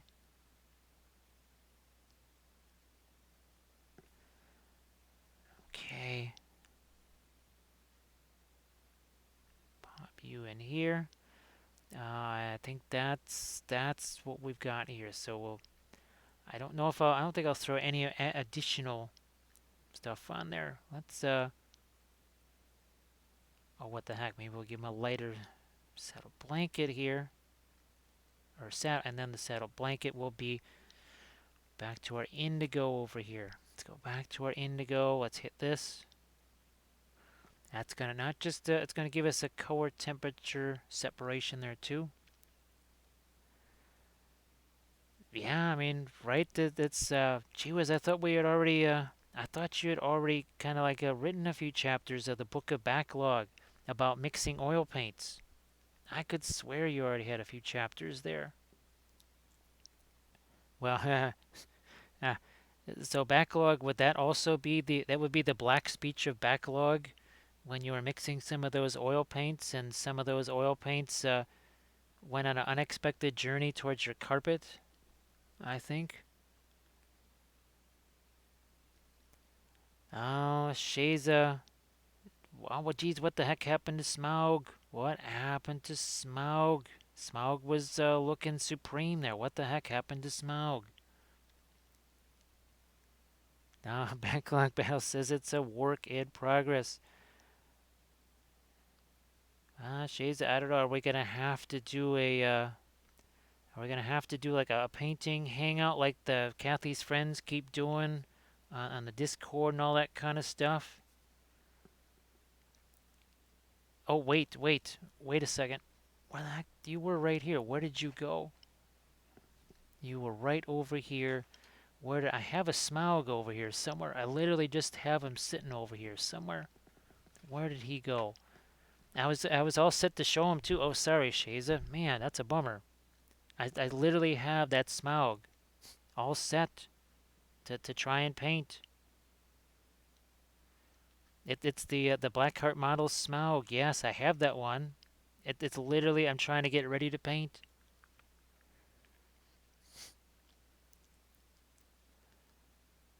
Oh well, Shaza. If you showed anything to me pretty much this entire week, especially in the last 48 hours, uh, it wasn't going to register because we've had some difficulties with the ice jams and stuff. Let's put it this way. Yeah, I think I saw your Instagram thing, but that was at 5 o'clock in the morning when I was doing an all-nighter because of ice jams and stuff. So yeah, unfortunately, I have not seen that.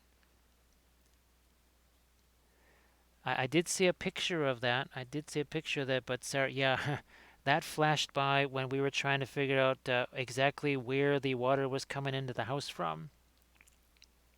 Yeah, Shaza, that's if you want me to see something like that, you definitely want to message it to me for sure.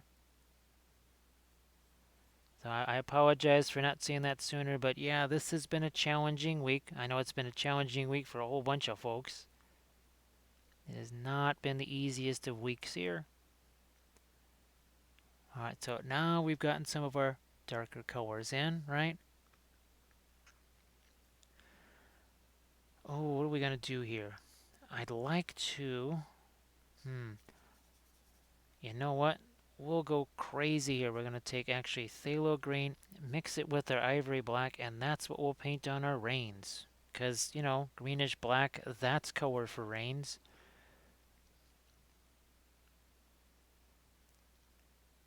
Yeah, I think that's when it appeared is when that hour and a half that I was waiting for sunrise so that I could get up on that roof and have a slightly less chance of becoming a stain on the sidewalk or the neighbor's wall. Yeah, that's where it's not just darker. It literally is a greenish black color. So believe it or not, your eye will look at this and see some separation.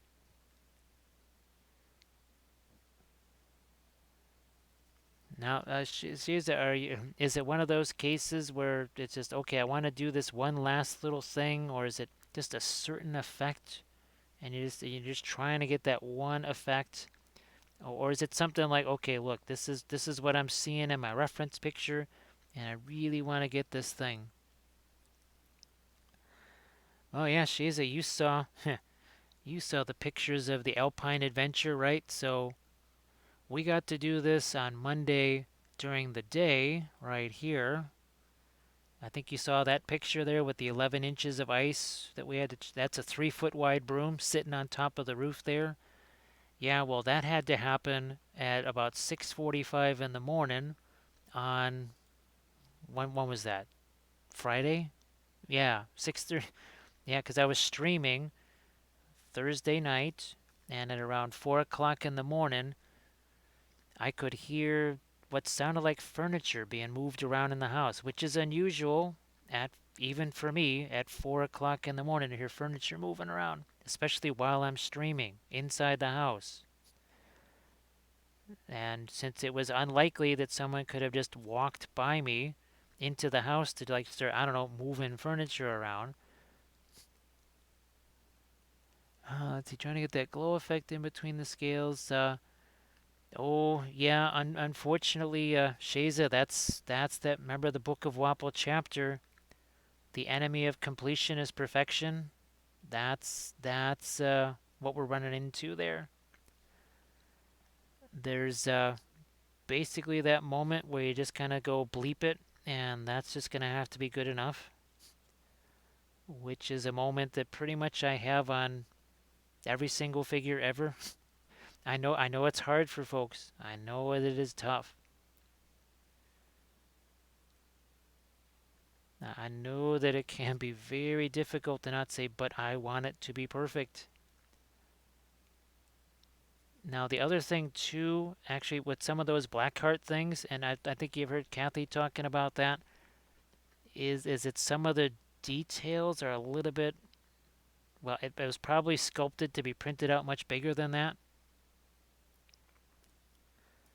And because what she was doing, oh, it was that first figure or the first bust that she was trying to paint, and she was getting mightily frustrated with it.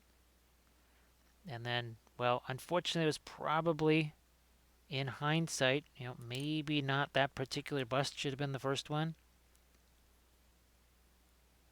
Queez knows that's when it's done. When I'm like, bleep, that looks fine. It's done. Yep, moving on.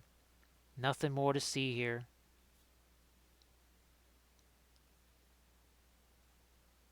Now, of course, for you, obviously, Shay's a different for you because it's your own thing, right? It's just for you. It's not like it's something where it has to be done, then has to be out the door. It's a slightly different circumstance there, so that is very understandable. What's understandable here is that we need to get some of our lighter metals working into this now. We need to inject some of our lighter metals into this.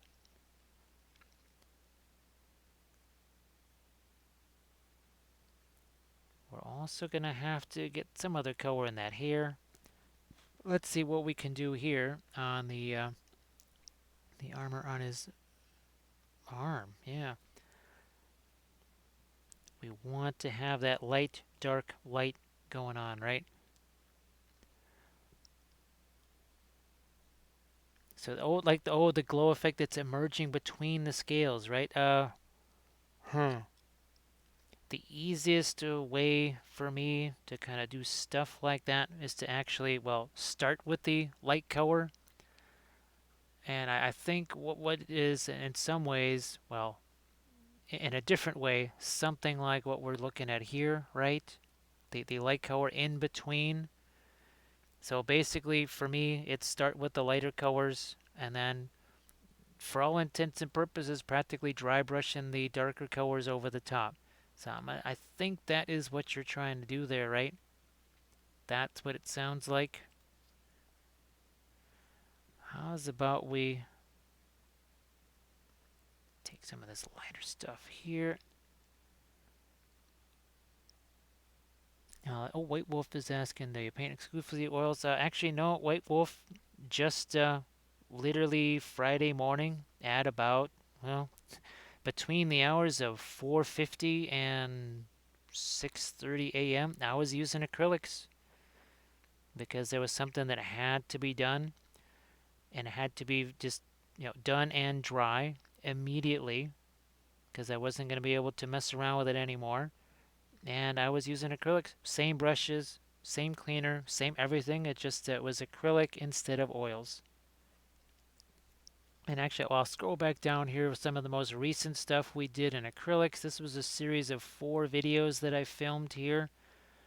Oh, where are you guys? There you go. So all of those were done in acrylics, and each one was its own video because it was all about the freehand aspect of it. It's all about the freehand. And again, those had to be done and dry right away.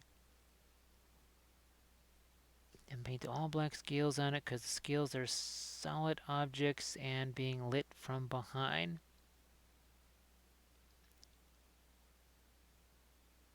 So yeah, I think hopefully when I see the picture there, that will reveal what kind of stuff was going on here. Let's get some more of our liner blues in here. So White Wolf for me, my preference is for working with the oils by far, especially on stream.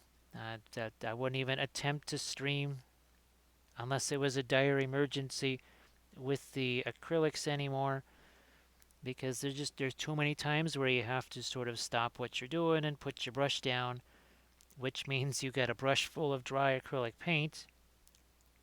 Whereas with the oils, you can set that brush down and 5-6 hours later come back and like, oh, okay, I'll clean this up now, which is not really something that works super well with the acrylics.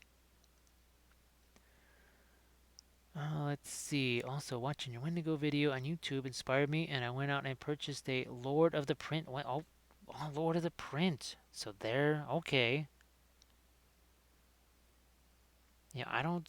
I'm not part of the. I don't think I'm part of the Lord of the Print thing.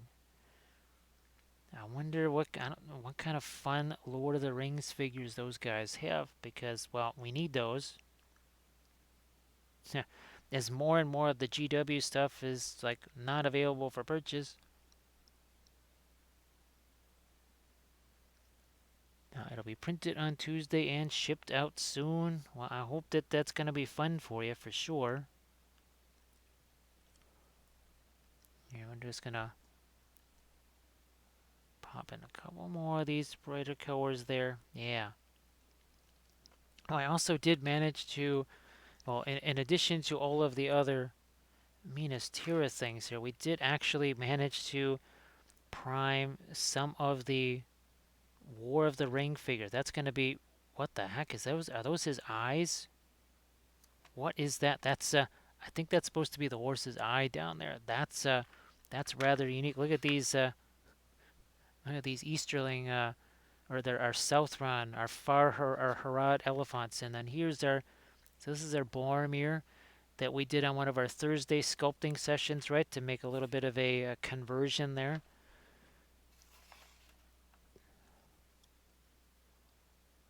Lord of the Print do a lot of fantasy, monsters, and drag. Okay. They have a gorgeous Tiamat. I wonder, is it about the same size as the Bones five-headed dude? Because that's what that's supposed to be, right? Not have not super familiar with all the different D&D monsters and stuff. I just know it as the five-headed dude with wings.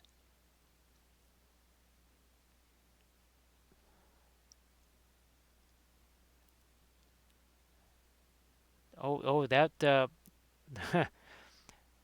Well, now, Queez, man, those War of the Ring figures. I think they gotta be. Man, they must be about 10 or 12 years old or something like that. Those, especially those in particular, yeah, those gotta be about 10 or 12 years old by now. Those are pretty darn old. Yeah, they're not quite like the new stuff, that's for sure. I mean, they're okay, especially when you consider how long ago they were done. But yeah, they're a little they're a little interesting on detail, and they're very soft. So yeah, any kind of a spear type of thing is going to be a little bit wonky. Oh, so you get the file so you can scale it up to that size. That's good. Which is hilarious because originally I was wanting STL files to be able to scale up to 72 mil so that I could do 72 mil painting. And now all I want to do is get ones that I can shrink down. I just want to be shrinking them down so that I can use them for Lord of the Rings figures, since Lord of the Rings is so tiny. And we'll show you, we'll demonstrate very quickly just how tiny Lord of the Rings is, because this is why we like to call Lord of the Rings horses dogs. Yeah. Um, there's a little difference in the size, don't you think? Just a little bit there. Just a smidge. Yeah, Queez, it's very much like the Reaper Bones plastic as opposed to kind of, the newer stuff that you see. But I forget just how long ago the original War of the Ring game was done, but it was, I mean, it had to be a long time ago. Well, comparatively, I guess. I know that they've come out with like the collector's edition and all that, but it's pretty much the same figures just painted. Although I do really like the fact that the collector's edition has 3D mountains for the boards, and all of the cities and strongholds are represented by an actual, well, figure of some sort. Yeah, Queez, I think we just kept making fun of well, Peleus would say, like, you're just riding a dog. That's not a horse, that's a dog. Why are you riding on a dog? Yeah, I think in the early days of the puppet shows, that's what would happen. Is Wapelius would just kind of laugh at all the guys riding on the doggies, all those Rohan guys riding dogs.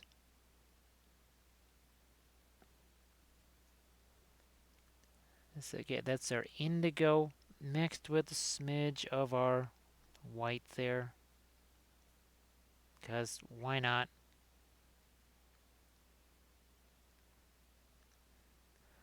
We'll have to go back and get some more darks into our metals here. Let's see what we can do on the flag over here too. Just very much like what we did with our horsey, right? We're just going to slop some of that on there. Take this blending brush and we'll de-slop it. That's not blending, that's just de-slopping. That's all we're going to call it. Lothier's, there was a couple of folks that they said, wait a minute, what is, oh yeah, 13th Warrior, right? That's not a horse, that's a dog. I do believe that they're that they do that more than once to him, I believe, during the course of that movie. It's been a long time since I saw it. That was in the theaters. I haven't seen it since. But I do remember that line. That's one of the few things I actually remember from it.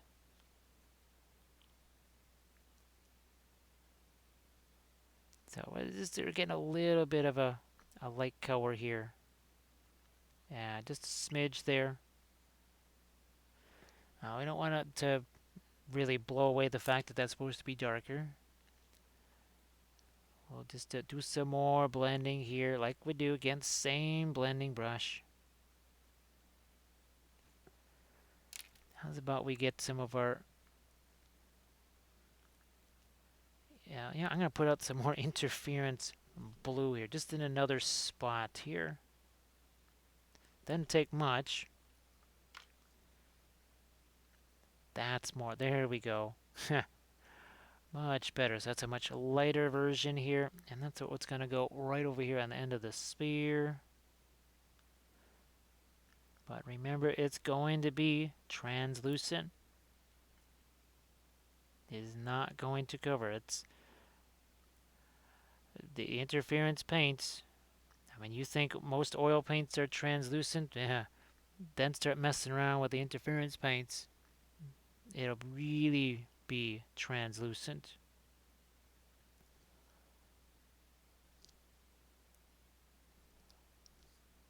Now, you know what? Let's get some of this. Get some of this onto our. I get where the sky is going to be. We want some of that for sure. Let's go back with some of our dark now. It's one way to get those sharper edges. Remember, we're talking about that. Here, let's get our indigo.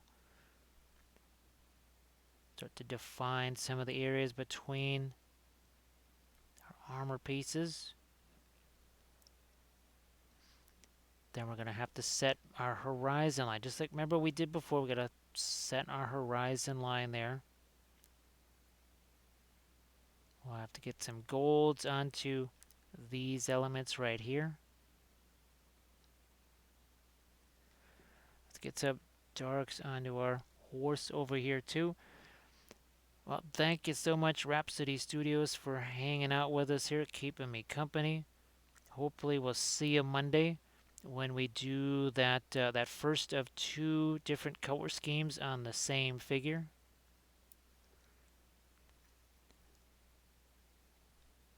And good luck on your next Rhapsody, when you're going to do your next stream, so you can tell the folks there, and that way they can kind of prepare and be ready for when you are streaming, so that they can catch you. Bring in some more of our dark 02. Let's tighten up in between these. Good, you can't see it there. Touch more of our dark there now. And now we go back to our darker metallic color here, which is again just a little bit of that Gamlin silver mixed in with the black there. And now we'll just try and not only does it make that darker, now is it going to give it some different color, but see how we're getting an edge by default there? Look at that. I didn't have to paint that highlight in there. It's not, there was no highlight ever painted there. It's just kind of like happening by itself. Yeah, it's just appearing out of nowhere. This is our Prussian blue mixed with some of that Gamlin silver. We might make it just even a bit darker here. That's what I'm looking for. Just enough. Once again, so look at what we got here. See that by default we painted no light line there, but there is a light line there because that darker warm color and now the darker cool color. Fun little transitions, right? It also looks like this part is coming closest to you. Well, we can accentuate that even more. Let's see. It's going to be a building stream. So if you want to see if Rhapsody swears as much as I do while building miniatures, tune in on Monday. Otherwise, watch on Tuesday. uh, all kidding aside, it is definitely the black tongue of Wappleville, with me trying to assemble any miniature pretty much. So now it's time for a little bit of this lightest color right along this edge, because the idea is that is the part that's going to catch the most light, right? Let's do a little bit of a merging here of these elements like this, and see how we put a little bit of a hook on that. So I literally just took the paint and pulled it down this way. I just took it, grabbed it, moved it that way because I want to have a little bit of a hook on that.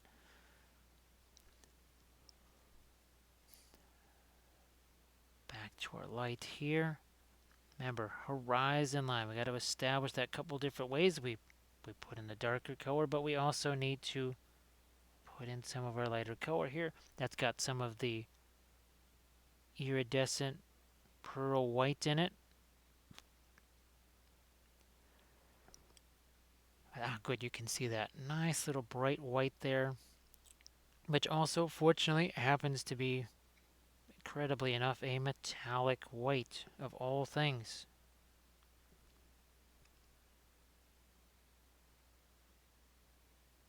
Okay. Now we need to do the same thing here, but we also need that chain of lights we're always talking about, right, with our metallics, a chain of highlights here.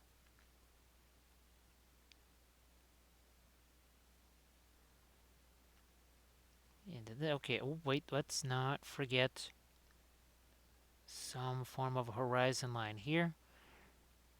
See that? Back to our blue over here. Again, some more of the Prussian blue in there. So I apologize for the voice getting wonky. That's just bound to happen when I realized that we have streamed almost every day this week. That was also an unexpected journey. Wow, there's been many unexpected things this week. Great Scott Minis, how you doing? Hopefully you're having yourself well, pretty much now a good Sunday morning for most people. It's 10:47 here, so it's got to be Sunday morning for lots of folks now. We'll just lighten that up real quick with whatever's on the brush here. Hopefully you've got lots of fun stuff going on painting wise too. We're just going to throw a little touch of a cadmium yellow mix with some white. Why not? I'm just going to try and find some kind of lighter highlight just along in a couple of different areas, maybe even on the horse's saddle over here. See what's going to happen with this here. Also, let's get some of our Terra Rosa into this. Sorry, and let's just get some of that onto his skin. He's also got himself a mustache and a beard, so we'll be able to go with some of the blonde hair stuff in there too. Great Scott Mini Cheese is knocking out a Frost Giant. Well, that sounds very cool. If you've got any pictures or something like that that you want to chuck into the chat as a work in progress type of thing, feel free to do so that folks can check it out and see what you got going.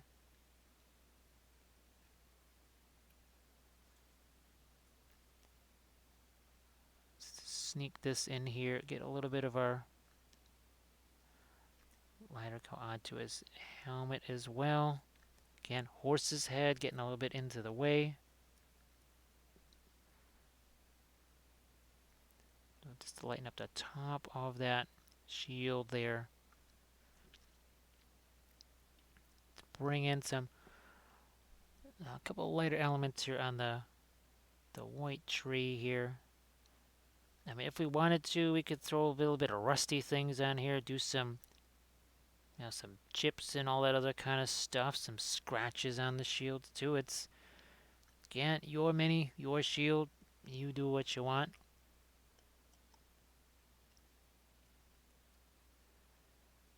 Oh, let's see what's happening with this, to clean up a little bit of this star here. And I think the tree there, that's most of it is in shadow, except for these outer branches here. So let's see if we can't just hit a couple of these branches right here. And let the rest just sink down into the shadow. Not newest update from last night, but there's your Instagram. So folks, go check that out. Why don't we throw a couple of lights here on our reins as well.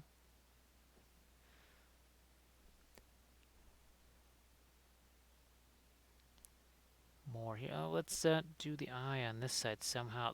That didn't really get done so much. So again, a lot of the armor, the stuff that we're doing is very much the same as what we've done here. You can see that blue that we've added again to give us the sort of a sky earth effect again with our non-metallic or with our metallic paints there. So yes, you can do TMM with the oils. It's not exactly super difficult. I mean, you'll have to give it some thought, right? You have to give it some thought and really pay attention to what's going on, but it is very much a doable thing, right? We're certainly doing it here.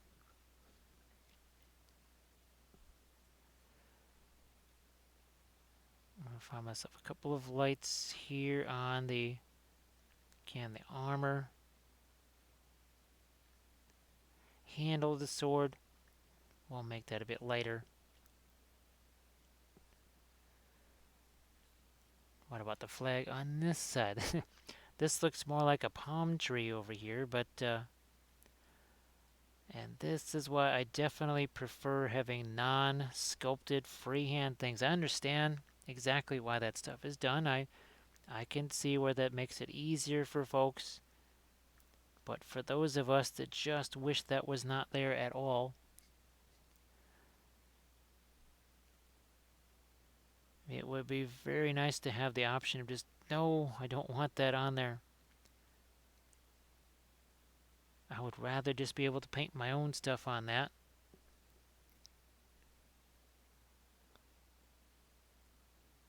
Oh, that Lannister cab, that was very much a... I have to file off all of that stuff that was sculpted on there to be able to paint something different. You know, actually, I'm just going to maybe almost make it seem like that might be white there. And then let's see if we can do something else with the blanket after we do this. Yeah, let's just let you get blended in that way a bit. So a couple of things are just a smidge lighter here. And that's pretty much that indigo. Just a little bit of the indigo. A little bit of the white is mixed in there. You see I haven't cleaned up my brush at all. Just literally using the same brush here.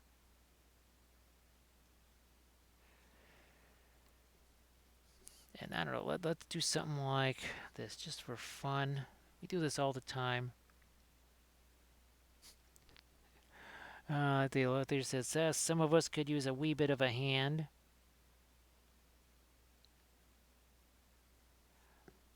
I know that's some of the digital sculptors and such. I'd say, oh man, could you just do one without that? And they say, well, I made it for people like me that don't want to have to be able, or don't know how to do freehand, or don't want to have to deal with it. So I understand why that's on there. It certainly could make the freehand stuff a lot easier to deal with.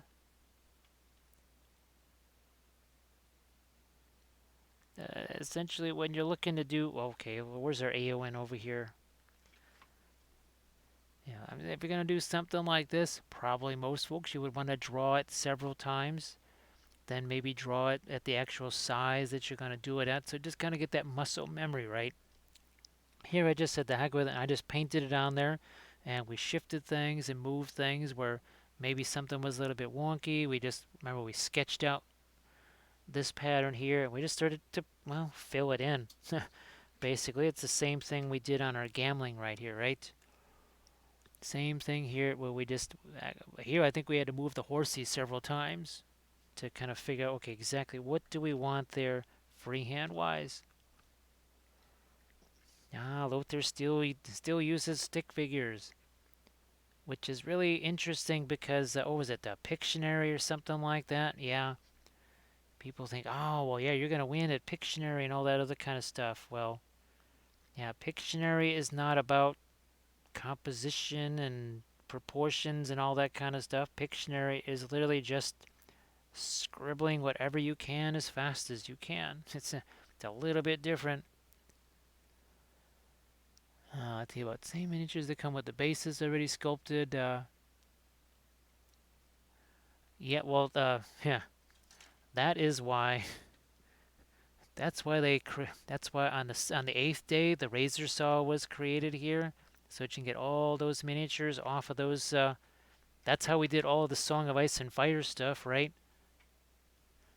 Because all of these guys, they were chopped off of those bases they stuck them on. I do the same thing with the Dark Sword stuff all the time. I was a band person. I didn't realize I could have used art lessons later in life. uh, that was, let's just get his glove here with a little bit of this Terra Rosa on it, shall we? Why not? I think there's a couple other places where we can have some there's his other glove.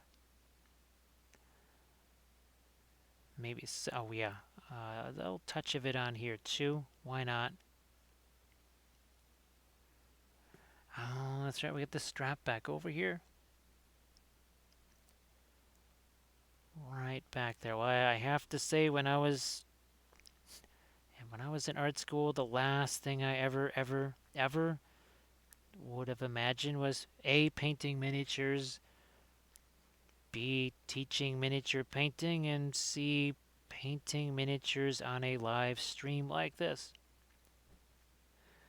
Because I did plenty of was it watercolor demos and especially pastel demos at art leagues and stuff way back in the day. Did lots of those. Never really visualized the whole thing of being able to do stuff like this though. And certainly not miniature painting.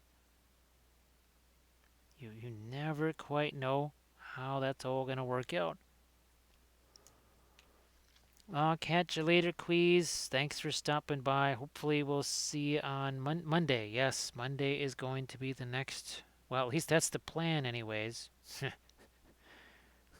Hopefully No more ice dams. Although I think I might have a really uh, fishing with dynamite type of solution for that. I think I might just employ that solution because as far as I'm concerned, fishing with dynamite is a darn efficient way to fish.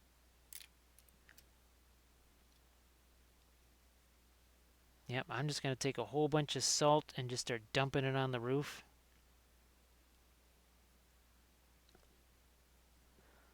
Oh, not that indigo. We don't need our metallic indigo. We need our not metallic indigo. It's getting hard to tell. There's so much of that all over the palette there.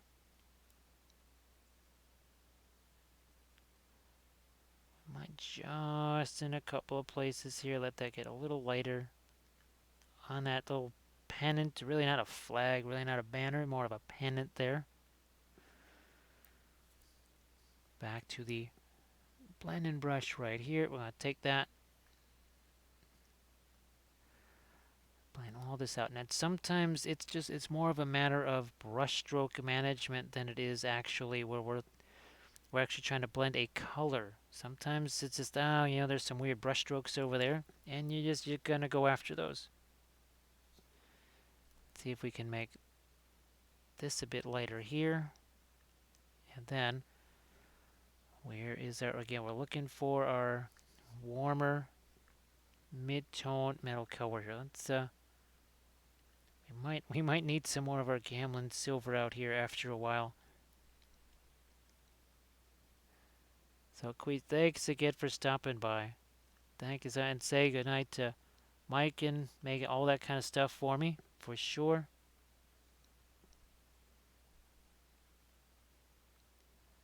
Again, on the warmer side of this.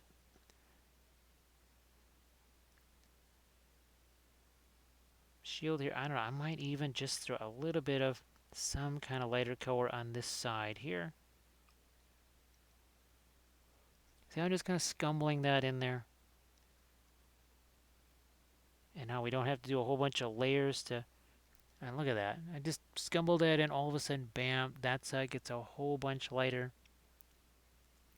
It really can be just that easy. There seems to be an entire industry in making things difficult. I know I've said that a couple of times, just even tonight. But I don't understand. Well, we've had that conversation a couple of times about the reasons why there seems to be a little bit of a market in complicated things, or making things more complicated than they are.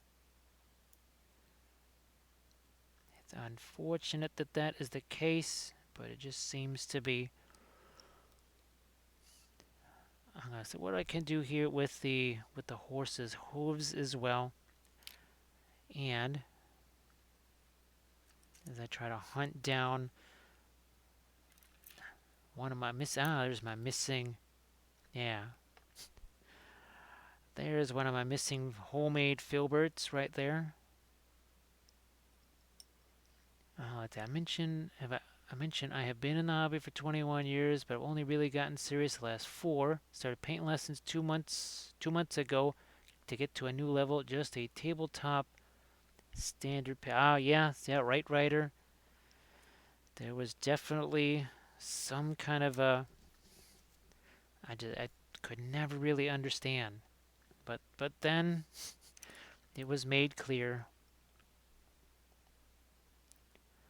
Because if something is easy, then that's almost like it's too easy. It has to be complicated, right?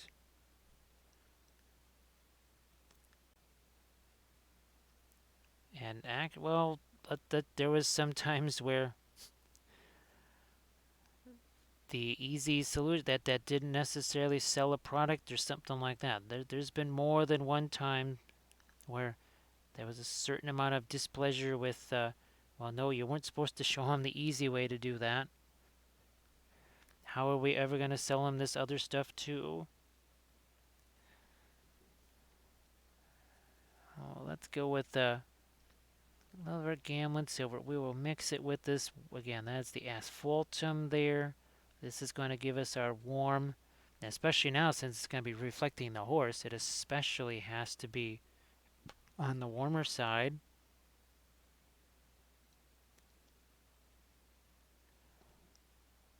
Okay, now this, I want some of this lighter blue here, and hopefully, yeah, hopefully anyways. Ah, good. There we are. That's what I was hoping for. Yeah, because sometimes the horizon line just has to go away completely, and that's what's going to happen right here.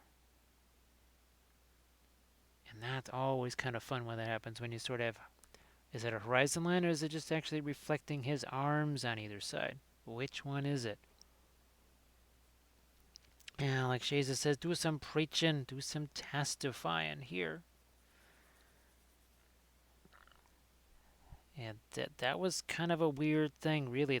Well, I think when we started the painting classes, when those really became a big thing, that the live classes and stuff, and people would come out of the classrooms and they would be very confused. And then we'd do a little quick demo for them or something like that, and they'd say, well, first of all, I feel like I just learned more in a half an hour than I did in the last 3 hours. And the other thing was they would get the distinct impression that maybe they weren't hearing all the info, that certain parts of it were maybe being withheld. And this is not more than, this is like dozens of people that I've talked to have said they've also gotten that little sensation there of, wait a minute, is all of the information coming my way? Or the little bits and pieces being saved? Now, what's not being saved here is our Prussian blue. We're going to get right in here and really get some nice darker blue metallic effects into this. See, Lothar says, my big skill is I can paint a whole army in no time. I can speed paint a tabletop standard. Well, that's, Lothar, that's pretty handy, right? You want to have those, well, the minis don't paint themselves. Some people do wish there were self-painting minis. You really don't have those so much, so being able to crank out those armies like that is not a bad thing, that's for sure. Not bad to be able to get those guys out on the table. I wish that there wasn't such an emphasis on the whole competition stuff, because it just, people immediately start placing a bunch of expectations on themselves. They kind of stop having fun. That's the big thing that I see, is that it just immediately ceases to be fun, and it just becomes, well, it's like, well, that sounds like a work. It's supposed to be your enjoyment thing. That sounds a lot like work. I also need to get some, get reflected light down here. That also has to be on the warmer side. The greaves here, those gotta actually get some of our sky blue color. Hey, wait a minute, look at this. We have not J. We got not J on a Saturday, which means your podcast A must be over A, I'm thinking, right? So how'd the podcast go? So folks, if you want to hear not J on a podcast A, you must check out Rocky's War Room. Check out Rocky's War Room, give them a follow, and you'll be able to catch that podcast. So that Jay, I hope that everything went good tonight. And I know that Rocky's been just blitzing away on all of the Erewhon stuff there. He showed me some more pictures of it. That is looking spectacular. What was this? Is this your second episode of, I think he's calling it the season 3, right? You didn't unbox the, oh. Okay. So a little bit of unboxing there. Yeah, Lothier, there's so many. Well, and even now, the kind of example of you have something that's really looking nice, and the next thing you know, it's either been painted over or stripped. Worse yet, because they're just no, it has. I know I can make this more perfect or whatever, and maybe that's possible, but maybe not with the kind of knowledge level that you might be at that point. Because I got to tell you, this interference stuff right here, all the like this, there's no way this happens even for me a month ago. I wouldn't even really tried stuff like this or like this. 2 months ago, it wasn't even in my thought process. I didn't even think of something like this. This is something that just happened by accident, pretty much. Oh, Shazer, we're not trying to bang on you there. We're not trying to give you a hard time. We're just we just want to let people know that, man, you're always super. We're always super rough on ourselves, right? We want it to be. We have that vision in our head, right? We got that vision there, and it doesn't happen quite because we all want, like, this is what we want it to look like, and it doesn't end up looking that way. And unfortunately, most of the people that are going to be looking at it, they have no idea what our original vision was. They have no idea what we wanted it to look like. So to them, it's just like, well, what do you mean? What do you mean you don't like that? That looks sensational. But in your mind, right, there was that goal. You said, all right, I want this to happen. I know Kathy was one of the last things she was working on and wasn't super happy with it. And I said, well, I didn't know what it was that your plan was on that. I'm just looking at it here, and it looks really neat to me. I like what happened here, and that. But like we were saying, we have that kind of goal, right? Like you say in there, Shaza, we definitely are our own worst critics. We just feel like, well, we should be able to do that. I think I've heard people say that a couple of times. Well, I should be able to do that. Well, I should be able to just magically make chocolate covered raisins appear whenever I want them. But sadly, I lack that ability. Now, as far as climate change go, that's a really good thing. But unfortunately, yeah, that's something I wish I could do, but I cannot do. Who knows? Maybe one day I will have that power. That could be the day when the world ends, but such is life. Some things must be sacrificed for the greater good. Now, yeah, I'm just gonna dust in again some of that, a little bit of yellow on the beard there, just to have it. I was tempted to do some more light stuff on the. Nope, not gonna do it on the glove. Let's leave that glove around. That's the whole just the heck with it. Just leave it. Just leave it and be done with it. Oh, let's see. So, not Jay. You still got your Wednesday show going on too, right? You still do the Wednesdays? Because I know I'm sure that the Fridays and Saturdays have been going on. Wasn't sure if the Wednesdays are still happening.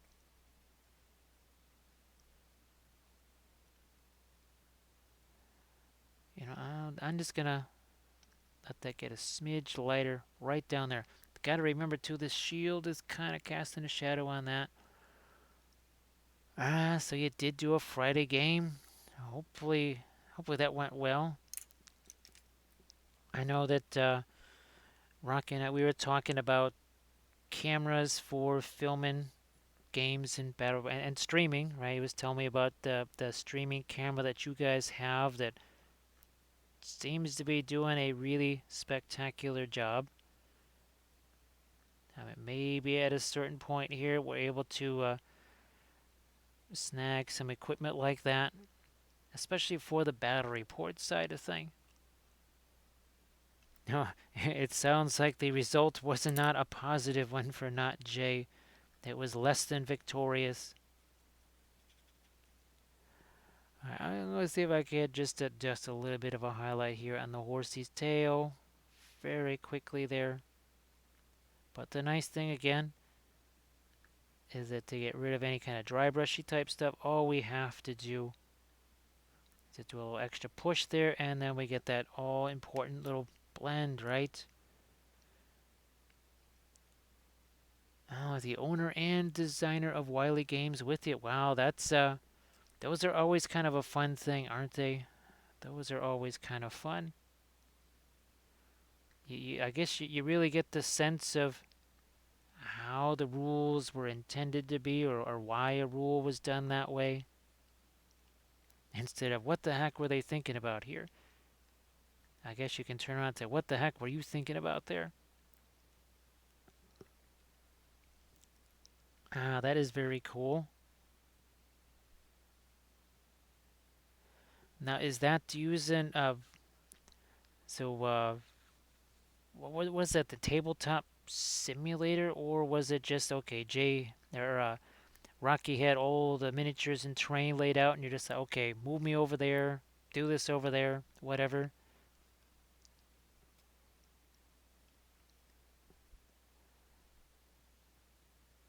Let's keep our cavalry going right here.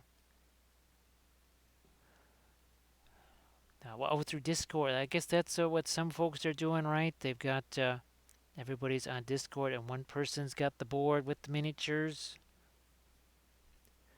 Ah, so he had the minis on his table. I thought so. Yeah, that's probably why he's just been hammering away so hard, right, to get all the miniatures painted.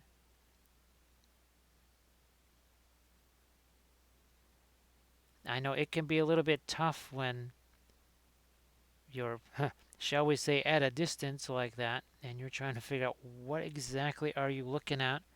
It can be hard to tell sometimes when you're just at a regular table. I know that. Oh, it's the camera setup and all that. Because he's using something that is in that Goldilocks zone. So instead of okay, the $50 to $100 webcam, and then all the way up to $1,000 DSLR or something like that, he's actually got somewhere in between. Oh, thank you so much, Ryder. Hey, look at this, Ryder. See, we did refresh and renew. Thank you so much. Yeah, so not Jay, what I've been trying to do is actually have a 3-camera setup. The overview, right? You know, that one. The dice rolling camera, and then a third one that's sort of that ground action, the one that actually lets you see the miniatures and lets you see the scrums up close, that sort of stuff, right? Oh, what the heck? Let's put a little more of a darker color in there. So thank you so much, Ryder. I appreciate that. Now, and the dice cam, yep. But for me, I'm trying to use some webcams for that. And now, of course, I don't have necessarily all of the lights set up. All the craziness with the weather just really hampered and pretty much shut down all the stuff I was doing with getting the gaming table ready for the battle reports. I mean, what we were sort of able to continue with the painting of the miniatures at least, so there has been. So Ryder, there won't be any face cam because there's no cameras left over for that, and well, on the painting side of things, there's no room for it, so they'll never. That's why you notice that Wapelius shows up here, and you notice, look at, there he is. He's right there. It's like, that's me. See? It says Wapelius there. That's the fit. Look at this. We even got craft brushes. We got fluorescent paint, right? And White Sox logo right there on the back. So, yep, there's unfortunately that is never going to happen because I'm surrounded by 7 different lights and my magnifier light and the other 2 cameras for the palette cam and stuff. So yeah, unfortunately there will never be a face cam. And that's why when Peleus Spellblade shows up, that's what he's doing here. Yeah, not Jay, a face for radio, right? Yes, sirree. That is actually what's interesting now is you're starting to see more folks doing Twitch without the face cam. Now, if you're if you're streaming games and stuff like that, I mean, why not have a face cam? It's not like it's going to be pointing at it's pointing at your it's streaming what's on your computer screen. Of course, you could have a face cam there, but there's other folks that just they want to have their palette cam. They want to be able to see their chat or whatever on their screen. So yeah, I see an increasing number of folks that just don't bother with the face cam. Because believe me, when people have one, I don't notice it. It just kind of gets in the way. I'd rather just see what they're working on or the palette.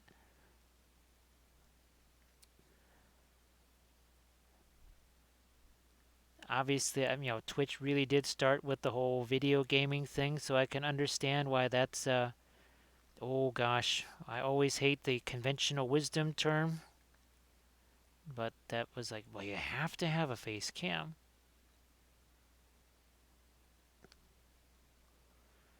Ah, so it's Fistful of Lead, Might, and Melee. It should be coming out later this spring. And folks, again, if you want to see that being played and other whole bunch of other fun stuff being played and unboxed live, you gotta you've got to follow Rocky's War Room, and then you'll be able to do that. Oh my goodness. Every freaking horse in Middle Earth has his tongue hanging out, including this dude right here. So I guess we have more. We have to paint the horse's tongue here. Because he's tongue-tied. Let's just throw out some kind of a Fanchon red here, or something like that, real quick here. He's dead. He's dead tired. It's beating a dead horse. There you go. There you are. And there's plenty of dark color in there for that to mix with. So we'll just let that sort of turn almost like it's a purple color there. Why not a purple tongue for a horse? But I'm telling you, I'm gonna look at some of these, the Gondor horses, right? Yeah, there's several horses with their tongues hanging out. Actually, almost every single horse has their tongue hanging out. It's crazy. I have no idea what that's all about. There's some white into our pink right there. Good enough. Why don't we let's see if we can do some darker things on his face right here. Then maybe even get him yeah, let's go with the blonde or something like that on the beard here, if we can. And this will be a case here where if I can get the brush down in there, that cadmium yellow, it will definitely cover. That is not like, for all you Imperial Fist painters out there, well, yeah, if you had painted those in oils, your life would have been much easier. Or cheesier, one or the other. But there's nothing like actually, I'm telling you, with the oil, there's so many different things that just get a lot easier. Now I will come back with, remember we took our iridescent pearl, we mixed it with actual white, and we did a couple little sneaky little dots here.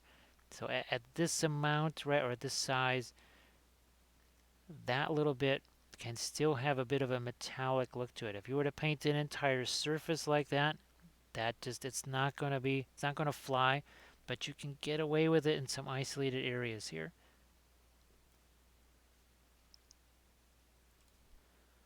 I want to see if I can't do that along the top here. Oh, so not Jay, do you guys have more of the, not Cruel Seas, any more of the Victory at Sea or War at Sea stuff planned?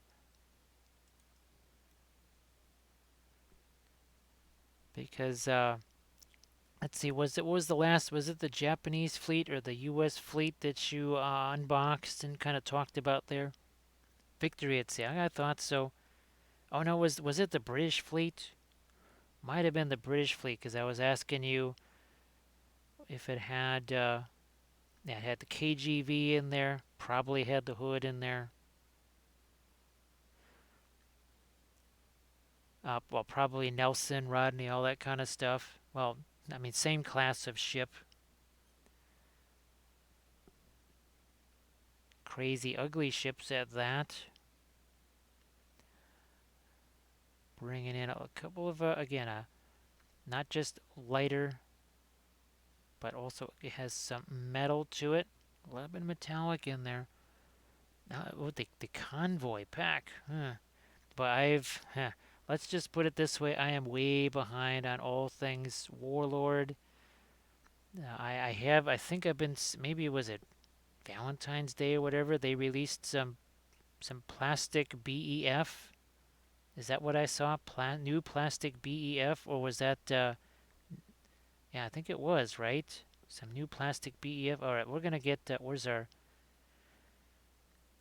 I'm gonna put some more of the Gamblin silver out here just to have some, so that I can mix it with that umber there.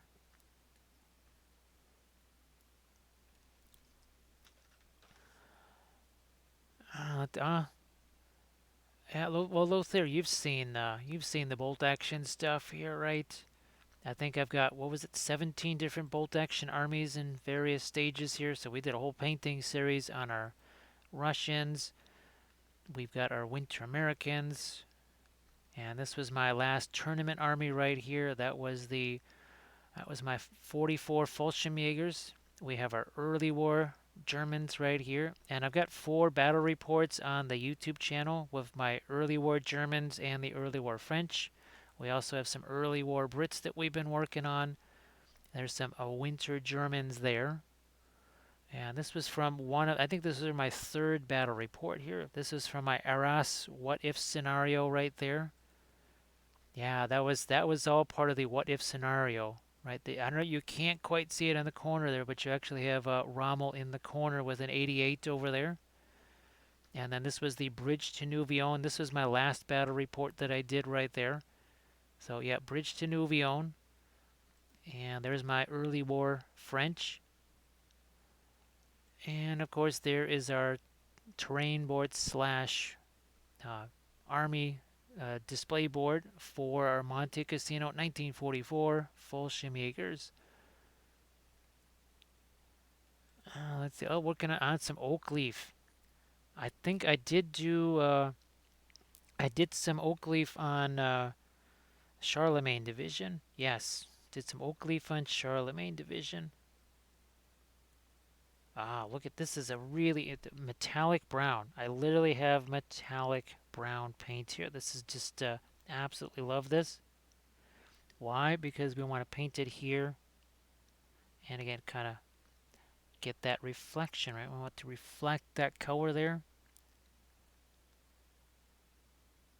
The Amish stick, they're doing a Commonwealth box to go with D-Day. Canadians, okay.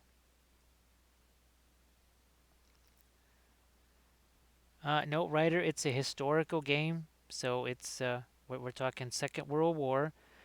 There is a bolt action Korea, so you've got your late 40s, early 1950s there. So yeah, it's a historical game. There's other companies that, well, you've got, well, Flames of War has Team Yankee, which is a much more modern. type of thing, but that's going to be in a much smaller scale. I remember when John was first working on the Korea thing. He says, "Hey Jim, you can't tell anybody, but I'm working on this." And he was super excited about writing the Korea. I mean, it makes a whole lot of sense because an awful lot of that equipment there was just basically Second World War equipment, and but the national rules, I think that's really where you get the extra flavor of the Korea in there. Yeah, not Jay. That's what everybody hates about Team Yankee is that it's the distances are just way too short for the weapons involved. It should practically be played at 2 millimeter scale. And I guess we have a boost this stream going on. What? Well, at least they waited till Saturday to do that. I have. Why do they keep? It's weird why they just keep doing the challenge over and over again. It's literally like, well, you have to prove it. Like, we don't believe you. You've only done it 4 times already. So thank you so much, Armored Wolf. Oh, thanks, Kev Rob. Actually, I'm gonna enjoy a little bit of this right here. Thank you so much, Kev Rob and Armored Wolf.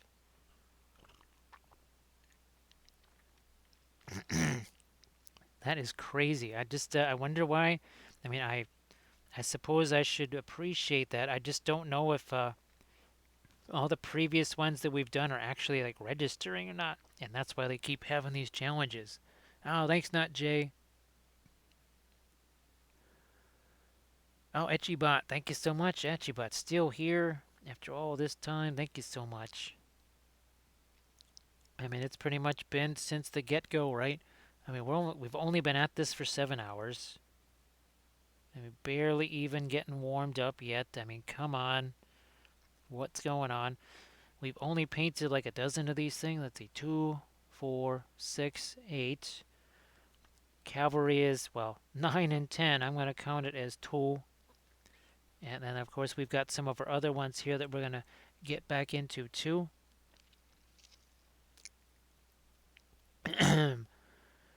Well, Ryder, it kind of depends. So the earliest obviously would be something like September 1939 as far as like the most official Warlord stuff. You could potentially take bolt action rules and play Spanish Civil War, which would be, 1934 to 36, I believe, somewhere in there. Or 1936, sorry, yeah.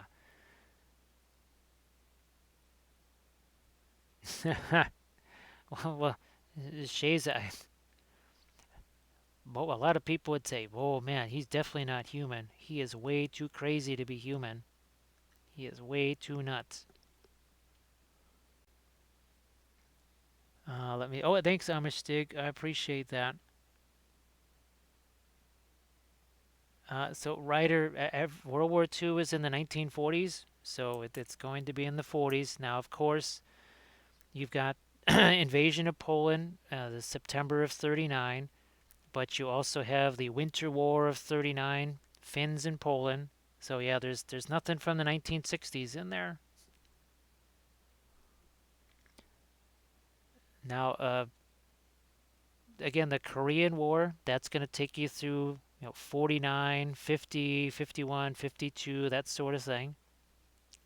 But beyond that, if you're looking for anything more modern than that, that's where you're going to have to look at that Team Yankee and also the Flames of War. They have a Vietnam. They also have Arab-Israeli War. So that's going to go from 48 all the way into the 70s and 80s actually. Well, Shaza, you were around for Agabos, right? You were around for these guys. We painted 15 of these guys in 10 and a half hours. Actually, yeah, we did the raid, right? Remember you were doing the multi-stream with Zombie Brush, and we had just done 15 of these guys here. I think it was, what, 10 and a half, something like that.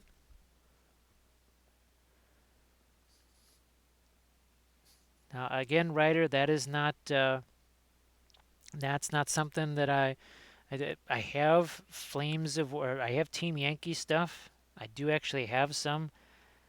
It was really more just to paint. I mean, as for me, I think the closest to today's time period I would want to get is just the Arab-Israeli war, that sort of stuff, because you still had some of the older equipment. Because once you start getting more modern than that, you're basically talking 40K. No, well, thanks, Shaza. I appreciate that. I just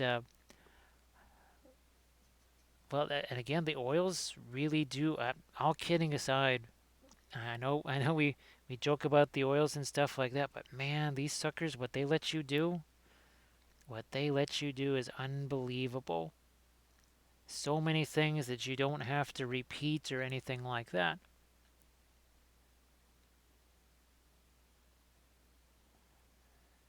So now, Ryder, that the Team Yankee stuff is basically, well, it's originally conceived as NATO versus Warsaw Pact, but I do believe, well, other people might know better if that has been updated to post 1989 or not. I'm not sure. It must, well, let's see. I don't know. I mean, it depends. All right, what do we want to do here besides just our browns here and our, you know what, let's get a little bit of greens in there.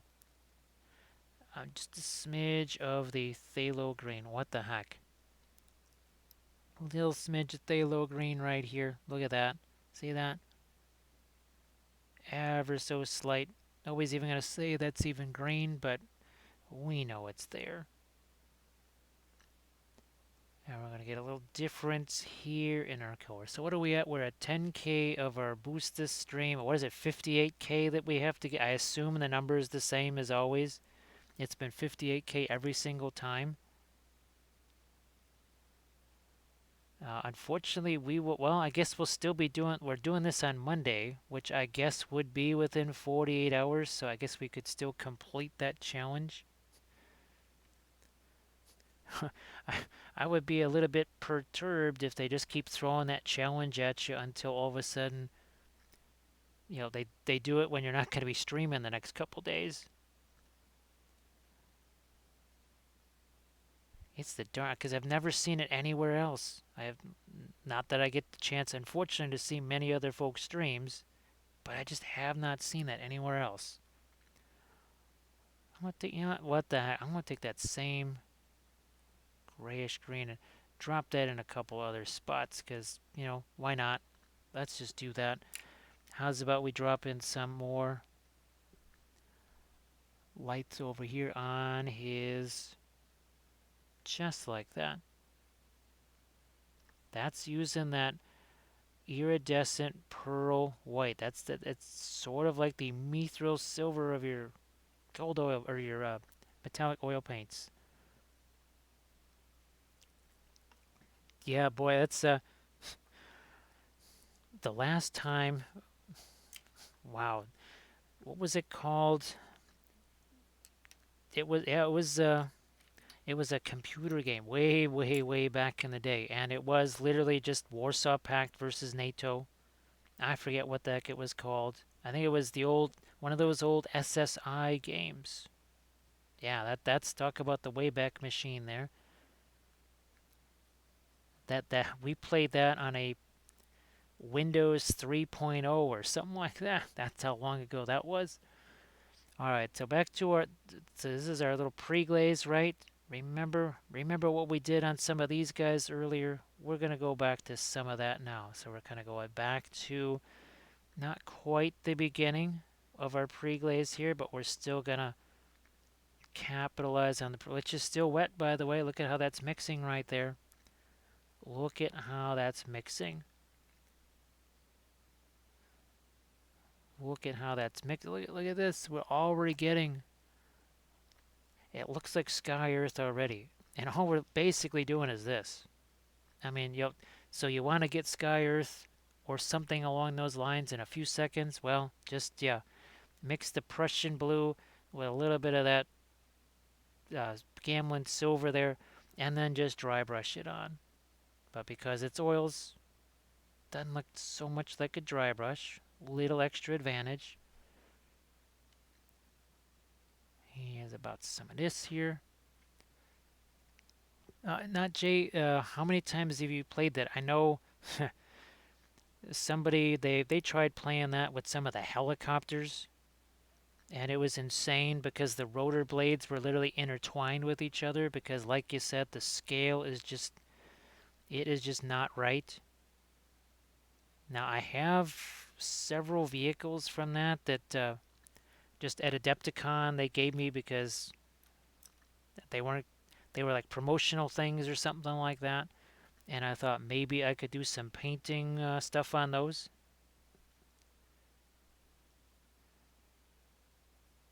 So, Ryder, I guess that's the next question, Ryder, is does it matter what scale that it's in? Does it matter if it's 28 mil, 10 mil? Because that's going to also determine what's kind of available for you there.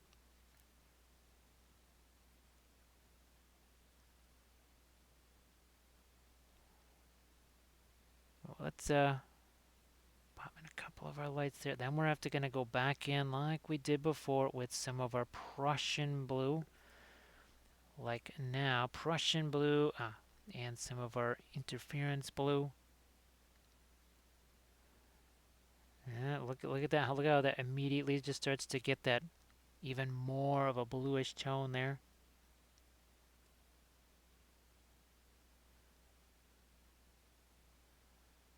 There.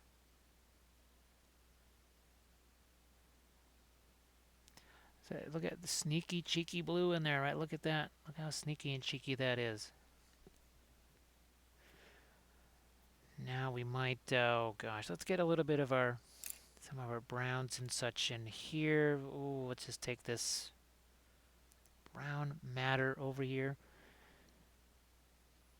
Now he splayed it with the 6 mil. Yeah, that's well, heck, even I have to say, even just flames of war sometimes it can be some crowded because you're talking about artillery pieces, heavy artillery pieces, planes. Even flames of war gets a little bit crowded on that board. A teensy bit crowded.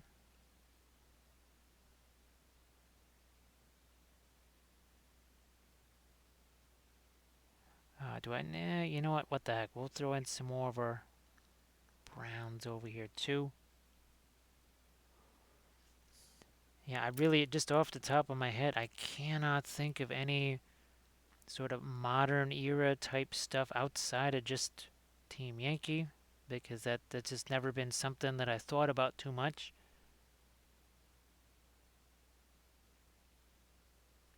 It just has that tendency where stuff gets, like you say, I mean, those ranges should be miles and miles farther. I think the standard joke about Team Yankee is that your standard 100 something millimeter tank gun would be able to shoot something 3 tables over. Fistful of toes, yes indeed. Oh my goodness. That's all. Oh, that is good. That's entertaining right there. All right, I'm gonna get me just a couple other little different colors in here again, and then we're gonna come back in. We gotta establish our horizon lines, right? We have to establish some horizon lines. Let's do that now. How are we going to do that? We're going to take our ivory black mixed with our silver here, a little bit of Gamlin silver.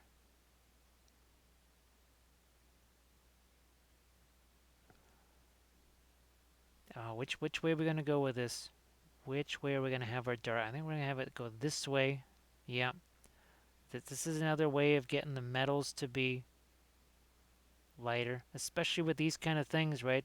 To make them lighter, you pretty much just got to make everything else around it darker. It's just a whole bunch easier.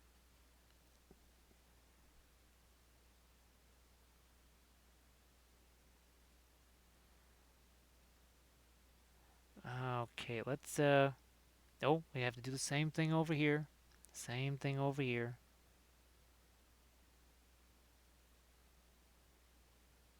Right, we're gonna darken that up and also see how it creates that little line right there. Now, oh, let's go the other way here. That's gonna be a much darker blue here.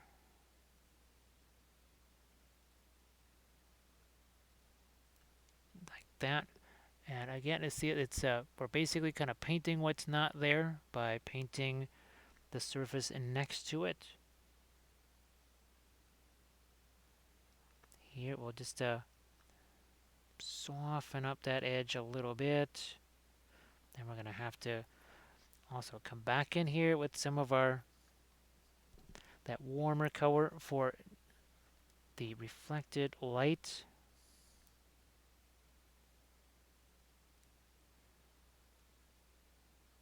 Oh, yep, we need some of that up here. We better just throw, that's a decent amount of blue right there. This is the, again, the Prussian blue with the interference blue.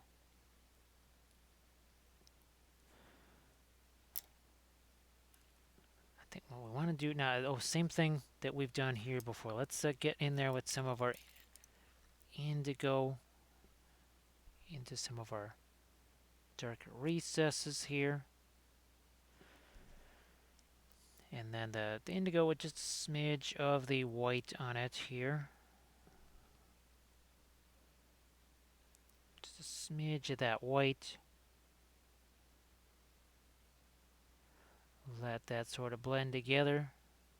Nice and easy. Let's get a little bit of the inside here. We'll have to start to think about that warmer metal, especially down here. A lot of the reflected light, we have none of it down in here. We've got to get that stuff going.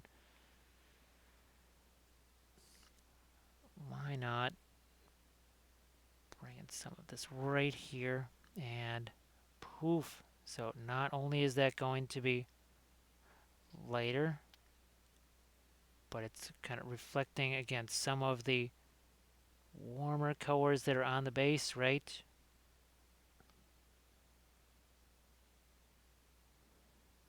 We need some of that over here. So all that is, we just took some of that Gamlin silver, we brought it over to the, I think that was our brown matter, something like that. And it's clearly going to be lighter than what's there, mostly because what's there is the original pre-glaze, which is, well, dark, of course. We need that over on this side too. So reflected light here also that has a little bit of that brownish tinge to it.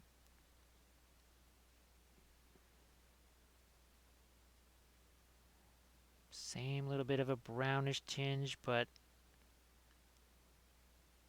also on the underside of the arm right there. So very much the same thing like we've been doing all along. Let's get some of that going up here too. The metals can be deceiving sometimes. They can look lighter than they are. They can look darker than they actually are. Objects on miniature are, or colors on miniature are darker than they appear, sort of like the whole mirror thing. Just like this right here, that looks a lot lighter on the miniature, certainly than it does on the palette. But you have to kind of realize that's going to happen. Once again, lighter color there, but it also has that temperature difference to it, right? We added that brown for a reason. Let's see if we've got ourselves some of that opaque, more opaque anyway, metallic sort of white here. See what we can do with that and drop in some of these lights there. We'll also have to get some Terra Rosa on that skin because not so much that it's going to make things lighter, darker, whatever, but it's going to be a contrast again of color. So before we forget, how's about we take a little bit of the asphaltum here, hit this glove, like so. Darken that down, and then we're going to have to do some lighter stuff for his face. Let's see. Rhiners, what greens do you like to use for grass and bushes for the bottom of the armor reflection? Boy, it tends to be... Actually, you know what? What's not too bad is actually taking the ivory black and mixing it with one of these two yellows over here. Well, here we go. Look at this. So there's no green here. This is one we show all the time, right? That's just ivory black mixed with, I'm sure it was the cadmium yellow, probably cadmium yellow deep. And it kind of gives you a greenish color here. See, like right there, that green, there's no green. There was no green on the palette here for this. So either something like indigo blue, which, I mean, it's blue, right? You mix it with the yellow, it's going to turn green, but it's going to give you one of those, a darker, sort of a muted green. Because if you use just a green, you know what's going to happen. It's just going to be too atomic. It's going to be like, whoa, and show up way too much. So that's kind of a nice way of getting that little bit of a greenish tint to it without it just like smacking you in the face. And plus the added bonuses, right, Ryder? You got those sitting on the palette already. They're literally just sitting there waiting to be used. And it makes a nifty little green. Actually, for historical stuff, you know, you're looking to paint yourself some olive drab or something like that. Well, you know what? You can't quite go wrong with something like that. You want to paint yourself a little bit of a early war French or British there, trying to get a little bit of a greenish tint to it. That's not a bad thing. So that's it. If there's one kind of quick little combo, again, just using what's on the palette, right? I say you can't go wrong with that. We've used that a couple of times now, and I've really, really started to like that. It's why I think I only own maybe 5 tubes of green paint, 2 or 3 of which never get used ever. In fact, yeah, there's only the permanent green and the phthalo green. Those are the only 2 greens that ever really see action anymore. Even the barite green has kind of been pushed aside a little bit. There's tons of green paint, but I mean, what is it? It's yellow and blue mixed together. We have plenty of yellows and blues. Now, phthalo green is a little bit unique. You could make a phthalo green, obviously, by taking phthalo blue and mixing it with some kind of yellow. But the one thing that phthalo green has is it's green, but it still has transparency to it. As soon as you were starting to add any kind of a lighter tone to that green, well, you lose the translucency of it and maybe a little bit of the intensity of it. So those are the kind of different advantages slash disadvantages. You kind of just like tank armor, right? Firepower, mobility, and protection. Those 3 things, and never the 3 shall meet. They can never quite meet. You got to give up one to get something else. Hopefully not the one that actually matters, because well, that will it only take once for you to find out. As we just pop in a little bit more of our red here, like so.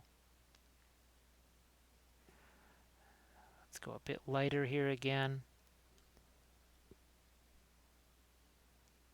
Drop some highlights on the top of a couple of these straps and such right here. Like so. Mostly set back here. What are we going to do? What are we going to do on the hair over here? We certainly, I'll just go with the same, was that the brown matter? Really do like that color, I have to say. And for whatever reason, it it dries faster. Not quite sure why. It just sort of does. I don't know. Maybe we can almost go a little bit. What the heck? Let's give him some almost some reddish type here. We certainly haven't done that yet.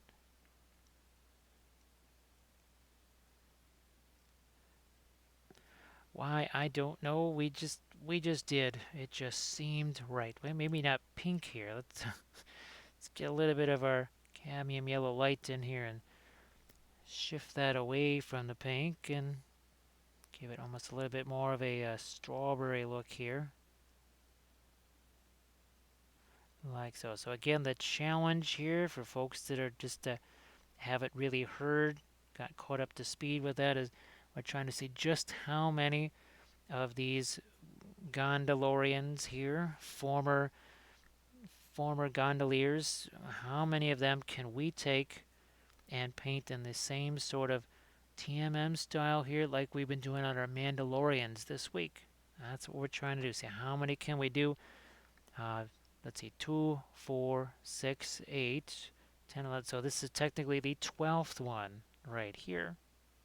And that's including a cavalry, right, with our horsey and all that other kind of good stuff too, right? I mean, we have another horsey. We do have another horsey here. How's about back to our indigo? And we have to, again, a mold line always is going to run through these things. Every time I see an archer figure and I see that hand, all I can figure is the mold line that I know is going to run right through, dead center through that hand, which makes things just extra fun. We'll throw ourselves a little bit of a metal on these. Where's our, there's our Camlin silver. Just a smidge of it here and there. Now we did the dark stuff on this side, right? We need to do that over on this side. Ivory black mixed with just a smidge. Just a smidge of the metallic, or I almost called it metal medium. Well, that sort of is kind of what we're using it for. That's our, that would be our Gamlin silver. You know, I'm going to throw a little bit of that in with my blue here. And just like we did on the other side of that armor, we're going to do that right here. So it's, once again, it's helping to like form that line across the top. But now look at, we have a blue fade into that darker color. How's about a little bit of blue over here? It's going to separate it from the sword and everything. Now here, holy smokes. Look at these two. They're literally merged together here. I don't know. Let's just do something here to try and get these things separated. This is one of the nasty little things about the Lord of the Rings stuff and why we just beg and plead for some freshness to some sculpts on these guys. Please, something newer. Now, the thing is, back in the day, well, this is the other thing again. We don't want to just be yapping and complaining all the time. Back in the day, these boxes were cheap. I mean, you could get, I think that was the other reason why, too. They were trying to make it just cheaper for people to get into Lord of the Rings. But for 20 something, you could get a box of all these guys here for $22 or something like that. Now, of course, you're looking at like 2003, but still, that wasn't 50 years ago. So I think that was part of it too. It was cost reduction was another big part of it. Maybe they weren't even sure if anybody was going to play it. You know, yeah, they had the movie license and they just spent probably, I don't know how much they must have spent on the movie license, but so I can understand maybe why they tried to keep that cost down. All right, we got to get, ooh, look at, we're missing. We need some of that lighter blue down on this little bottom strip over here. Let's do that. Holy smokes, how do we not get this down here? Bam, there we go. All right. How did that get left out down here. Like so. Now what I'm gonna do, I think, is where's now there's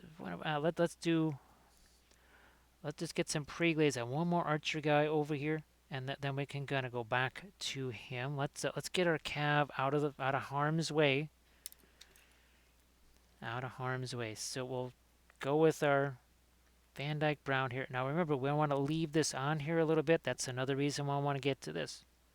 It's another reason I want to do this now, so it can sit on here for a couple of minutes or so. Oh, thanks, Backlog. Oh, Backlog, I know I think you've given us some updates on your Return of the King box, but how has the Return of the King box been going there? And have you gotten to some of the bigger stuff? Well, I don't know if you had gotten to the Witch King yet. Wasn't sure if you had, because what was it? It wasn't adamantium. Actually, we haven't seen adamantium in here in a while. But yeah, it, altered man art. That's right. He says he got. Well, he told me he got $5,000 worth of Lord of the Rings figures, and I looked at what he had. I said that's more like $12,000 worth. There were some olds that basically somebody that didn't know what they had, or just really wanted to get rid of it. And I said, man, you have 5 or 6 times the amount of Lord of the Rings figures that I do, maybe more. I'm just looking around. It's like, wait a minute, how the heck does everybody else have more Lord of the Rings figures than me? This is crazy. Now, obviously, Return of the King box. That's not. Well, it's a good amount. It is actually. It's a really good deal. That not Return of the King. Sorry, that Battle of Pelennor Fields box. That's a pretty good deal. They used to come out with, well, obviously for each movie they would come out with a new box. All right, so now we're just gonna let that sit there, and it looks all like it's just one nasty dark color, right? Well, guess what? It looked the same for everybody else. It was exactly the same thing. I'll catch you later, not Jay. And folks, be sure again to follow Rocky's War Room so that you can catch them on their next broadcast, whether that's Wednesday, Friday, Saturday. Be sure to check them out. All right, back to our indigo here. Back to our indigo. Let's work this in. Make that a smidge darker. Here too. Smidge darker over there. Do we have our horizon line set? I think we do. What we may have to do is actually encourage our lighter color in there. Let's see. Luther has the Pelennor Fields box almost set to paint. Almost set to paint. Yeah, I think what we've actually done a whole bunch of the Rohan Cav out of there. We did a whole bunch of the Riders. Well, no, we converted into Riders of the Dead. Sorry, I should specify there. We took those and we made Riders of the Dead. Actually, there's a battle report that I've got queued up that has some like 9 or 10 Riders of the Dead in it. I need to make me some more of those. I'm sick and tired of just seeing Army of the Dead infantry. I want to see some Army of the Dead horsies. Talk about beating dead horsies. Ah, see what I did there? Yeah. Once again, Wordcraft strikes. You never know when that's going to happen. That would just have to be the title of the battle report. You can't beat a dead horse. Ha, look at that. See? See what I did there? Yeah, that's what happens when you've had this little sleep. Uh-huh. Public interaction on virtually no sleep. It's a recipe for perfection. So some Kings of War. Not Jay. Just wave hello for me. Say hey. Jim says hi. because we've definitely painted a bunch. Well, speaking of Kings of War, right? We painted this one up on stream. We've done a whole bunch of Kings of War on stream. So yeah, say hello for me. Oh, thanks, not Jay.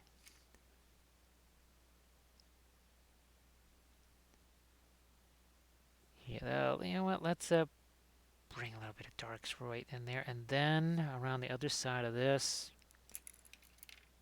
I'm going to. You know what? I'm just going to take for the heck of it. We'll take some of our yellow, throw it on there, and then we'll use our blending brush. I mean, we're literally just going to go blank, boom, this way, that way. Where's Mr. Blending? But there you are. I'll catch you later, not Jay.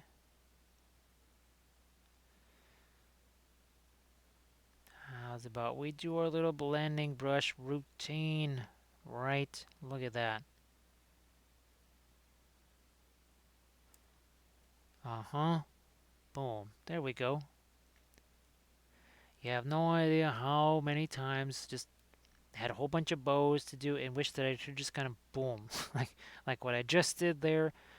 Yeah, for many years, long has it been since we had any hope, right? That's why you just take the ring instead of trying to shove it into a volcano. We'll get some more of our lights right along this line here where all this crazy armor is compressed together, right where there was a mold line where we had to then destroy the armor that was there. Yeah. My apologies for railing against the mold lines in critical places. I think maybe now there is just a heightened awareness of that, and maybe some companies do try to take a bit more care in the placement of where those mold lines are going to be. I'm going to see if I can't get a bit, a smidge of reflected light into a few places here. We can always go back in there and resource some of those dark lines, right? We've done that a couple of times here. Let's go back over to here. This has got the just a smidge of white in it. That's your reflected light in there, just a tiny bit of it. Have to be sure there's ever just enough of that iridescent color to make sure that it gets that metal look. It will take away the opacity. See, we just hit that with some blue right there. It'll take away a little opacity, but the color that's there will, believe me, you'll be glad that you got that little bit of color there. Now, actually, speaking of which, where the heck did our horse go? He's sitting over here. We didn't do any noir. I know Valfera's not here, but we'll still noir up this horse. So almost, I mean, you can't look at that. All the warms go away, right? But you still got your value contrast there. But look what happens when the color starts to come back. Now, boom, look at that. Look at how that horsey really starts to stand out nicely against all the blues and the grays. And then even some of your shinier metallic stuff, right? So yeah, just like our Armored Wolf has been kind enough to post there, the Patreon page. You do the Army Painter Pledge, you're going to get yourself many, many hours of videos to watch. And you'll be bombarded with more videos because, like we said earlier, every month we create somewhere around 20 to 24 hours of brand new video content. So we're chopping up a fresh set of sponges there, right? Time to remove some of this, and look at there's your indigo left behind. Indigo left behind. We'll grab ourselves this fresh sponge and hit the base here.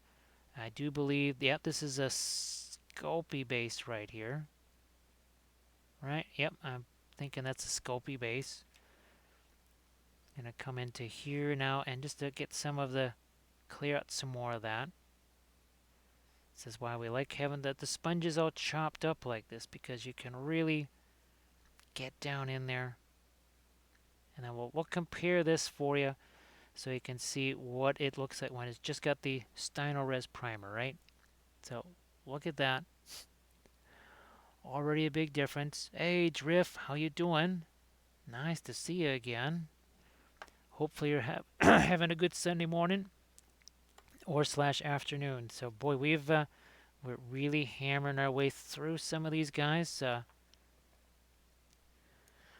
Let's figure out where the heck are. There you are. Right. I'm also gonna get me something to drink. So give me 1 second here. So sorry about that. It's well, we're on 8 hours now. After how many hours did we do Thursday night? I think that was a good 5, 6 hours there, and certainly 6 or 7 hours on Wednesday and Tuesday. So Drift, what kind of mischief do you have going on there? What sort of things are you doing? What are you painting this weekend? And look, I mean, again, it's just a dry brush. Literally, that's all it is. But, like we said how many times, because this is still wet, it's mixing together. It's mixing together. You get the blue kind of stays behind. I mean, you could do more too. The more of the Prussian blue we mix in there, the more blue it's going to get. I mean, here we can make that more blue if we want to. We definitely can. So you're getting yourself a bluish metallic paint without having to buy a bluish metallic. You made it. You made it yourself. Nothing to buy. Something you can control, right? And again, boom. That's some folks would just be super happy with just being able to do that and then paint all the rest of it, whatever colors you need, right? Keeping it easy, but yet getting results that don't look like it was easy. That's always a thing. Okay, you can make it look easy, but don't make it look easy. Oh, does that have to be in the Book of Wapple? that that wouldn't really. I guess so. I guess so. Make it look easy. Well, that's really more for teaching, I suppose. Less about people painting and more about me teaching. But it's my own personal one. It's just one written for me. That's all. Again, we're just gonna fill in here. Get some of our browns into there, into the boots and shoes and that scabbard and all that kind of stuff, into the quiver there, a little bit under there. This is the asphaltum once again. Asphaltum there, boom, done. Now when we clean the brushes, when we say clean the brush, this is pretty much all we're talking about here, is just taking a paper towel, doing something like this. That's it. Indigo time. Indigo is going to go in here. Indigo goes right in there. Smidge more. And now this is not it's not an opaque color, but you saw, I mean, that covered fairly well. This is not quite as much of a dry brush, but guess what? Pretty close to it, right? Pretty darn close to it. I think we're just about set there. Why don't we come back in with just a hint of this white into our indigo here. And yeah, boy, we've really abused the heck out of this palette, but even then, this is nowhere near as messed up as an acrylic palette would be, because we're not really mixing so much in the way of color. We're mixing here. The palette was basically just to get a little bit of white into that Prussian or the indigo blue. Most of the mixing that's going on here. And there will be some more mixing as we find our blending brush here, make sure the paint's gone, and then do something like this.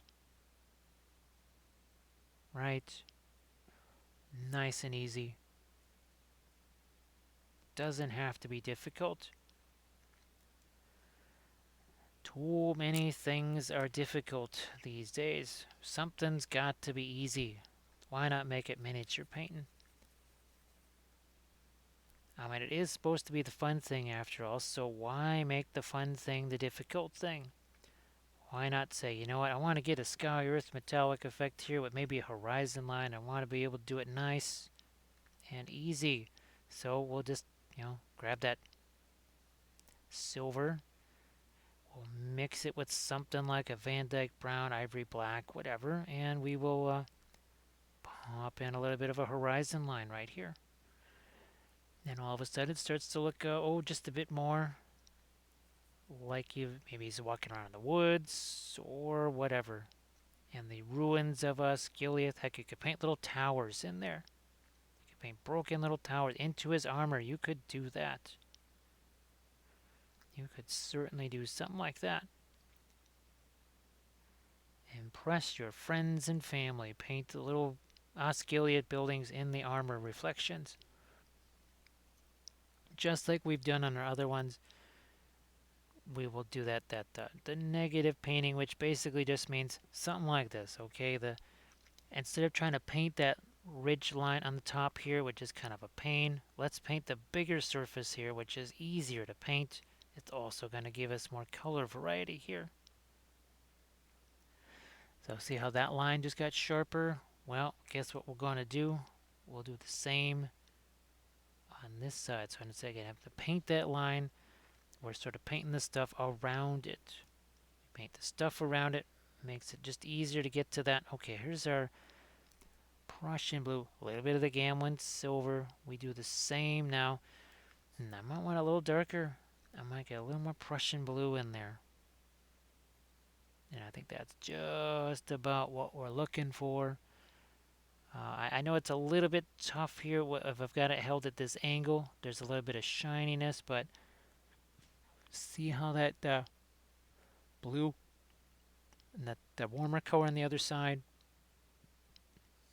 Just trying to think, okay, well, which side is pointed towards the sky? Which side's pointed towards the sky, you hit that with your blue. That's what we're doing here. That's what we're doing over here as well. And there. What's funny is on the palette, this looks insanely dark. On the miniature, it just looks like a mid-tone. So yeah, the metallics they can be sneaky. They can be sneaky at times. We need some of that blue over here again, not just to darken that down. See, we darkened it down, but now there's more of a turn because, well, we also got the blue right there, right? We also have that blue sitting there. Do some of that on the shoulder. Now we got to get some of that lighter color in. That again is where we took where's our iridescent pearl white. Even on its own it can do well, but if we just kind of give it a little boost with some of our opaque white, it's okay, especially when we're just doing these little like ridge lines here. So we'll have just enough opacity. Again, there is another big old mold line that cruised right on through there. We're effectively trying to sculpt with paint right here. We're pretty much trying to do something like that. Sculpting with the paint. Alright. There. That, oof, wow, okay, let's, fortunately, we've got this sitting right down here. That's a little bit of our blue, right?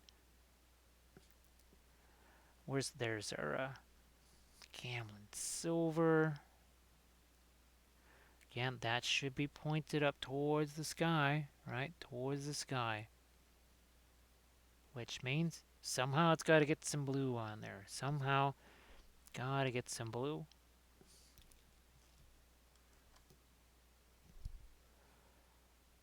Now here we also have to, conversely, get some of our warmer color there on the opposite side of our horizon line. Another thing that I need to do is take a bit of our brown matter. This is more for context than anything else.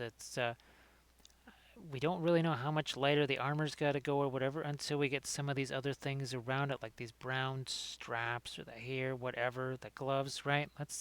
Start to get, let's start to dive into those. Let's just, for the heck of it here,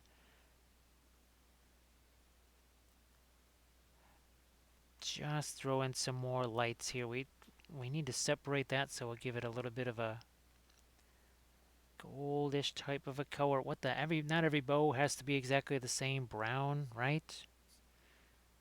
Geez, I was at the archery range as a kid, and there's practically no two bows that were alike. I'm going to try to lighten up a bit of Terra Rosa here for a couple of different things.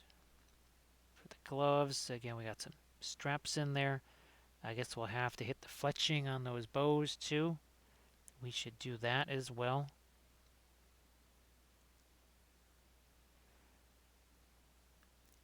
Let's get some of our straps and such here. And I think, is this number 12? I forget which one this is. Lost track. We've done, that's how many we've done. We're losing track now. They're completely losing track. And there might even be some other ones hiding somewhere. Who knows? Maybe they're all trying to hide from Gandalf.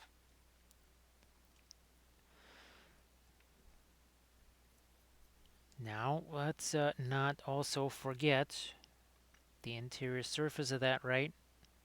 Let's not forget that. That means some of our warm metal colors. Ironically enough, this could almost be considered a copper color. It would probably either like a copper or a light bronze is probably, if you were to look at a jar of paint with this color. But there, it just looks like light metal that has a little bit of a warmth to it. Smidge of warmth to it. The Gamlin silver is just on its own gonna have some warmth. Just on its own, it's gonna be a little bit warmer. I think that's why I've been taking stuff like the interference blue and using that. Oh gosh, got to get some reflections over here. And I think, is this the guy that we were using as an example? So the same kind of thing. See on the chest plate right here? You got the reflected light, then your sort of a horizon, and then the lighter colors there. Trying to do the same. Trying to do the same on this armor plate. We'll have to build in that darker horizon line though, because it's weird with the metallics. You can only go so light, which means you really got to emphasize those darks. It's not enough just to make them darker either. You better get yourself some color into those, which is what we're doing here. Again, you got blue up there, down here. This is where we have the, well, we use a little bit of that iridescent pearl white to lighten it, but we took that brown. That's why the brown is in there, right, to give that some kind of a warm color to it. We'll do a similar thing right over here. So now it goes from the blue to almost like a warm color to that. Why? Because maybe it's reflecting this. Seriously, maybe it's reflecting his arm here. You're going to have shiny metal. If you want it to look shiny, you best reflect some stuff off of it. You're going to want to do that. Darks again. Horizon line, or maybe it's just reflecting other bits of his arm. Maybe this arm being reflected over here. It would happen. It really would. We've said it a bunch of times tonight. You want to maybe check out some of those armor cosplay folks, because not only do you have people wearing actual armor, but they're not just, well, hopefully they're not stuck to a wall or hanging from the wall of a museum. They're actually out in the forest, out in the woods, doing stuff. Trust me, those kind of references, as fun as it is to see the armor reference on the wall, well, again, unless the person you're painting is like hanging from a wall, you might want to kind of look in it. It's not hard, right? Just go on Instagram, type in, armor cosplayers, whatever. You'll be kind of amazed at what you find. I am every time I look there. I look at that stuff and I say, well, first the ability to create that armor, and then what I see reflections wise. Boy, the one thing I wish people could see, it's a documentary, part of a whole documentary series I watched. It's they were just showing your hoplites, right? And they had that sort of polished bronze armor, and the armor was all green. They literally looked like a bunch of like Kermit the Frog or something, because they were in the woods and this super shiny armor was reflecting trees everywhere. I know Armored Wolf, you sent me that picture, right? After we talked about it on stream, and Armored Wolf sent me a picture and said, "Hey Jim, check this out."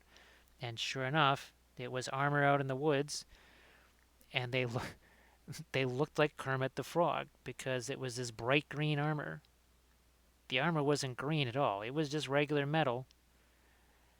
That was the impact of the surrounding environment. And when you look at those things, it really stays in your mind.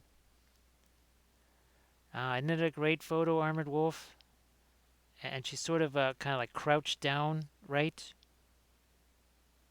So even more probably emphasis with all of the greens and everything. It's just unbelievable. So that's why, okay, if I was going to be doing a bunch of Gondor knights or what any kind of knights that are supposed to be like Bretonians or whatever, they're in the woods. Their armor's probably going to have a whole bunch of green on it. I know it maybe was supposed to, but what are you talking about? Well, just go look. You'll see. Just do yourself a favor, check it out.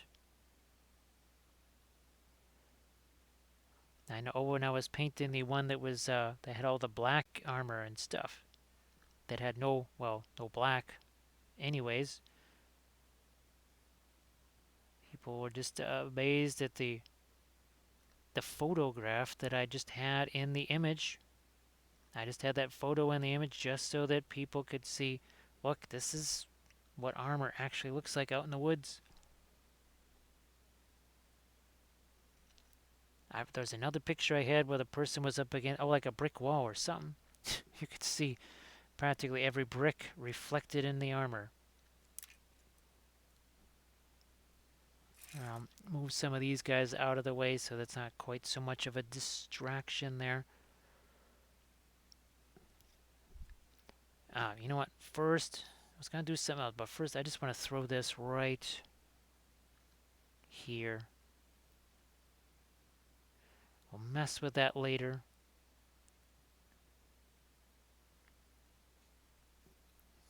What we're going to do now, whoops, that's the blending brush.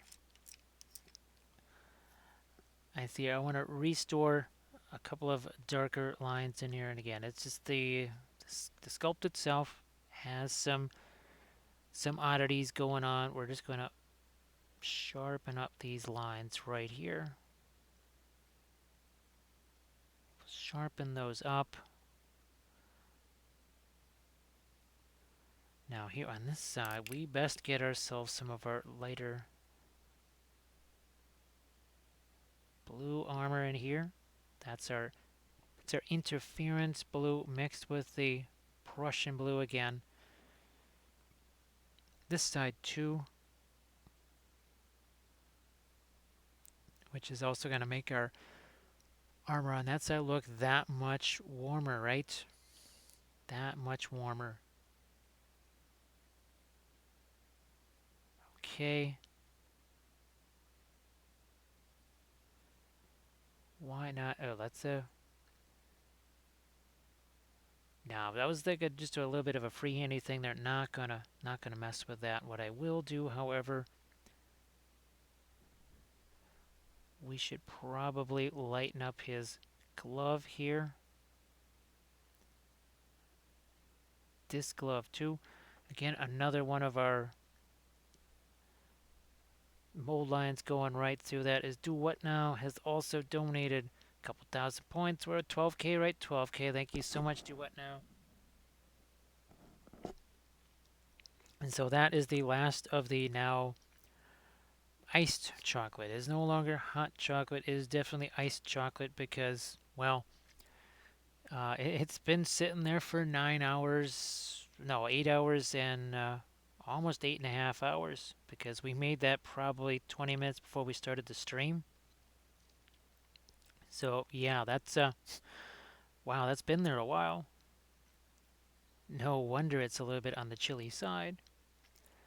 But now, of course, though, if I have the same kind of little mug warmer that Kathy has, if I had one of those here, then we wouldn't have frozen chocolate.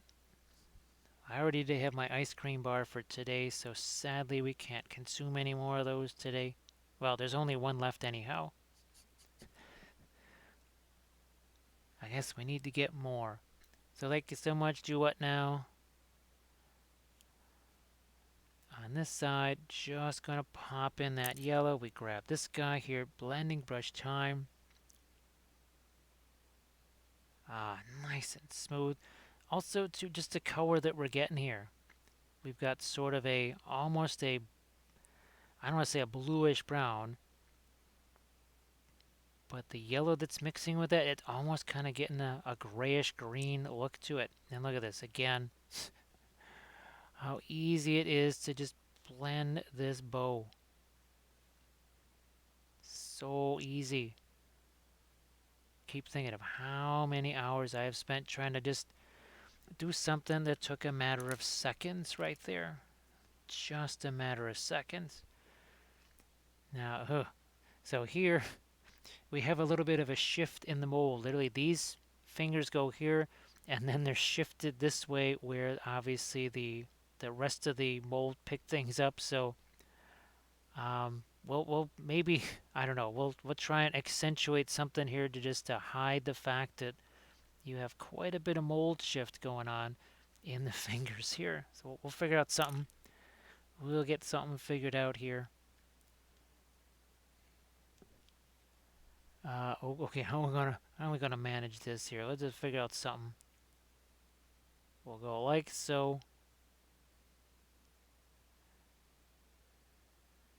and like that.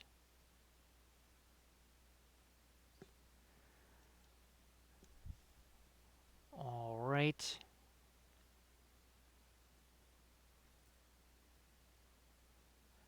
And same thing over here. Same thing over there.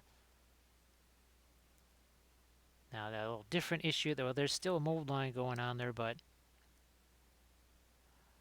more of a mold shift that happened. Ah, Lothair, it really does, right? Doesn't it make it so much easier? I've done the wet blending with the acrylics. It's definitely possible. I've certainly done it. But when you're trying to do that on a mass amount of figures and really take advantage of it, you just, well, you can't because it's going to dry. I don't care how much of that drying retarder stuff that you use or whatever, it's only going to buy you a couple of minutes. It's not going to buy you, it ain't going to buy you 8 hours and 19 minutes, I'll tell you that. They ain't going to buy you that much time. Now, Lothar, actually, what I kind of recommend sometimes with the oils is you literally could just take black and white. Just take those two. Don't use any other colors. If you're gonna do something, especially well, even with even with acrylic paints, doesn't have to be oils. Because when we were in our watercolor class, for the first 3 months of the year, you got to use one color. It was either it was Van Dyke Brown or Raw Umber, something like that. Everybody used one color. There were no other colors. Halfway through the year, you only got to use three because they didn't want you fighting with understanding of potentially a brand new medium plus colors and all that other kind of stuff. So they say, look, one kick in the pants at a time. It's that's like line up, take your turn, but only one at a time. And they'd say, look, you get one color, use that, get used to the shading and the get used to how the medium handles before you have to deal with a whole bunch of colors. There, adamantium. Oh my gosh, we summoned you. We summoned adamantium. Thank you so much. I hope that you're doing okay. I know that's been a little while since we had a chance to chat with you in, well, the chat. So good to see you again. Oh, wait, wait, let's get a little bit dark right there. Yeah, a wee bit of dark right there. Now again, for folks that are saying, okay, well, what's next? What do you be doing next? We've got sort of a plan for next week. Of course, if I could actually find the miniature, here it is. So we have two of these, and we're going to do two completely different color schemes, two completely different themes. First one on Monday is going to be this in sort of your prototypical angelic stream, right? Your golds, whites, blues, that sort of thing. Then on Friday we hit the same figure, the exact same, well, not the same one, but the same pose or sculpt. We'll tackle that in sort of a more demonic approach, right? Lots of reds, maybe some fiery lava glow or something like that. So lots of fun stuff. And then, of course, on Thursday, we are going to continue with our eagles and maybe even get the ents underway as well. Eagles and ents. Now, adamantium, sorry to hear about that. Now, was that after that, even despite, what was it, 100 days or something like that? And then back to it, right? So I was just wondering how just that alone was affecting people that, wait a minute, we did this for 100 days? Oh, thanks, writer. I think it could be really interesting to see, that same thing painted in such radically different ways, don't you? Right? Oh, look at this. Look at that. So, oh, yeah, that's reflecting the hair color over here. Very, very fun. Yeah, and of course, yeah, you guys have a whole different weather type of thing going on, don't you? You got opposite world of what's going on here for sure.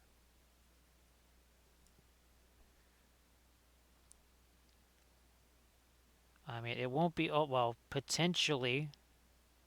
Let's put it this way. It's been 89 degrees. It's been 90 degrees here in March. It's been 80 degrees in February, I think. I know it's been 75 degrees in February because I've experienced it more than once.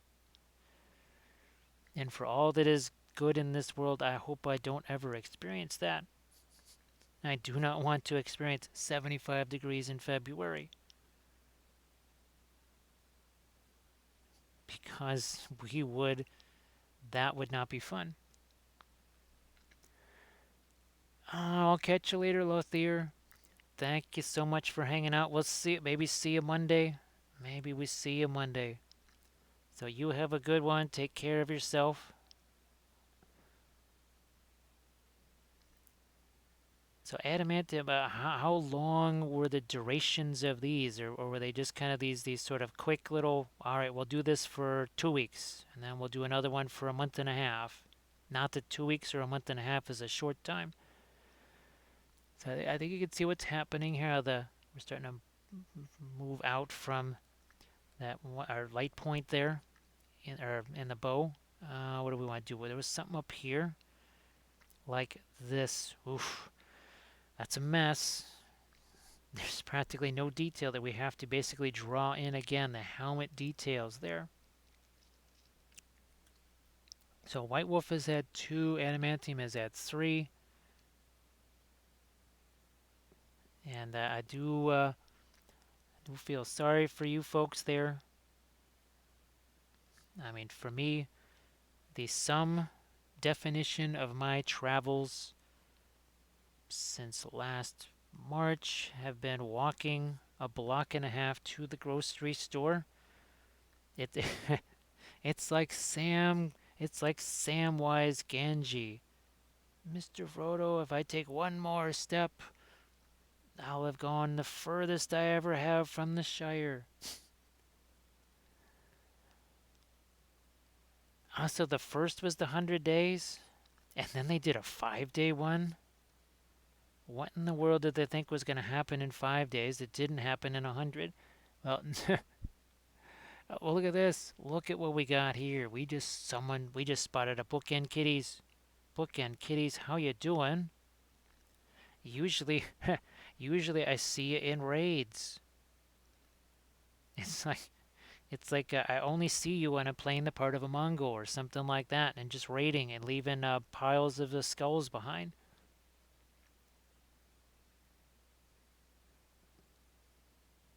Well, Ryder,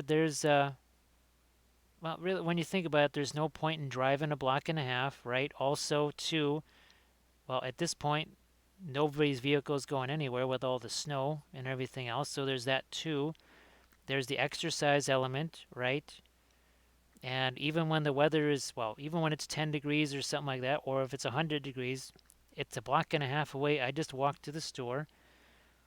I think, well, Ryder, if you've heard us talking about the exercise routine, that I can actually, and I'll be doing that again tonight. You know, that the 10 pounds of iron weights on either wrist, run for 2.5 miles, put 20-pound weights on the legs, and do about 440 of those leg stretches with the 20 pounds of weight. Let's see, we keep letting outsiders back and we get more flare ups. Yeah, adamantium, you just, I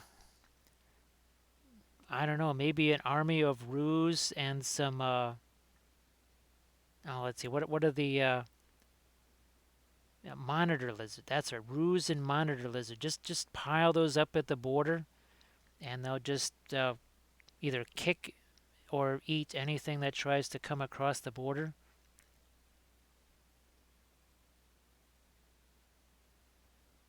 So yeah, all of that stuff is designed. Well, obviously, your cardio type of thing. Now, of course, lately we haven't been doing that lately because there's nothing to increase cardiovascular capacity than being up on a frozen roof on a frozen ladder, hacking away at ice with a claw hammer. You want to get your heart rate elevated, you do that a couple times over the course of 48 hours. That'll do it for you. And of course, I'm like a yoga master right now because of the stretching that I've had to do to try and use that broom up on the roof. Oh my goodness. Kathy does yoga every day, and I swear I could beat her in yoga stretching right now. Now, Etchybot, thank you so much for the bits and cheers and your the points there, right? For doing the boost this stream. What are we sitting at? 14K, something like that. So thank you so much, and hopefully we'll see you Monday. See you Monday with some fun stuff going on. We will still be getting our Lord of the Rings fixed. Oh, look what we just did there. So we just kind of drew that right down there, nice and soft. Let's see.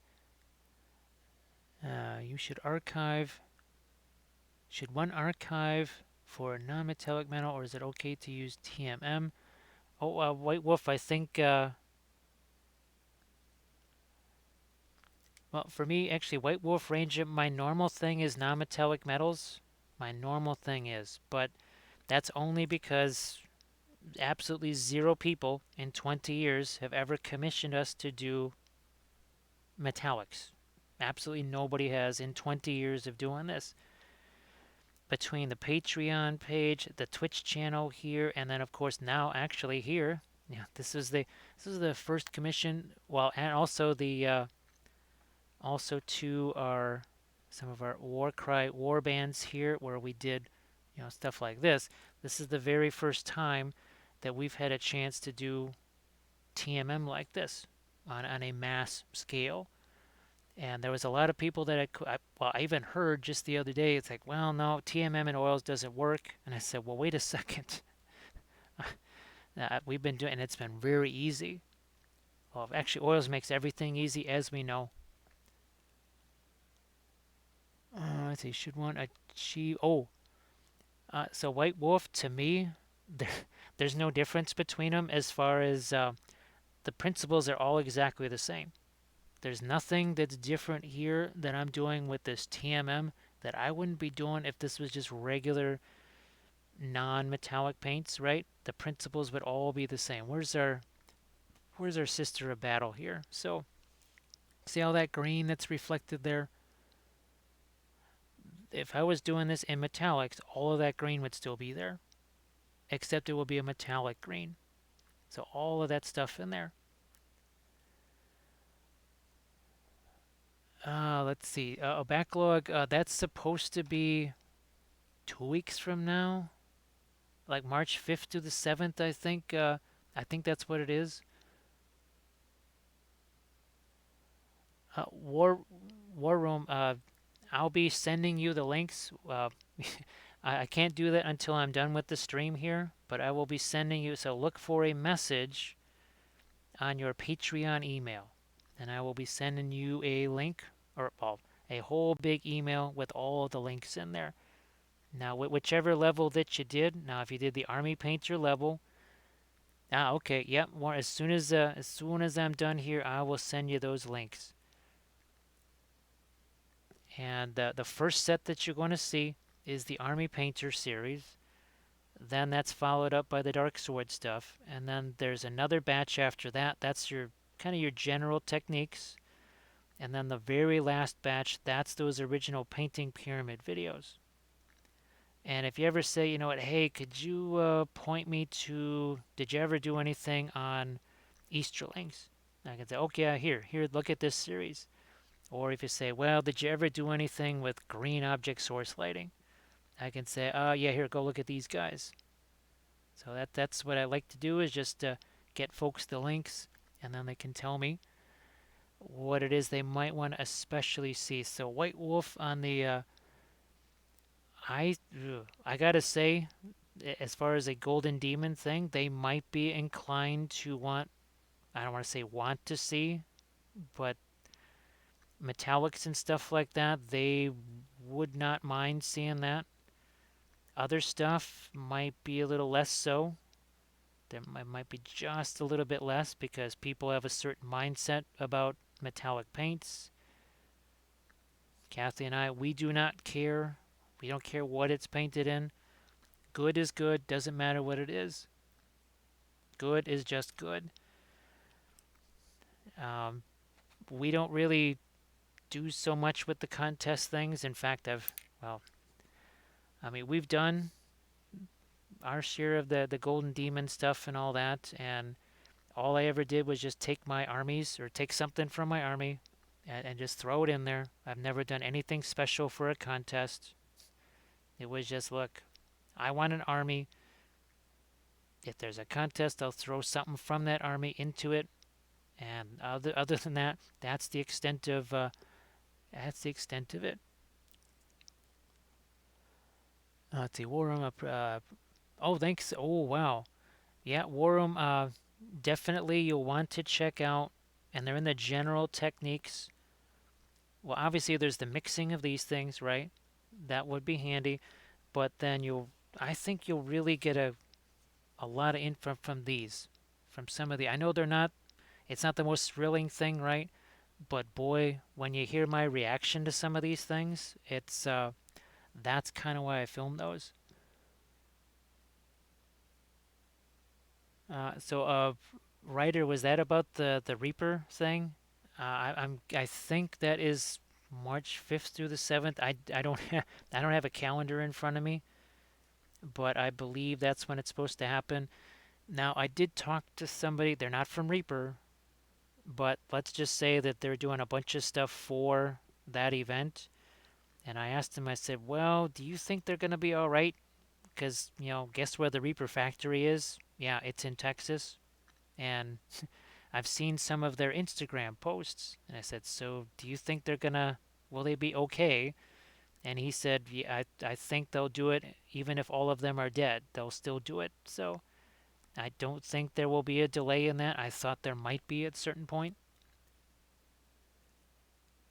Oh, okay, writer. So I send you an email with all of the links, and it starts with if you've done the army painter thing, just as an example, because well, that's everything. It will start off with the army painter series, all 23 of them.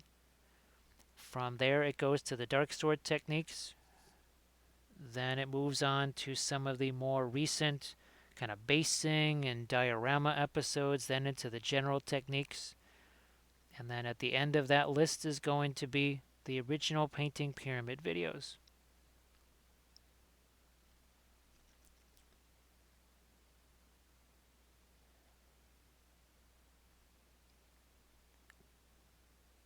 So, well, actually, yeah, that Bookend Kitties, we've been talking about that virtual Reaper Expo event here. Yeah, we've been talking about that for a couple of weeks now. And, well, basically, all we're going to be doing is just streaming during it because, well, I haven't heard anything from them. Obviously, we heard a little bit when Trash kind of said, hey guys, what did you want Jim and Kathy to do? But then the weather thing hit, and I cannot imagine we're going to hear anything from them because they're a little bit distracted right now, needless to say, understandably.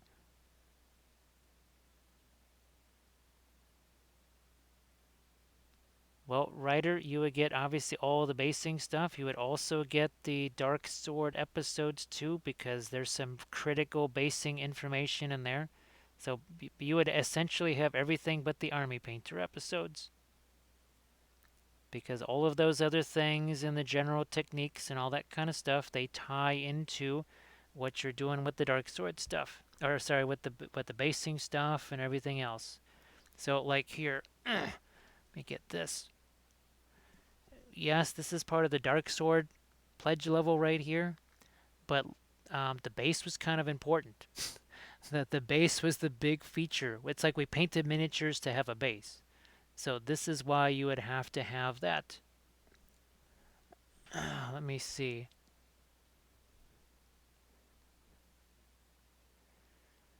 Oh, gee whiz, Discord is rough. I've Discord and I do not get along. Well, yeah.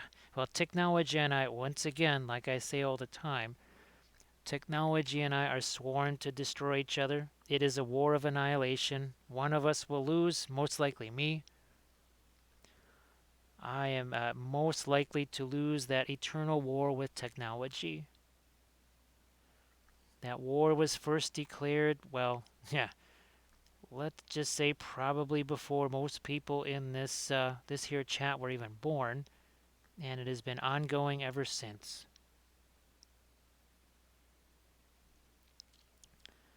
Now, so the Canaanites are the newest one. Is there any other thing that they're banding about for the next war band? Ah, see that? You would think after 8 hours and 39 minutes I could not crank out wordcraft like that. You would think a regular person couldn't be a wordsmith like that after almost 9 hours, but no siree, baby. No sir, we couldn't just keep rolling those things out.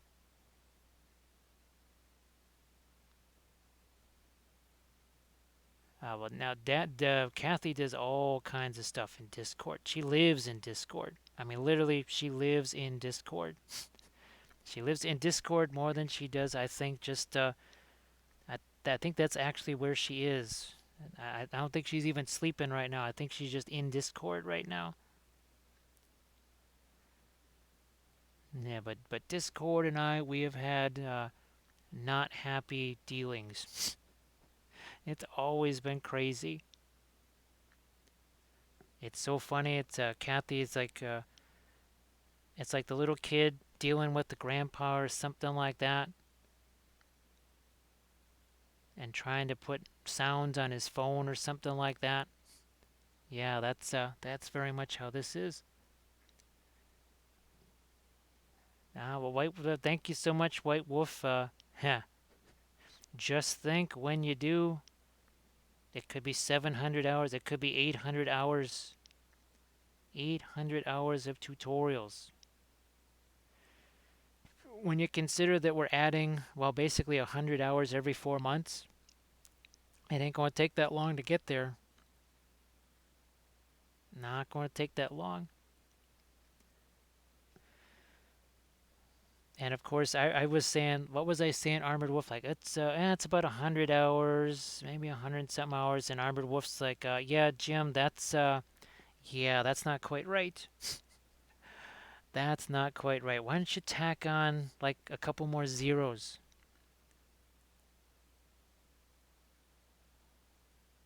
So White Wolf, when you subscribe, and I know this might be a little bit different aspect to the question there. When you subscribe, you get all of the previous stuff. So let's say you do the pyramid thing, right? You'll get all of those general techniques episodes. Everything that qualifies as a general techniques episode over the last 8 years, because you need all of those, right? It's not much of a pyramid if you don't have any of the blocks, right? So you need all of those blocks to be able to work with.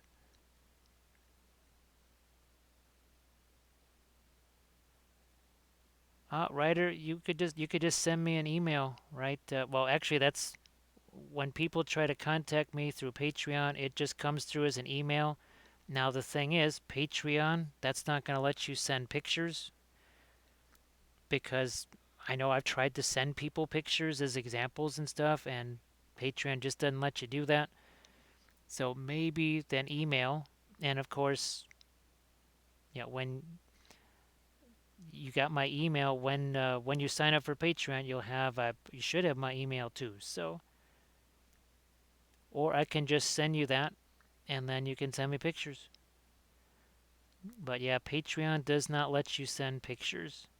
I think, well, I can imagine why.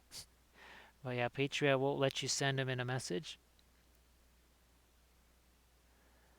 White Wolf Ranger, actually, no. I would say that barely half of them are oil painting. I would say that at least 65% of them are acrylic tutorials. Because, well, here, we'll just walk you through a quick little thing here. Let's just show you the dark sword stuff. Let's just go show you the dark. Where's my dark sword stuff? So, that's all acrylics right there. That's 5 acrylic tutorials there. That is 6 acrylic tutorials there. There's 2 oil tutorials out of the 5. So there's 3 more acrylic tutorials there. Now that one is oils, but that one is acrylics.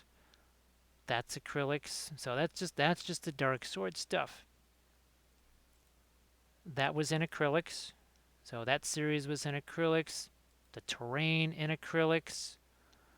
Then let's get down to some of our Lord of the Rings stuff right here real quick. So acrylics, acrylics, acrylics, acrylics, also acrylics, oils, back to acrylics again. So there is a good mix.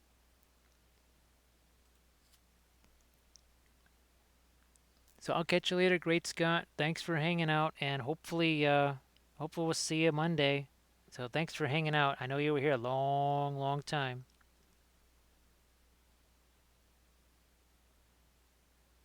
So it's again, some of the most recent ones were acrylic.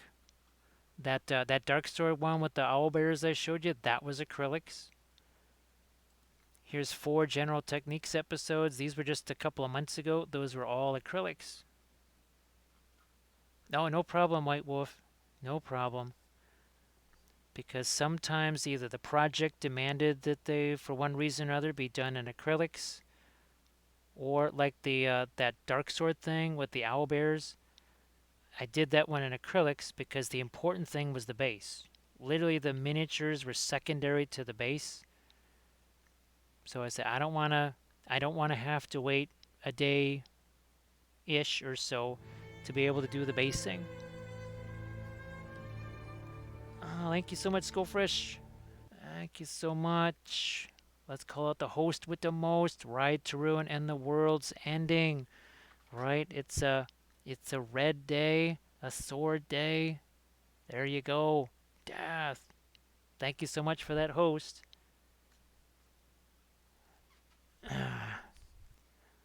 Backlog, you can definitely request that it's be painted in watercolors. That will happen sometime between never and not so much. Mostly, now I still do actually have watercolor paints here, but they are, oh, let's say they're over 30 years old, and we won't be buying any new ones. So that's the timeline for a watercolor series. Now, of course, for the elder ones like myself, sometime between forever and never, that's just a blink of an eye. Now, for the mortals, that's a different story. You know, that whole thing of the flesh only lasts so long. When you're actually not made out of flesh, it really doesn't matter. You know, time just is like, whatever, it's time. Who cares? How do you think we've been doing this for 8 hours and 46 minutes? Because there's no flesh involved. These are just like artifices here. They're just to entertain, because if what was actually here was shown, it would like drive people mad. So actually, backlog, what would be very interesting is to see somebody painting miniatures with a Crayola. There you go. That's what I want to see, is somebody painting miniatures with a Crayola. Now I do. Ooh, yeah, I'm looking at this here. I better get me some dark on either side of that. Okay, that's better. Let's get back into here. Reinforce some darks here and some lights on this. Oh, and ooh, yeah, look at this. There was most definitely a molt. Something ran through that, like a rhinoceros just ran through that. Oh, look at this. Trash is here. Trashorama, how you doing? So, Trash, did you heard us talking about the Reaper Expo, and hoping that they're all still going to be alive down there to be able to, after everything that they've been through and stuff with this week, it has to be an interesting challenge. So, Trash, I hope that you're doing okay down there, because all that stuff of like no electricity, no heat, that sort of stuff. So, yeah, Trash, I hope that you're doing okay, and like I said, I hope they're doing all right. I just figured that we won't be hearing from them too much anymore until they actually go ahead and do the Reaper Expo, because then they've got a few things to worry about. I mean, I'm just assuming that'll still happen, because that would be a bit difficult to reschedule. Why don't we get a couple more lights in here? Okay, that's I was thinking, maybe that things were finally starting to kind of switch more into their favor. The Instagram posts, though, those were a little bit. It's like, oh my goodness, that's not gonna make things easy. So, Ryder, typically I am not going to bed until between 4:30 and 5:30 in the morning. Unfortunately, I wish it could be sooner, but work has to get done. And pretty much just like Armored Wolf, nobody sleeps until that work gets done. It's crunch. I was thinking that, Trash. I was thinking, hey, Ganes, welcome back. Welcome back. Yeah, actually, believe it or not, last Saturday's was longer than this. It was 10.5 hours. Yeah, it was 10.5 hours. That was the one where we painted our 15 Mines of Moria goblins. So just go back. It was like last week. It was a week ago. Go check it out. I'll catch you later, Ryder. See you Monday. I assume I'll see you Enters Monday. my domain. Well, speaking of seeing somebody again, look at this. It's Thistle. Hey, Crypt Shadow.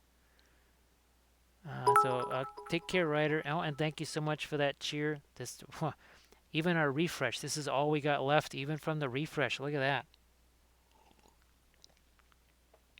that. So Thistle, I hope that you had yourself a nice little stream there, just kind of to chill out, right? Get back into the swing of things, because I know it had been a little while and such. So hopefully that was good. Let's see, what was that War Room? Oh, so War Room, the typical streaming thing that happens during the week is Monday, then Thursday. That's a painting stream. Thursday is a sculpting stream, and then Friday and Saturday are also painting streams. Typically, the Saturday stream, if if things cooperate, that is the longer stream because I start earlier. AR asks, the figures you paint on stream, yeah, like Backlog was saying, pretty much the Lord of the Rings stuff is mine because I'm trying to do the battle reports with it, that sort of thing. Now, some of the Warcry stuff is mine, and basically, where's my Ossiarch? So these will be the first two Warcry warbands for me. We're also going to try and get the Kenites going and some Corvus for me too. So these are, I'm trying to save some of these for me anyway. At least some of my Ossiarchs so that I can have a Warcry warband. The priority is definitely for me the Lord of the Rings figures because I think you've been hearing AR about all those battle reports that I want to do. And it's also a good place to, like a laboratory, right? Try all kinds of different things, different basing techniques. Also good for the sculpting too, right? Good for the sculpting. So this, I'm glad you're able to get some work done there. Now, have you done any more of those challenges like you did on that? Remember, it was like your first set of streams was all done with that color challenge.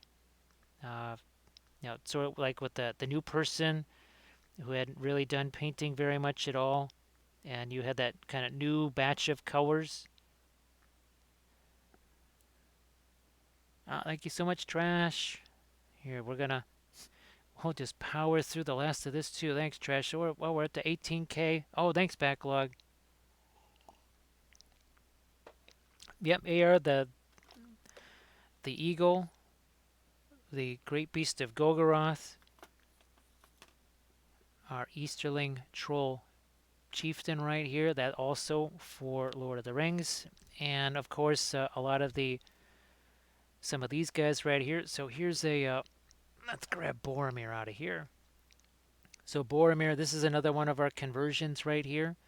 So this is our Boromir for this Minas Tirith army right here.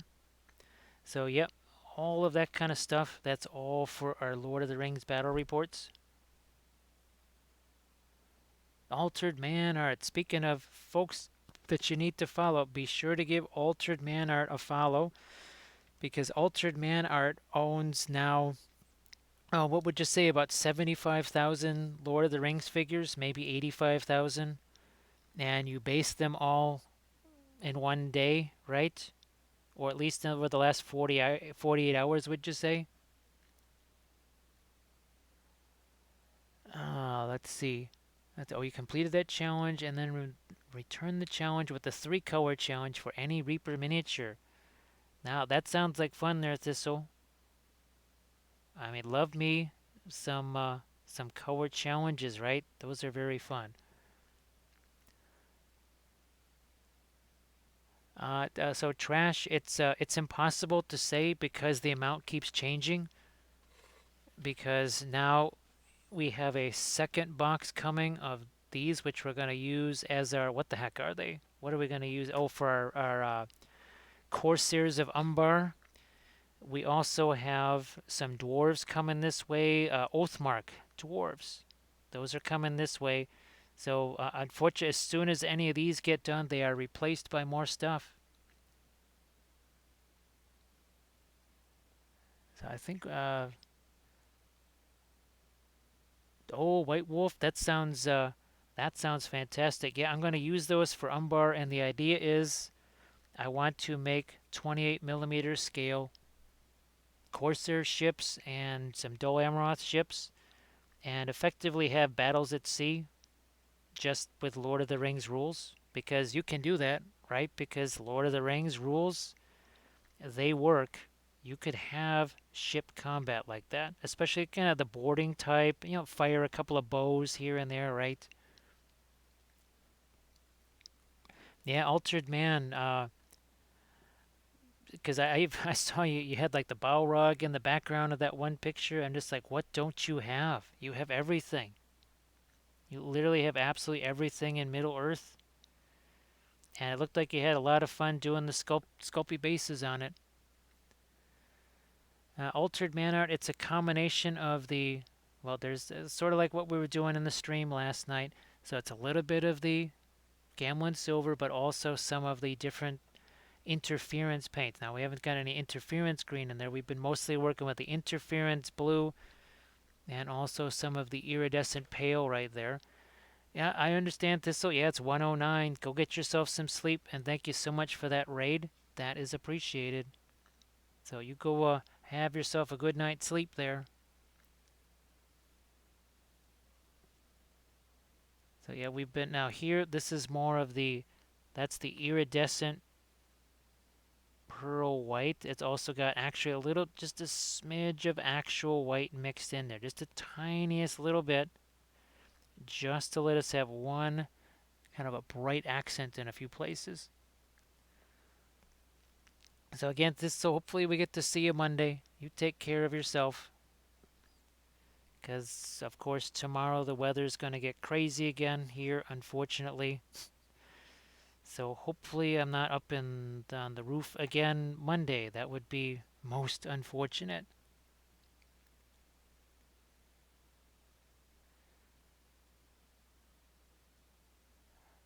So a White Wolf, I'm not sure. I don't know if you've ever heard of or seen the War of the Ring board game, but the idea is to do a massive campaign through Middle Earth with using the War of the Ring as sort of a strategic driver of the action. As we put just a little bit of a glint of, look at that, a little bit of a glinty light right there, huh? Oh yeah, Altered Man Art. Now there are some things that GW will periodically bring back.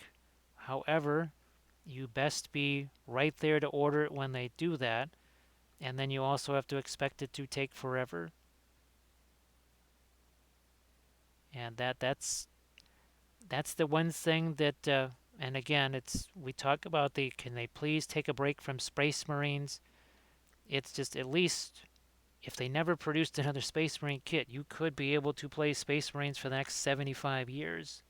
But with Lord of the Rings, there's just figures that are part of the game, a key part of the game, that you can't get. You literally can't get them. And it has definitely risen in popularity. And guess what? There's a certain show that's coming. I'm sure that's why they re-released it. I'm sure that's why they re-released it. Let's see.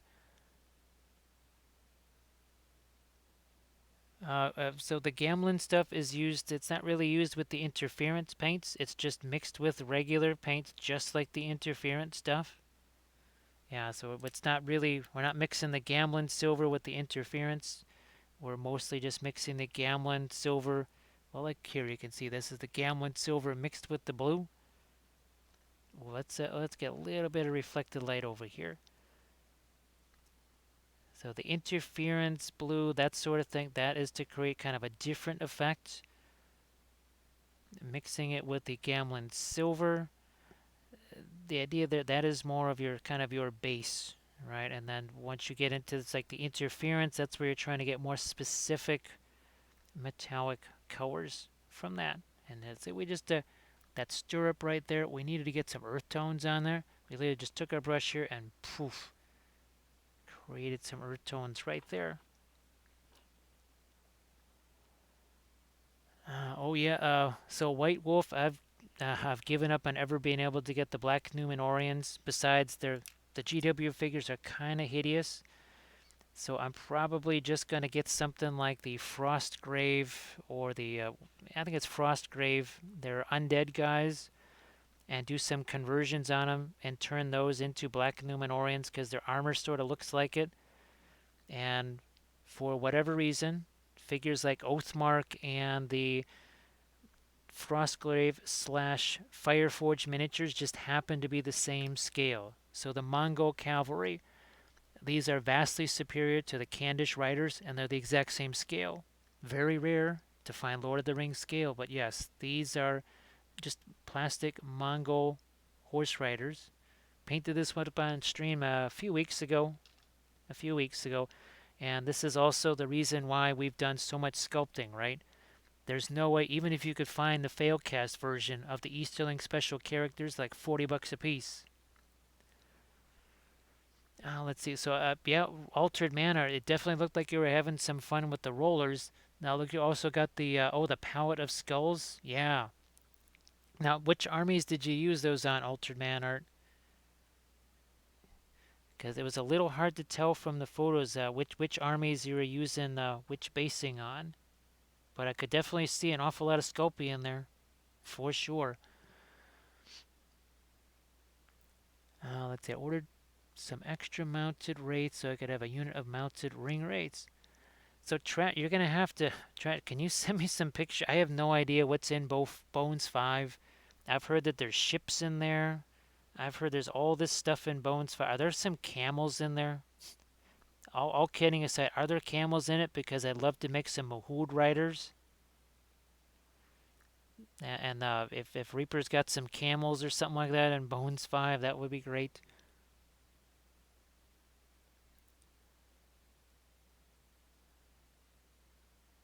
Oh, Backlog Battles. Well, let's see. How many times did they do Space Hulk? They did it twice, I think. All right, again, we got this crazy thing going on. We've got to try and find some way to separate these two things. We'll just paint something here. And then we'll just leave that sort of darker along that edge. So we're literally having to paint in shape that's not there. There is no shape there. We literally just painted. That's totally flat. There's nothing there. Let's see. Altered Man Art. Mounted Citadel Guard.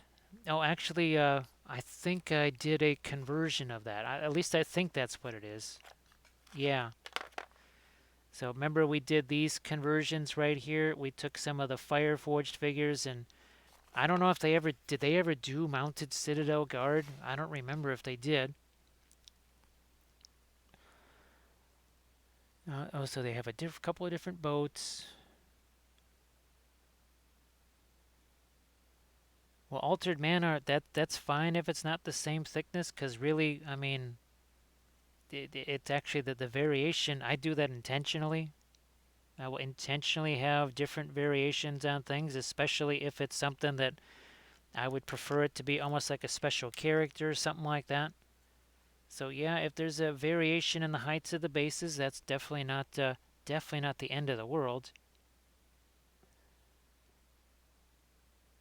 Let's see, Father Wind. Oh yeah, Father Wind. Is it? It's sort of like a pack animal, right? And it's I think you can get it in Bones, right, Father Wind?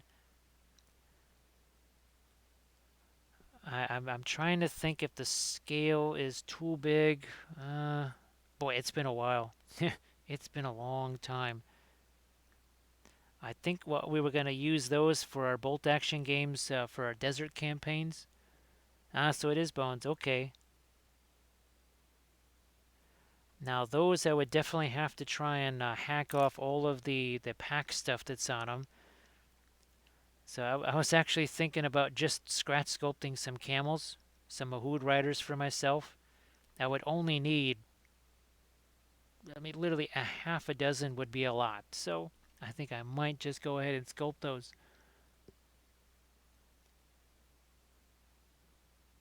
Let's see. So I went with,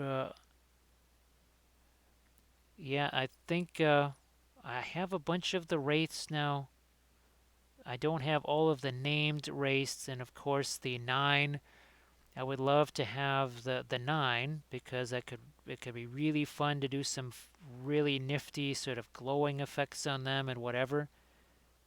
They wouldn't really be in any of the battle reports because that's very much a Hobbit sort of a thing.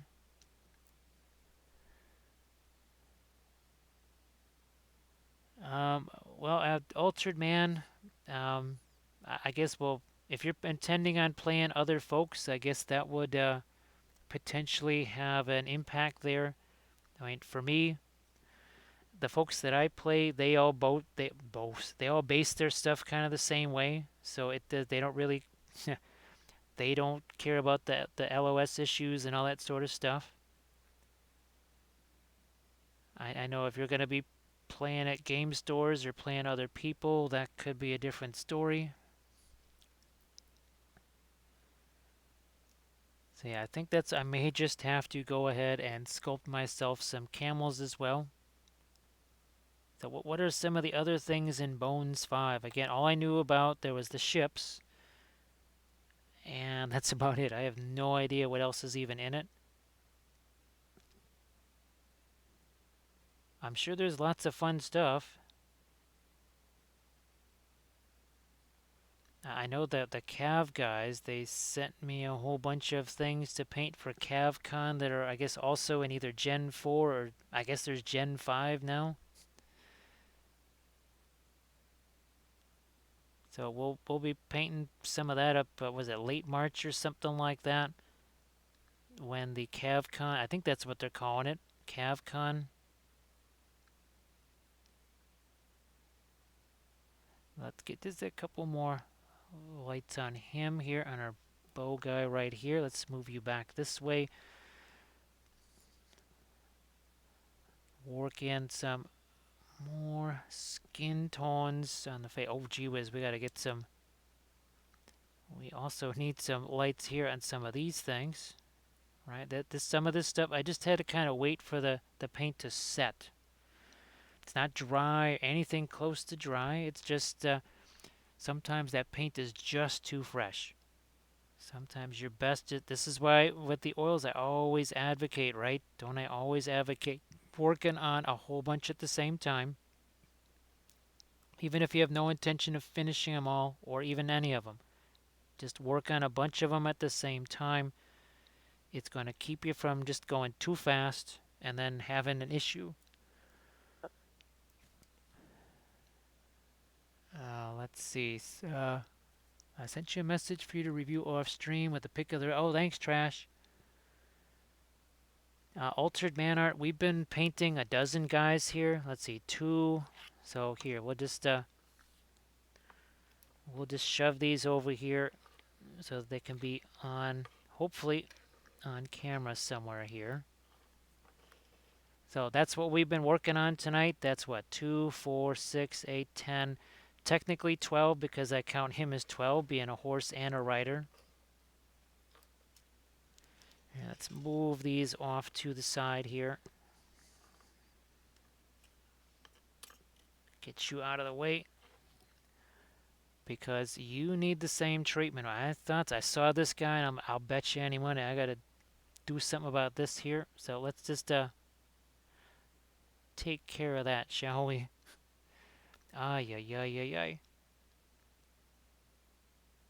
Let's get a little bit lighter color on our bow as well. Oh, just here, let's hit it with a little bit of our yellow here. So thanks for the heads up there, Trash. Appreciate that. Unfortunately, when they stream, that is that's either when I'm sleeping or filming or doing something else, so I never get to see their streams with all the news or anything like that. And we are, well, you know the rest. Oh, look at that. See that? There is no shape defining those two areas there. That was, we just kind of created two shapes out of nothing. There was no shape there whatsoever. Nothing was there before, but then we just made some. We got to do some more over here though. Oh my goodness!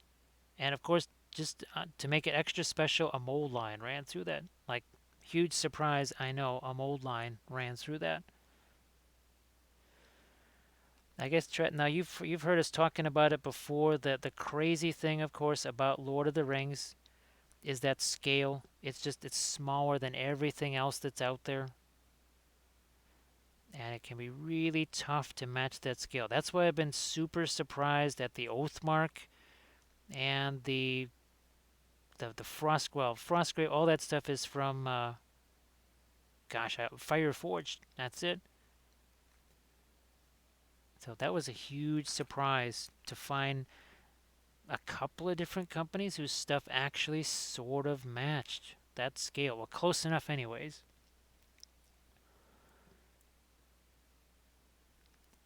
Oh, Trashorama, man, those figures, I couldn't believe how posable they were, how easy they were to deal with. Talk about me not swearing.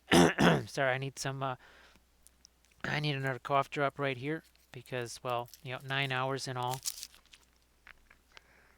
So I'm sorry about that.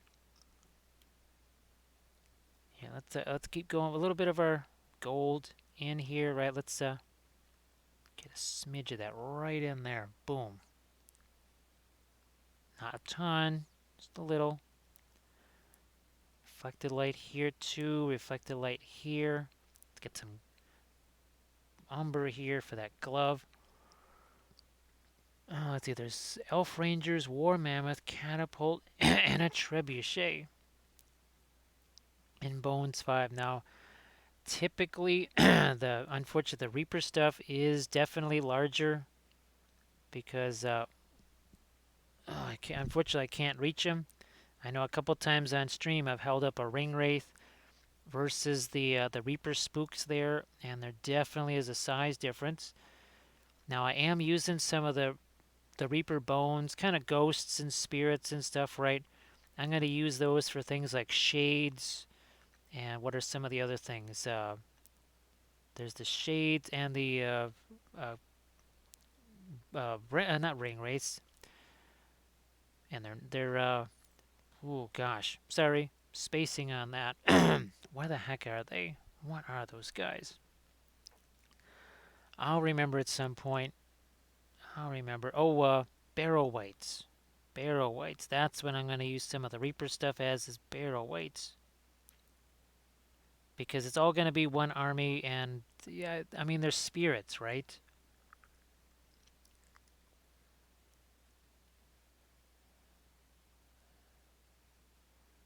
Trash. It's not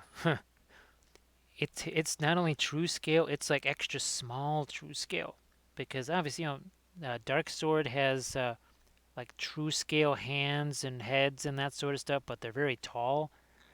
These guys are tiny, so there's your Mandalorians, right? Look, look at that. Look at how that just towers over that. Now let's find ourselves a Reaper figure here. Let me see if I can find a Reaper. Well, close enough. So there's there's your typical. Look at that. How it kind of towers over him, because the feet are at the same level, and even with his helmet, she's still almost half a head taller than him. So yeah, there's a bit of a difference. Now, of course, Dark Sword. Oh my goodness, look at this. Look at Schmandorf and Gandalf here. So this is why Schmandorf is Gandalf's bigger brother. So sadly, unfortunately, and also GW does the same thing. You can't use any of their fantasy figures for Lord of the Rings. You just can't. Unfortunately, it does not work whatsoever. Let's see. There's yeah, Bookend Kitties. A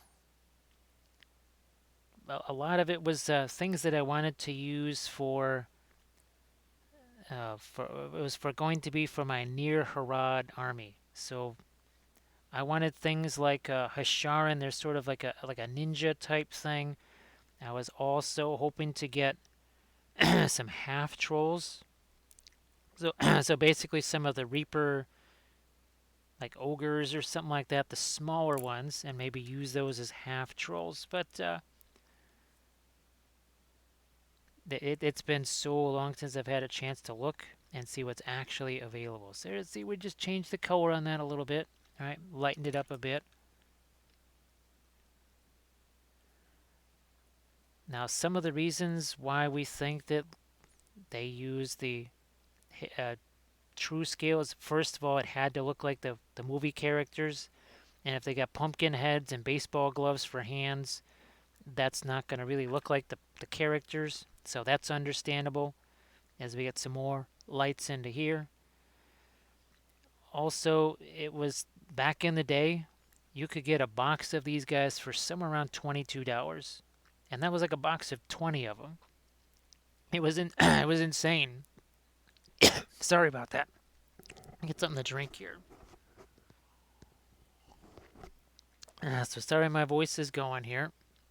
That's just we've basically streamed every day since Tuesday.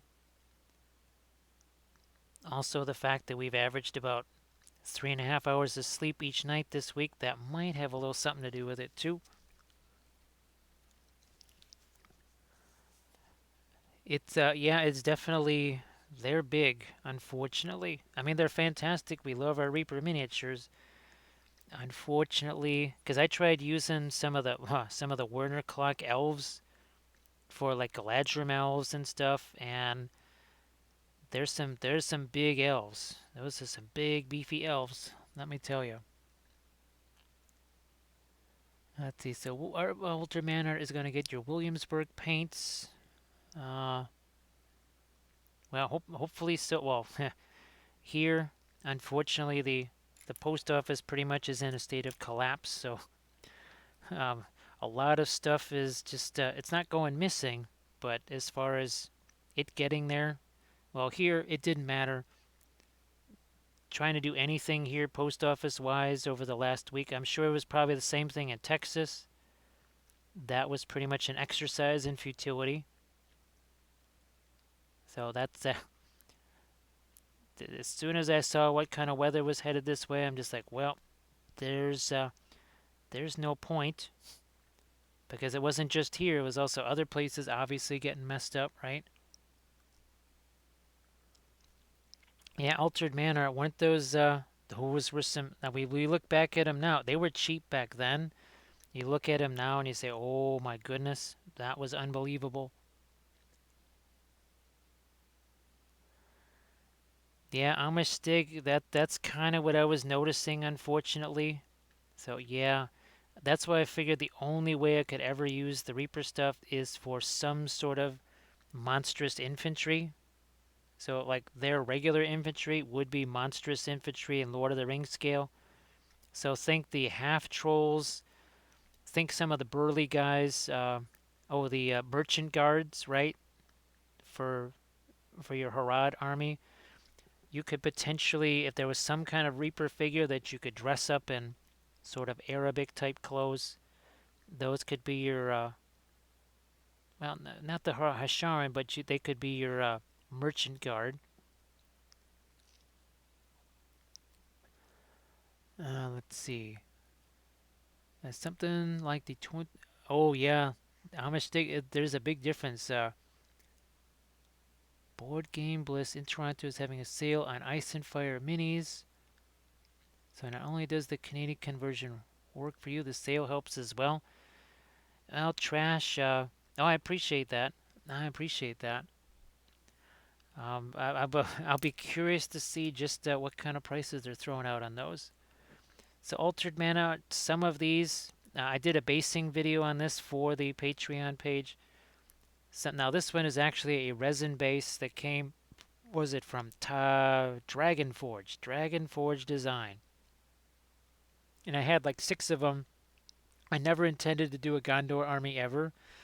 So I just threw a few of them on these bases just to maybe do some tutorials. This was years ago.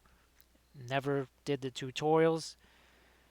Then I realized, oh, gee whiz, I'm going to have a Gondor army because of all these battle reports and everything else.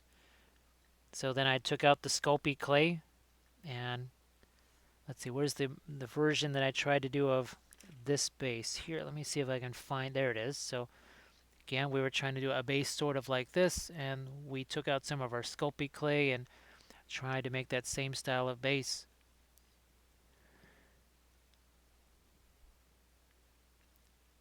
Yeah, and unfortunately, Song of Ice and Fire is, well, I mean, for me, I won't be doing any battle reports of it.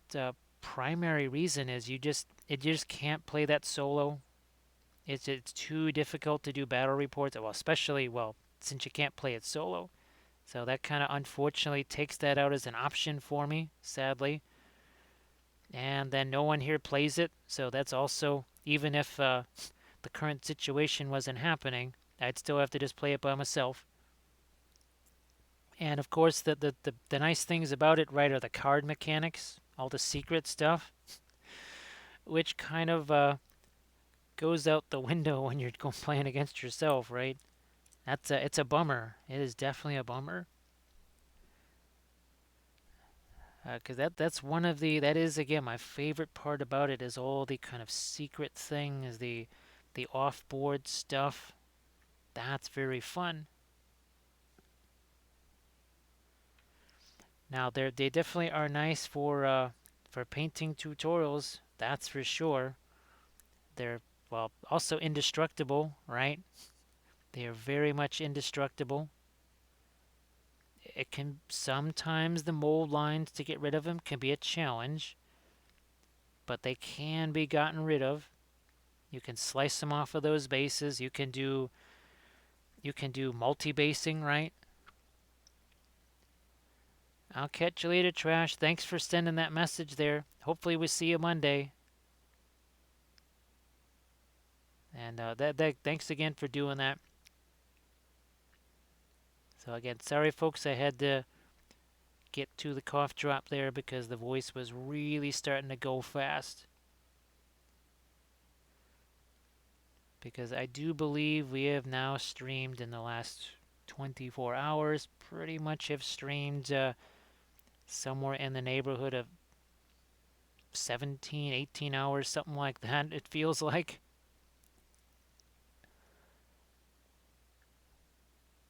Oh wow! Ooh, gee whiz. Speaking of some shapes to draw, and we got some shapes to draw in here. Oof.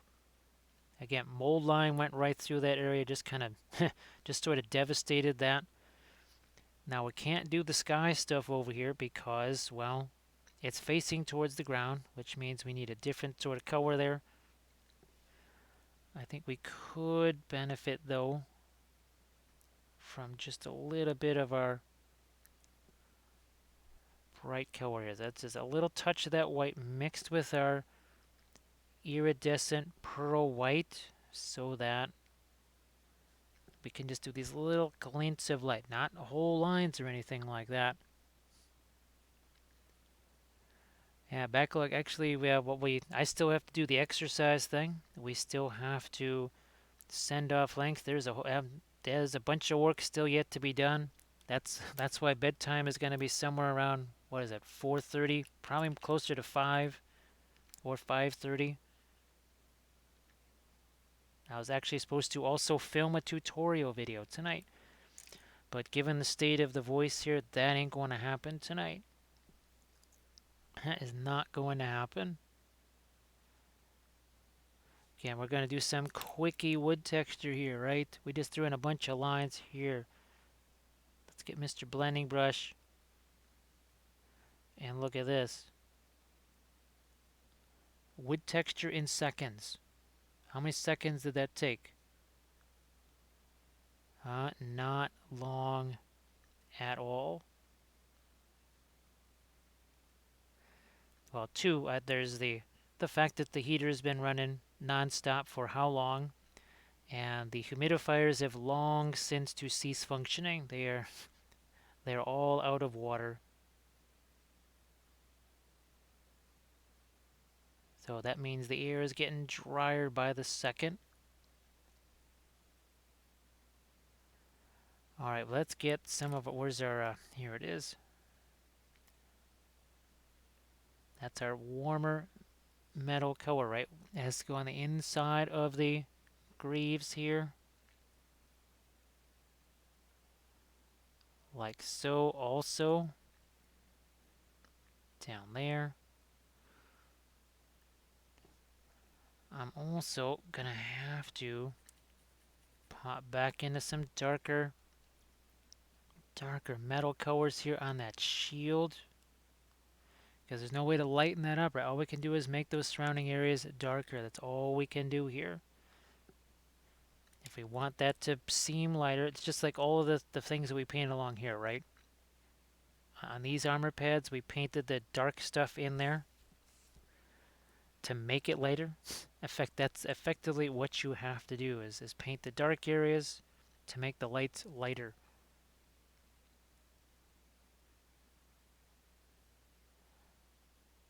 Now, so back look, was there any, when it comes to the Lord of the Rings stuff, was there any particular, say, okay, look, there's really, unfortunately, the only boxed sets are just sort of your unit boxes. Were there any unit boxes that you said, oh, you know what, okay, maybe this would just, I'd like to have something like this? I don't think you necessarily need to augment your army of the dead anymore.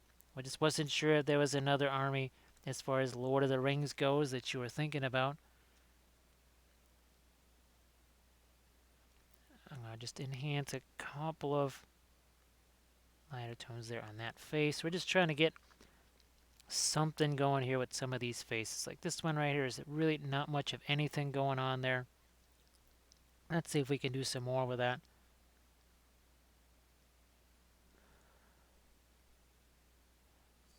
We've got our Terra Rosa mixed with some of our white.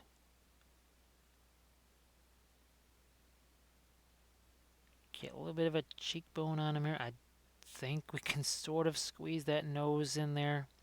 We're probably going to want to get some browns in on that strap thing right there. Oof, let's see if we can fix up what's going on with the hand over here.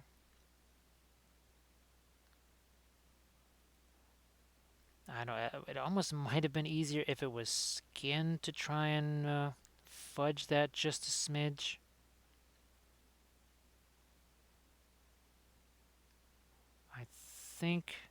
I think we got. Oh no, we need to get some reflected light in here too. We've got a reflected light gap here. We gotta bring some of that. Also, we want to get ourselves a little bit of wood texture in there. A wee bit of wood texture like we just did over there. We have our blending brush once again to the rescue.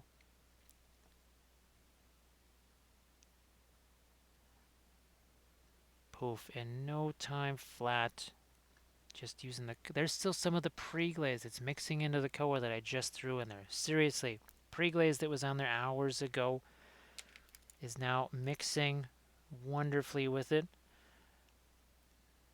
So back to our asphaltum here for the boots, just to darken those down. A little bit of a sort of a glaze. We need a bit of dark there to get that edge. Let's see what we can do here for some hair. We're just going to take some of our, it's almost like the color saber color we're using on the base. Yeah, it's a little bit of a lighter color here, that's all. And look at this, Pixel Props.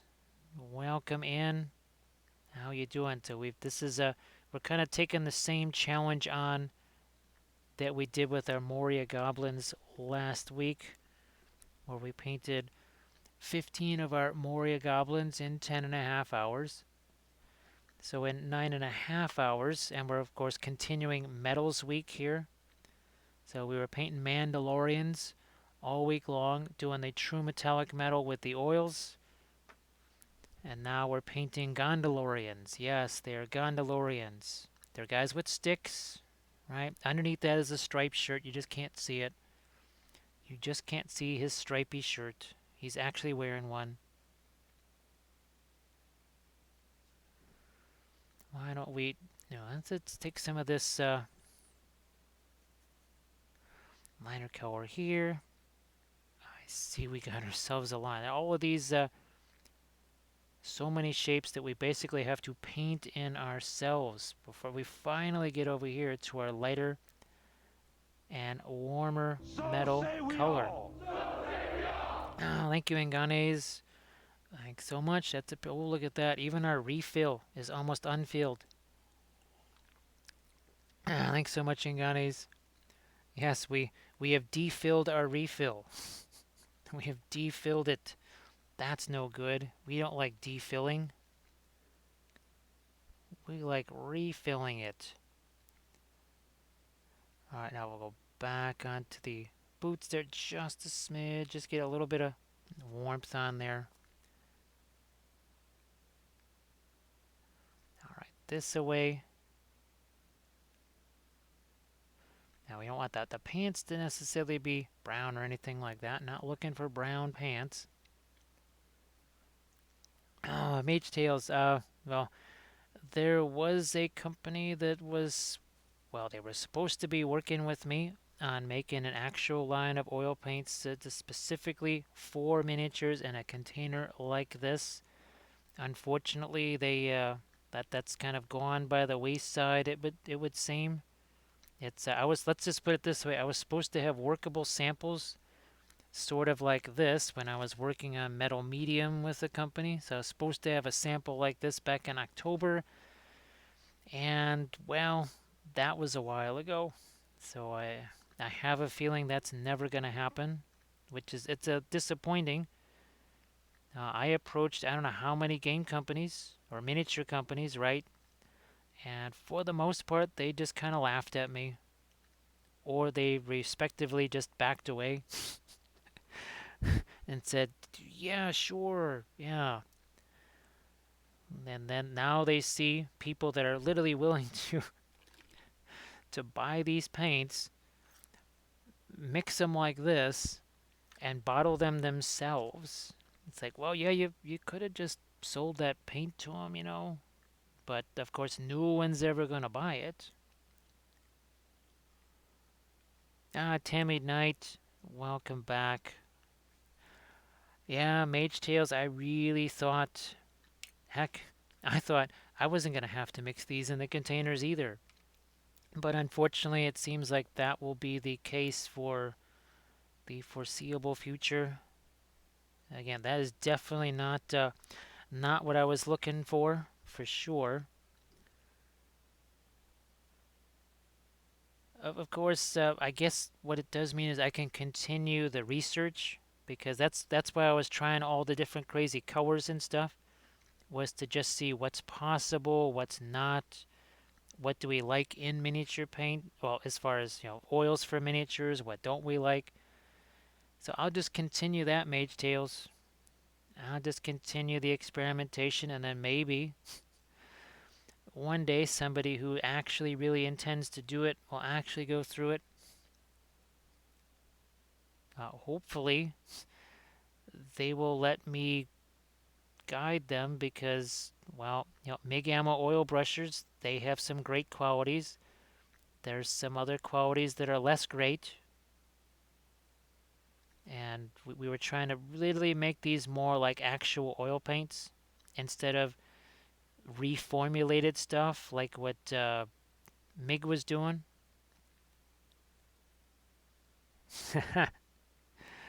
Yeah, that's I really, really, really thought that was going to be happening too. I really did, because there was a lot of meetings. Let's put it this way: there was an awful lot of meetings held about that. Now I'm trying to get some lighter stuff in here, and then just like we did on some of the other shields, right? We're gonna go back in here with some of the darker stuff. First, we got to hit it with our lighter stuff, though. This is the not interference. This is our iridescent right? This is our iridescent stuff here. All right, good enough with that. Let's go back to the darker side of things. Yeah, Mage Tails, there would definitely be a wee bit of work involved, would there not? And then in this day and age of, well, Altered Man, or how long were you saying you waited for your one thing there? Was it 4 weeks or something like that? Just given the way shipping is these days, oh my goodness. That, let's just put it this way. I ain't gonna be the one packing and shipping any bottles, that's for sure. There is, even if you expanded the day, and I've requested this many times, I have requested a 72-hour day many times. That has also been denied. I have, Hello, little hobbits. Spark I my have requested a guns. 10-day week. That has also been denied, sadly. Thank you so much, Frost, for that follow. Much appreciated. Hope, I don't know, maybe, I don't, I was thinking maybe by, well, probably by Thursday, maybe. We can maybe cross another little number plateau there. And from our follower standpoint, that would be nice. It's always fun to cross a plateau. Again, we're doing that darker stuff here because doing the darks makes that lighter. See how that got lighter and sharper, right? Did the two things kind of two for one.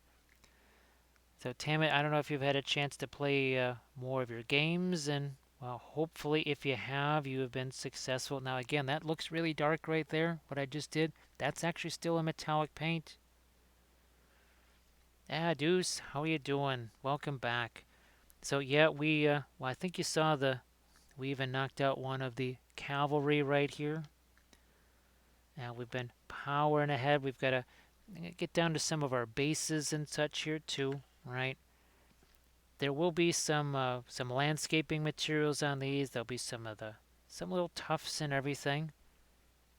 And we've got a new type. Where is those? Where did those go? They are right here too. Can't reach them unfortunately. Sorry about that. Well, we'd have to wait for the oils to dry first before we could put tufts on these, 'cause they ain't gonna stick. They won't stick. But we'll, who knows? Maybe we just have a tuft party at some point during a stream, and we just put tufts and foliage and junk on bases. All right, we're just again doing some cracking in here. Speck Spud, how you doing? Welcome back. How is your Sunday morning treating ya? Well, actually, it's probably Sunday afternoon for a whole bunch of folks here. That's my guess. For most folks here, it is not actually Sunday morning, it's Sunday afternoon. So yeah, we just kind of extended the crack there on the base. Do some more over here.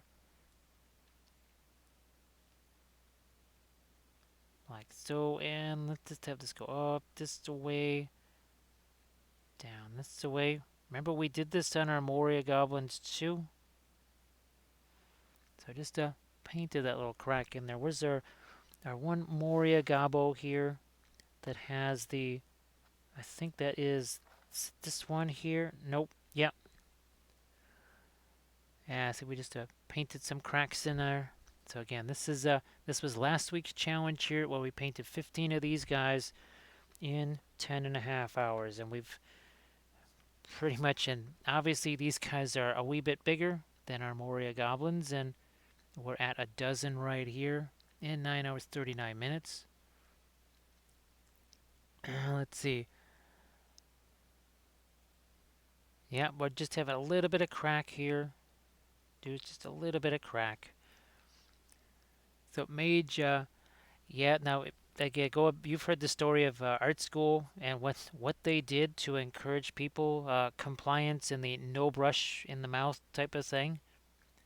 Yeah, that was an actively discouraged thing when we were in art school, and the ridicule that came with doing that was was designed to create compliance as far as lack of putting the brush inside the mouth. And it basically came, they would just take the brushes away from you. If they saw them, they said, we don't want to see any brush in anybody's mouth at any time. And if you do so, you will leave us no choice but to remove that from your possession.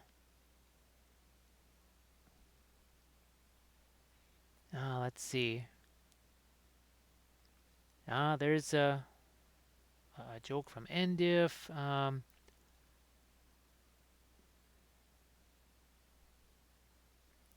Yeah, but again, that's when you have the sable brushes and all that kind of stuff.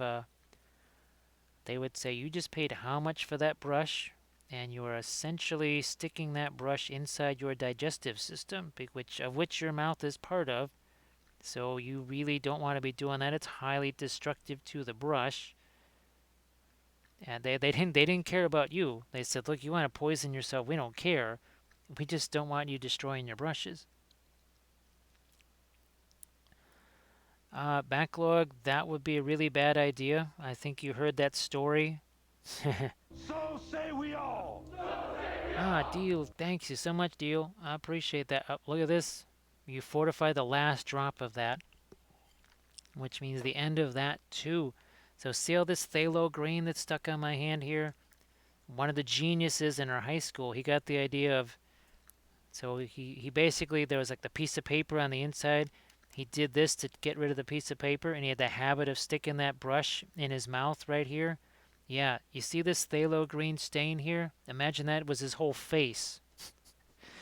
And he went to lick it off of his face, and we practically grabbed his tongue to get him to not do that so we wouldn't have to resuscitate him.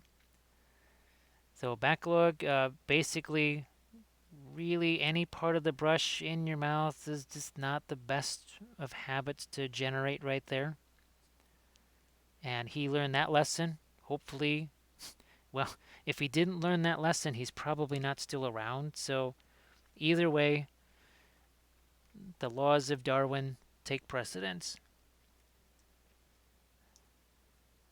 I mean, and I understand that was it Privateer Press that was big with that using the whole saliva thing and all that, or was that other places besides Privateer Press were doing that too?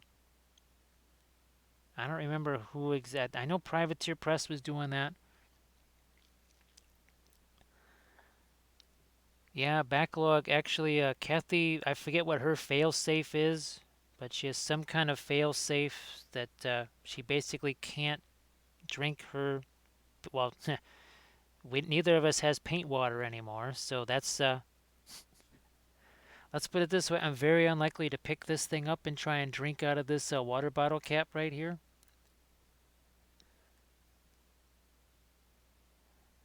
Mage Tails, that's going to be any sable brush because they basically make them the same way now. A sable brush is made the same way now. So unfortunately, it will have the same effect on any kind of sable brush. And well, if they were still around today, they would definitely still be confiscating brushes for sure. Because sable is a natural thing, and natural stuff gets broken down by the digestive system, and also just there's a lot of nasty stuff, unfortunately, that'll get onto that brush. Let's see. And I know, don't people have like taste contests? I mean, everybody can do whatever they want. That is fine. I will. I will just say you do whatever you guys want. It is just well, like you say, it's when you want to try the oils kind of thing, and you know you're focused on the painting and all that kind of stuff. I know for me, I would not be thinking, yeah, I probably don't want to do that. I would forget. I would totally forget for sure. I for, half the time I'm forgetting my own name. I would have trouble remembering that little safety tip. Like, yeah, maybe don't want to put the oil paints there. in your mouth.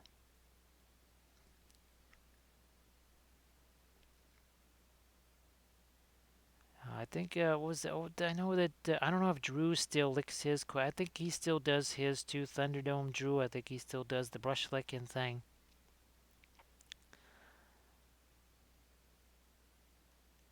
Yeah, let's just keep going here with the lights. And now we, oh gee whiz. Again, another place where the mold line just cruised right on through town, which means we're going to go back in with some of our indigo. And we'll just kind of rescue that edge, which kind of disappeared with the mold line. Oh yeah, that's, oh yeah, sure, beige tails. Boy, I tell it now. Oh, well, my favorite, well, least favorite thing I did, I thought I was typing a Facebook message to Armored Wolf about, I think it was about, oh, it was about a camera. Yeah, it was about a camera or something like that. And it ended up going into the chat. I think it was actually a Thunderhead Studio. And he said, Jim, I think that question or that was meant for somebody else. And I went, he's like, yeah, I know you've been talking about the battle reports, but that's really oddly specific. What are you talking about there? So yeah, that was a message meant for Armored Wolf on Facebook that ended up in a chat.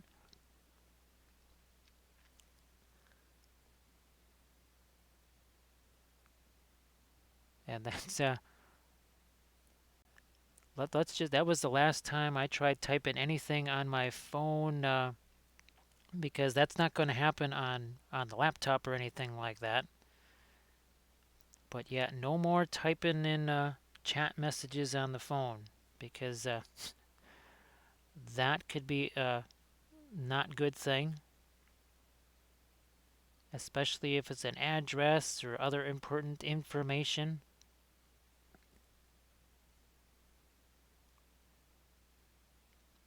No, we're not going to deal with any more darks on that. This guy, I think we've got him pretty well set as well. Oh wait, let's take our blending brush here.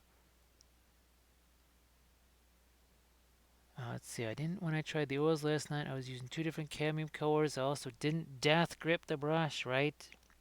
Caress the brush, don't crush the brush. You crush it, well, your hands are gonna hurt really, really early into the painting process. Of course, you're not gonna be able to paint for, how long have we been doing this? 9 hours, 47 minutes. It'll be tough for you to do that for sure. No doubt about it. Let's see what we got going on here for some lighter colors. Lighter colors gonna go right up here. Just something. Maybe even on the boots here. Oh, what do we got? What the heck is that? Oh, it's a scabbard. All right. Not that I could tell. You know what? I'm going to bring in a little light there. Oh yeah, why not? Because we got it on the other side too. I think I would like it just to hit more of something there. So I'll take this, blend the rest of that right in there. Boom. Just nice and easy, right? I want to see if I can't maybe get some eyes on this guy. See if we can do that here.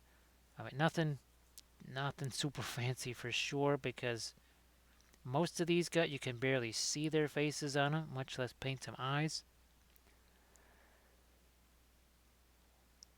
Let's see, Mandalorian been all over the news. Yeah, actually, we saw that late last year.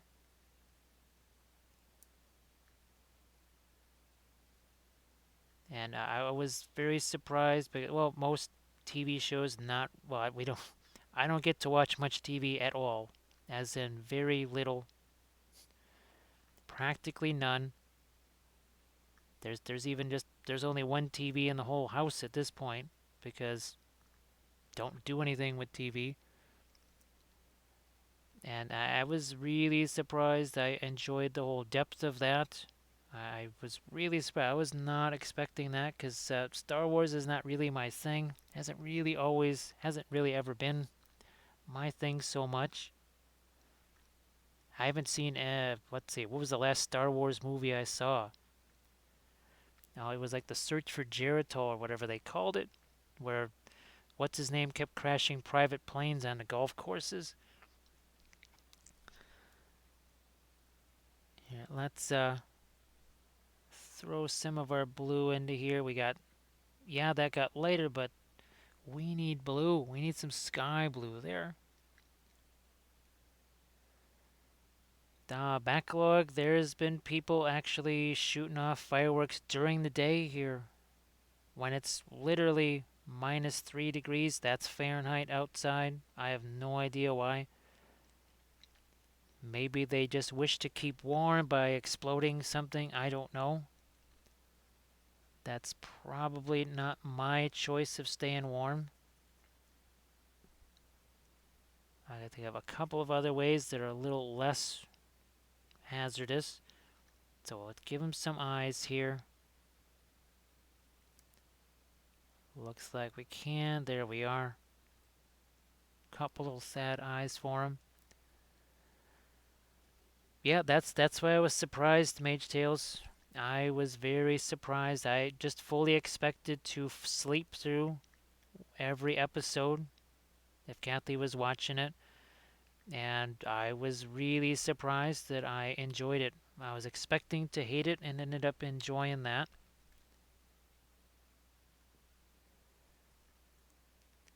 Well, also, I mean, well, sci-fi series and myself don't really always get along too much.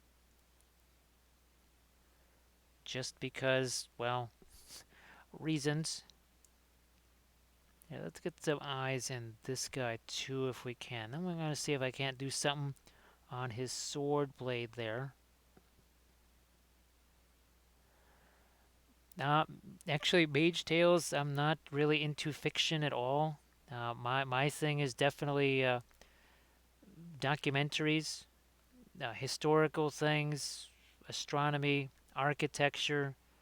That's the non-fiction stuff is for me. Uh, Fiction stuff is not really my gig at all. So it's like when someone say, "Well, here we should watch this series or something," I'm just, ooh, okay. So yeah, that is definitely where my thing is at. I would rewatch that series on the interwar years of the 20s and 30s. I could watch that a dozen times, and since it's information, it's something that I can watch over and over again because, well, the ending doesn't matter. Yeah, let's get some eyes onto you as well if we can. Which is why I always have to tell people I have not read the Lord of the Rings books. I did not know what Lord of the Rings was until Kathy had me go into the theater to watch the movies. I never even heard of it before. And all the stuff that I've learned about it is through research. Basically, researching it like it was more like a set of historical events and places.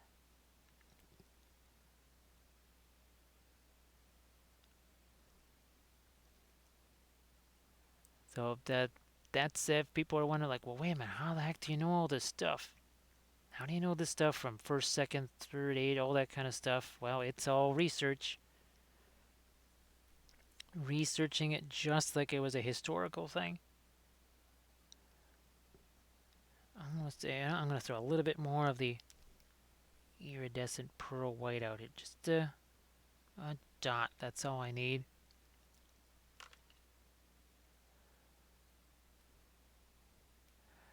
Yeah, Father Wind, a bunch of folks, the folks who don't like, say, the Silmarillion, they say they don't like it because it sort of reads like a history text. Which, of course, I mean, that's all fun. That's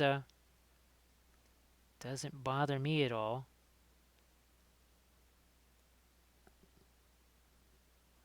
I'm going to try and sneak in just a touch of this light here if I can.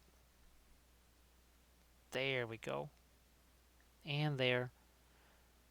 And of course here we're missing a little bit of our lights right there.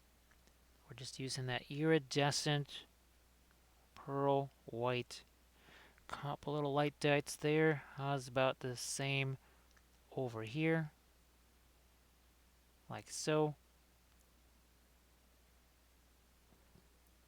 Now unfortunately there's no time for reading any books now. I'm either filming or editing or streaming. So unfortunately, yeah, no time for reading books. I can while I'm packing stuff or trying to file miniatures or something like that, or do whatever, or photograph things. I can maybe have a couple of these lore videos just playing in the background because it is just there's nothing to see. There's no pictures or anything. It's literally just a voice saying information.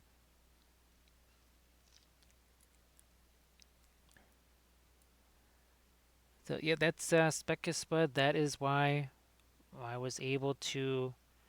That's why the Lord of the Rings stuff that I can. It's a lot of the other fiction stuff. It's just like the what is that, the Song of Ice and Fire / Game of Thrones stuff. The when I was painting that stuff on more of a official type basis, I was trying to research it because I had to know what the heck I should do color wise on things. I had no idea because it was obviously not based on the shows, it was based on the books. And I, well, had never read the books, never heard of the books, never obviously did not watch the show. So I was kind of the worst of all worlds when it came to figuring out what the heck to do for colors and such and all the Song of Ice and Fire stuff. Warham, actually, I have listened to some podcasts. Ironically enough, I was listening to podcasts about Song of Ice and Fire. The podcasts,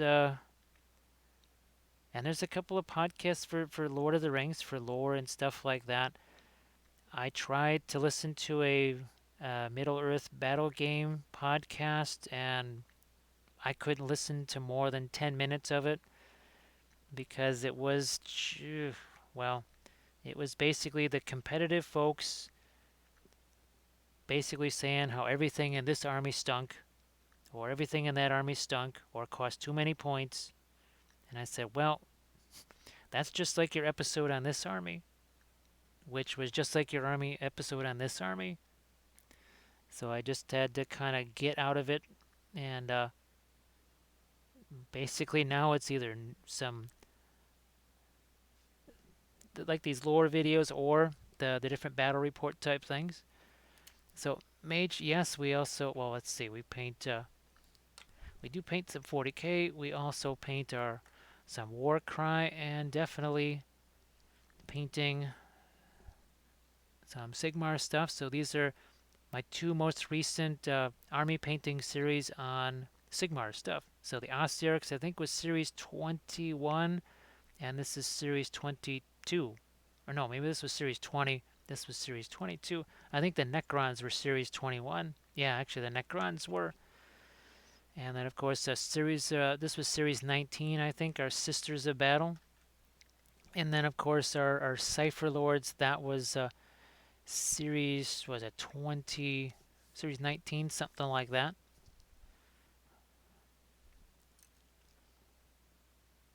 Let's see.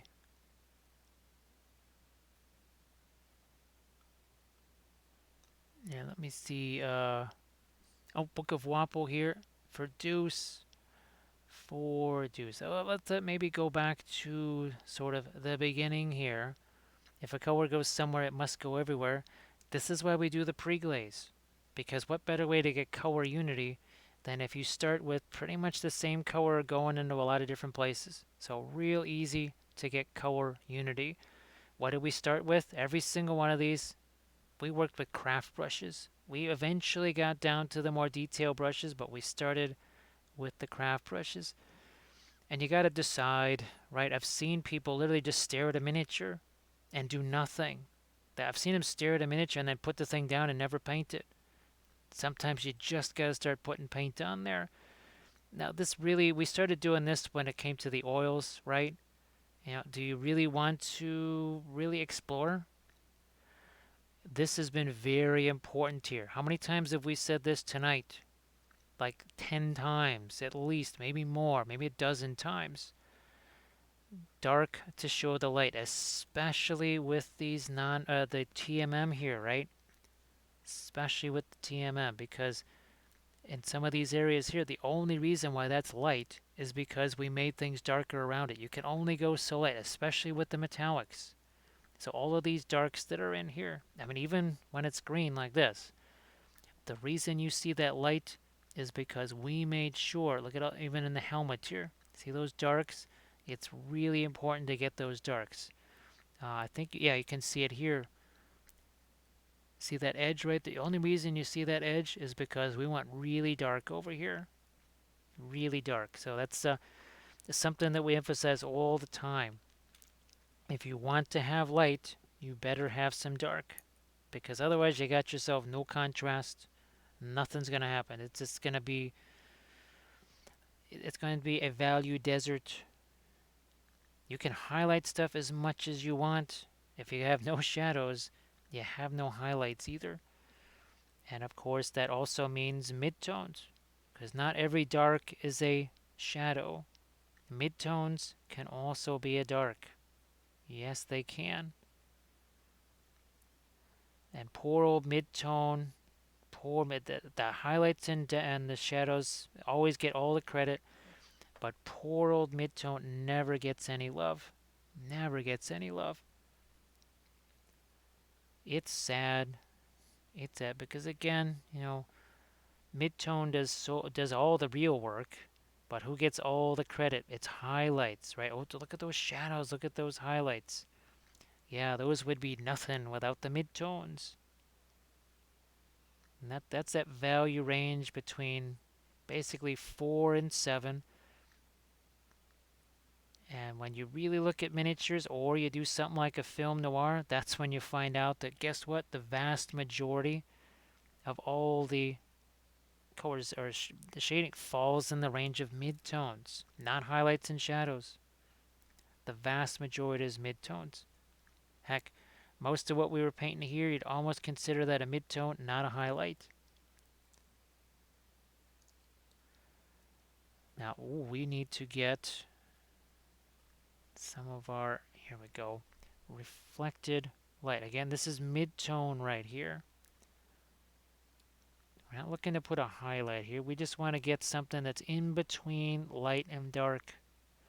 See that little bit that we just did right there? Here, let's just smooth that out now. We put that in place. Now we shall smooth it. Bang, like so. Well, thanks again, War Room. Hopefully we'll see you Monday. And like I said, when I'm done here, I'll get you your links and all that kind of stuff. And if you say, well, could you maybe point me towards this? I can try and shoot you another message and say, oh yeah, here, check out these links, something like that. So again, thank you very much. And let's let's grab these two here. And I also have my red one over here. So let's do some film noir. Boom. There we go. So again, these three here, devoid of color, all you have is your value, right? You have no other form of contrast besides light and dark. Even we can even focus on this here. When we bring the color back, you're going to notice that she is a warmer color than that background. Not by much, but you can see how that's just a little bit warmer. That's not quite as blue as the background here. Now here where it's reflecting some of this, you see how it gets a little bit more towards the blue. And just like here on your green and red, if you were to do this in film noir, You remove all of those colors. I mean, yeah, color intensity comes back. Now you see the difference. So there's color contrast, intensity contrast. Is a color brighter or is it more of a dingy color? I think, what is it? There's 5 or 6 types of contrast, edge contrast, just so many different types. And all of those really play an important part. So when well, back in the days when you would get the critiques or whatever, and they'd say, oh, push the contrast, more contrast. And people would say, what exactly does that mean? That's why, well, the last ReaperCon that we did, when people asked me to look at their miniature, I didn't say a word. I said, is it okay if I put your miniature on the screen there?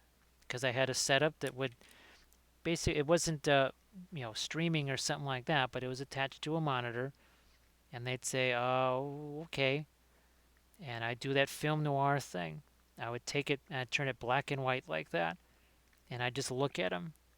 And they'd say, all right, give me 15 minutes. Then they would come back and they'd say, look, put it under that thing again. Do the black and white thing again. And I'd look at them, they'd look at me, and they'd say, fine, give me 5 more minutes. And then they'd come back a final time. We'd do the film noir thing. And voila, they were set.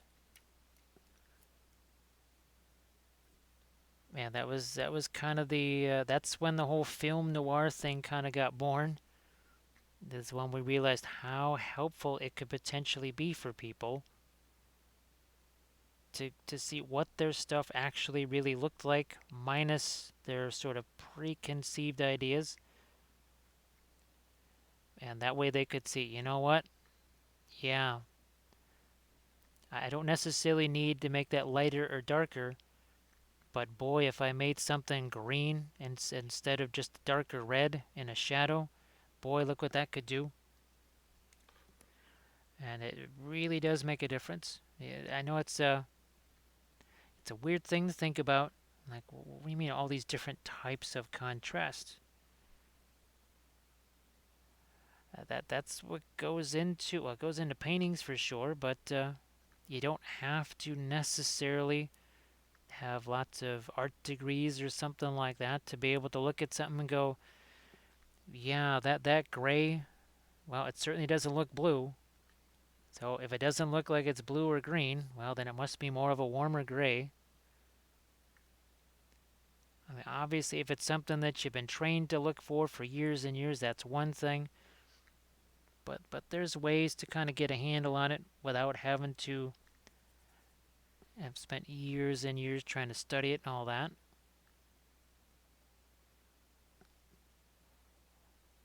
Now that it has been now fully 10 hours here, I'm going to see actually who is out there available for rating purposes here, because we still have miles to go yet here before we have other stuff we got to do. Let's see who is out there. So we got Zula. But maybe we'll hit. Let's see what Zula is she's assembling there. Let's see what. Let me see what Avocado Kids is doing. So he is also working on some of his terrain there. So I want you also to say thank you to our moderator Armored Wolf, because he's been here this entire time. He's been all 10 hours trying to work as hard as he can on all of his stuff. So be sure to look at the Armored Wolf Etsy page. Check out his Instagram. Look at all those amazing pieces of art. You need to do that. It's thanks Inganes and Deuce and Backlog Battles. Thanks so much for hanging out here. Thanks so much. Oops, let's bring that down there. So I think we'll just we'll go with our let's hit Zula here because we haven't rated her in quite a while. So I hope you don't mind. And thanks again everybody for all the bits and cheers, for the all the hype trains and stuff. Hopefully we'll catch Monday. Remember, painting one of these, 2 of these get painted this week. This one is going to be painted more like a classic angel type figure. gold, uh, white, and blue, that sort of thing. Then Friday we paint it more of a demonic type of scheme, right? So that's what's going to happen Monday and then Friday. And then on Thursday, we are going to continue sculpting our birdies here, right? We're going to continue to sculpt our birdies. Let's see.